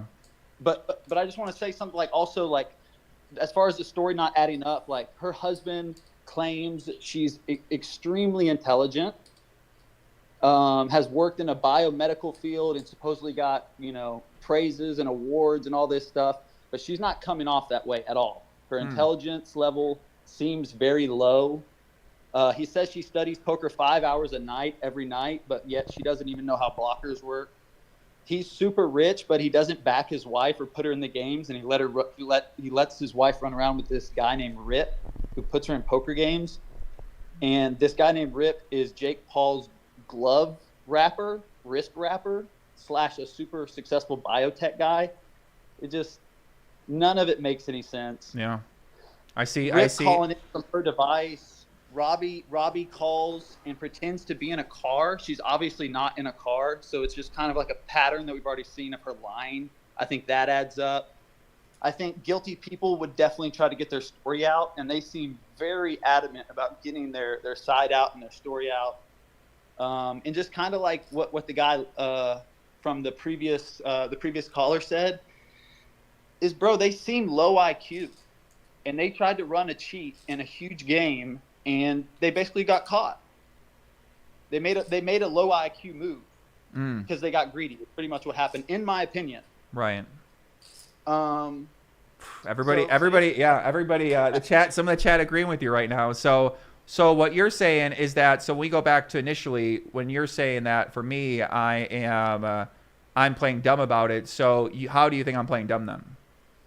Well, I think Marley was just saying, like, hey, people are not intelligent, which I think is extremely clear from the conversations you had with them. Mm-hmm. And you saying that, oh no, I can't pick up on like people's intelligence after having a conversation with them, which I think that's like the first thing you pick up within a few minutes. Like you can tell just from like just basic conversation of where people's IQ levels at pretty much. Mm-hmm. And just the things that they're saying. I grew up around rich people. I've been around a ton of businessmen, and none of them communicate or talk the way they do. None of them. I mean, I don't know. I guess I know a lot of rich people, and they are fucking degenerates. So I live in Vegas, so the people I'm meeting in Vegas are probably a little bit different. I meet people that love nightclubs. I meet people that love degeneracy. I meet people that love to lose $500,000 playing slot machines because they have a bunch of money. So I know people that are basically these exact kind of people who I would consider I don't know if I consider them high IQ or not, but they've somehow found out ways to make money, and they're able to go gamble consistently for years at high stakes. So we could have a conversation with them and debate their IQ level, but I don't think IQ level has anything to do with your ability to understand how to make money or be successful or be good at something else in another arena. So just because someone might, I don't know. I guess I just think about it differently where, maybe you don't understand a certain topic or an idea, but you can understand another area, another arena, or still understand something about life that has allowed you to be successful, not necessarily come off sounding like you know what you're talking about. Because a lot of poker players they usually, some of these guys, they can't really explain their thought process sometimes, but they're still able to win at poker and they're still able to make a lot of money because they play in the right games too. They game select. They aren't smart people, but they got millions of dollars.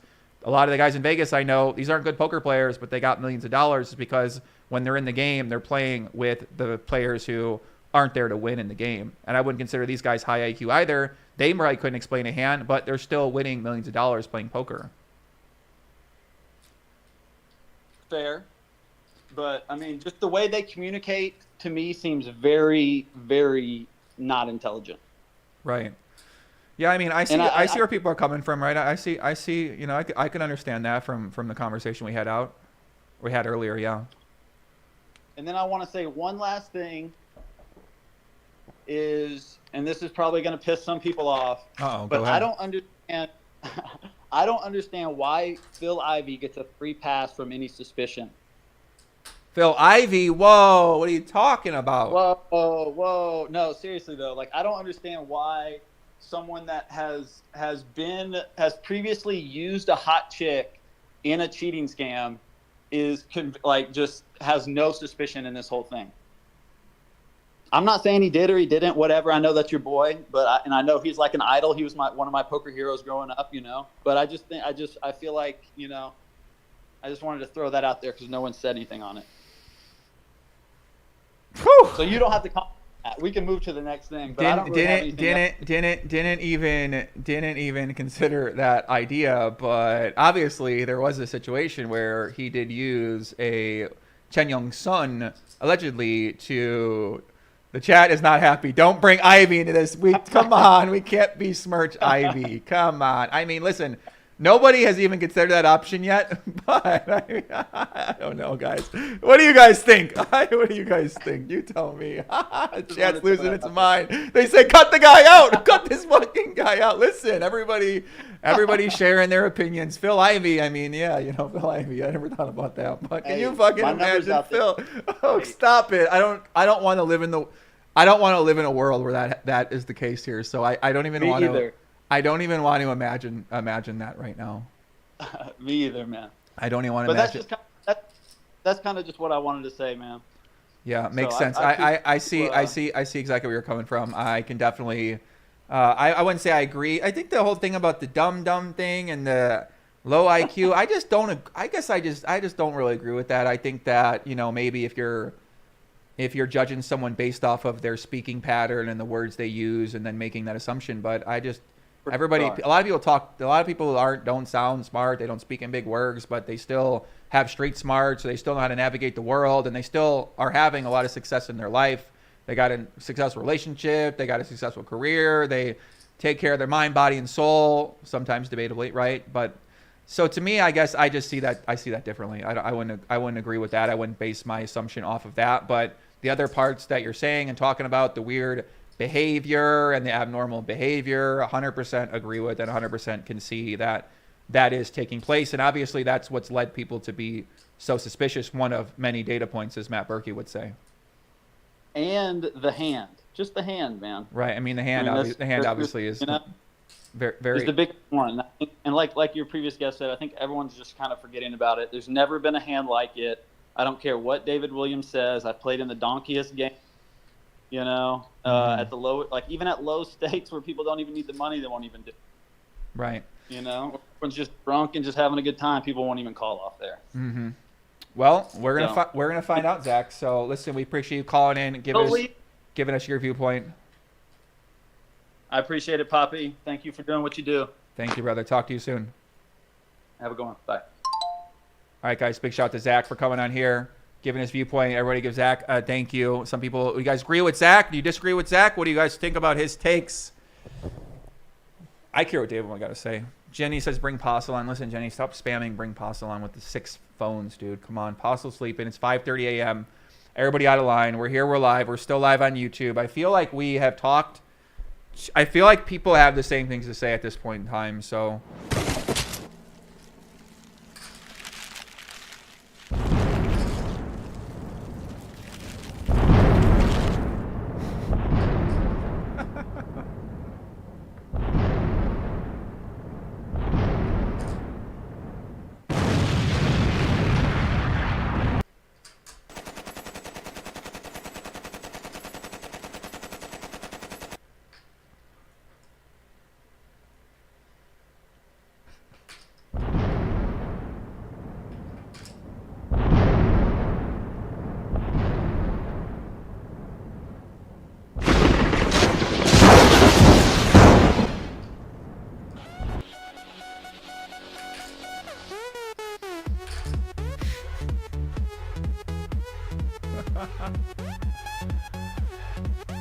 I feel like we got everybody here. Who else do we got to call in? Anybody else want to call in? Anybody else out there? Let me check my phone. I see no text. I see no things. Whew, I feel like we hear a lot of viewpoints. I heard like we heard a lot of things, and at this point in time, I feel like we may be hitting our end. 6 a.m. It's time for us to get some food. I got to order some food. I'm dying. You guys want to see more graphics? Listen, I'm a professional graphics person. We got the Bill Perkins jet. Fly out, shout out to Bill Perkins.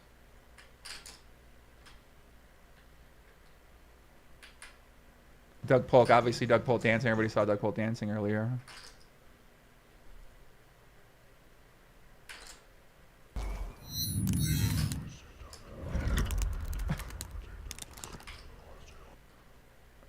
We got stealing the money, break it in. We got an alert. RFID detected on table 7. Break into the house.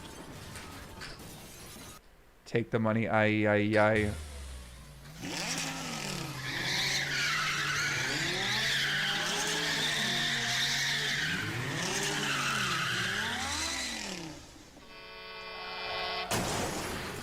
Whew. All right, guys. Let me put some on here. I'm gonna go get some. I'm gonna go to the bathroom more time. Come back here, wrap things up a little bit. If I get one more call in, I'll do that. But that's Rip out there. I feel like I'll kind of recap things where we're at with things, what we've learned. He seems heated about something. I think that's what she did. Well, she definitely gave the money back. I saw it, but like. Yeah, she took it from the rack here. It was her rack. Gave him $150. What? What is going on? What is going on? That's Rip. Yeah, I would. I take that money. Never mind, I take that money back. This guy fucking takes the money back she won from you? No, he's a pussy. You are a fucking pussy. Hey, bro. I'm out. What is going on here? Give her the fucking money back. He made her fucking give him the money back. This is really unanticipated. Yeah, fuck that. I'm out. I don't play in this fucking shit.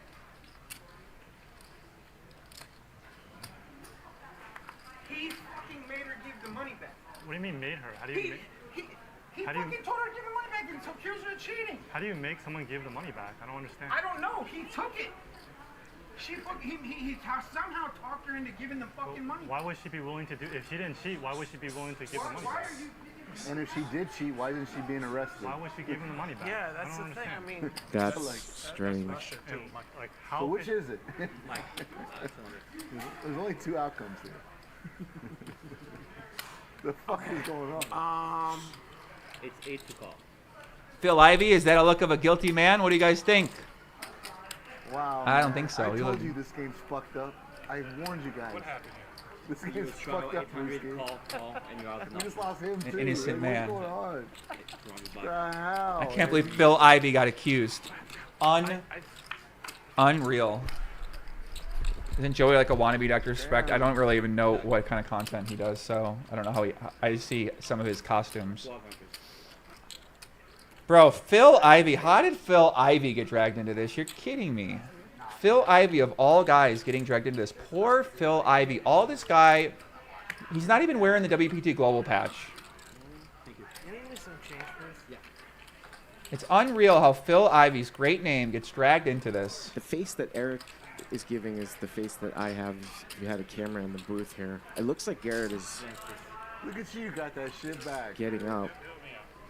That's impressive. All right, I'm going to do my power I don't rankings, know guys. What's going on here? I think I've never seen We're going to give But apparently she MVP. gave the money back to Garrett, which We're going to do some power rankings here, guys. We just got to rate what we've seen. Our guest MVP. We're going to do some categories. Guest MVP. Favorite player on stream. really strange. Favorite moment we've seen. Because I'm mature. I do like that. It's me. Man. Top call-in. Craziest moment. I told you this game's fucking jacked up right now. Like, there's no rhythm. I want to play it. It's not. So favorite player on stream is going to be guest MVP David Williams.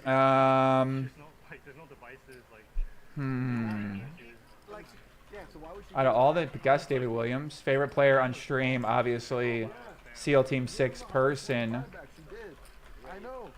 That's what I'm saying. That's what everyone's Favorite moment. My favorite moment was when I don't know. I got to think more about these. I don't really have any suggestions here. But yeah, basically, guys. Basically, what happened is that we took a lot of call-ins today. Did we learn anything? What did we learn? So heated, Rip. Anyways, Mike says they're business. We learned that Rip and Robbi aren't very experienced at poker cash game. We learned that Rip's real name is Jacob. We learned that if there was cheating involved, somebody on the inside, either from Hustler Casino Live or Hustler, have to be involved.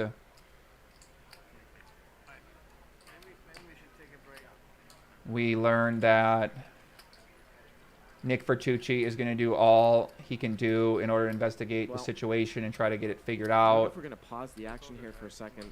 Take a look at the bet MGM. We learned that it might take 4 to 6 weeks. We learned that I am a psychotic person because I'm still live and it's 9 hours. And listen, guys, I used to grind poker sessions, 16-hour days, 24 tables. This is literally the easiest thing I could ever do. I'm just talking to people and having a good time. So this might be, I literally used to play poker every day, all day long, 24 tabling. So me talking to chat on Twitch and YouTube and going over a great investigation, talking to people is, I don't know if we're gonna I pause can't the lose any action money. for a This is the second. greatest thing I've ever Take a done. look at the bet MGM. So I can't go on a 27 buy and downswing during the session. So for me, 9 hours is basically like nothing. I could do 24 hours straight every day if I wanted to. Andy doesn't want to break. Robbi, And by that I mean I probably the couldn't. big winner But here tonight, 164,000. Garrett down 125,000. Garrett has left the game. Here, let's 200. Joey's never sang the legacy of my life. Listen, this is like this is a crazy, like this is crazy. I never sang the legacy of my life. Just keep playing. Like this is the most interesting thing I've seen happen in a long time. Like what is going on here? What's the truth? What's real here? Like what really happened here? And then of course Andy makes a good point. He's like, how is she cheating? Original Muffin said, I remember even playing with you when you were grinding for Supernova Elite. Yeah, basically Supernova Elite is like the hardest thing to get for a grinder in the world on PokerStars. You had to play over 1 million VPPs, which meant you have to play millions of poker hands. And only the sickest grinders who have some sort of mental health issue are going to be able to get Supernova Elite. And I got that twice, and I did a bet where I got it in 2.5 months. So That's not true. basically, anyone that does that is completely out of their fucking mind. So as you guys know, anyone out of their mind, like Lex Veldhouse is used to streaming 10-hour, 12-hour days. That's why Lex Veldhouse does what he does, because he is also a crazy person who loves grinding. You'd rather trade hands. So, I'm telling you right now. You'd rather have my hand than your hand. David Ringler, I'd love to call in, give a theory. What's the number? Listen, David, you said twice. I'm in. I like your style. David, give me your Twitter account. I'll give you a Zoom link. I'll have you call in, David. No! I don't know how you did this. But yeah, should Garrett give the money back? I think that Garrett can wait to see what happens here, see what more information comes out, see what people got to say before he decides to give any money back. So Garrett made a statement on Twitter earlier today. Apparently there's going to be a heads up for rolls.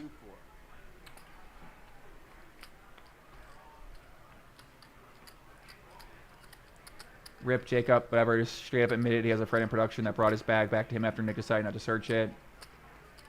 It doesn't matter, man. All these morons on Twitter stickers died. The fact that he walked over it was alarming. I'm not saying it was a lock, but when you go on air after all this behavior and admit to being friends with someone in production who brought you your unsearched bag, you should be questioned.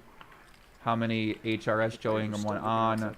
Basically, he's saying that Rip has a friend named Louise, and he's saying that I should have asked him about his relationship with Louise, because he's saying Louise could be an accessory to whatever's happening. So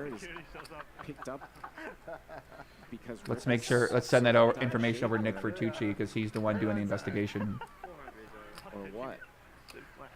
Gaston says, I react to your last stream. Hard to react to 9 hours of content. Can a brother get some timestamps? I will, but I asked at the beginning of the stream if somebody would be a liaison for my timestamps, because after this I'd been 9 hours and I'm probably going to go to bed. So when I wake up tomorrow, I'm going to stream again, and I'm probably not going to go add 9 hours of timestamps.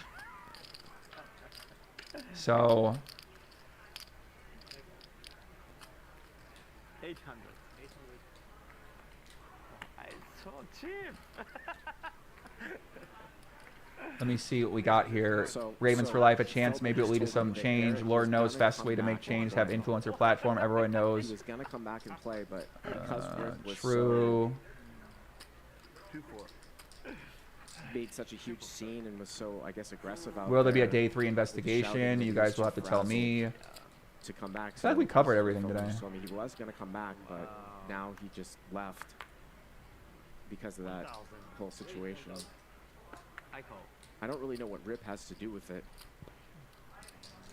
I don't know why he's so bent out of shape, but obviously it's not a comfortable situation for Garrett. So Poppy, I'm starting to think you need late night investigations as badly as they need you. Yeah, man, listen, it's boring out here. You got to do something. So my life pretty boring for the most part. Pretty in line. A lot of workouts, a lot of meditation, a lot of random reading and studying, playing poker, hanging out, trying to be in line, and trying not to ruin my life. So yeah, if I'm on stream here, then that sounds like a good idea to do. What a turn card here. Eric here with 2 Trying to live a peaceful life. And Ruskate just going to be slow with it because of the flush. Check calls the straight. River's a 4. Can you please slow motion the moment when Garrett looks at his cards and looks at the dealer's eyes? Which hand is that? Eric is going to value on himself. He's going to bet 14,000. Ruskate says, no flush. I remember back in the day where you were playing NL 5K. And Ryan was also telling me during that hand that... Insightful. Joey, does Hustler have video footage of the control room while they work the stream, or is that not a thing? I actually have video of that on one of my videos, but I don't know if that footage is public to anybody out there. Steady on Twitch chat. I had a situation at home game. Some guy in the balcony to smoke, but said he's playing anyway before cards were dealt. He shouted out what his action is. Bet calls jam. Ended up having top set. It's crazy. You can still hear shouting. Gaston World said, it's 3,000 of y'all. I'm doing the reaction. One of y'all hook up the timestamps. Appreciate your work, Joey. Garrett does not feel comfortable, and Garrett has Thank you, Poppy, for the donation. So go back to the hand when Garrett looked in the eyes of the dealer. Somebody pointed out something earlier. Look at her actions after the hand. She's not excited she won. I actually want to talk about that. She's not excited she won the most biggest pot of her life, making an insane call and beating a legend. She almost embarrassed and looks like someone who knows she's in trouble. Instantly goes into defensive mode. That's actually the same thing I thought about once I watch this again. Her reaction is probably the weirdest thing. One of the weirdest things I've ever seen when she wins the hand. How often would she do this? I just really never seen someone act like that if they win the biggest pot of their life. Like normally they'd be happy, they celebrate. And she does look basically shocked, and maybe she's shocked that she only had Jack High, and she's shocked that she ended up winning with Jack High both times when she thought she had Jack 3 into Jack 4, so maybe that shock is from that, but... He bet 3-bet here. Someone said, look at Garrett's hands when he sees... look at his dealer. You gotta take this class. If he calls, there'd be about 2 pot-sized bets left, so, I mean, that's what's got to be going through his head here. I think he's considering bet 3-betting, and yep, there's the all-in. There's the all-in. Garrett, like I said, he's just so experienced in bet patterns, bet sizing.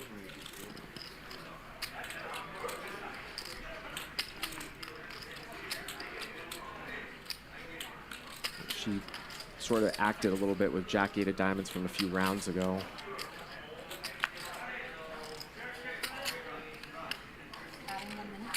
She's going to put a time chip out?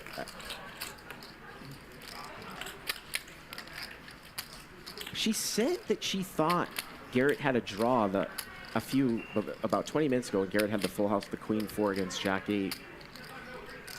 And she took some time with it.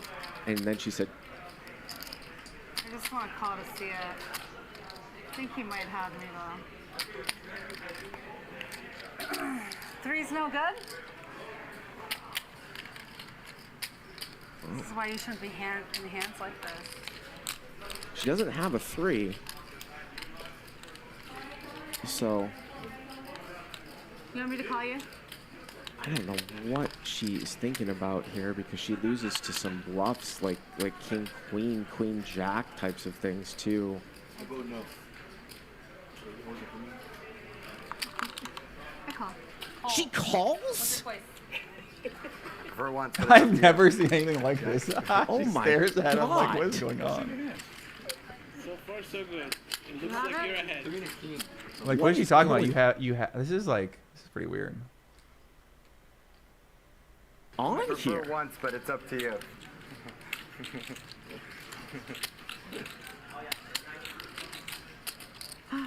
Is it possible that her hand might be misread in the card graphics or You something? Because I was shitty hand. You do? Yikes. Okay. Yeah, pocket 3? What? No. No, I just thought he's. This is a pure bluff catcher. I'm dealing with right now. With Jack high? Purely. But yeah, I think he has me beat. We'll go to the river. The river is a 9. That one's you for sure. They're gonna run it Unless you have, like, pocket twice, five and or something. she's You have, gonna. like, small pair? Yeah, she's a 3 and a king. You give me that much credit? I don't know. Haven't you seen what I've She's done? good with the first one. Let's turn him over. You're already Not that Oh. No. You do? Like won this big pot off him, and he came with like all this cash stuff put on the table. You remember that? Yeah. And then he like it was like his second hand in, and then you beat him in that pot, and he's like, all right, I'll see you guys later. He leaves. You played 2 hands in left? Yeah. That's sick. You mean like a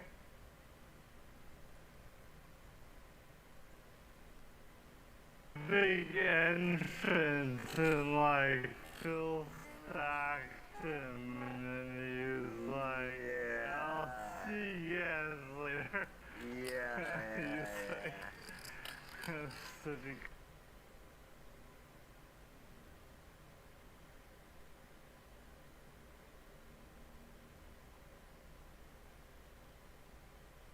good hand.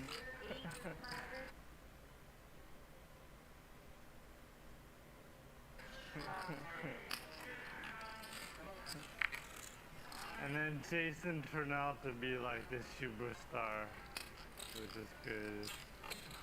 Good God. Yeah. I see nothing. So you're saying this guy? She looked at the card. You're saying the dealer? I don't think so, man. Jason turned out It doesn't. to be That system like wouldn't this make sense to me anyway.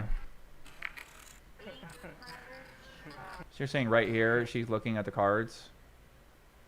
I mean, she does have a relay device on hers, but I mean, I don't know.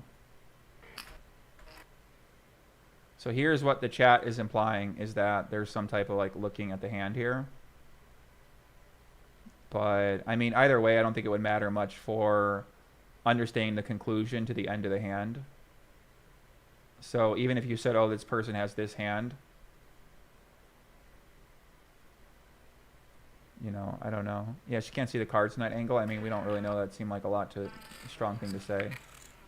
And then Jason turned out to be like this superstar. Yeah, obviously the dealer's talking. We can't see the dealer talk because they're wearing the mask. So we don't really know what they're saying. But You're fucking stupid. Jacob, you look like you want to kill me. I'm not Jacob. I'm like, you look like you want to kill me, dude. He wants to vomit. I wasn't letting the hand. I want to vomit. Wow. yeah, someone said not a chance Lauren is involved here. Yeah, I don't know her, so. I'm speechless. I mean, I'm speechless. I mean, usually Garrett would be fairly congratulatory if somebody made a hero call like that, but he seems somewhat disturbed here. Be after Lauren now. Listen, you got to take it up with our chatter. He I pointed don't- out the timestamp for us. Everybody got a thesis Sort out of here. Most disturbed look that I've ever seen Garrett give.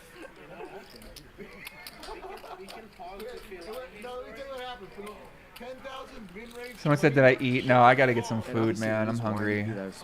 How can she call? I had enough. I'm tired.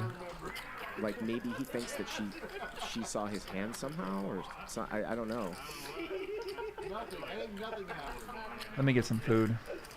6 o'clock. Holy fucking shit. What am I doing? 6 a.m. Call. Like what? What do you mean? Like wait? 128.3. No, before the flop. Before the flop. 128.3. Oh, look I at don't that. understand sort of what's happening right now. Andy.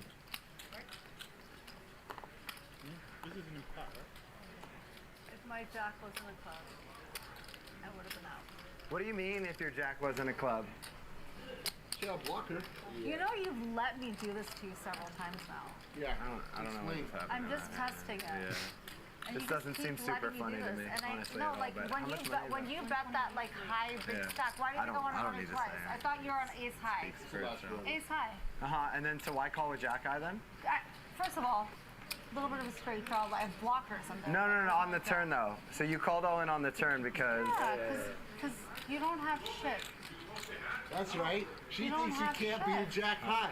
It's not about what I have. It's Bro, that's the guy. Where is that Alex Powers hand where he called me with a jack high? That's what the guy says. What clip is that? He goes, I had a jack high. I was going to beat your ass. Remember that one fish?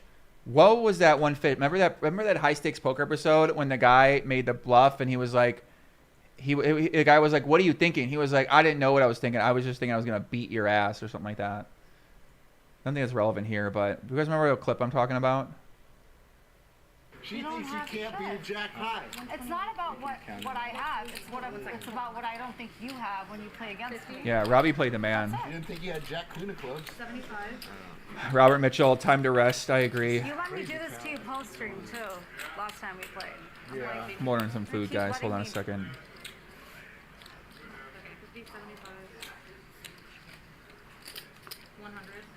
He called me with a jack high. I mean, obviously, I'll just say it. Garrett thinks that this hand was not straight in some way. I mean, there's no doubt about it. This is the most disturbed I've ever seen Garrett look at the table. And I don't think. And I He think called me with a Andy's jack disturbed, high. too. He doesn't. If you looked over there, it's like, whoa, what just happened here? Have you guys ever seen this? This is the greatest clip ever. He called me with a jack high. He called with a jack high. Alex should be cackling. Hey, he's so mad at me. He called with jack high. He is so mad. He called with jack high. You got him on tilt, baby. You got him where you want it. You got the table tilted. He's so mad. He called me with jack high. Can you believe that? I ain't never called a guy with jack high in my whole life. I've been playing for 30 years. I ain't never called a guy with jack high. You're looking at the Miller Highlight. Oh my god, I had enough, man. Oh my gosh. Alright, let me get my food. Hold on a second. It's the only one that gets lucky sometimes, Garrett. You don't have to get that upset. What's on the menu? On the menu is there's nothing open, so I probably have to get Jack in the Box again or Andy something. last night. She did that for you. Call me with a jack high. Yep. Andy. That can't, like, that's not Tim H, shout out to Tim H. Tim H still watching, putting negative comments in the chat. Like a donk. It is what it is. It's okay. Don't let her play you. He called me with a jack high. I mean, I don't know if that's a function of that she thought she could call. I mean, yeah, okay. He called me with a jack The reason why this is high. He called with a jack high. Alex should be cackling. Hey, he's so mad at me. He called with jack high. What if I take this rant and put it over the hand and it's zooming in on Garrett and it's fucking He called me with a jack high. Let's play it over this. Hold on a second. Where's the zoom in? Let's play that zoom. Where's the zoom at? Hold on a second.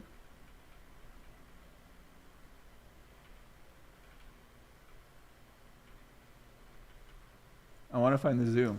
He called me with a jack high. With a jack. Hey, he's so mad at me. He called with jack high. Hold on a second. I'm trying to get this matched up. Hold on a second. Shut a second. Okay, let me get it matched up. He called me with a jack high. He called with a jack high. Alex should be cackling. Hey, he's so mad at me. He called with jack high. He is so mad. He called with jack high. You got him on tilt, baby. You got him where you want it. You got the table tilted. He's so mad. He called me with jack high. Can you believe that? I ain't never called a guy with jack high in my whole life. I've been cranking for 30 years. I ain't never called a guy with jack high. You're looking at the Miller. Oh my god, it goes perfect. You're kidding me.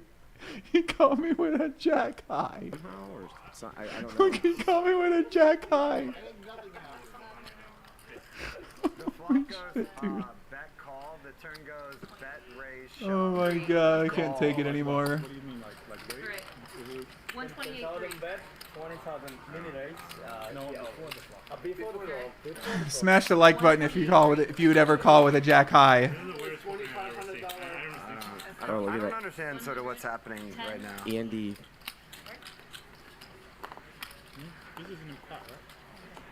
If my jack was in a club, I would have been out. What do you mean if your jack was in a club? He called me with a jack high. Let me do this to you several times now. Yeah. I don't know what's happening. I'm just testing it. Yeah. And This you just doesn't keep seem super letting funny do to this. me, And honestly. no, at all, like but when how you much bet, money is when it? you bet that like high big Yeah. stack, why did you go on I it don't only need to twice? say. I thought you were on ace high. Speaks for itself. Ace high. And then so why call with jack eye then? First of all, a little bit of a straight draw. I have blockers on that. No, on the turn though. So you called all in on the turn because. Yeah, because you don't have shit. That's right. She You don't thinks you have can't beat a shit. jack high. It's not about what I have. You think you can't beat a jack I high? think you have when you play against me. It's not about what shit. That's right. She You don't thinks you have can't beat a shit. jack high. It's not about what I have. It's about what I don't think you have when you play against me. You can't beat a jack high. 75. You let me do this to you post stream too. Last time we played. I'm Yeah. like, they keep letting me.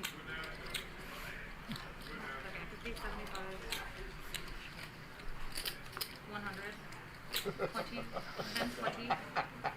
I mean, obviously, I'll just say it. Garrett thinks that this hand was not straight in some way. I mean, there's no doubt about it. Shit like this happens. This is the most disturbed I've ever seen Garrett look at the table. And I think Andy's disturbed too. He doesn't. If you looked over there, it's like, whoa, what just happened here?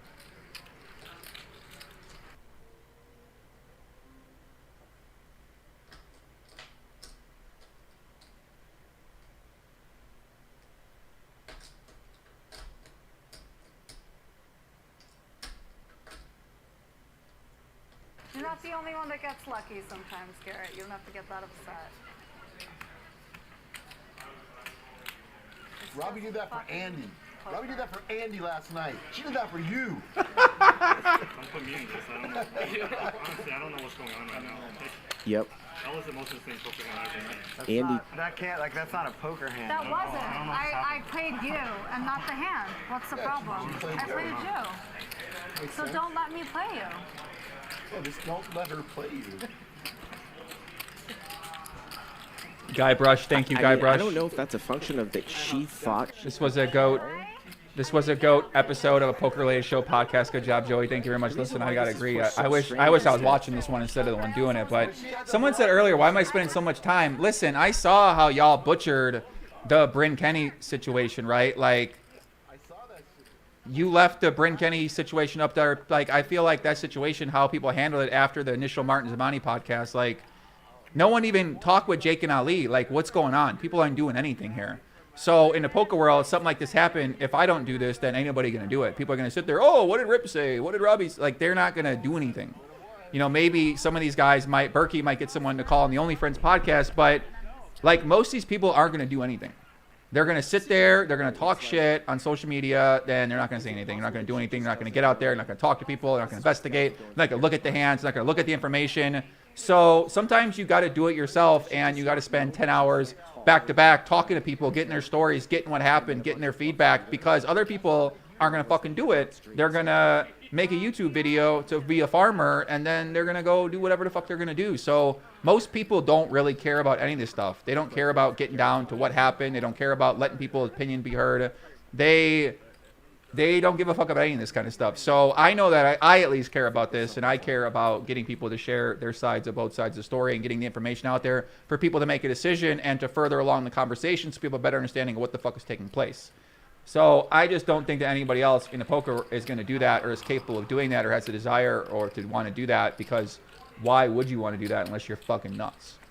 So that's why I'm deciding to do this. Like, why am I streaming for so long? Yeah, people are watching. It's cool, but I've been streaming a lot with me and the Legion to a few hundred people late at night. I don't tell anybody, so you know I don't really care. That stuff to me isn't that interesting. But I think this story is one of the most interesting things I've seen in a long time. It's like you've seen a ghost almost.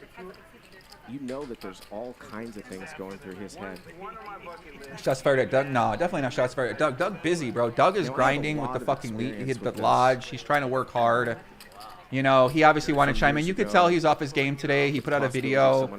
You know, it wasn't. He had to delete it. Didn't have the right information. He's not really entrenched in what's going on right now outside the lodge because he's really focused on building up the lodge. So I don't expect Doug Polk to really get in the mix to consistently get after what's happening. He's busy with his own business right now, and he's got his own shit to deal with. So, you know, you can't count on Poker News. What is Poker News? Poker News are going to update an article, but I don't count on them to, you know, like, who else are you going to count on to do anything? You guys see what I'm saying? So Eric's going to bet 17,000 here.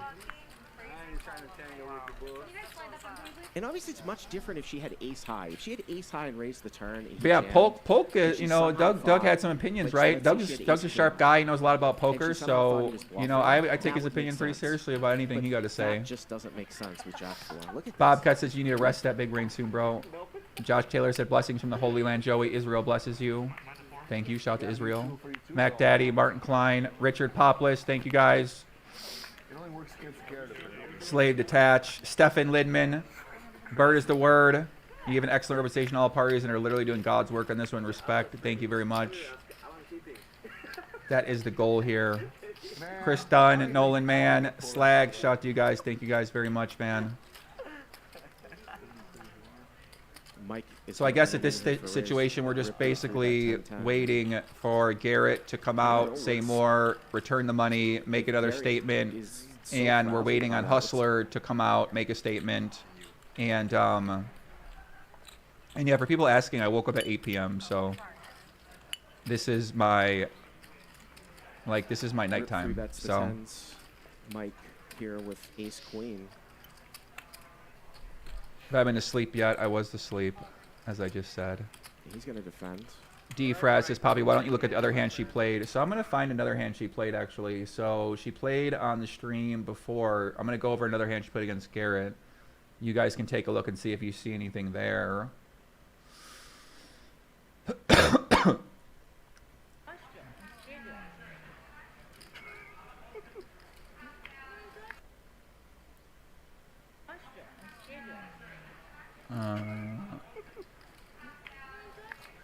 It's like Wesley's here. And not that time either. I'm out, guys. And Rip. So here's the hand with Rip. So check this hand out, guys. This is the hand Rip played. This is literally one of the craziest hands I've ever seen. And Pennsylvania. So Rip and Robbi are also in this game. You can play for over $2 million. As you can see, they're seated next to each other. Ling Lin, shout out to Ling Lin. And more schedule, visit betmgm.com.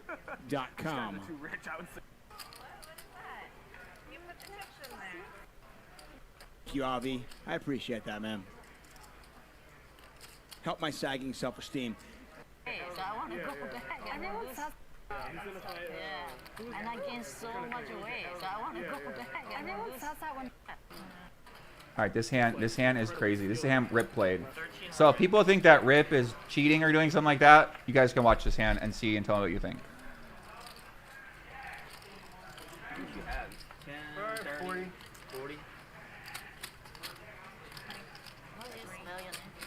R-O-B-B-I, and then my last name's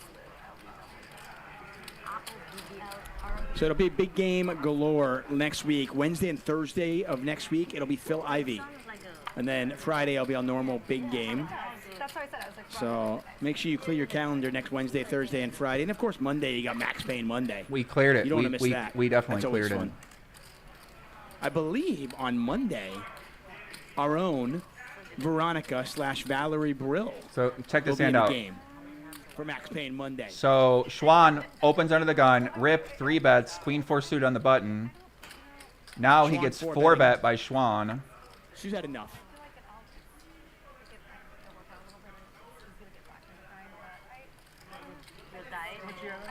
What's up, Corey Mo? Thanks for joining us in the chat. You might notice JR, one of our big game regulars, is in the chat answering questions. Always appreciate JR in there. JR is a perfect example of a recreational poker player, and he'll be the first to admit it, who is clearly a really smart guy and very competitive. And whoa, hello, I didn't see this coming. Rip makes the call. You know, and you combine really competitive people who are very smart, and you put them in the poker Yeah, we love Schwan. Schwan's awesome. Shout out to forum, Schwan. so to speak. She's They been are crushing going it. to get real good really, really quick, and that's exactly what's happened with JR. Certainly one of the most improved players we have seen here on Hustler Casino Live over the past few months.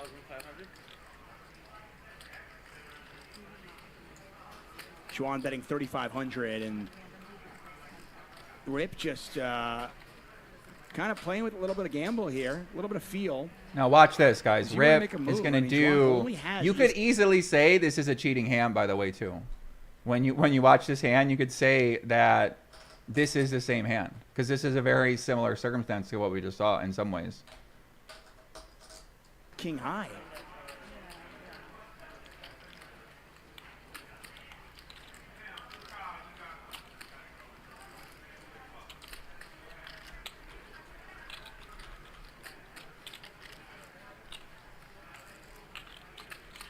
Gatorade would have had a set of threes, but you can't blame him on folding.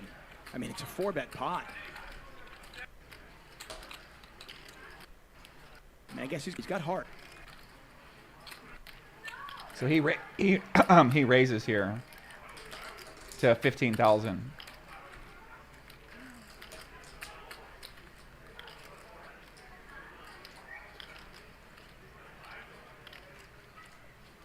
All in. Wow! What is going on? What just happened? So now she goes all in. What It's am I 4,000 more to watching? call. He got no backdoor flush draw. Juan is at another level. I mean, Rip is like, I don't think you have anything. I'm going to bluff. And Juan was like, yeah, cool. And he's priced himself in. He's getting 10-1. This is street poker. All right, I'm gonna pay you. I mean, I'll take it right here if you want. Like, she would happily take it right now. She's getting 10. She's getting 11-1. What? What's nothing? Now we're saying all bluffs are cheap. My point is that you could say a similar thing for this hand if you're looking at the hand and wondering what exactly is going down here.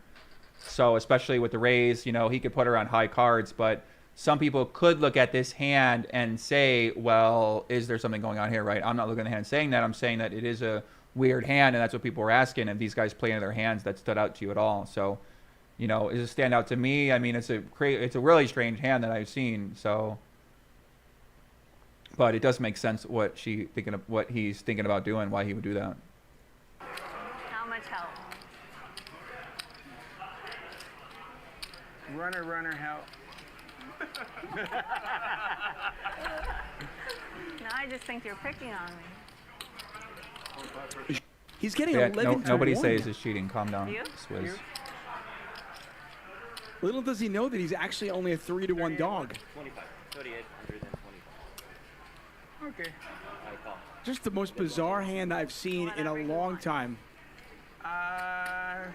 Score twice. Twice? Yeah.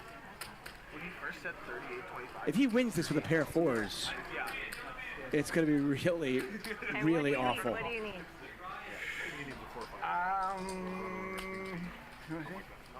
He can tell you what I need. I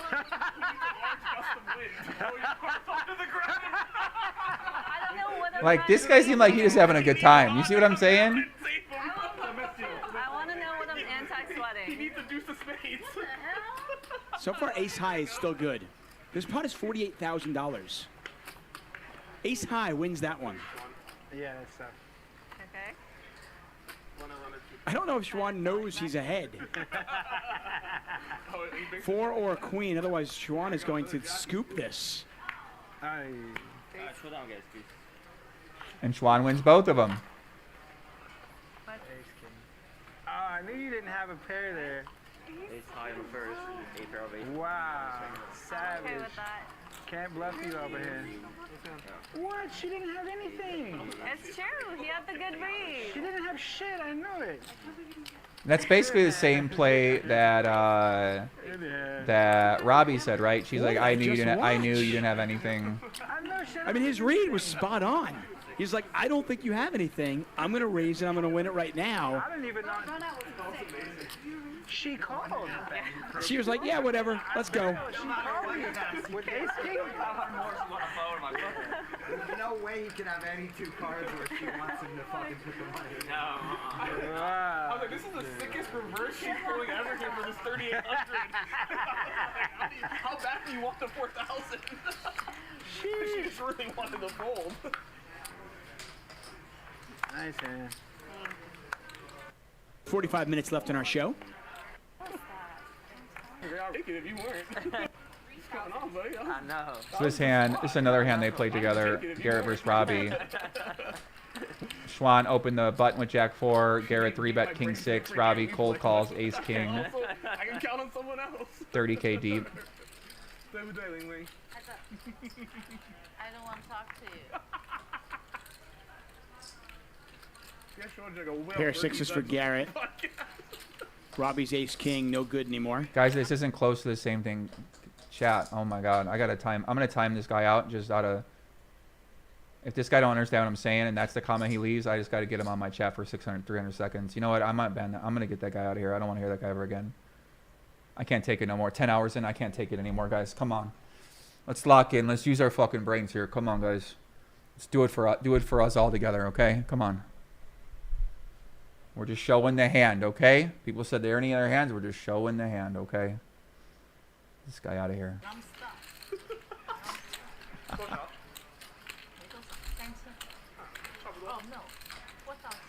Robbi makes the call. Pot now $12,825. A king would be devastating for her.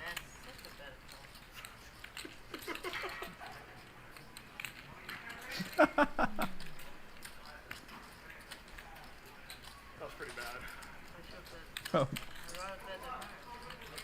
This is the hand that set G-Man off.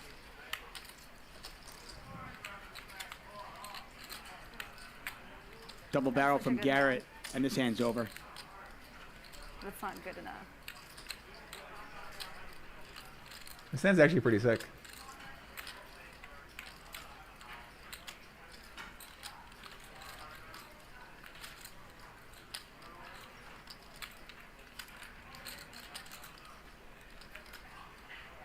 $10 in.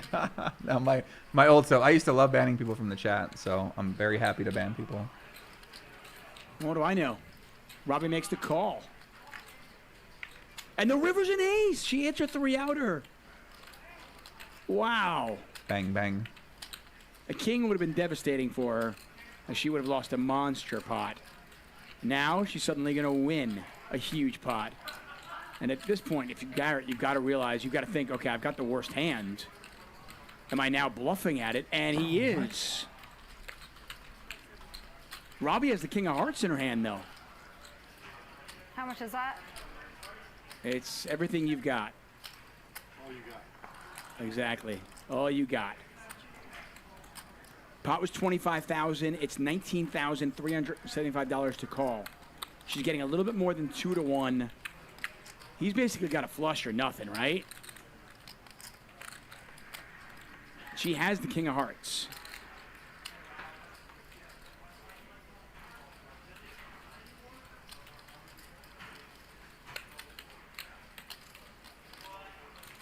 I thought the hand was over on the turn. I call. Robbi calls. Jesus Christ. Nice. Good call. See how shocked he is? No way. Good hand. If that king wasn't a heart, I wouldn't have. Wow. Thank you. Is that what you thought she had after she gave you the speech on the turn? Mm-hmm. I liked all in them. Maybe, really? I thought you had the same hand as me. I was like, does he have ace king? 你选大鱼，可是你看这个，我觉得他有可能是小鱼。你是大肥鱼。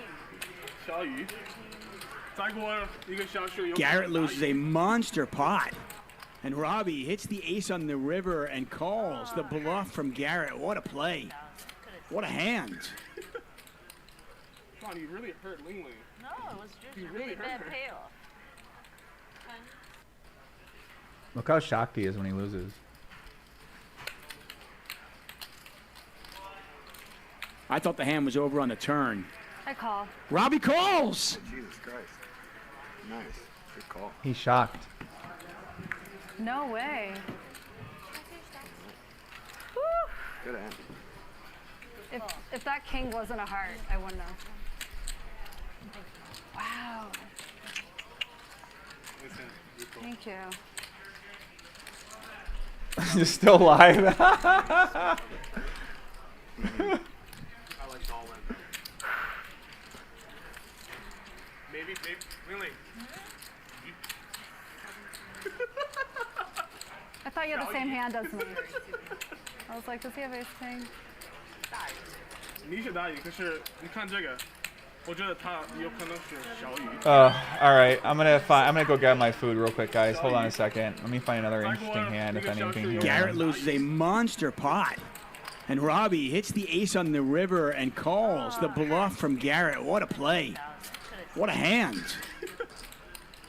Wow, you really hurt Ling Ling. No, it was just You really How am I still going? I'm so fired up right now. I can't even describe to you guys how fired up I am right now. That's a tough spot. I probably wouldn't fold any pair to me either. There was no bluff at all. Shout out to Okimi. Thank you very much, Okimi. Lucas, thank you. Got curious. Suspicious spot. You know, you just close your eyes and just look at it. Yeah. Big pot. Never dragged the pot. It's nice, right? You guys like Yeah, enjoy it. call. Great call. I do like the quick. Strata? Strata.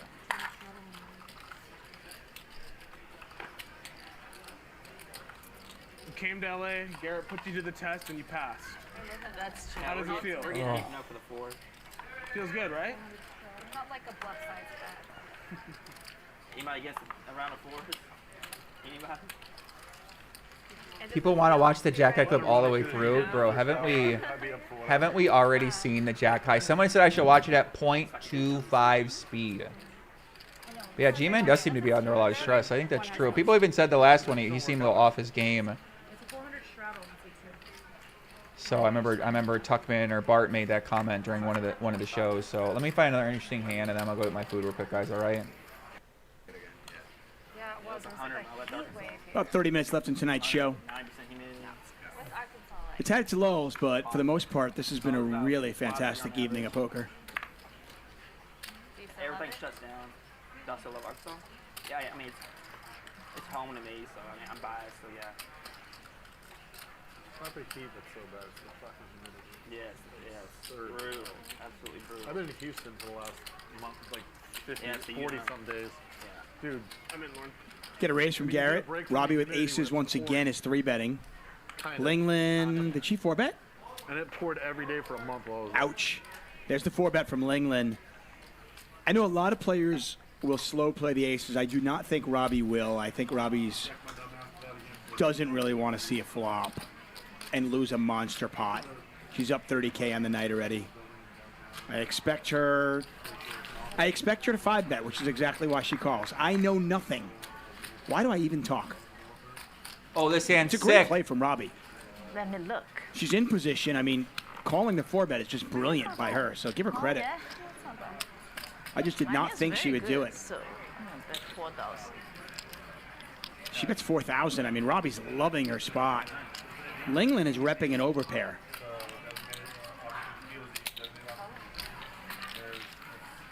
Pocket pair? Jack's one of the cards that could theoretically have hit Lingland's range. Check. No. Whoa, would you? I'm thinking. What's happening? Look how confident Robbie is right now. I was just asking. She's feeling it. I'm not, and it's not my turn. All right. Want to clarify? Yeah, I'm just saying.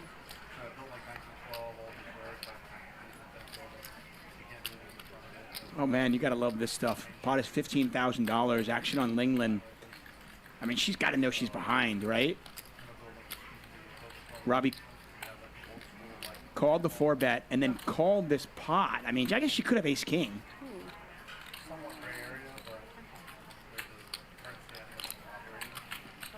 And Lingland bets 10,000 and Robbi calls. Oh, the river's another 7. You got to be kidding me. Yeah. What do you have? I'll show you. No check? Oh, wow. You don't have better than me. You What a don't. dream scenario for Lingland. I'm gonna bet some more. Okay. I'll call it. Okay. I might re-raise. Don't say that. Got queens? Better?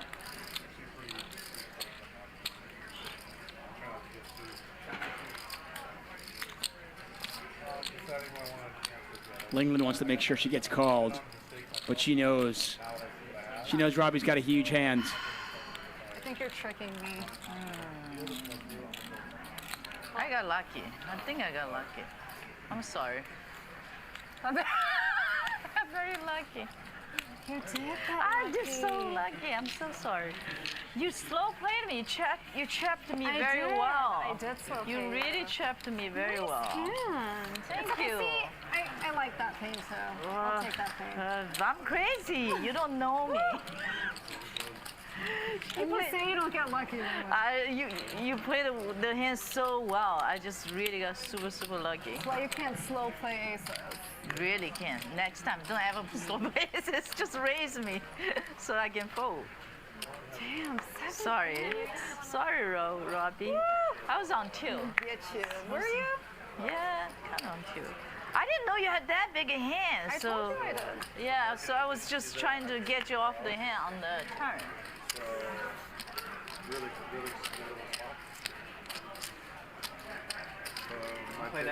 And Robbie's $35,000 profit essentially evaporates in one hand, where she really did nothing wrong. She trapped and tricked Lingland, and then Lingland gets extremely lucky, hits her 5-outer on the river. What a hand.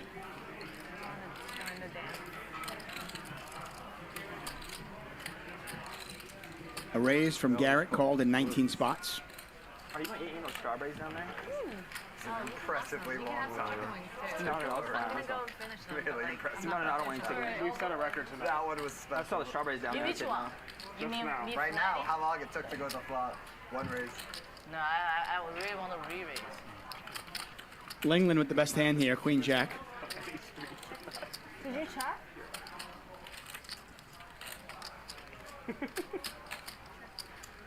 For like the weirdest reasons too.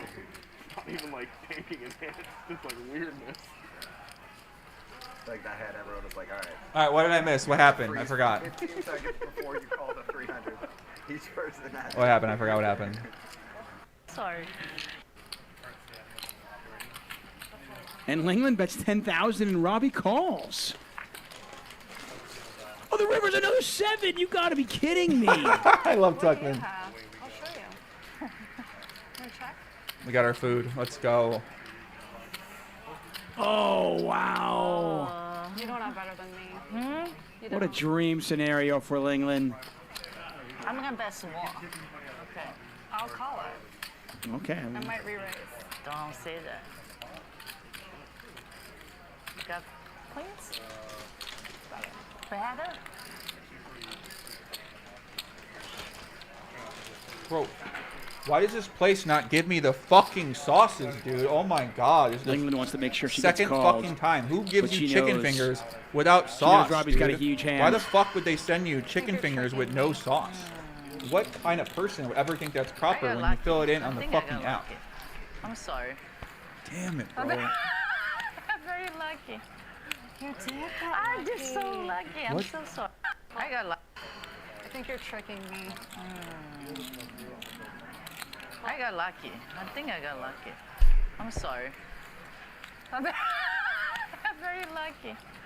You did I'm just so lucky. I'm so sorry. You slow played me.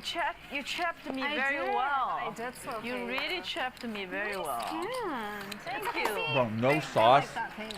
I'm ready to go. I'll take that pain. I'm crazy. For You 10 don't hours, know. they can't get me a sauce. People say you don't get lucky. You played the hand so well. I just really got super lucky. That's why you can't slow play aces. Really can. Next time, don't ever slow play aces. Just raise me so I can fold. Damn, Sorry, Robbi. I was on 2. Get you. Were you? Yeah, kind of on 2. I didn't know you had that big a hand. I so told you I did. yeah, so I was just trying to get you off the hand on the turn.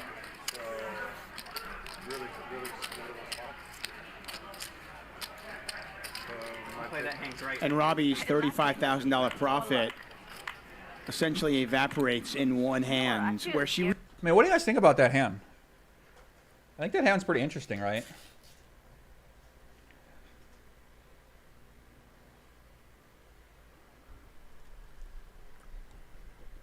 We found some sauce, baby. I forgot they gave me some sauce the other night, but a few nights they didn't give me sauce. GV, what up? What's happening? Really did nothing wrong. She trapped and What do you guys think about that hand? And then Lingland Nothing. gets extremely lucky, hits her 5-outer on the river. What a hand. Someone said reaching, bro. We're literally just looking at the hand. It's a terrible raise take. from I gotta Garrett ban that guy called too. in I 19 can't take it, spots. bro. I'm sorry, man. I just gotta get you out here. I just can't take it. That's your comment, is reaching. It's a terrible fucking comment. I can't take it anymore. 10 hours in, I just can't.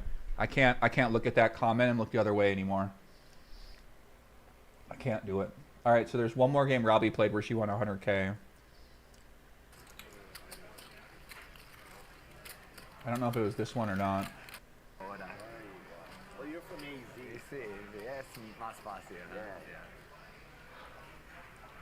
Cuando era un niño, es What kind of sauce? We got barbecue sauce, guys.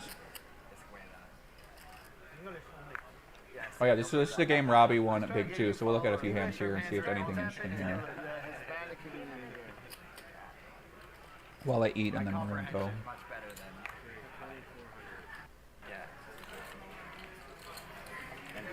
Bro, I kind of. Zero I sum, feel like so I it like sounds Robbi like Feldman more runs a now tight than when I ship. started Yeah, streaming. he does. She growing on me. You guys need to have a drink for me. Like I said, I'll have a beer afterwards.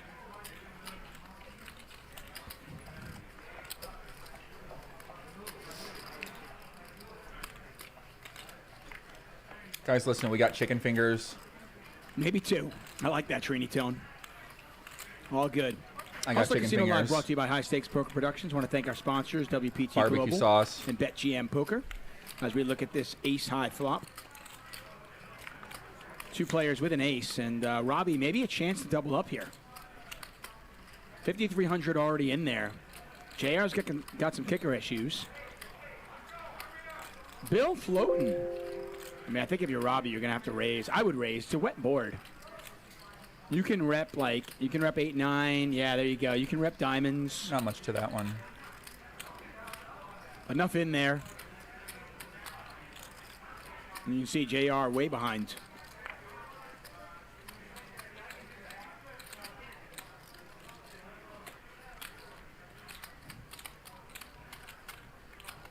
That hand's nothing. She doubles up here. Thank you.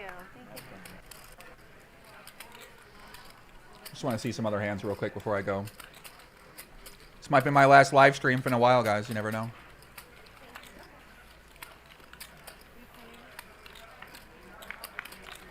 Chicken fingers are from Jack in the Box.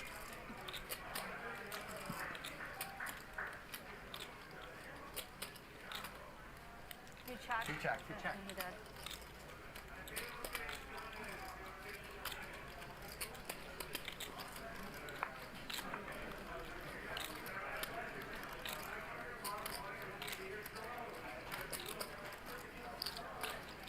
Robbie's jacks are good. So Robbi bet the turn. Charles is going to raise, though. So now, normally you'd expect her to fold here. Robbi trying to figure this one out.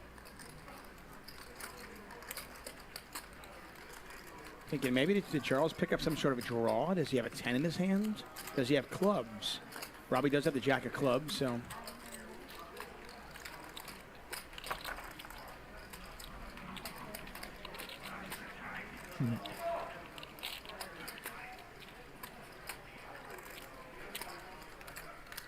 She does make the call.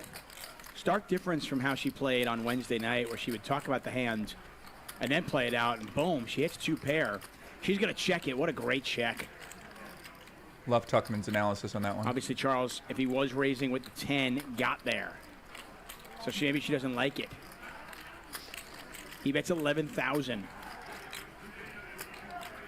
So we can see her two pair if she was behind. But she might be concerned that Charles was making a move with a 10.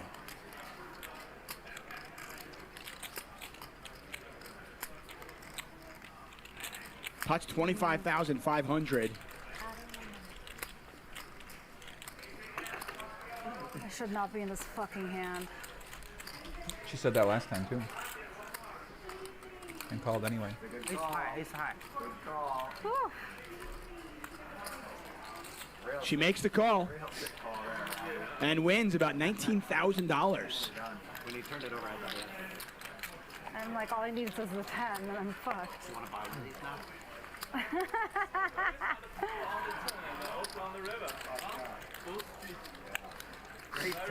Sean Irie says she has not worked in biotech. Why not ask her but that was a to give a web company word, name right? and tell me I I think we have her LinkedIn somewhere. You know what I mean? Should have been in the hand. And you had a set of threes. You know what I called you with? Yeah. I don't know. Queen. Third pair. Over pair? She does make the call with two pair, and suddenly Robbi now up a lot of money. Yeah, eight. Yeah, it was an ace. She does make the call with two pair, and suddenly Robbi now up a lot of money. Yeah, eight. Yeah, it was an ace. How did she get up a lot of money? I don't understand that.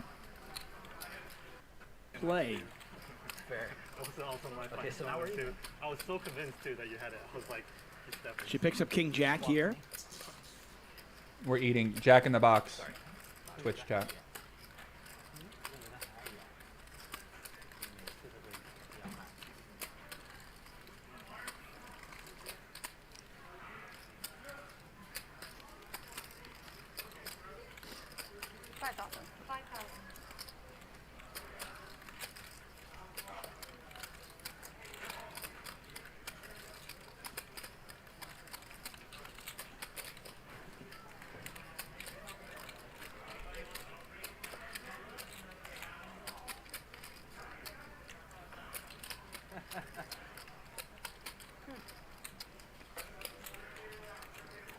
Ineffective. Ineffective. Just like you said, Garrett. What happens when you like 3-bet? Doesn't matter. Check. Uh-oh. It's a big pot. Action flop, JR, with a pair and a flush draw. Now two pair and a flush draw. But Robbi has got straight. Oh, my. No money went in on the flop. She checks it. JR's got two pair. And the nut flush draw. Robbi with the absolute stone cold nuts right now.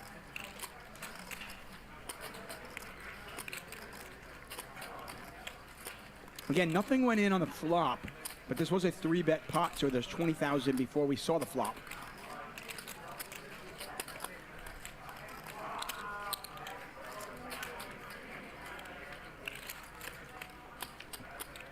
Robbi raising. JR, I mean, he can't fold. He's got 2 pair and a flush draw. River's a blank. She's got 36,600 behind.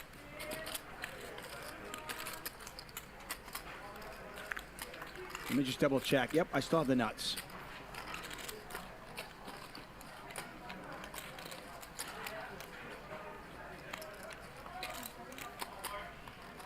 And let's not forget, Robbi was down to $14,000 about 35 minutes ago. And there's the call. Nice hand. I feel like Garrett just fucking Bink. getting lucky. Lauren will count that out, but we can Yeah, tell Robbi you that definitely Robbi has just some won tells herself a for sure. $123,000 pot. And again, what a turnaround. She has just turned a $14,000 stack into $123,000 in about 19 minutes. Boom.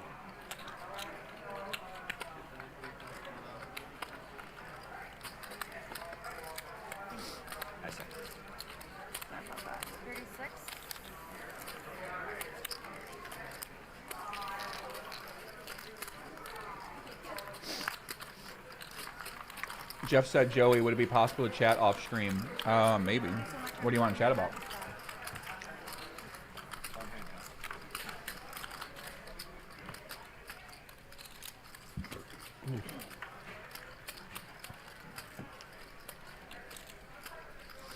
Okay, okay. Nice hand by Robbi. What's that?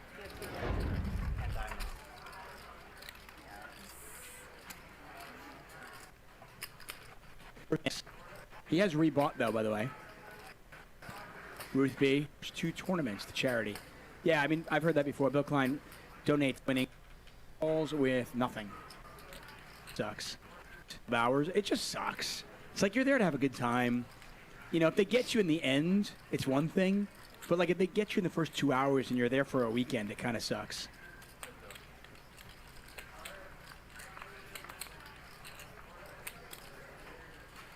I like that, Robbi. It's a good shout. Robbi with a pair of 6s.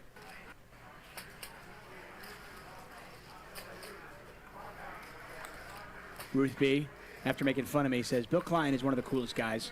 He donated his winnings from his first 2 tournaments to charity. Yeah, I mean, I've heard that before. Bill Klein donates all of his winnings to charity. What kind of guy donates all their winnings to charity? I don't trust a guy like that. Something's wrong with the fucking guy. He's going to put all his money to charity. Doesn't even make sense. That doesn't even make sense. What a run out. What about when he loses? He just just always like, donates are his you winnings kidding to me? charity. It doesn't make any sense. Charles hits trip 8s. How's that guy not being Robbi now with a investigated? full house. And maybe Charles gets away from it because the flush got there. Damn, Robbi a check raise beast. Oh, it's like a little baby raise. Oh, it's a min raise. 2 pair. Oh, full house.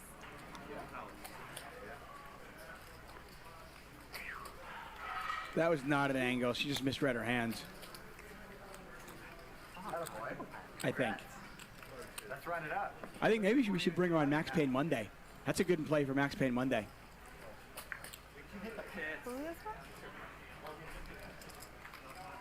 Gotta love a good run it up hit story. I've seen the opposite so many times, so you gotta soak in the good. What's up, Nick? Nick Vertucci in the chat. I've been in so many like bigger games where guy runs super bad down to, let's say, his last 50. That's really about it. All the hands she got in this one too. Picks up his chips. So she didn't really lose any hands at all in this one. It seemed like. Left to Bet MGM Poker online. I did that on purpose. I think she crushed this session. She won like 100,000. And I think that is going to do it for our. Yeah, in this game, she Garrett. won 199,000. So basically didn't play any other hands, played a lot of hands that session, didn't seem to lose any hands, and won 100K. seem to navigate everything else.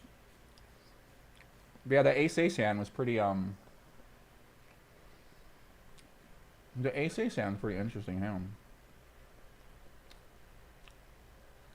She kind of seems like a god, bro. I don't know.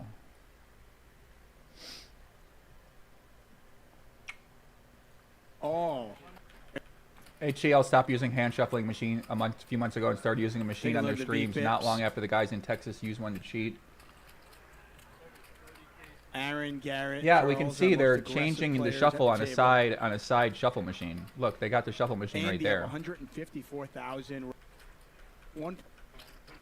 Yeah, you can see they got a shuffle machine right here, so they are Alright, using a try- shuffle machine. $1 million. HCL stopped hand shuffling a few months ago and started using a machine on their streams not long after the guys in Texas used one Aaron, to cheat. Garrett, Charles, our most Huh. aggressive players at the table. Andy up 154,000. Robbi. Someone said look at the ace-ace hand.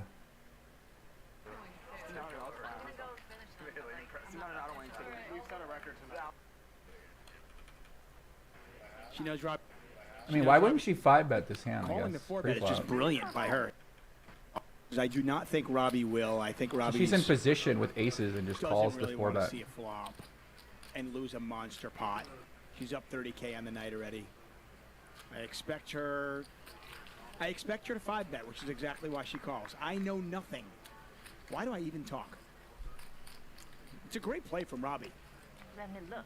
She's in position. I mean, calling the 4-bet is just brilliant by her, so give her credit. Bro, what the fuck is Tuckman talking I just about? did not think she would do it. She gets 4,000. I mean, Robbie's loving her spot. Lingland is repping an overpair.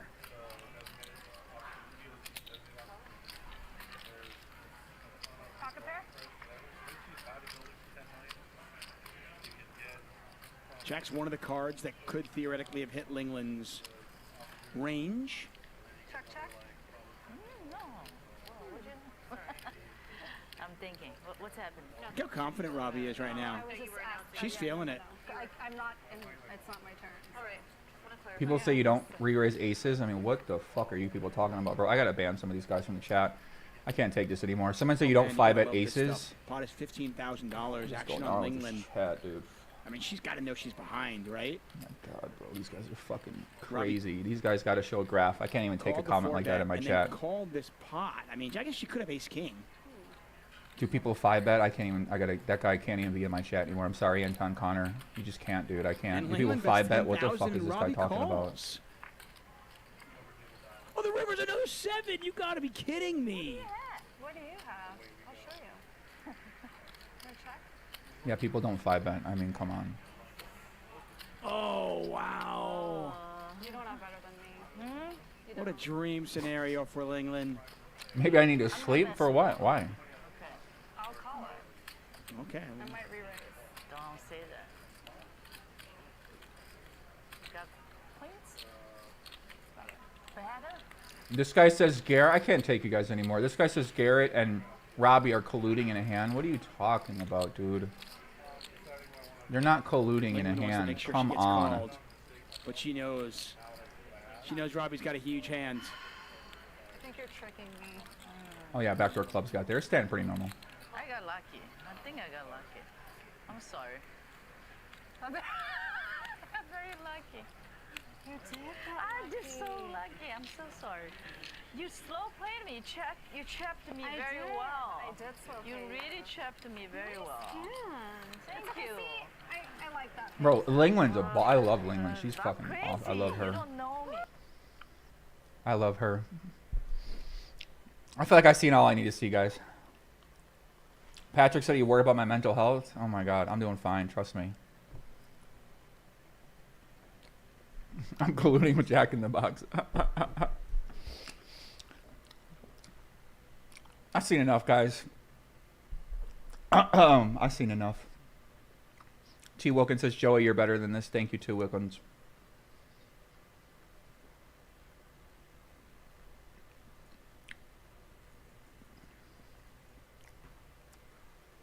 This guy said he sent me something on Twitter.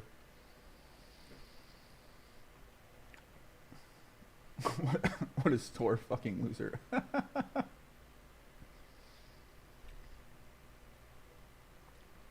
My end conclusion is that you guys do realize, right, that if I thought somebody was cheating, I'm not going to say it on stream if there was not evidence. I was literally in a lawsuit for $330 million for accusing someone of cheating. So I do understand how serious it could be if you say someone is cheating and they're not cheating and there's no proof of them cheating. So if you go down and say this person's cheating, this person's cheating, this person's cheating, why it doesn't make it, first of all, you can't even say that because there is no evidence that really proves someone is cheating in this instance.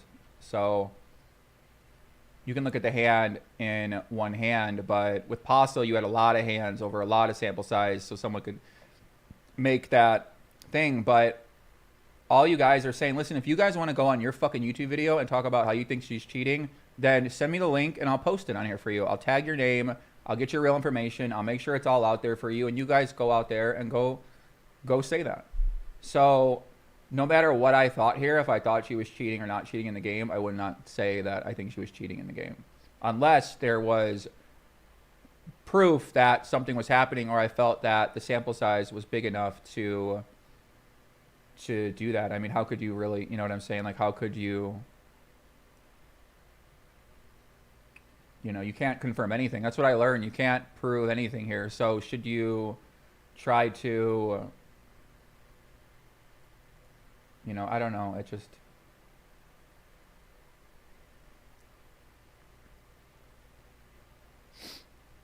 BTO.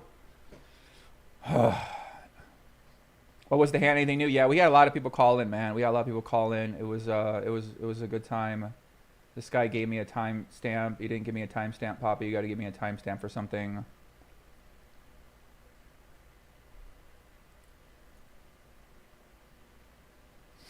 Someone said, how could you cheat in theory? I don't get it. Dealer was a regular. I don't know what the fuck this guy's even talking about.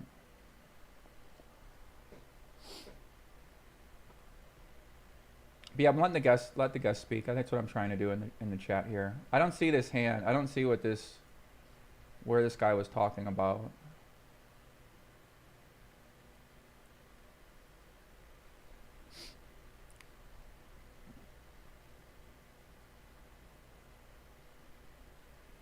Shout out to Paul. What's up, Paul?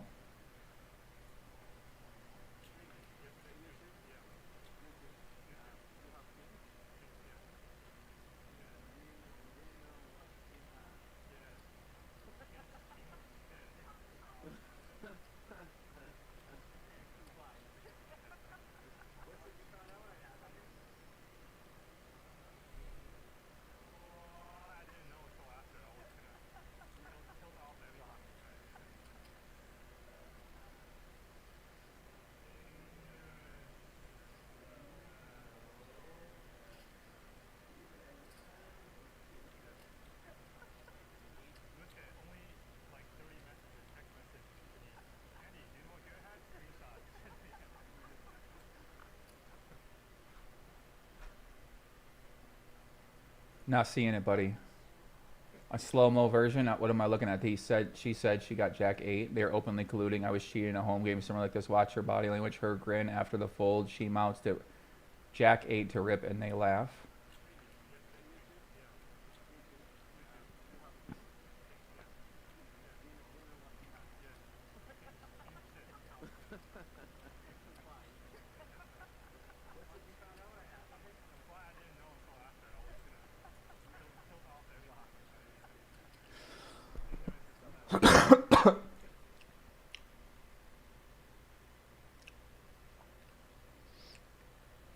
Paul says, "What up? Your streams are the best thing on YouTube." Thank you. Joey proved Robbi is a boss. I think we proved that too. She's definitely a boss, man. She doing something. She doing something right. So someone said, "Watch the hand back in 0.25 speed." I'm gonna do that. Then I'm gonna leave. I'm getting too tired. Best content for any gym grind. Y'all are fucking hilarious. People are still watching. You guys are crazy. Yo, shout out to everybody watching. Smash the like button for yourself. Give yourself a pat on the back if you've been locked in. Has anybody been watching this entire time? You know, think about who's going to be deep diving like this. I'm trying to uncover any stone I can right now, okay? I'm here in the trenches. I'm trying to figure it out. I'm trying to uncover any stone that I can fucking find right now. I don't know what I'm going to find. How do you know until you know? You don't know. You don't fucking know, guys, okay?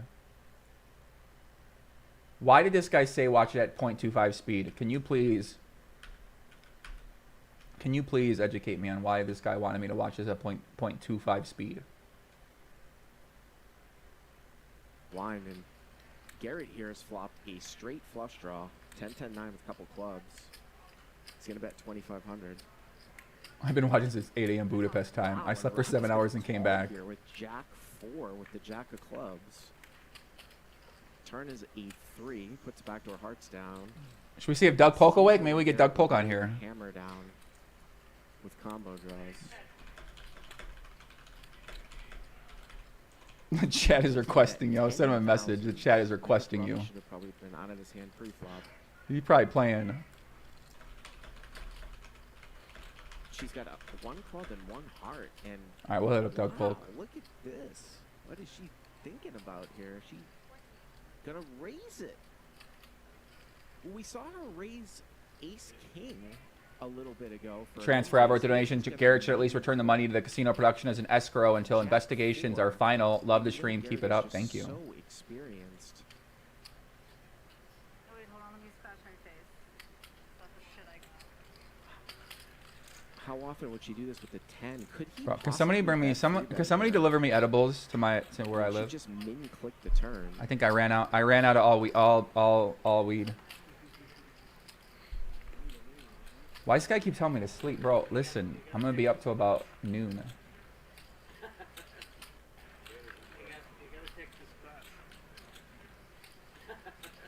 He claimed Eric, Ivy, and Rip are in on it, and that you'd see it at 0.25 speed. All right, let's slow it down a little bit here.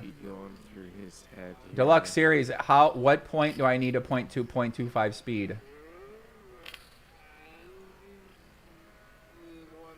I think he's considering. Chris says I'm in Vegas with edibles. Yep. There's the all in. There's the all in. You got brownies. Oh boy. Just so experienced in bet patterns. Bet. What am I looking at here? She sort of acto. Just gonna put a time chip out.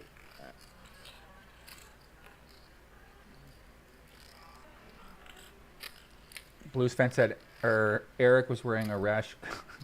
She said that she thought Garrett had a draw about 20 minutes ago. Garrett Joey's going down the rabbit hole again. No, this doesn't have. There's not much more to see after like these streams anyway. We pretty much saw everything. And she took some time with it, and then she said, I got gummies from Cookies. That's what we need right now. Someone said they got chocolate, mushroom. Bring it on. Bring it over to me. Why you shouldn't be in the hands like. Yeah, what are we looking for? Where's that guy at who said we looking for something? she doesn't have a 3. I don't see anything, guy, that said we should look at 0.25. So, You want me to call you? I don't know what she's thinking about here, because she loses to some bluffs like king, queen, queen, jack types of things too.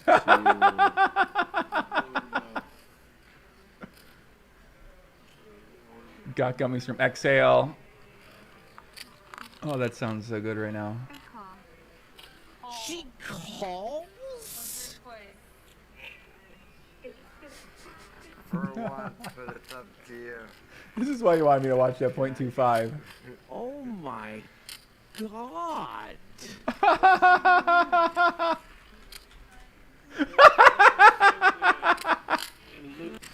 Oh my God. For once, but it's up to you.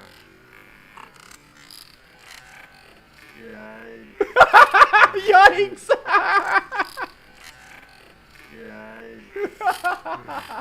Oh my God. What am I looking for? Where is that guy who told me to watch this at that? People are just watching the hand. What is going on here? For once, but it's up to you.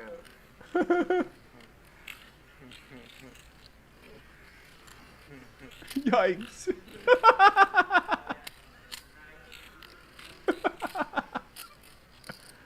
Misread in the card graphics or something? What am I looking for? Where is this guy at? I can't take it. I see nothing. I've seen this hand 100 times. I just can't see anything. No, I just thought this is a pure bluff catcher. Watch dealer's eyes about to come. All right, fine. I'm locked in. Deluxe, lock in, guys. Lock in. I think he has to.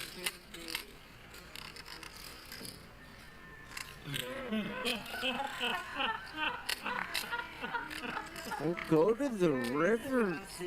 The river is a 9. It's not fucking. That one's you for sure. They're gonna run it twice, and she's gonna. Small pair. You give me that much credit? I don't know what. Give me that much credit? I don't know what. She's good with the first one. Turn him over. You're not that. Joe King said the ace hand. She begs for a check after trapping ace and ace. She's not a hustler like that. Too new. Is that what you said? Really? I can get whatever delivered starting at 9, Poppy. Oh boy. No. This guy 5 ETS. Not sure what's more impressive. Joey's 50,000 hands in 24 hours, or Joey live streaming this into morning. Listen, guys. I woke up at 8 p.m. Okay, I woke up at 8 p.m. I started streaming approximately 10 hours ago. What is so unusual about this? Besides the fact that I haven't done it in a long time.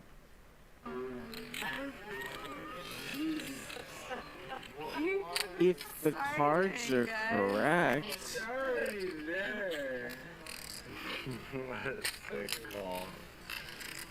What a sick call. And the river breaks out again. Oh my God. Oh my God. Wow. I want to see. Does she have Jack? Calm down, guys.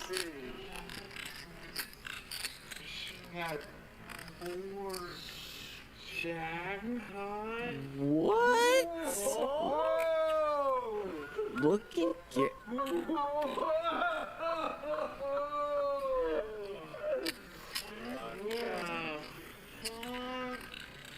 Whoa, that's. Look at Garrett's face. That is. That's some fucking poker right there. That was sick. Wow. That's true. That was sick. Oh, shit. That is super, super strange. You can see his reaction. Like, what is. What?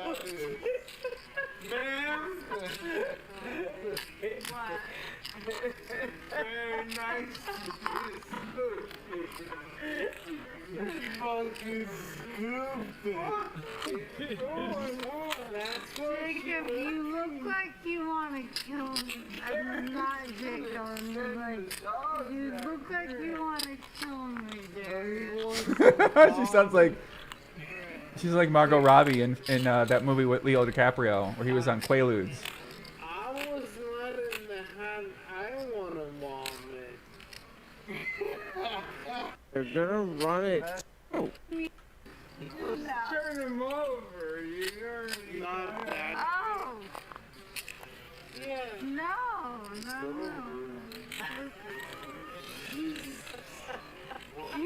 If the cards are What are you guys doing? Why do you say look at that? She's just talking to somebody in the mic.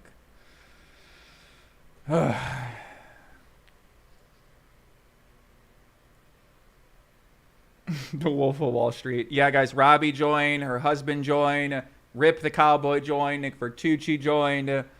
Yeah, we had a bunch of people join in from the show. Wolf of Wall Street, that's what it was, Wolf of Wall Street, yeah. Listen, guys, I feel like we got what we need.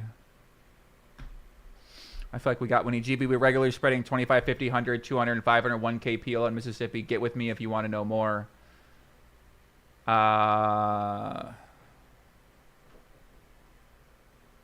I see what you're saying.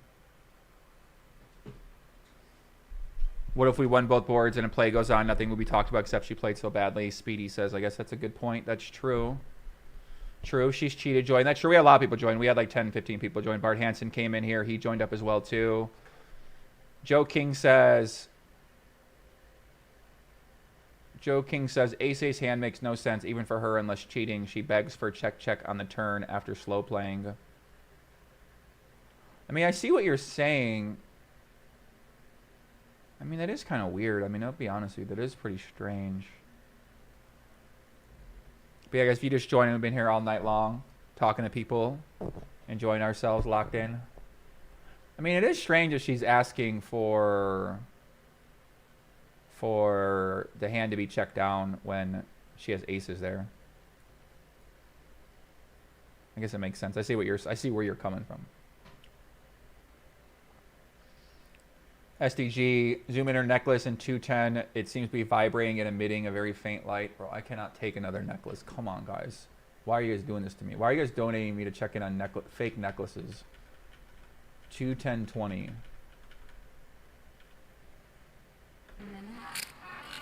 Just gonna put a time chip out.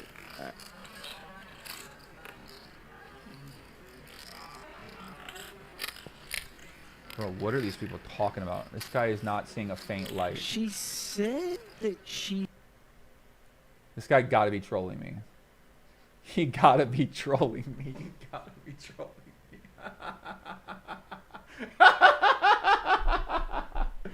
Get out of here. Come on. What did this guy even donate? SDG? What does that even mean?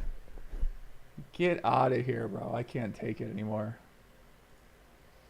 Vuzan said, watch the video link I sent you from Wednesday's stream. All right, let me see. Where'd you send it to me, Vuzan? Where'd you send it to me at, Vuzan? I don't know where you sent it to me at. Yes, he's trolling. I shouted to Paulo. Vuzan, where'd you send me the hand at from Wednesday?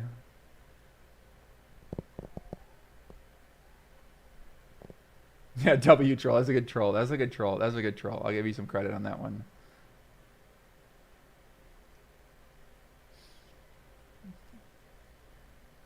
If anybody asks me if I'm still here, I can't. Come on, guys.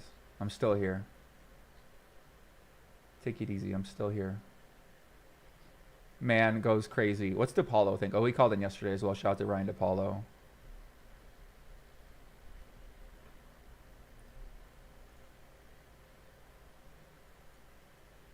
Got to think about the ace hand deeper. I am thinking about the ace hand deep. I see what you're saying. Please watch from 148.48. Oh my god, I can't take it. Okay, what am I watching now? Nice hand, Ruski. Thank you. Robbi's still up 95,000 even just after that slight misstep. Eric down 111,000. Andy up 102,000. I'm gonna get yelled at for playing that hand. Wait till you see it. a look here at our first VPIP chart. Eric at 45%. Robbi and Phil Ivey pulling up the rear, 21 and 20. Garrett always seems to be in that low 30s numbers for a lineup like this. Okay. I do read the Twitch chat, Claude. Exactly. Why not? What happened? Then we'll run. Badass now. Now we're badass.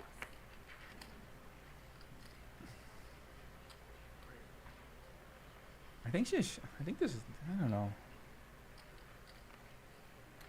It's a big raise here. Robbie's going to call with Jack-8 of diamonds in the middle blind. Yeah, Kevin says, how does she call. play the ace-ace hand like that, then play the queen-queen versus jack-deuce hand the way she did so crazy for double check raising goal and instead of going for... I mean, I agree. It is pretty strange. I mean, I'm not going to disagree with that. There's a lot of strange things going on here. Three ways. I don't disagree with that. And how about trip queens here, it looks like, for Garrett. And Andy with the king. 3,000. So Garrett should be able to get some streets. Robbie's going to call here. What? Jack-8? I don't know what's going on here. Jack-8. And Andy here with king-10. Also going to call. Turn is a 4. And now Garrett fills up. And Robbi now picks up a backdoor diamond draw. A disaster for Robbi here. It's an absolute disaster. Try to think about when you have trip queens. You get 2 callers. What do these people have? And Garrett's going to bet 10,000 now.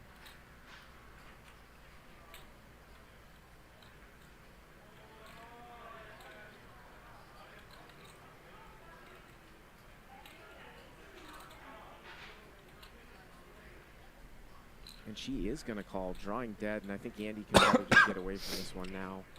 Send me a IMNDIG. He is No, getting Poppy, don't some do that.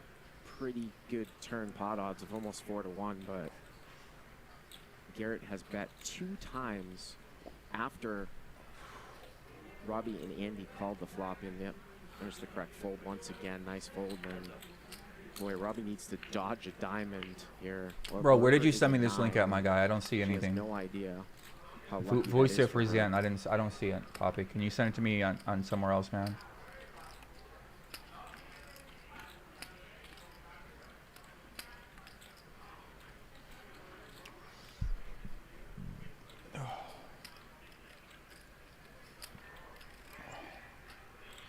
Garrett trying to figure out, what does she have? You wouldn't think she would just have air with backdoor diamonds. He probably thinks that she has a king. 55. Well, he's going to go 55. Put her in a box if she had a king, or maybe if she somehow had the case queen. But it's not going to matter.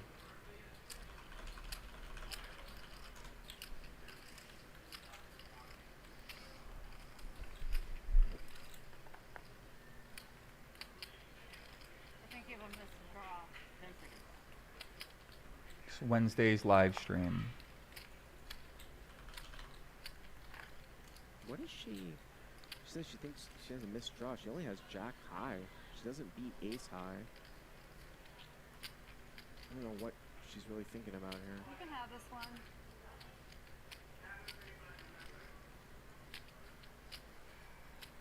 I'll get you again. That'd be awesome. Thanks. Appreciate it. Nice hand, Garrett.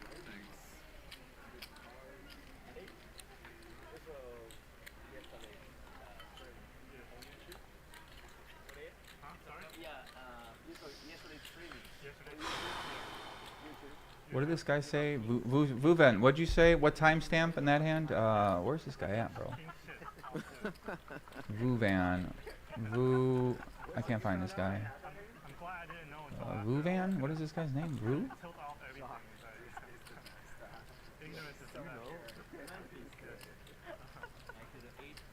Only like 30 messages, text message to me.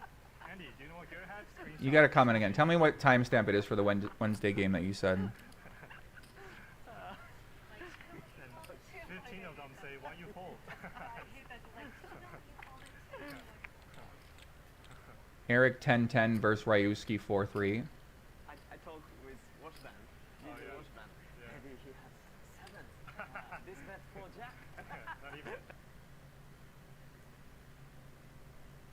Especially since the first blind is 100. Yeah. It's at 211. I don't remember. Hey, and Rusuke snap calls. Turns top set. Yeah, JR drawing dead now. I don't think it's at 211 Vucev.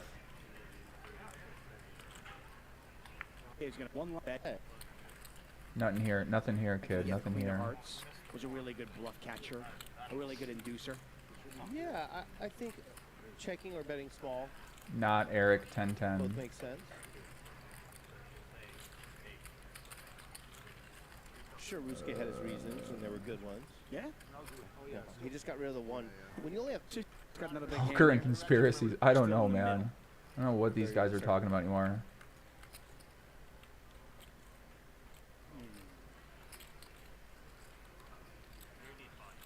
Oh, not Eric. What is this guy talking about? I don't understand, man.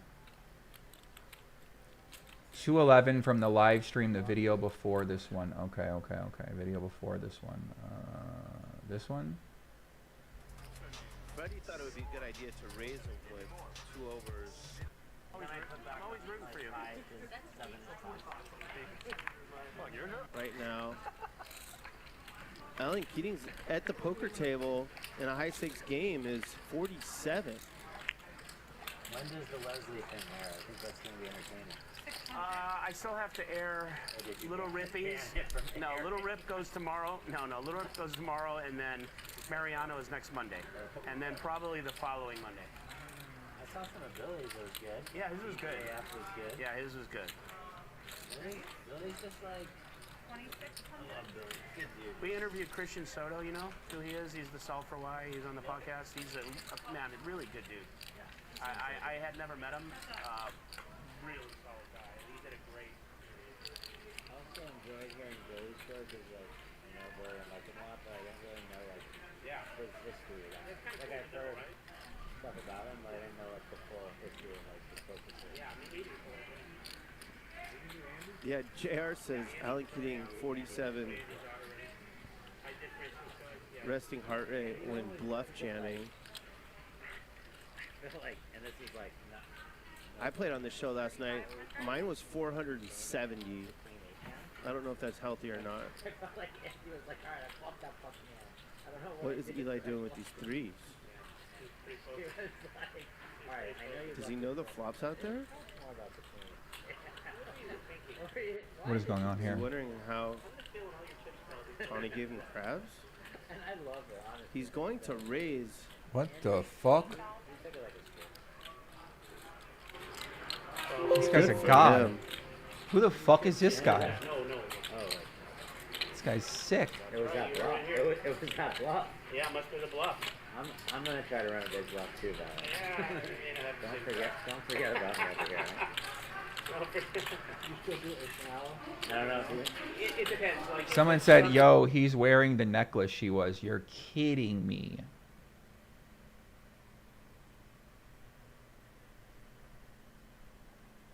Are you sure? I don't think so.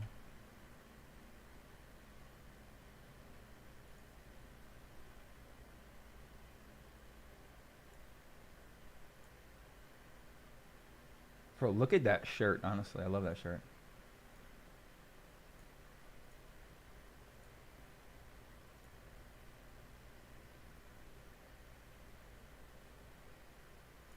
You think it's the same necklace? I don't think so. Somebody else gotta look. I don't think it's the same necklace.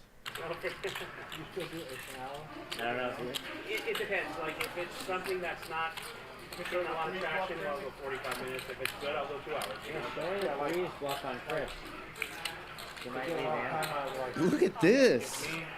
I thought this was going to be a nothing hand. Started reading the chat. Yeah, right. There's a ton in the middle. Eli's got crabs. Rip has dimes. Neither likes this board. Advantage Rip. Unless Eli can do something heroic here. I could watch him talk about anything for hours. I made him tell the blender joke. That was good. That's never gonna die, but I think Rip will be happy to just check back here. You're not going to bluff out much since taking this line.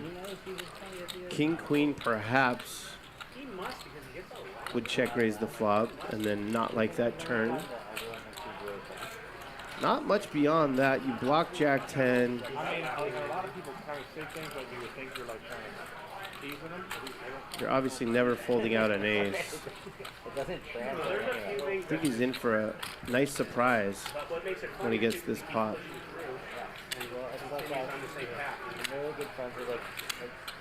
Can do no wrong here. Eli's sick. He has to wait for his opponent to bet. He's actually hoping Rip will bet. Look at that. 5 into 21? What? Did Rip just open up a door for Eli to rip?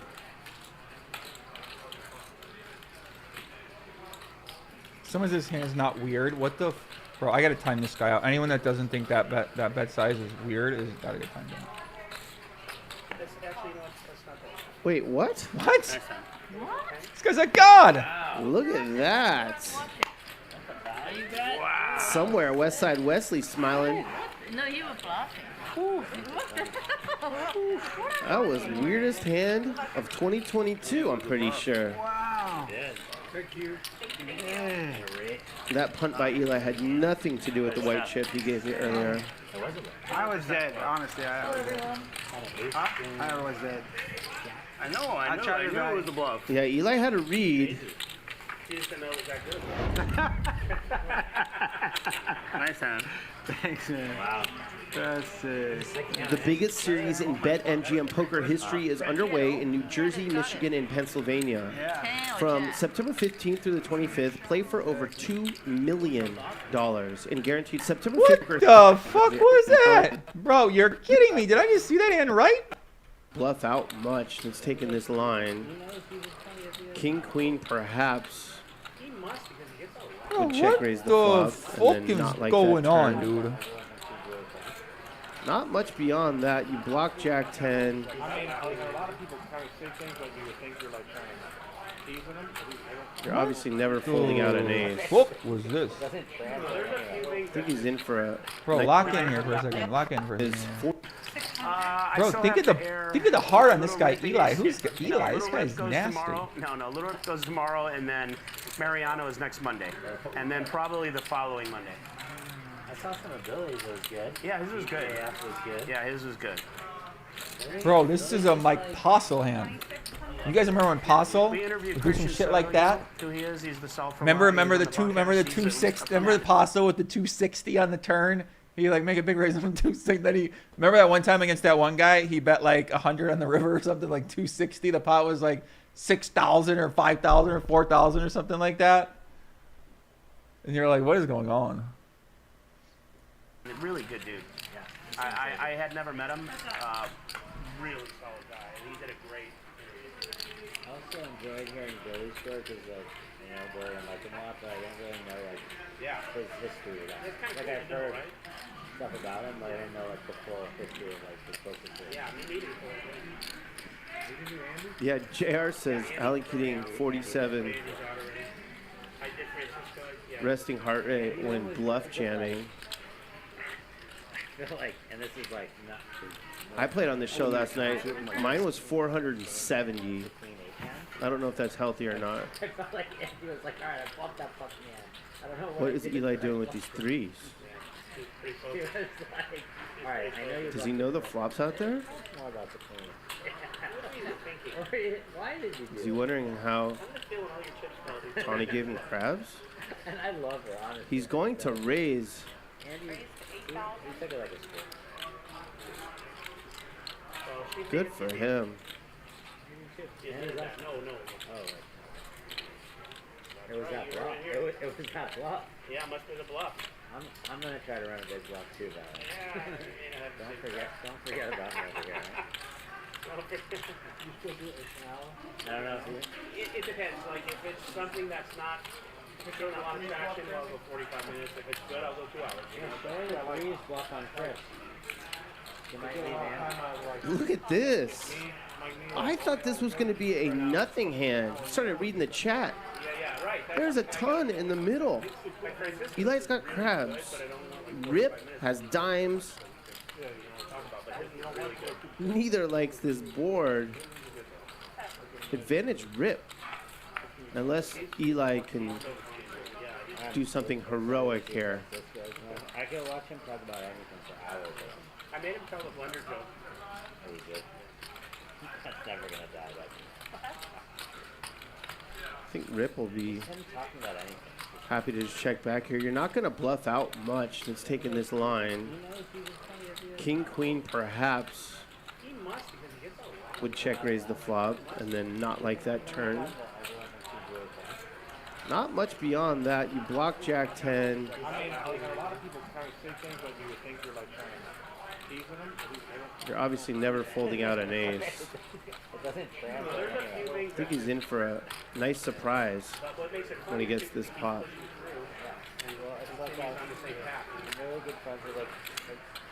Can do no wrong here. Eli's sick. He has to wait for his opponent to bet. He's actually hoping Rip will bet. Look at that. 5 into 21? Did Rip just open up a door for Eli to rip?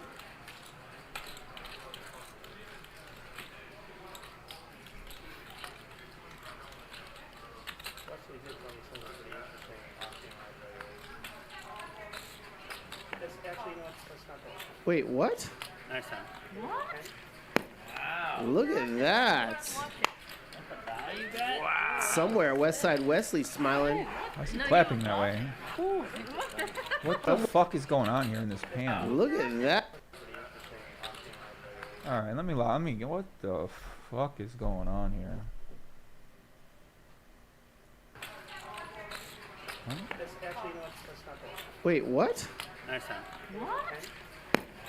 Look at that. Wow. Somewhere Westside Wesley's smiling. No, you were bluffing. That was weirdest hand of 2022, I'm pretty sure. Wow. Thank you. That punt by Eli had nothing to do with the white chip he gave me earlier. I was dead, honestly. I was dead. I knew it was a bluff. Yeah, So it Eli says had listen a to read. audio on the flop. All right, let me listen on the flop. I'm always rooting for you. This is typical 1-2 play. Yeah, I kind of think so too. I kind of think so too. I'm Jerry's biggest fan. What the fuck? The chat is sharing their respective resting heart rates right What am now. I listening to? Alan Keating's at the poker table in a high-stakes game is 47. When does the Leslie thing air? I think that's going to be entertaining. Tomorrow? No, Monday. Really? Billy's just like... 2600. Good dude. We interviewed Christian Soto, you know who he is? He's the Solve for Why. He's on the podcast. He's a man, a really good dude. I had never met him. Really solid guy. He did a great interview. I also enjoyed hearing Billy's story because, like, you know, Billy and like him a lot, but I don't really know, like, his history. Like I've heard stuff about him, but I didn't know, like, the full history of, like, his poker career. Yeah, me neither. Yeah, JR says Alan Keating 47 resting heart rate when bluff jamming. I feel like, and this is like not. I played on this show last night. Mine was 470. I don't know if that's healthy or not. I felt like he was like, all right, I bumped that fuck man. I don't know What is Eli doing with these threes? He was like, all right, I know you. Does he know the flops out there? More about the queen. Why did you do Is he wondering how Tawny gave him crabs? And I love her, honestly. He's going to raise. Andy, he took it like a sport. Good for him. No. Oh. It was that bluff. It was that bluff. Yeah, must be the bluff. I'm gonna try to run a big bluff too, though. Don't forget about me over here. Right? You still do it now? I don't know. It depends. Like if it's something that's not showing a lot of traction, I'll go 45 minutes. If it's good, I'll go 2 hours. I thought this was going to be a nothing hand. I started reading the chat. Yeah, right. There's a ton in the middle. Eli's got crabs. Rip has dimes. Neither likes this board. Advantage rip. Unless Eli can do something heroic here. I can watch him talk about anything for hours. I made him tell the blender joke. Oh, he did? That's never gonna die, but I think Rip will be him talking about anything. happy to just check back here. You're not going to bluff out much since taking this line. King, queen, perhaps He must because he gets a lot. would check raise the flop and then not like that turn. Not much beyond that. You block Jack 10. I mean, a lot of people kind of say things like you would think you're like trying to tease them. You're obviously never folding out an ace. It doesn't I think he's in for a nice surprise when he gets this pot.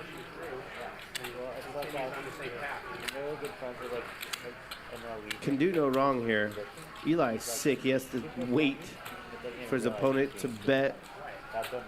He's actually hoping Rip will bet. Look at that. 5 into 21? Did Rip just open up a door for Eli to rip?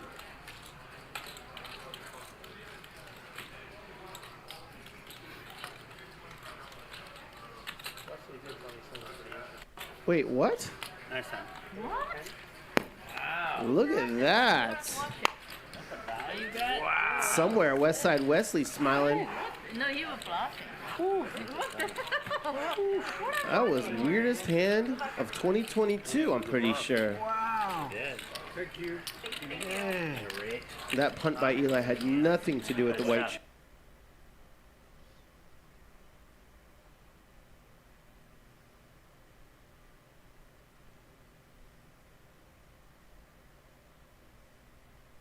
The first time you didn't see it against Sean. Back. I can't quote it. Thank you for. Opens 7-6 offsuit under the gun to 300. Thank you for. It's only 60 big blinds. Pretty reasonable. It's the same hand I've got twice in a row. I can't quote it. Maybe now I can. Flops trips. Turns a boat. Mike Nia's got the overpair, and look at this. Really good check back.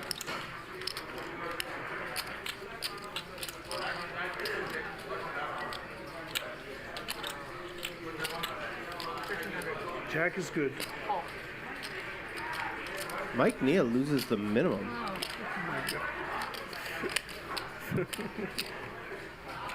That hand is twice in a row. Yeah, right? Unbelievable. Crazy. Crazy thought. I had a 7.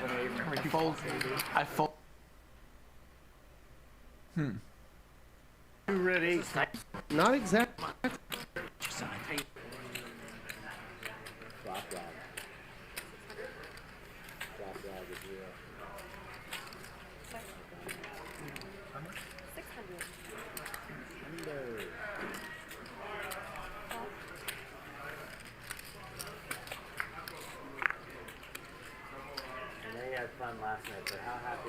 Not a great card for the 6-5 of diamonds. That's a good check. No, he didn't mean it like that. I know what you Mike bets the top pair. Good kicker. Where do you leave? One more week. Well, if you leave, You're we're not gonna have funny. to just close the show. Chris, that. That joke registered like 2 out of 10 on the screen. I know, right? Yeah. There's the pinker. The ambitious check call. Now we're seeing something. On the turn. Interesting. With the open ender on the paired board. And you get there. Chris, No. be yourself. Don't try too hard. That's a fantastic check back by Mike Nia. Be yourself. Nice. Thank you. You know, Bruce gets. Yeah. Oh, fuck it. You give him. You know. Yours. I was playing with this money. Next, the dry ace. He's like, shut the fuck up, Ron. No one cares what you Shout out to Stephen Long in the chat. Thank you, Stephen. Appreciate that. That's one of the funniest. Joey's probably one of the best interviews I've ever seen. Very objective and asking a hard question to every guest. That's very debatable. Just shut the fuck up Vertucci's on a heater. He loves everyone. Here. Magic, but that's to be expected.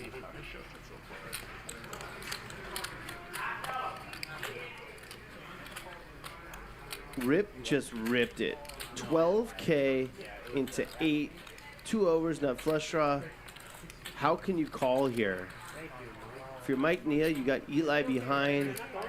And for Eli, I can't. I'm just saying, you're behind. This guy calls with 9-5. You're kidding me. He does call with 9-5. Who do you guys think wins? I bet Ace King. I bet Ace King wins. I have not seen this hand. that's a great call and squeezes out Eli. I doubled up Mike Nia today on the casino floor. I'm either gonna have all. That's Jacob. Good read, Jeremy. Good read. Oh, not it. Okay. Bro, this guy All right, went in just with no 9-5. diamond, no ace, no king, and we're gonna chop this. Eli will smile. Not only does he love slip pots, but he got squeezed out. No. Rip gets home twice. I'm gonna have to do a new poll on who the unluckiest dealer is. Tawny has just entered the conversation. Well, from you, I can get it from you. You can give me white if you like. I was rooting for a diamond because I'm like, oh, be fair to chop. I missed it. You're so old. I missed it, right? So it looks like he didn't lose any hands of note at all this session. It's really funny how often you fuck it up. Yeah, right? Unless this They is lose a one. loss Let me in the see. middle there.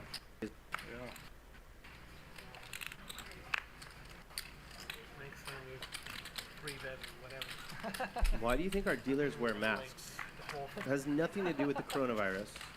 Boop said, Joey, you're like the cooler older brother I never had. So cool to hang out live throughout the past couple days and hours. Thank you, Boop. Good to hear. All right.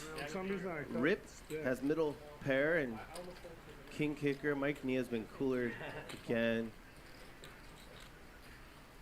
He's going to lose that 990. Or does he have much more? Oh, you don't Those have look much like 5K money. Chips. Whatever, he's gonna lose anyway. It is what it is. There we go. The I hit a queen on the miracle turn. Damn, Rip For killing it. one, Rip got Michael 64,000. Nia. Lee French, I already gave you a shout out, man. What were you doing? Yes, you got your shot. Your streak's alive. Oh no, Mike Nia got way more money. What? Wait, what happens here? Hold on a second. Hold on a second. Hold on a second. Hold on a second. Nice. You know, there's a version of that, but louder. It's definitely when he laughs. When he does a real laugh. He goes, There we go. The miracle on the turn. For one, Michael. There was a bet. He bet There we 2K. Mike go. Nia called. The miracle on the turn. Mike Nia makes 2 pair on the turn. Yes, you got your shot. Your streak's alive. That's a pretty swell turn card if you're holding the queen 7 of diamonds and you called an open. I had the Mike Nia bets. Rip calls. Uh-oh. Tawny, grab 11,150 from Rip and put it in Mike Nia's stack, please. Oh my god! Oh my god! There we go. Look at Rip. Gives him a double up and a fist bump. Smiles. I'm a fan. Don't ask. Nice turn. Oh. Yes, Lingland. Nice hand by him. Yeah, something interesting to think about, something to look through. All y'all in the chat, y'all just another data point, as Matt Berkey would say. Just another data point on a data point of many. But yeah, I don't think anything there. So, Realb says Rip is guilty of poor fashion choices. I don't think so. Rip looks surprised. He lost the maximum too. Yeah, I don't know, man. I don't know. This guy doesn't seem like he got anything going on to me.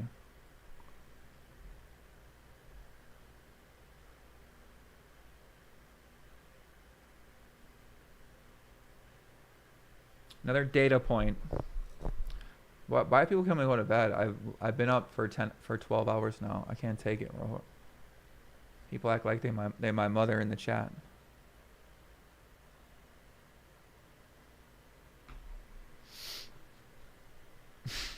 Y'all act like you my mom.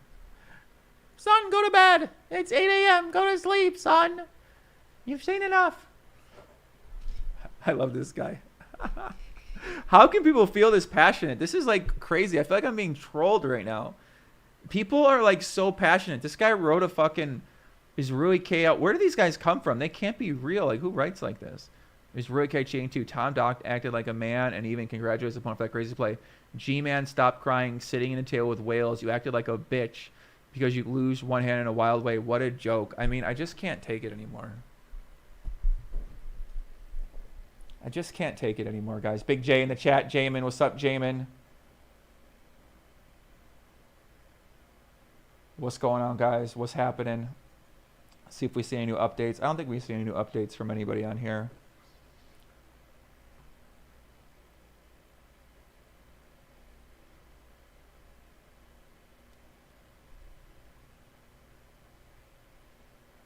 Brian Koppelman. Brian Koppelman messaged me.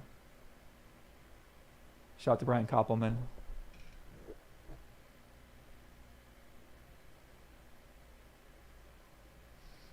Emergency podcast. Everybody got to take my word.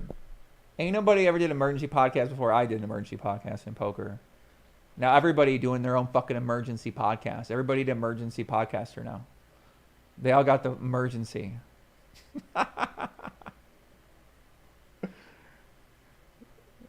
They all got the emergency. Everybody got an emergency now. Hustler put something out. What did Hustler put it out?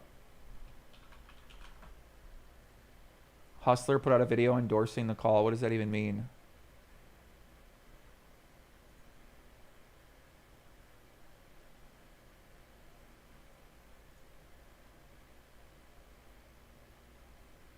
What is this guy talking about? 2,500 watching at 7 a.m. Yeah, how many people we got on Twitch? Let's see how many people we got on our Twitch channel here. We still got 500 people watching on Twitch. So, I mean, listen, I don't know. People are still interested in this, so whatever. I like it. I like it. I like it like that. Yeah, I don't see anything else. Guys, are we missing anything else? What are we missing? What are we missing? What are we seeing here? So here's my deep conspiracy, right? I got a conspiracy, and is Joey kind of didn't strike me as very bright? Jesus Christ, I can't take these people on here, man. Then I better not say my conspiracy. 127.04 from yesterday's live stream. Rip versus Mike. What? What are you talking about now? Yeah, I feel like we've seen it all, haven't we?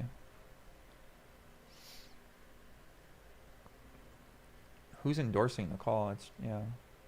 Dealer waves goodbye to Garrett. Necklace, I tweeted pics at you.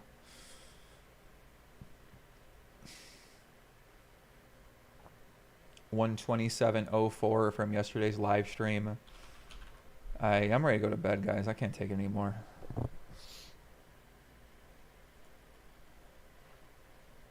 Too tired. And I'm getting kind of tired now. Everybody in the chat made me tired. They predicted programming in my head that I'm getting tired. Why does this dealer waves goodbye to Garrett? I don't even have a timestamp for that. I don't know what you're talking about.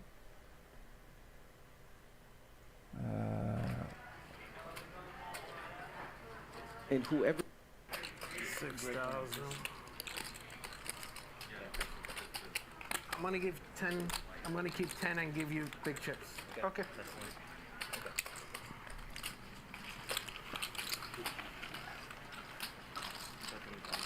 Thanks, sir. Appreciate it. So Rip wins about 40,000 there from Mike. And Mike is going to reload.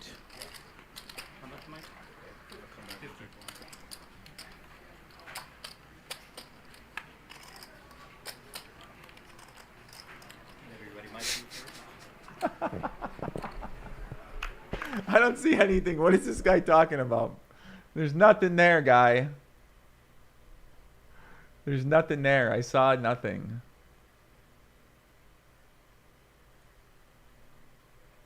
I saw nothing. You do? Yikes.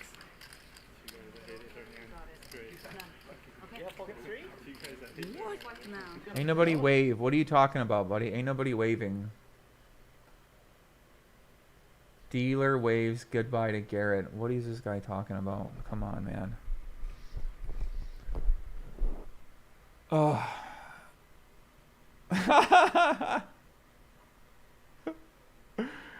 Ay, guys, we gotta wrap it up here, man. I don't think we got. I don't see what's happening here. I'm trying to see the wave goodbye. I forgot I got a burger. I gotta eat my burger now.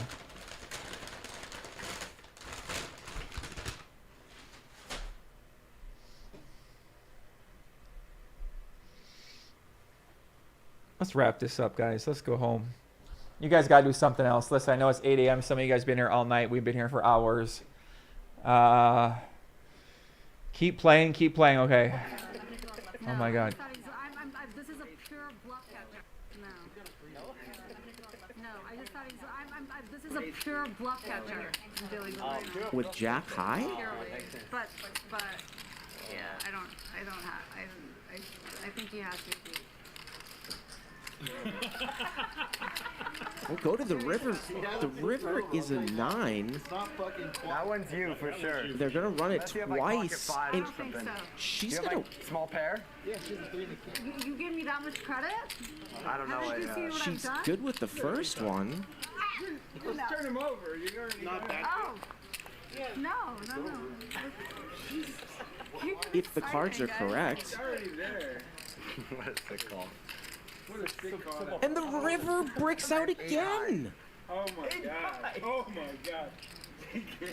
Wow. I want to see. Does she have Jack 4? She got 4 Jack high? What? Whoa! Look at Garrett. Whoa, look at Garrett's face. That's some fucking poker right there. That was sick. Wow. That was sick. Oh shit. That is super, super strange. You can see his reaction. Like, what? Ma'am? Very nice to be The dealer looks at Phil Ivey. Here, Miss. You do? Yikes. What? No, I just thought this is a pure bluff catcher. I'm dealing with right now. With Jack high? This is a pure bluff catcher. I'm dealing with right now. With Jack high? But yeah, I think he has to be. Martin inches hard. We'll go to the river. The river is a 9. Thanks, Migs. That one's you for sure. They're gonna run it twice. And she's gonna. Small pair? Yeah, she's a 3 You give me that much credit? I don't know. This guy's saying she looks at Phil Ivey right here, and you're saying that this is a communication. Oh my God, dude. This guy said she's communicating to Phil Ivey. Small pair? Yeah, she's a 3 You give me that He much says the credit? dealer looks at Phil Ivey, and that was a sign.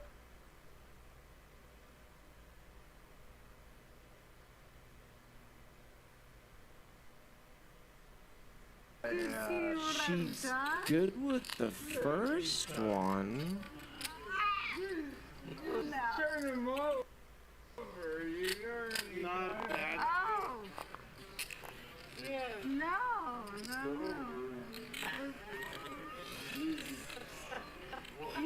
If the cards are correct. It's already there. What a sick call.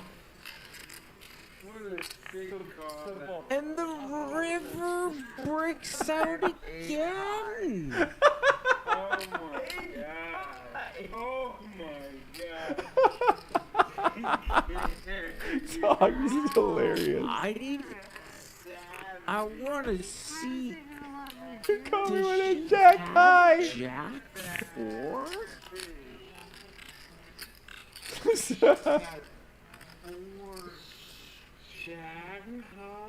What? Look at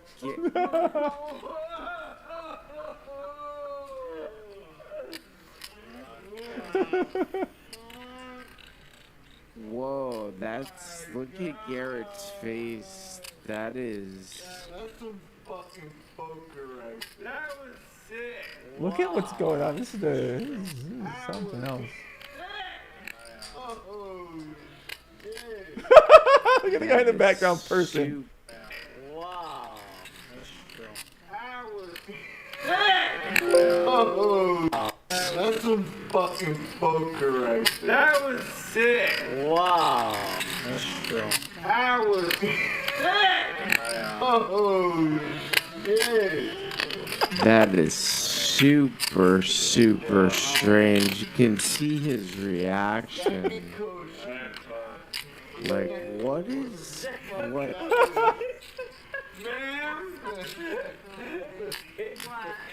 He bows to her. Fucking stupid. Jacob, you look like you want to kill me. I'm not Jacob. You look like you want to kill me, He dude. wants to vomit. Oh my god, I didn't know. Not in the hand. I want to vomit. Wow. I'm speechless. I'm speechless. I mean, usually Garrett would be fairly congratulatory if somebody made a hero call like that, but he seems somewhat disturbed here by what just happened. I don't. Let's close it out with this, okay? We're gonna close it out with this. So what, you want to hear my take on the hand? Here's what I think. I think if you notice in the middle of the hand, she asked, can you beat a 3, right? So what I think is that she thought she had Jack 3. She misread her hand, and then like it just, she didn't want to say she misread her hand because she had a poker table. Person. This guy, I love this guy, bro. This is one of my favorite guys I've ever seen. Eric Person, I love this guy. Bro, look at my guy right here. This guy, look at him, man.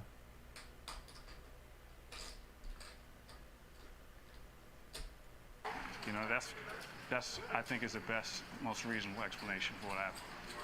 She called a flop because she had the jack of clubs on a 9-10-10 board. Give her a backdoor flush draw, backdoor straight draw, and she thought she banked a 3 on the turn. I'm pretty like that's Occam's razor. And then she makes like a pretty strong call with what she thinks is bottom pair. It turns out she doesn't have bottom pair, but it happens to be good. And you know, to me that's what makes sense. I mean, that's what I think. I mean, I could be wrong, obviously, but that's what I think. Yeah, she can play with me any day. Thank you, Eric and Phil. But it happens to be good, and you know, to me that's what makes sense. I mean, that's what I think. I mean, I could be wrong, obviously, but that's what I think. Yeah, she can play with me any day. Thank you, Eric and Phil Ivey. Yeah, she can play with me any day. Thank you, Eric. Yeah, she can play with me any day. All right, guys, that's it. I'm done. I've seen enough. I've seen enough, man. I can't take no more. I've seen enough of this shit. I've seen enough. I've seen enough. Types of things too. I'll go no. Types of things too.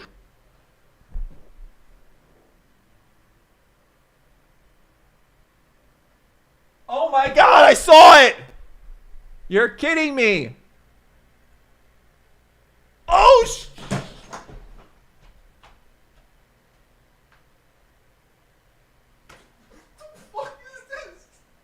Yo, what's going on? What? guy must have altered the video.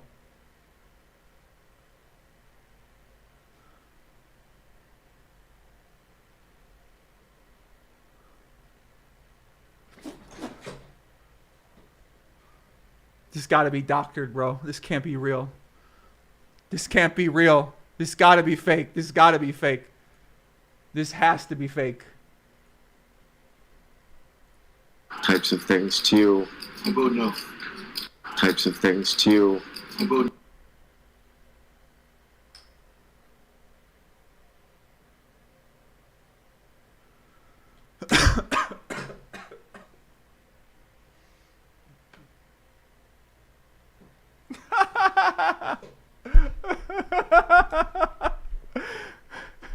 What is going on?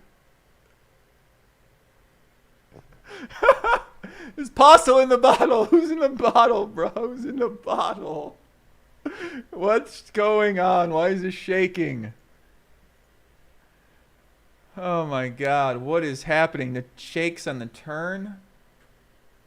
Someone nudged the table? How do you know someone nudged the table? How do you know that, Polar? We don't see anything else in the fucking clip. How do you know somebody nudged the table? What is this guy talking about? Who is this guy spread? Is this a fake account? How do you know? How do you know that? Why would you ever say that? How do you know somebody nudged the table? All right, let's go back. Hold on a second. Bro, what is Faraz? This is all Faraz Jaka, I think.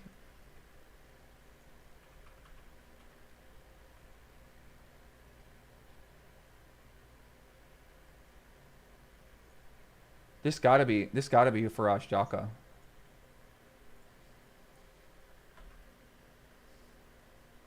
I don't understand. How is this clip right here?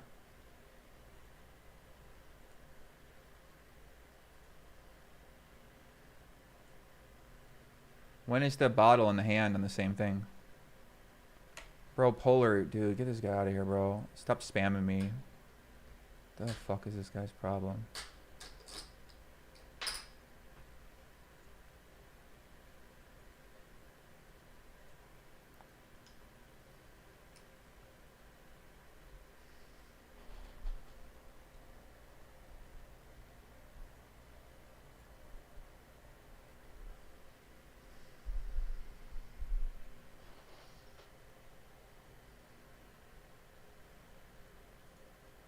I wish we had a better timestamp. We don't really see when the bottle is shaking at all. I'm assuming it's when the call comes in.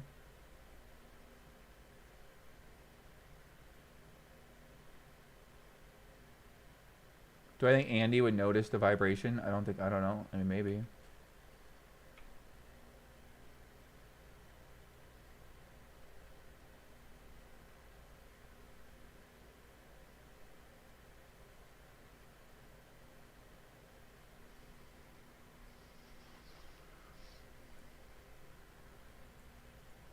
Well, the pot's 161. All right, hold on a second.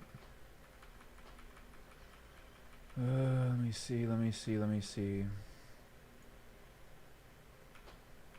Oh, I see what you're saying. Okay. All right, guys. You guys tell me what happened here, if something shakes or not.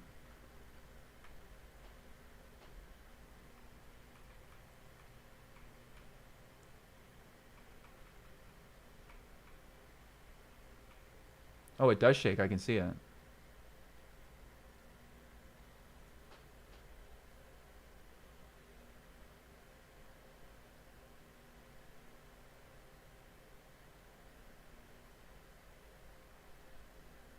Yeah, it does shake. That's pretty interesting. You guys see that, right?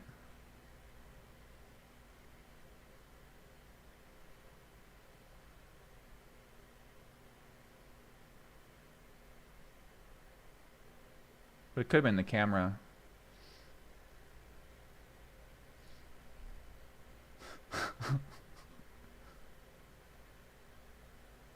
I don't know what's going on. Everybody else has to do it.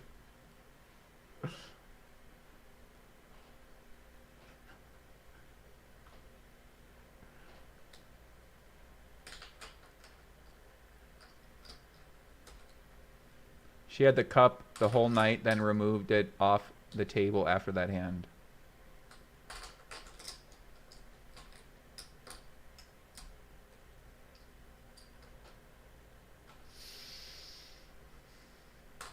Yeah, if the bottle vibrated, the table would too. I vote no. Types of things too. I vote no.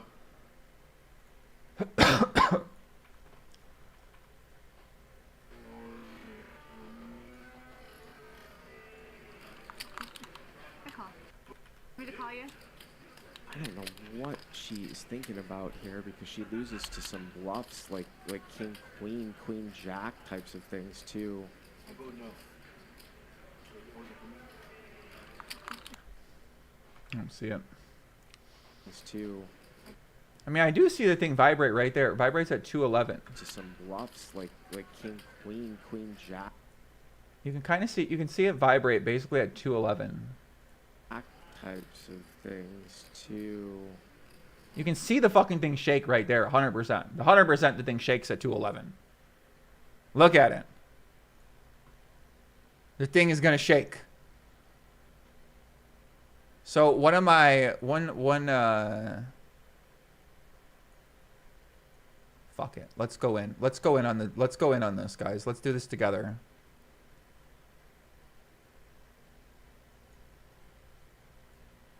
All right.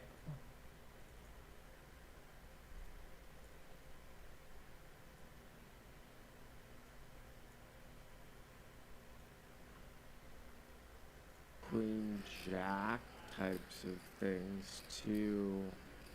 The bottle definitely shakes. So the question is somebody hit the table or not? Jack types of things. But it does seem a little strange.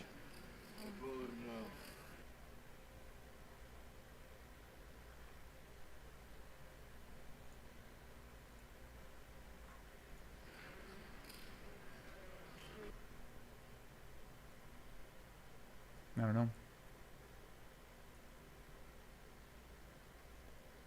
I mean, it definitely shakes. I don't know what people are seeing. 100% does.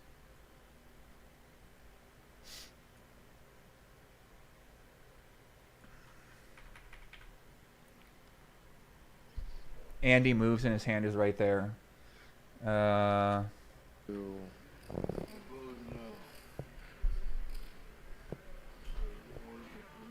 Check the ships. I think they also shake. Yeah, probably.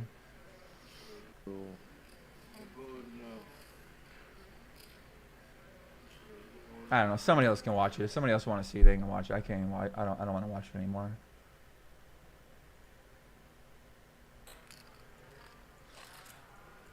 Somebody else want to watch it, they can watch it.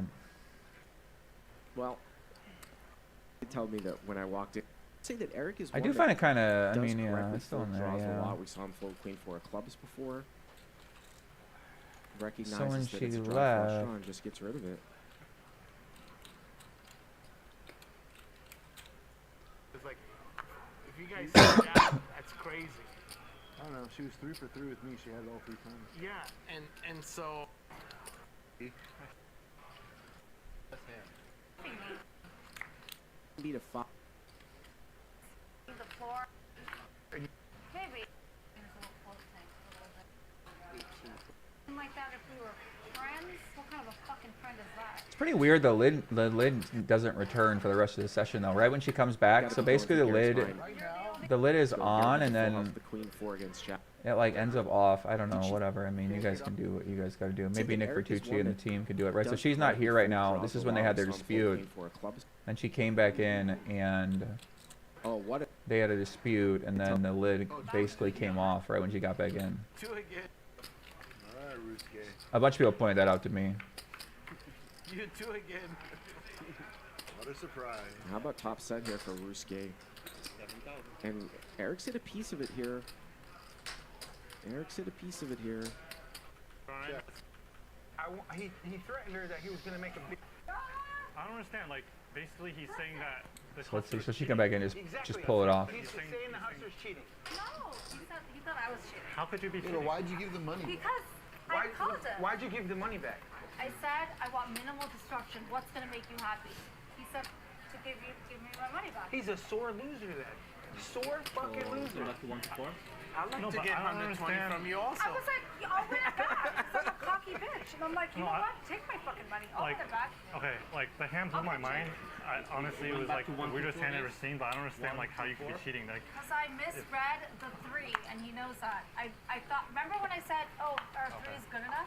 yeah, I heard that. I thought I had Jack 3. Jack, You're the clubs. Yeah, but you understand, you offering him and giving the money back. I was like, are you going to come back in here? He's like, no. I was like, I'll give you your money back if you go back in there and you don't ruin production and you don't like act weird and stuff. He said, okay. And then Jacob flipped out on it. And then he Because I saw you give him $130,000. That's a lot of money.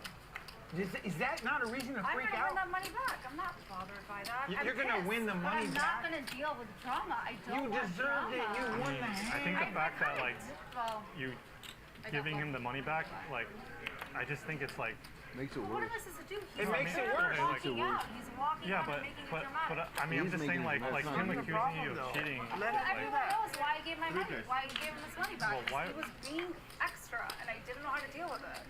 So here, is this going to calm you down? Good, go, have it. We all redistribute money on this table anyway. No, I respect But that. he's accusing you of something that's like very serious. And, like, He like, didn't. He gave into it. He was like, it would just make me feel better. It just make you, who cares if he feels better? He gave into it, but he still took the money? I was like, dude, he's like, I don't.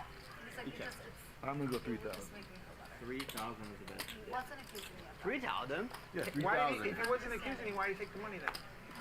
I don't know. He's upset. He's really upset. Okay. I think I would be like really shocked if that was my hand and I lost with the jack high. But like, the hand blows my mind, you know. But like, I just don't understand like how you could be cheating. There's no like, you know, No, there like, isn't. And there's that no, was already like, clarified. I'm not. Yeah, and it's even just, of course Ivy you're not. over there is like, you did There's nothing no way, wrong. because like I if don't you're know why cheating, that means like Yeah. Hustler Casino Live is like helping you cheat, No, which makes zero of course sense, not. right? It makes no sense. So like, why would? It's like, here's what our hand was. You should call it. So like that's why I don't think you should give the money because like you're not cheating, right? Honestly, it's to calm him down because he was To calm him down? You gave him the money? But I don't want you guys. I appreciate production, what they're doing, and so like in order to like mitigate the aggression, like whatever is gonna make him really tilted and upset, I'm like, you know what? Is this what you need? I was like, cool. Here, have it. 248. It's like it's almost just like giving in to somebody being throwing a tantrum. It's what it felt like. I'm like, okay, you good? Here you go.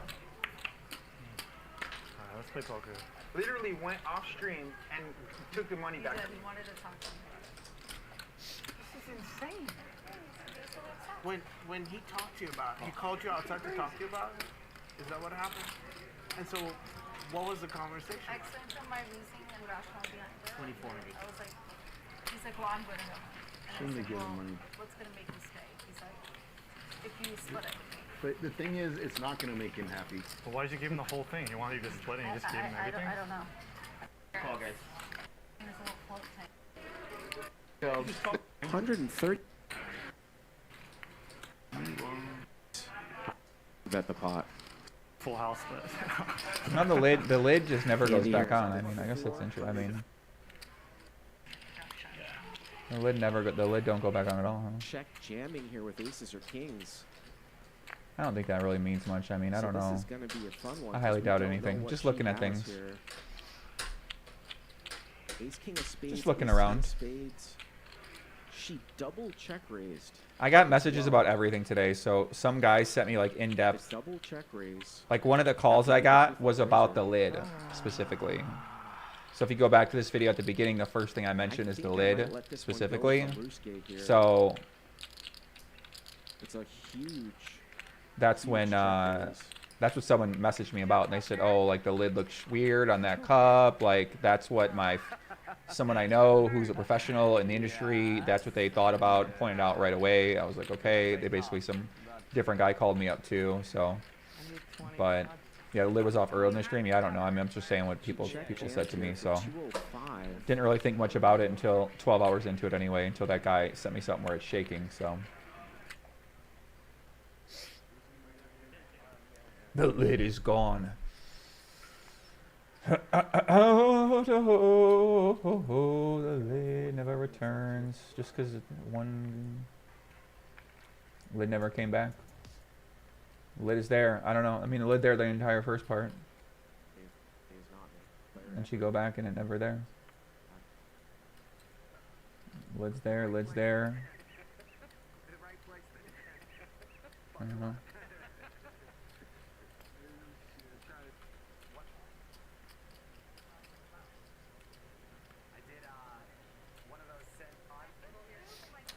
What up, Hoodie? What's happening? Wake up and the stream is still going. Listen, we just here. I don't know how we still got here, Hoodie. We just still here, Poppy. We here. We're enjoying ourselves. Just looking at things, looking around.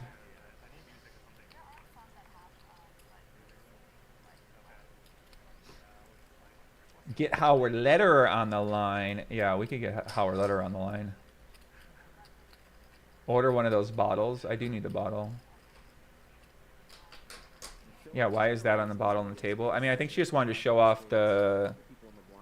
I think she just wanted to show off the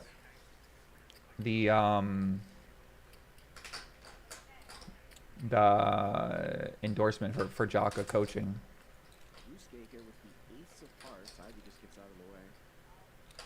The people want Liv Borean with me. We saw a float in position against Andy a few hands ago. Here he's going to call with ace high, the ace of hearts.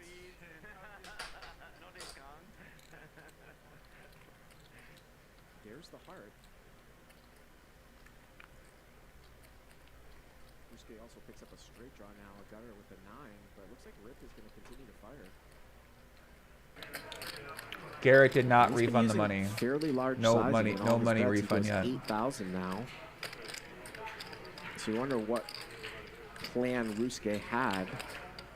Is he thinking about possibly throwing in a check raise here? I guess the answer is yes, as we see those chocolate chips come out.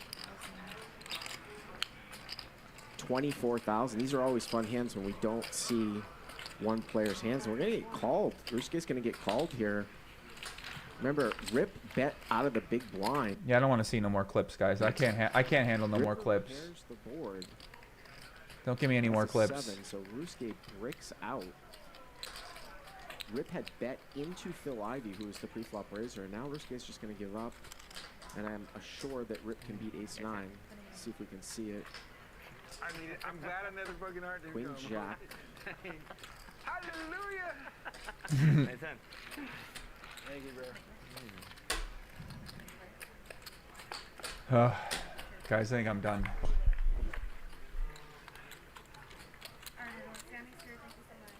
Ugh. I had enough. Stop the clips. I had enough. Get Bart Hanson. We already talked to Bart Hanson. We already talked to everybody tonight. Poker room, and it's called. Oh, it's not day 3 yet. I just had enough. I'm done. I can't see it. I can't watch anymore. I don't want to see any of these players ever again in my life. She has Mike behind her. Eric, that's about a third of the pot. Looks like she's going to continue anyways, though.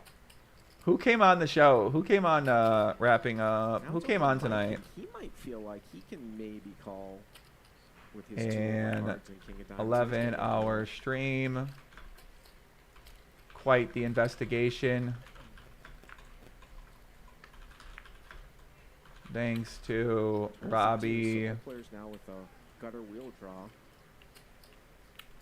Not a great Who called draw in? card Who called here. in tonight? Charles. But he is going to continue. Cowboy He's Rip. at 20,000. Bart So Hanson. 2/3 here on the turn. Who else called in? I don't even remember anymore. Nick Vertucci. Or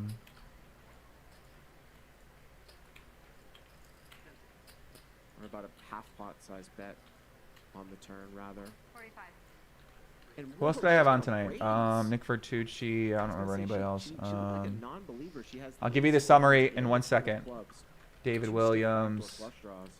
Thought she was going to call. Marle. She's going to raise, and little does she know she's raising with the best hand here.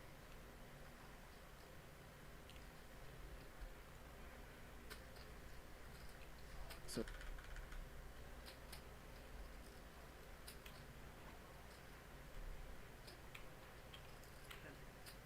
Or about a half pot size bet. Barrel card. Oh yeah, Faraz Jaka.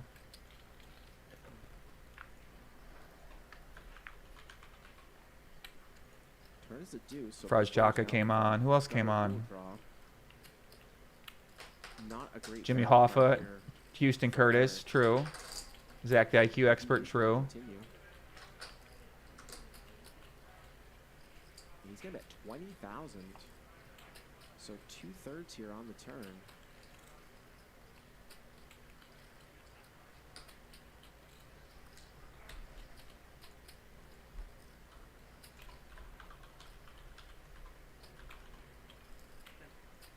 Or about a half pot size bet on the turn, rather. 45. And whoa, she's gonna raise. I was gonna say she looked like a non-believer. She has the ace of diamonds and the king of clubs.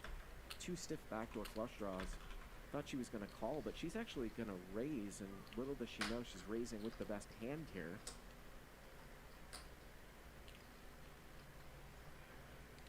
Thanks to Garticus for subscribing on Twitch. Thank you very much. Small raise. It's kind of like a click Welcome up. officially to the Legion. Thank you very much. And you wonder, is it possible that Eric might be sensing something here? They're throwing a time chip. See our 5K. I don't see it, boys. I don't see it, boys and girls. I don't see it. I don't see it. I don't see it. I don't see it. I don't see it. I don't see it. So those low cards You don't guys do sound a like whole lot for sound her. like girls, She's got bro. ace-4.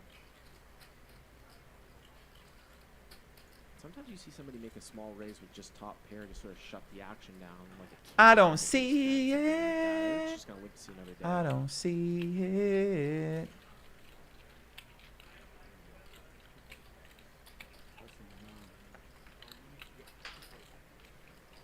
And Eric hasn't brought out the band. I don't see it.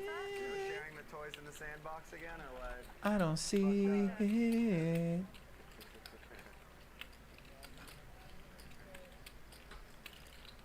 We'll see it later if we care, right?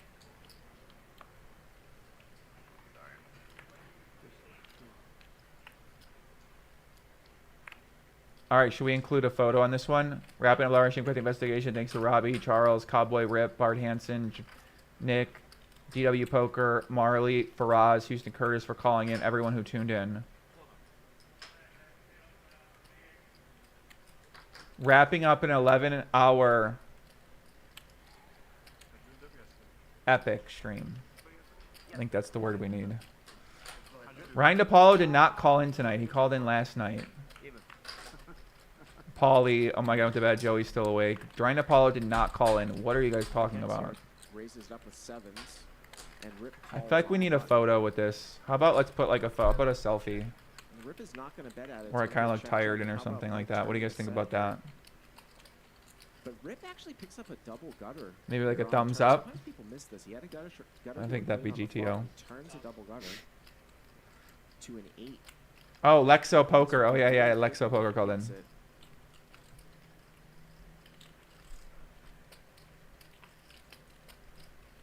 a gamble right here. Just a gamble. And he's going to make the call.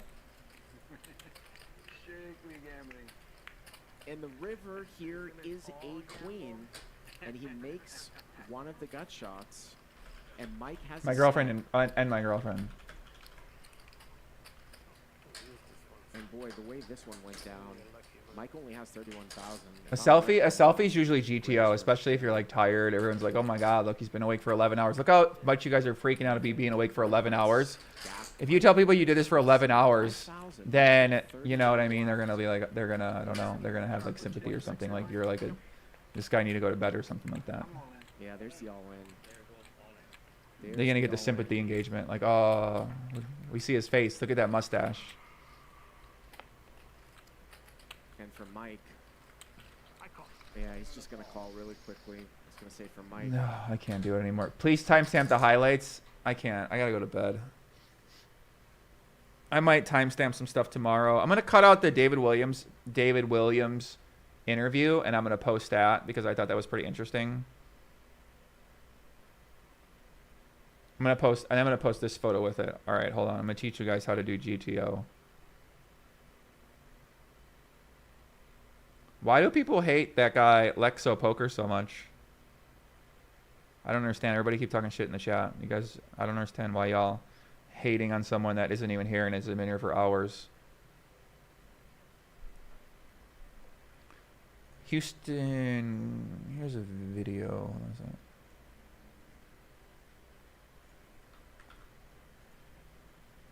I got one more link we're gonna consume real quick. The story made the Daily Mail? No way. Let me check that out. I hope you don't mind, but I took a few more than that. I think we wound up with 52 moves, and I was hoping that you could share a little bit of information about some of them. All right, Jason, I'll do the best deck. All right, this is called scrambling the deck or washing the deck. This, of course, precedes the shuffle. This is actually a form of control known as weeding. Didn't see that coming. There's a bottom slug control that evolved from a move that is credited to Di Vernon. A scrape cut. Starts off as a scrape cut. This is essentially a running cut, of course.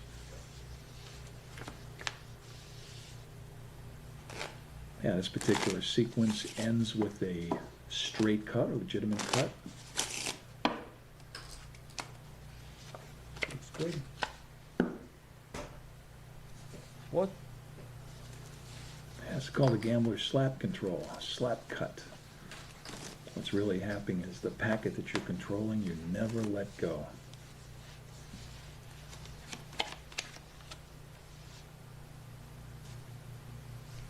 Probably my favorite of all the slug controls. You can see what makes this unique is there is no stripping, no running cuts. What are these guys?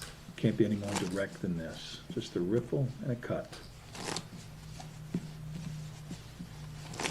This action of cutting the deck a third by 2/3 is known as boxing the deck.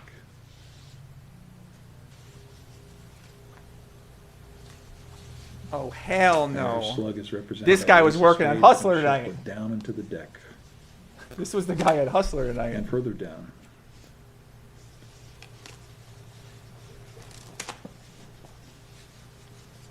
And we actually use a push through to get that slug back up to the top. Bro, this guy's making this sound like he's painting a photo right now. He's like, and And now this is we're my going to show version you a of new pull move. out. And I like this action because it's very, very close to the way I actually riffle shuffle cards. It's a legitimate strip, right? It's a legitimate strip of half the deck. This is a half deck control. Nice. And watch how slowly you can square up the deck. It's a little lopsided, but control is quite a bit more than at first appears. This is another half deck control. It's a novel take on the push through, classic push through.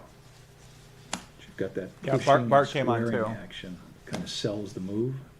This, of course, is a full deck control. This guy's like Bob Ross of mechanics. One last example of a full deck control. It's an in the hands riffle. Of course, here we're faking the cascade or waterfall as well.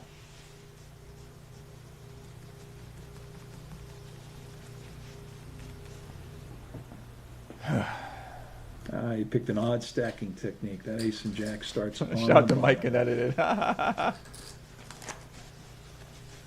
Doesn't take long at all. Really great. Six-handed game. No hesitation on the drops. Very nice. Yeah, the technique actually facilitates that. Here the aces start on the bottom. This is actually a combination faro and riffle shuffle stacking technique. Okay.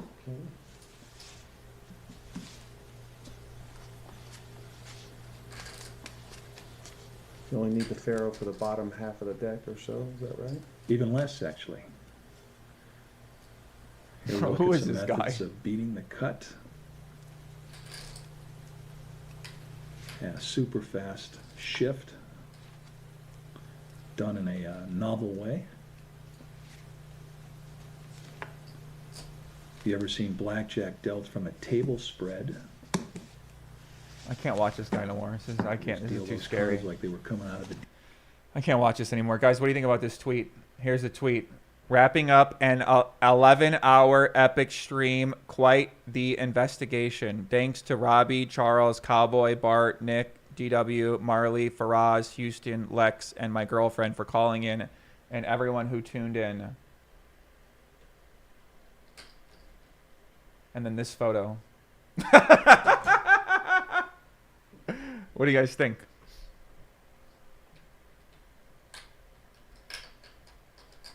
Is this it? Is this the move? I feel like this is the move.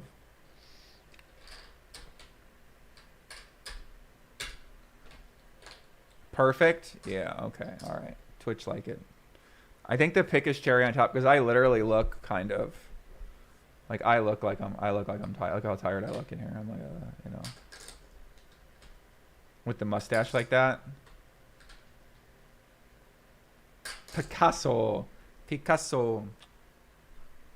Vamos. You look tired in that photo. Well, that's how I look. You know, I'm tired. All right, perfect.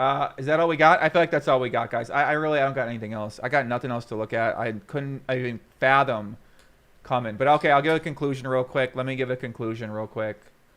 So I'm gonna come back. I'm gonna go a quick walk and get some more water, and then I'm gonna come back here and I'm gonna give you my conclusion for the day.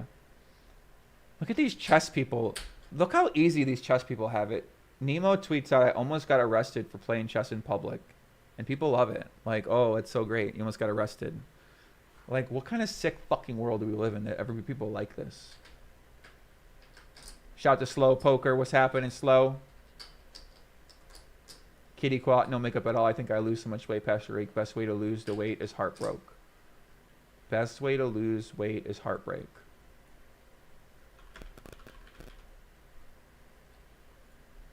Is that out of line? Nah. Somebody got to lighten her up.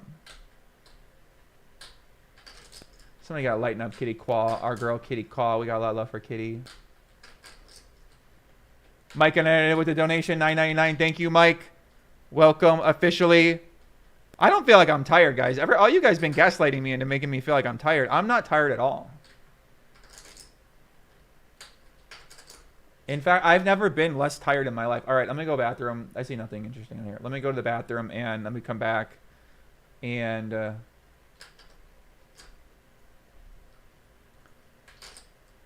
me give you my takeaway here.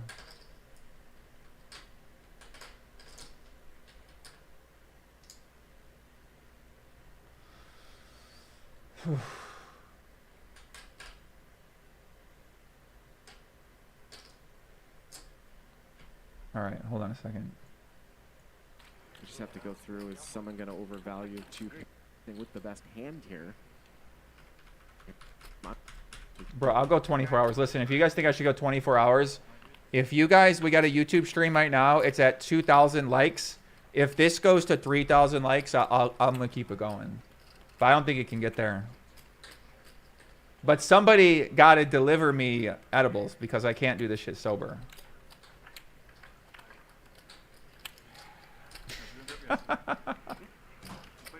Yes, yes. How'd you do? Not a good, not bad. Same. Even.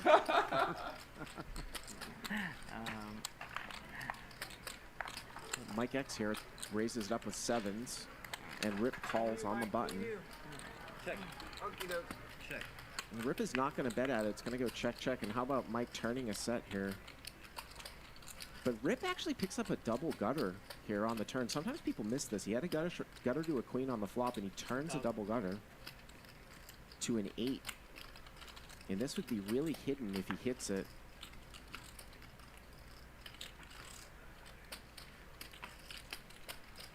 Just a gamble right here. Just a gamble. And he's going to make the call. Strictly gambling. And the river here is a queen. And he makes one of the gut shots. And Mike has a set. And boy, the way this one went down, Mike only has 31,000. If I'm Rip, I'm going to raise for sure.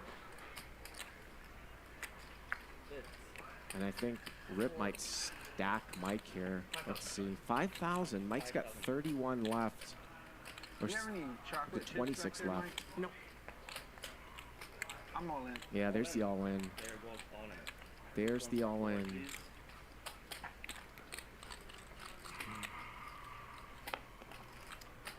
And for Mike, I call. yeah, he's just going to call really quickly. I was going to say for Mike, we just have to go through. Is someone going to overvalue 2-pair? But what a turn and what a river. And a nice pot there for Rip. Thank you, sis. Let me give him big chips. 6,000. I'm gonna give 10. I'm gonna keep 10 and give you big chips. Okay. My chat been gaslighting me. You're kidding me. They're trying to get me convinced I'm tired.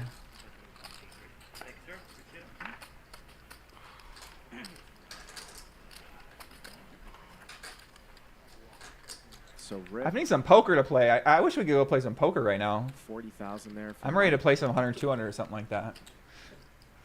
And Mike is going to reload. Shout out to Wayne Chiang. What's up, Wayne? What's happening? Listen, guys, 2,300 people still watching. I don't know what's going on. Houston Curtis said he got Adderall for me. Oh, my God, bro. Calm down, Houston. I'm going to post on my IG.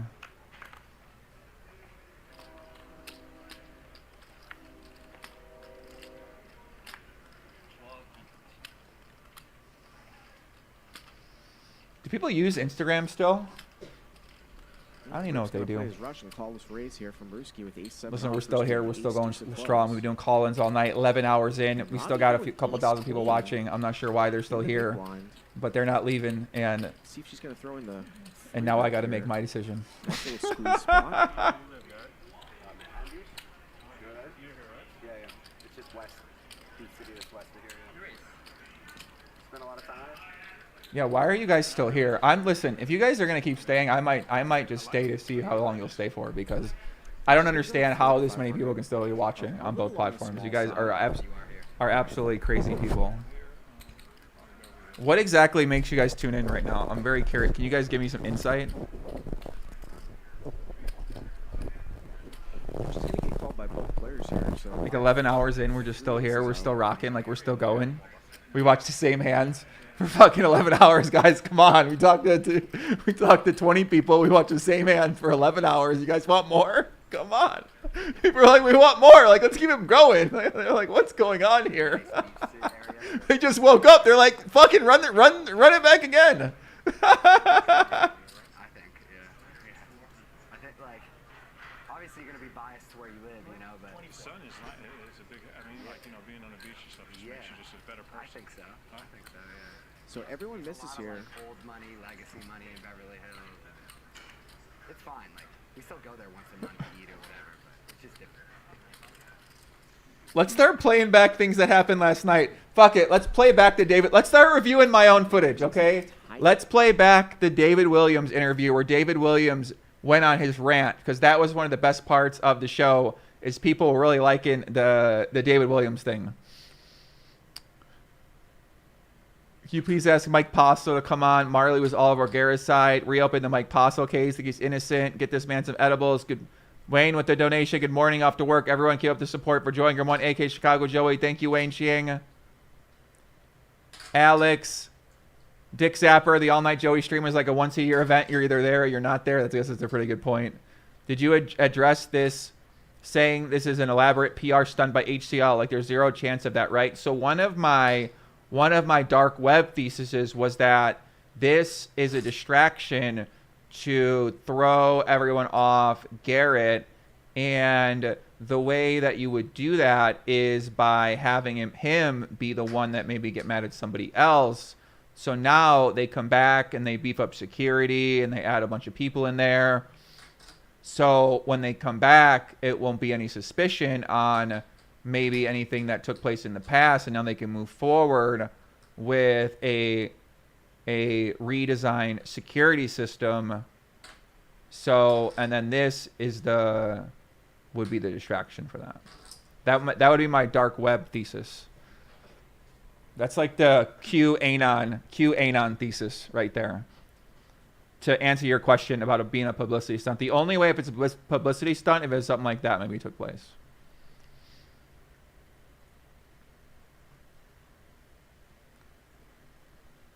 Here, I want to watch the David Williams interview back real quick, guys. Hold on a second.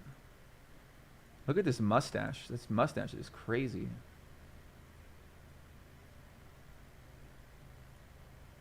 All right, David Williams' interview was hilarious. If you just woke up, you got to see it.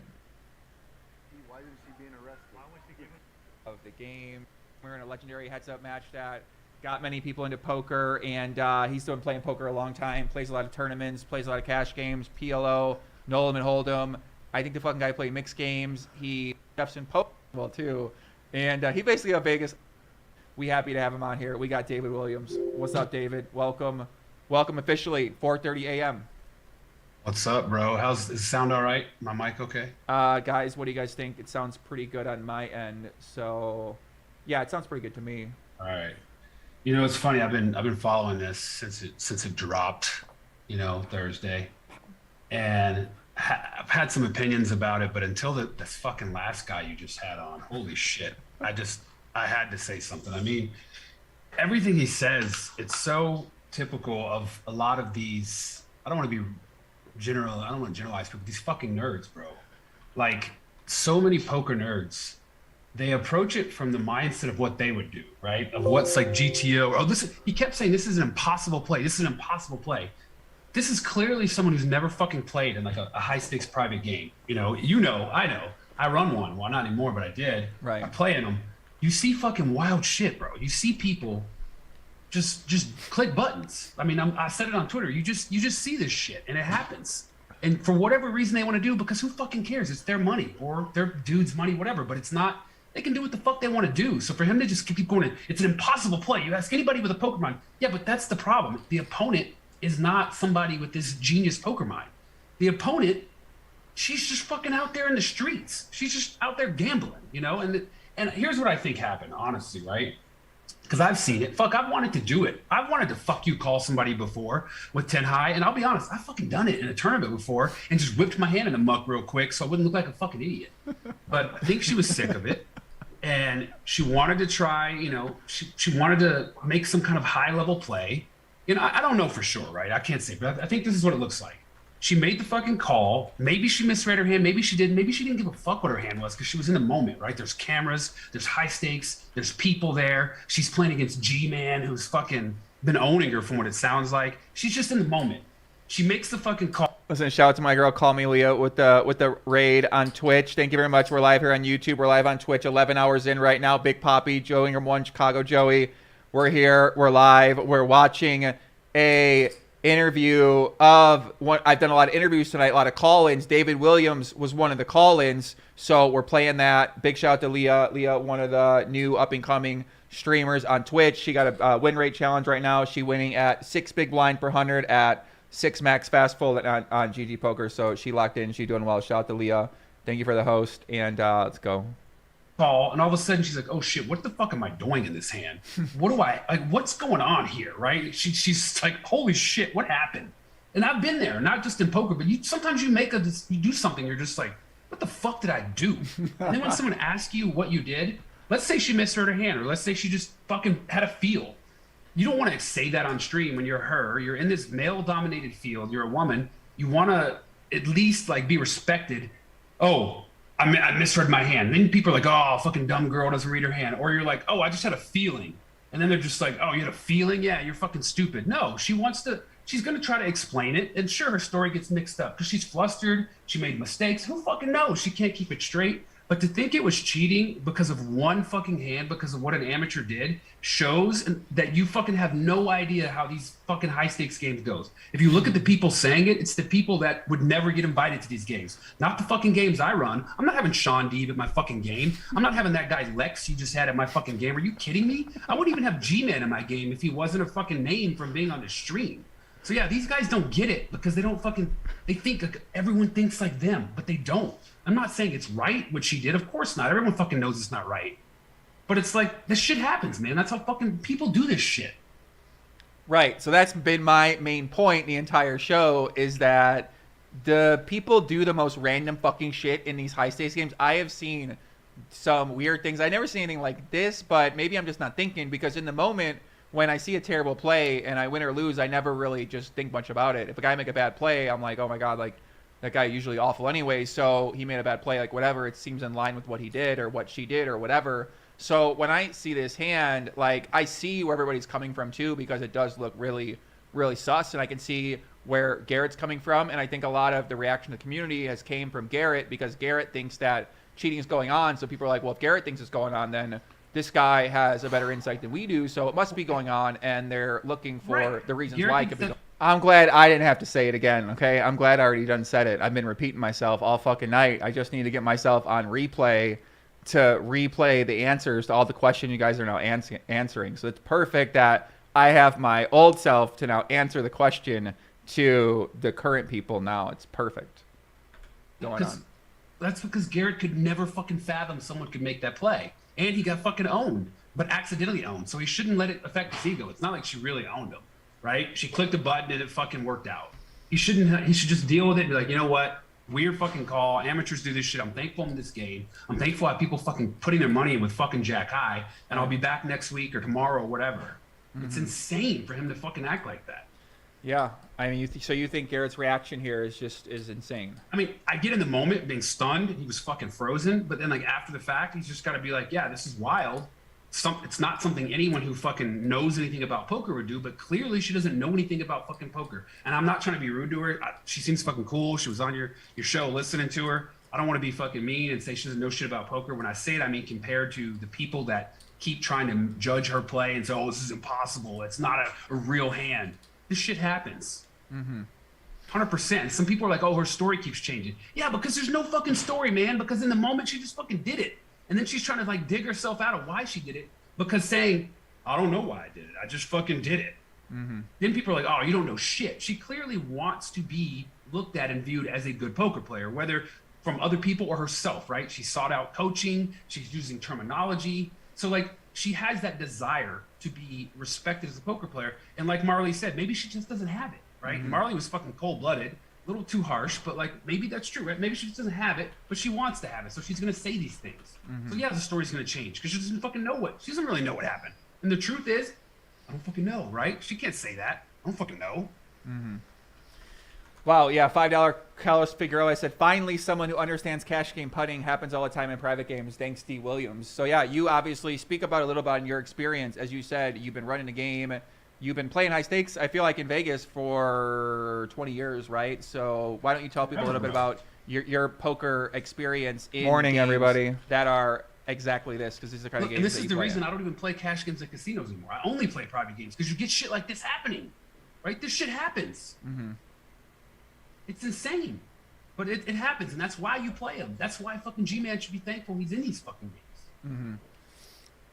Chat's fired up, guys. We're live on YouTube. We're live on Twitch right now. Shout out to my girl Alice. She said, how are people watching at 4 a.m.? Alice, listen, I'm wondering the same thing, but everybody's fired up right now. We've been investigating. David Williams is on here, longtime member of the community, longtime high stakes member. He's fired up right now. So your impression is that nothing went on here and that this is a normal occurrence and that people are overreacting by the warning, Alicia. Absolute, right. I'm not going to be like these guys fucking 100%. Morning, everybody. Jay Rader, Connor. 100%, right. And we'll actually never fucking know.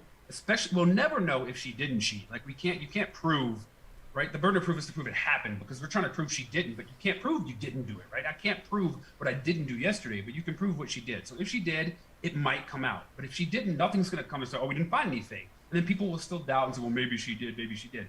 So I can't say 100% she didn't cheat, but I would say, like, if I had to fucking bet my life on it, or if I have to pick one or the other, I'm saying she didn't fucking cheat because it just doesn't make sense. So many things about it don't make sense, and what does make sense is the explanation I gave. Right.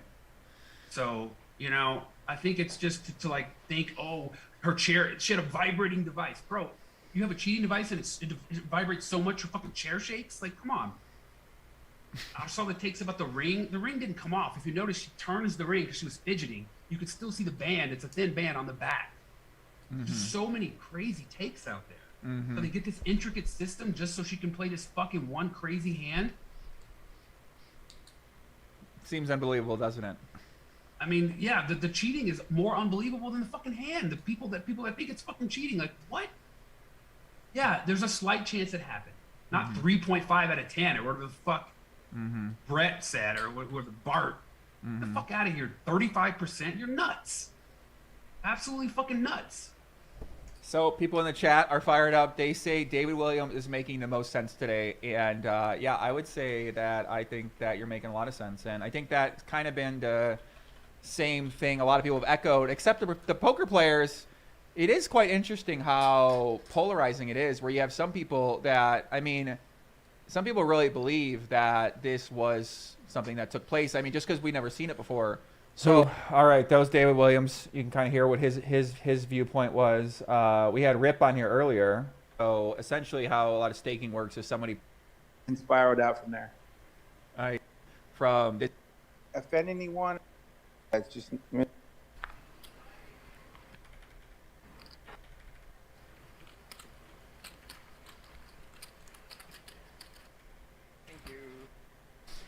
Over Aggro said, love to stick around for another 5 hours. So wait, a stream cuts out at 12 hours. What happens? What happens then? Because my stream right now is at 11 hours and 44 minutes. So if my YouTube video ends, then what happens after that? Because we can't have that happen. What goes on? It just goes away, or what happens to it? Let me see. What is the limit for YouTube live stream length? You just go away? There's no way this can go away. You can only archive live streams up to 12 hours long. So if you want your stream to be eligible for viewing at a later time or date, 12 hours is the maximum. You're kidding me. Well, my friends, we need to get it saved. So it'll keep going, but it won't replay. We need the replay. We're just gonna go live again. Does that mean day 3? We can either do day 3, or I'll still be live on Twitch. I'll stay live on Twitch. So I gotta stop, and then should we go again, or should I stay on Twitch and do something else and not go back on YouTube? You guys let me know. We still got a bunch of people watching on YouTube right now. We got a lot of people on Twitch. So we can't go past 12 hours. Thank God somebody told me, because we want to have this saved for history. Damn, I almost lost my life. I know I would have fucking cried if I went so long and then I lost it all. I can start a second stream and then send my audience there. What do you guys think, guys? Oh my God, what do you guys think? Should I really do this? Dude, I gotta go to bed. It's like fucking 9 a.m., guys. Seriously. Let me just go to sleep. Let me just go to sleep. I can't help it, okay? I gotta go to bed. Everybody want me to stay. Everybody's like, everyone's waking up. Terry's waking up. Everybody's waking up. They're like, Poppy, you've been here all night. What time did you start last night? 9 p.m. You're still here. Will you stream every day at fucking 8 a.m. while I'm up? Oh, guys, I can't do it. I'm so tired. If I had edibles, I would do it. I promise. I just don't have any. I can't do this very, very sober. Come on, guys. 12 hours in. Yeah, Paulie said it happened to him before, too. Ay,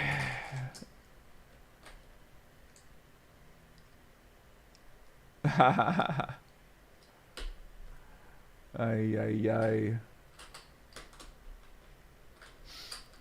Listen, guys, I'm gonna end it. I'm gonna get some sleep, and I'll be back. How about what? Maybe I come back this afternoon. We'll see what happens. But I'm tired. I gotta go to bed. Thurman said he'll deliver a bag of gummies. Listen, give me the gummies. Give me the gummies, and I got it. But I gotta end YouTube. Listen, I gotta end my YouTube stream. Okay. I gotta wrap this one up.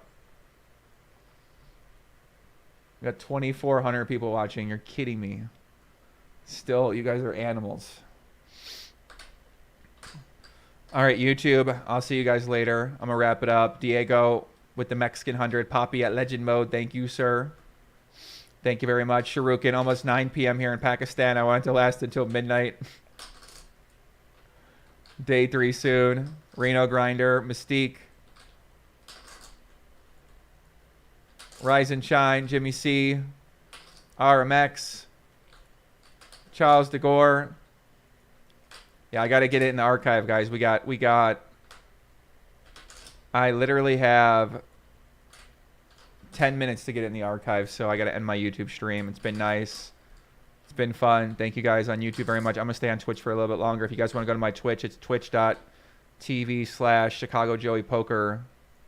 I'll put a link right here for you guys. If you guys want to subscribe to my channel for get more stuff, you can go ahead and do that.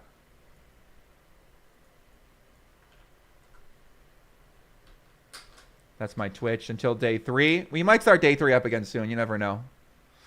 But I'm just going to get some sleep. Guys, I'll see you soon. Take care, YouTube. Peace out. Adios. Thanks for hanging out. It's been a great time. Peace. Peace. Bam.